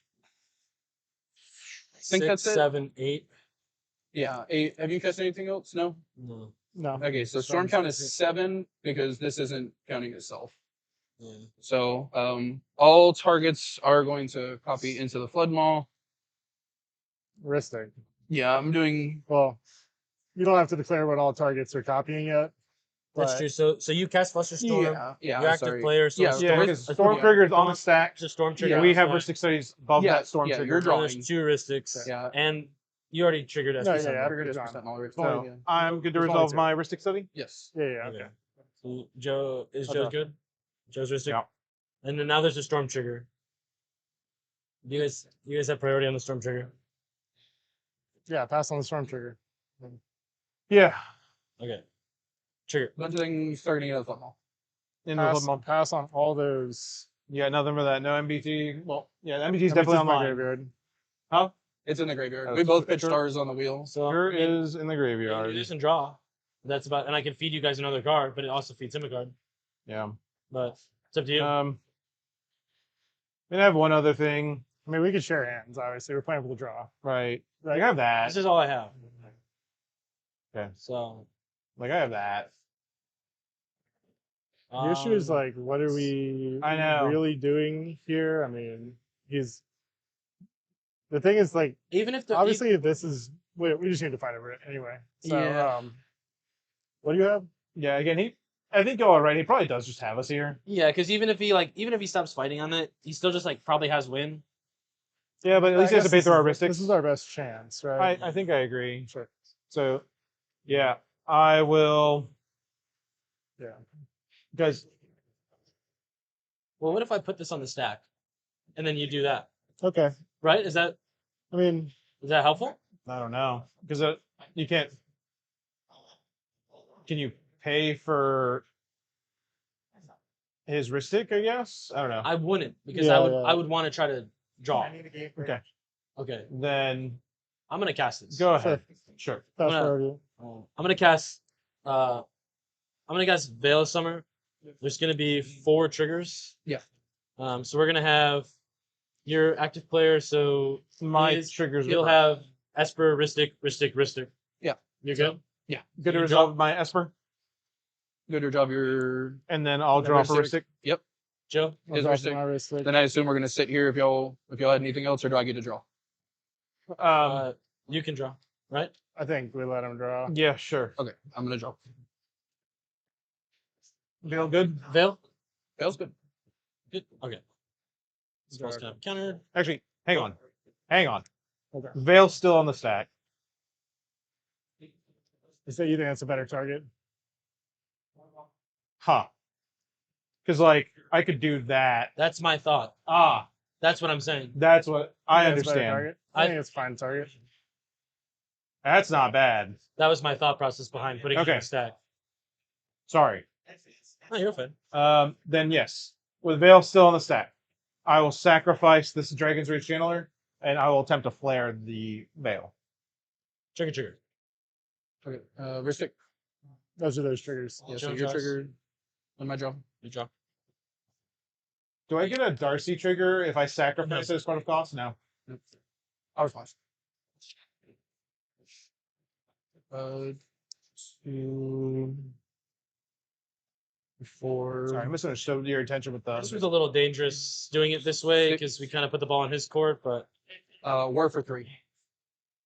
Ristic You're Esper. dead, bro. Esper's Oh, sorry, no. just Yeah, Esper. Esper's on. Sorry, It's just Ristic. Ristic. Ristic. Yeah. Good draw from Ristic. Hold on, let's put this here. There you go. Yeah. So draws. Ristic.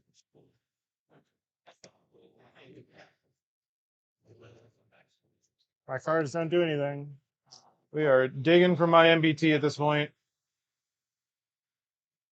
It's unfortunate that the war is really good here. I can have us all draw some more cards, I guess. I mean, I think that's where we're at. Like, I mean, I'll show you my hand. We're playing for the draw. Yeah, So, we're already Yeah. sharing hands. like, I have that. All right. That's it. Mm-hmm. I can do this. You know. Yeah. I mean, Yeah. it's something. We can try to hit, but I think he has another counterspell, probably. Very well good. All right, so where's priority? You're passing on your. There's a he passed on his words to you. Okay. So I'll misstep a Fluster Storm. Pains Ristic. Yeah. That's your first spell. Yes, that is his first spell. Ristic Esper Yep. on that. You're passing on So those. he'll draw twice, Yep. Yeah. or once and then a second time. Draw Yeah, twice. sure. Yep. Yeah. You're Then I'm fine. good to draw. Yep. Well, Your triggers on you can. He drew 2 cards. Yeah. No, I know, but I'm saying That's why I was asking. we might want to start trying to bury his triggers on the stack if we find interaction. Yeah. So So you drew. well, I no, don't he draw- cast. I don't draw off He my cast. Sorry, yeah, you cast the mental misstep. Yeah, I didn't get anything relevant. Okay, so but trigger. hold on. No. Let me see your hand. You can cast. Sure. You can cast this. Yeah, I can cast it. You have no other mana sources, though. What are you trying to hope to hit? Because your MBT's in the yard. Yes, I guess we There's have more nothing stuff to cast for me to draw off of. Basically, I mean something that this casts. Yep. Like, Sure. I mean, Um, grasping straws. What's your betrayal? Or what's your? Yeah, do you want to show us the Commander's card that you got grasp? off of that? Okay. like you know what I mean? Like I was out, so All right. Yeah. Did you take his tosses? no. Oh. You can't win. We'll put the Force of Negation on the stack. We'll target I guess let's maybe target. one of the flusters that can't be countered still. Should still target this were. Yeah, maybe we target the ward just in case. Because we find- there's a world where we find a There- bounce spell and like yeah. I don't know. pick We it have up. no mana, that's I know. impossible. draw trigger. Yeah, I think targeting the ward is correct though. I think Okay. you're right. And then So let me draw- pay costs. Yeah, you're Let good. me get rid of. If there's some universe. I where can hit you're like like untapping. Spirit Guide. You can hit I'll Noctis Survival get and this then born. pick up the Mind Break Trap. Okay. Back to the Okay. top. So That could happen. There is a Mystic- world. I'm gonna draw from my wrist. do I get to draw mine or is it sitting? Hold This on. is already. Give us 1 second. Yeah, that's what I was checking. Do you anything castable? No. No. No, I think we're dead, right? Tough. So can I draw? Yeah. Yeah. Good to draw. Okay, I will draw. Now Force back in the stack. Force is back on the stack. Yeah. I pass on Force. Pass on Force. Cool. Force is Force resolves Force can't has be resolved. countered. Yep. And now you have a trigger. I get to draw. Draw's good. Yeah. Okay. Mental misstep. Resolves. Yeah. Not countering anything. War resolves. Where's good to resolve? Shoot. I just drew the basalt monolith. Lol. Oh. I think that. That's rough. On the last draw too. But that's to really like crystallize the maybe you don't take those last couple draws. There's all the angles, bro. cEDH is so fucking intricate. I should have just grabbed Necro and jammed Necro and then force draw maybe or yeah, I don't know. This is the last game of the day, right? This is round 5. Yeah. Yeah.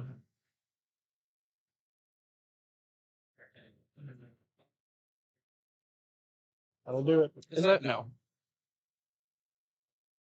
Yeah. Yeah, that's it. Yeah. Okay. The end of the film I was targeting what again? Squelchy. Welch, right? Okay. Okay. Yeah, so where's results? Flare dupe for Veil of Summer? It's up to you. Yeah. That happens. Sure. Yeah. So you have a copy of Veil. Copy of Veil. Do you cast the copy or is Yeah, it just no, puts it's on the just stack. puts on the stack. Okay. Copy target instant sorcery. Yeah. Okay. Yeah, Just copy. so Veil good. So my Veil Yep. Summer's good. So I'm you gonna draw a draw. card. Yep. My Veil. Or, Yeah. Sorry. Good. Yeah. I'll draw. Yep. Flusterstorm copies. Yeah, all the this oh yeah, it's not countered. Yeah, so everything's pointed at that, but it doesn't matter. Yep. Blood Maw on Mockingbird. Blood No, on yeah. Squelcher. Yep. We paid Ward already, right?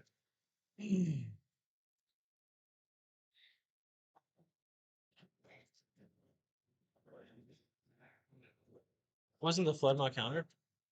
No. It's it's He's Veil. available. Right. He's available. That's why we did that. I probably should have done this way further back.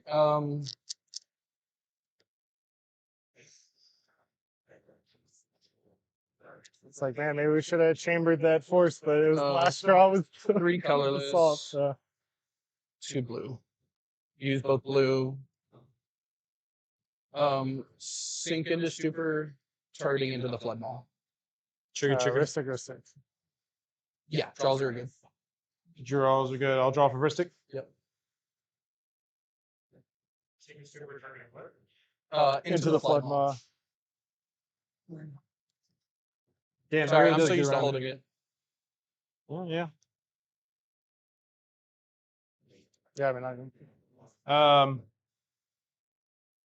I mean, we're cooked, right? So like, this just has to be cast. We're hoping for something else. How much mana do you have left? It's 2. I've got 2 and 1. 2 colors and 1. Yeah. I guess we're hoping you have nothing else castable currently. Me? I mean, I'll show you what I have. Just in case you're seeing something I'm not. Yeah. I mean, then I think I have to. I mean, how's Veil Read actually even? You can't even count Control it. control can't It's still be gonna countered. happen. Okay, yeah. So I'll mental misstep targeting my Into the Flood Maw. I'll pay 2 life. Yeah, you got him. JoJo's. Yeah, draw. Yeah. Well, hang on. Anything castable? No, yeah, you're good. I can draw. Yeah. What was it? Tragic. So Mr. results. Yeah. Yep, my spell can't be countered. Sinking to super results. Yeah, it sure does. Okay. Move back to my hand. Wandering Archaic. Nothing else castable. Confirming. Man, I have one out in the deck. I'm so curious where it is. I think you're good. Good? Okay. Yeah, yeah. Okay. So Last 3 mana, I'll cast Basalt Monolith. Ristic. Draws. Nope. Basalt's good, yeah. Okay. Like to tap and activate? Yep. Declare a loop, make a Googleplex. It's good with me. Yep, I'm good. Oh, hang on. I have What's the kill? I'm gonna finale. Finale, and Yeah, I have swing the, out. I have the Mox Diamond for the green. Sounds good. Yeah, I mean, you just activate Yeah, that. I have Thrasios. That's why I was like worried about the Soul Rings. So I was gonna get You're not always something else. Okay. Oh, Shake your hand. So I kind of. Good game. oh, Yeah. Good fight.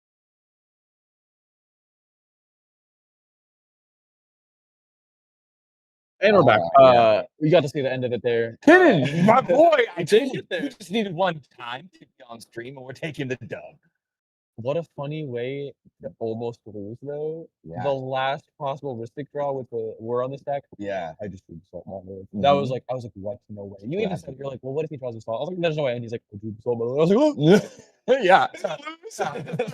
Is this how it goes? Is this how it ends? Yeah. Oh man, what a day! Oh my god. Oh my god! All right, let's run Crazy through it. end of it. Yeah. Yeah, let's run through. Okay, we had an incredible day in general. Yeah. Right. A lot of intense, heavy Magic. This is a real grindy tournament. Very grindy. I feel like Every people- round except one of them ended like late and or at time. At time. Yeah. We're really pushing. We're really trying. We're seeing like the return of the mid range. Right. Very, very heavy. Yeah. I liked it. Let's shout out our sponsor real quick. We have Yes. Gold Sabertooth.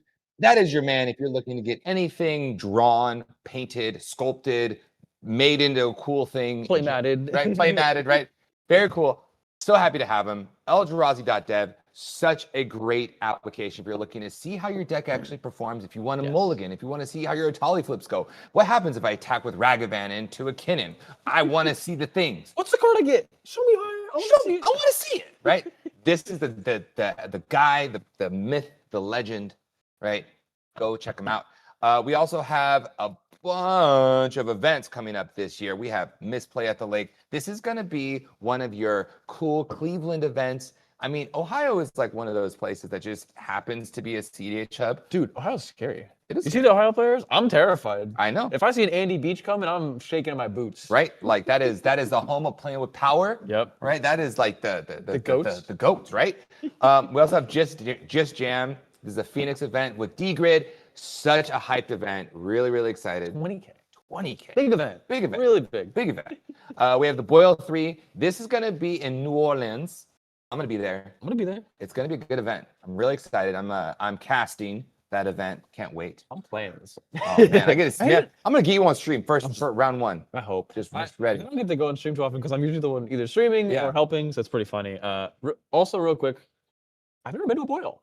Oh, either have I. I didn't get to make it to any of the either boils, so I'm excited about this one. I know you. I'm going to get a seafood boil when I'm there. Oh, yeah, we are. Oh, for sure. And then we have level 7 games with the Siege. Oh, it's going to be, that sounds like it's going to be a Dude, 10K plus. I'm hoping it hits 15 or 20K. This is going to be, again, my home turf. This is where our people are. The Denver scene is amazing, too. Yeah. Hopefully you guys can make it out to that one, too. I mean, all of these, but especially ours. Yeah.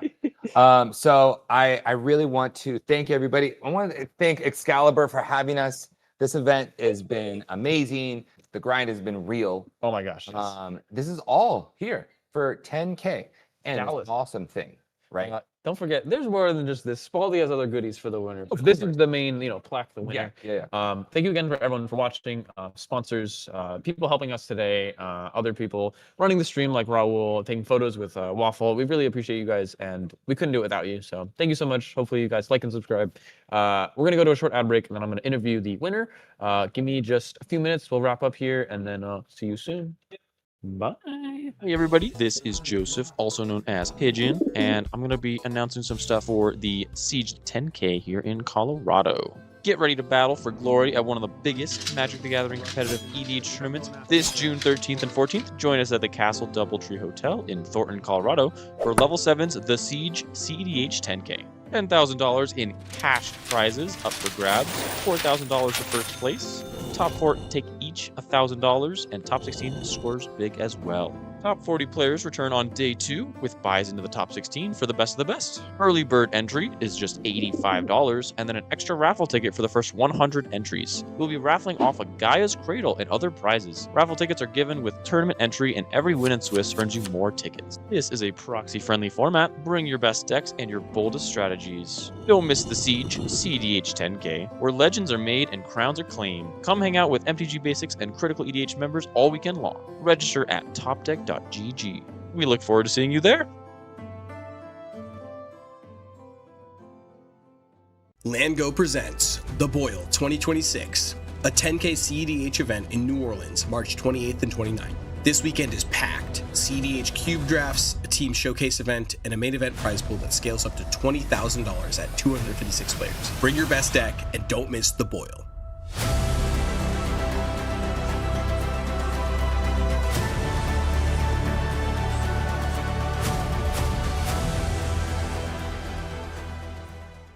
Just Jam D-Grid is bringing the heat to the Southwest with this $20,000 cEDH tournament. This 2-day event will take place in Gamers Guild, the largest play space west of the Rocky Mountains. Jam games all weekend with on-site restaurant, bar, and cafe with food delivered straight to your table. When in doubt, just jam. Don't miss it this May 30th through 31st in Phoenix, Arizona.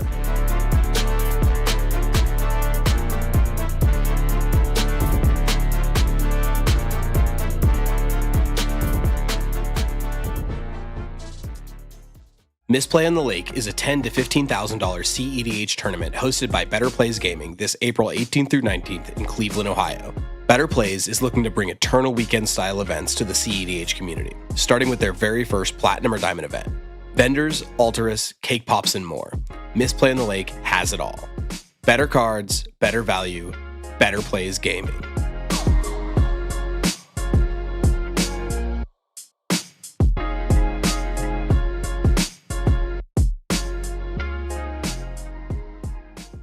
Gold Sabertooth creates one-of-a-kind art for Magic players who want more from their game. From stunning playmats to beautifully illustrated tokens, every piece is crafted to inspire and stand out. Let your table tell a story. Explore the full collection now at etsy.com/shop/goldsabertooth.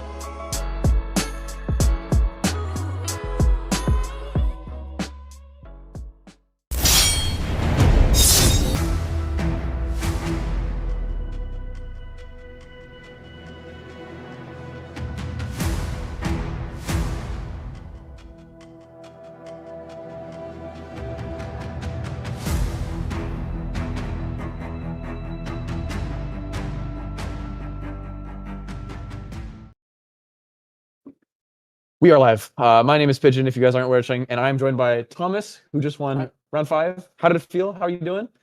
Feel good. Feels a lot better going into the next round with 13 points instead of 8 or 9. Yeah, you feeling? I don't know if it's quite a lock, but at least pretty confident for joining day 2. How you're going to either play around maybe some draws or just get your last win to secure 18 points or something. I think it'll be better to look at it tonight to see because I haven't really checked the standings. But I think the bubble is probably somewhere 13 to 16, I would guess. In these size events, usually what I see is even sometimes 12, like 1 or 2 12s can sneak in. 200 or 199 players is like probably not enough for 12s, but I think you're right. There's some tournament math we get to do tonight that is fun. But congratulations. How did that win feel? And how did drawing Basalt feel at the end? That is depressing. The last card I drew before it resolves, I'm like, did I just lose? Yeah.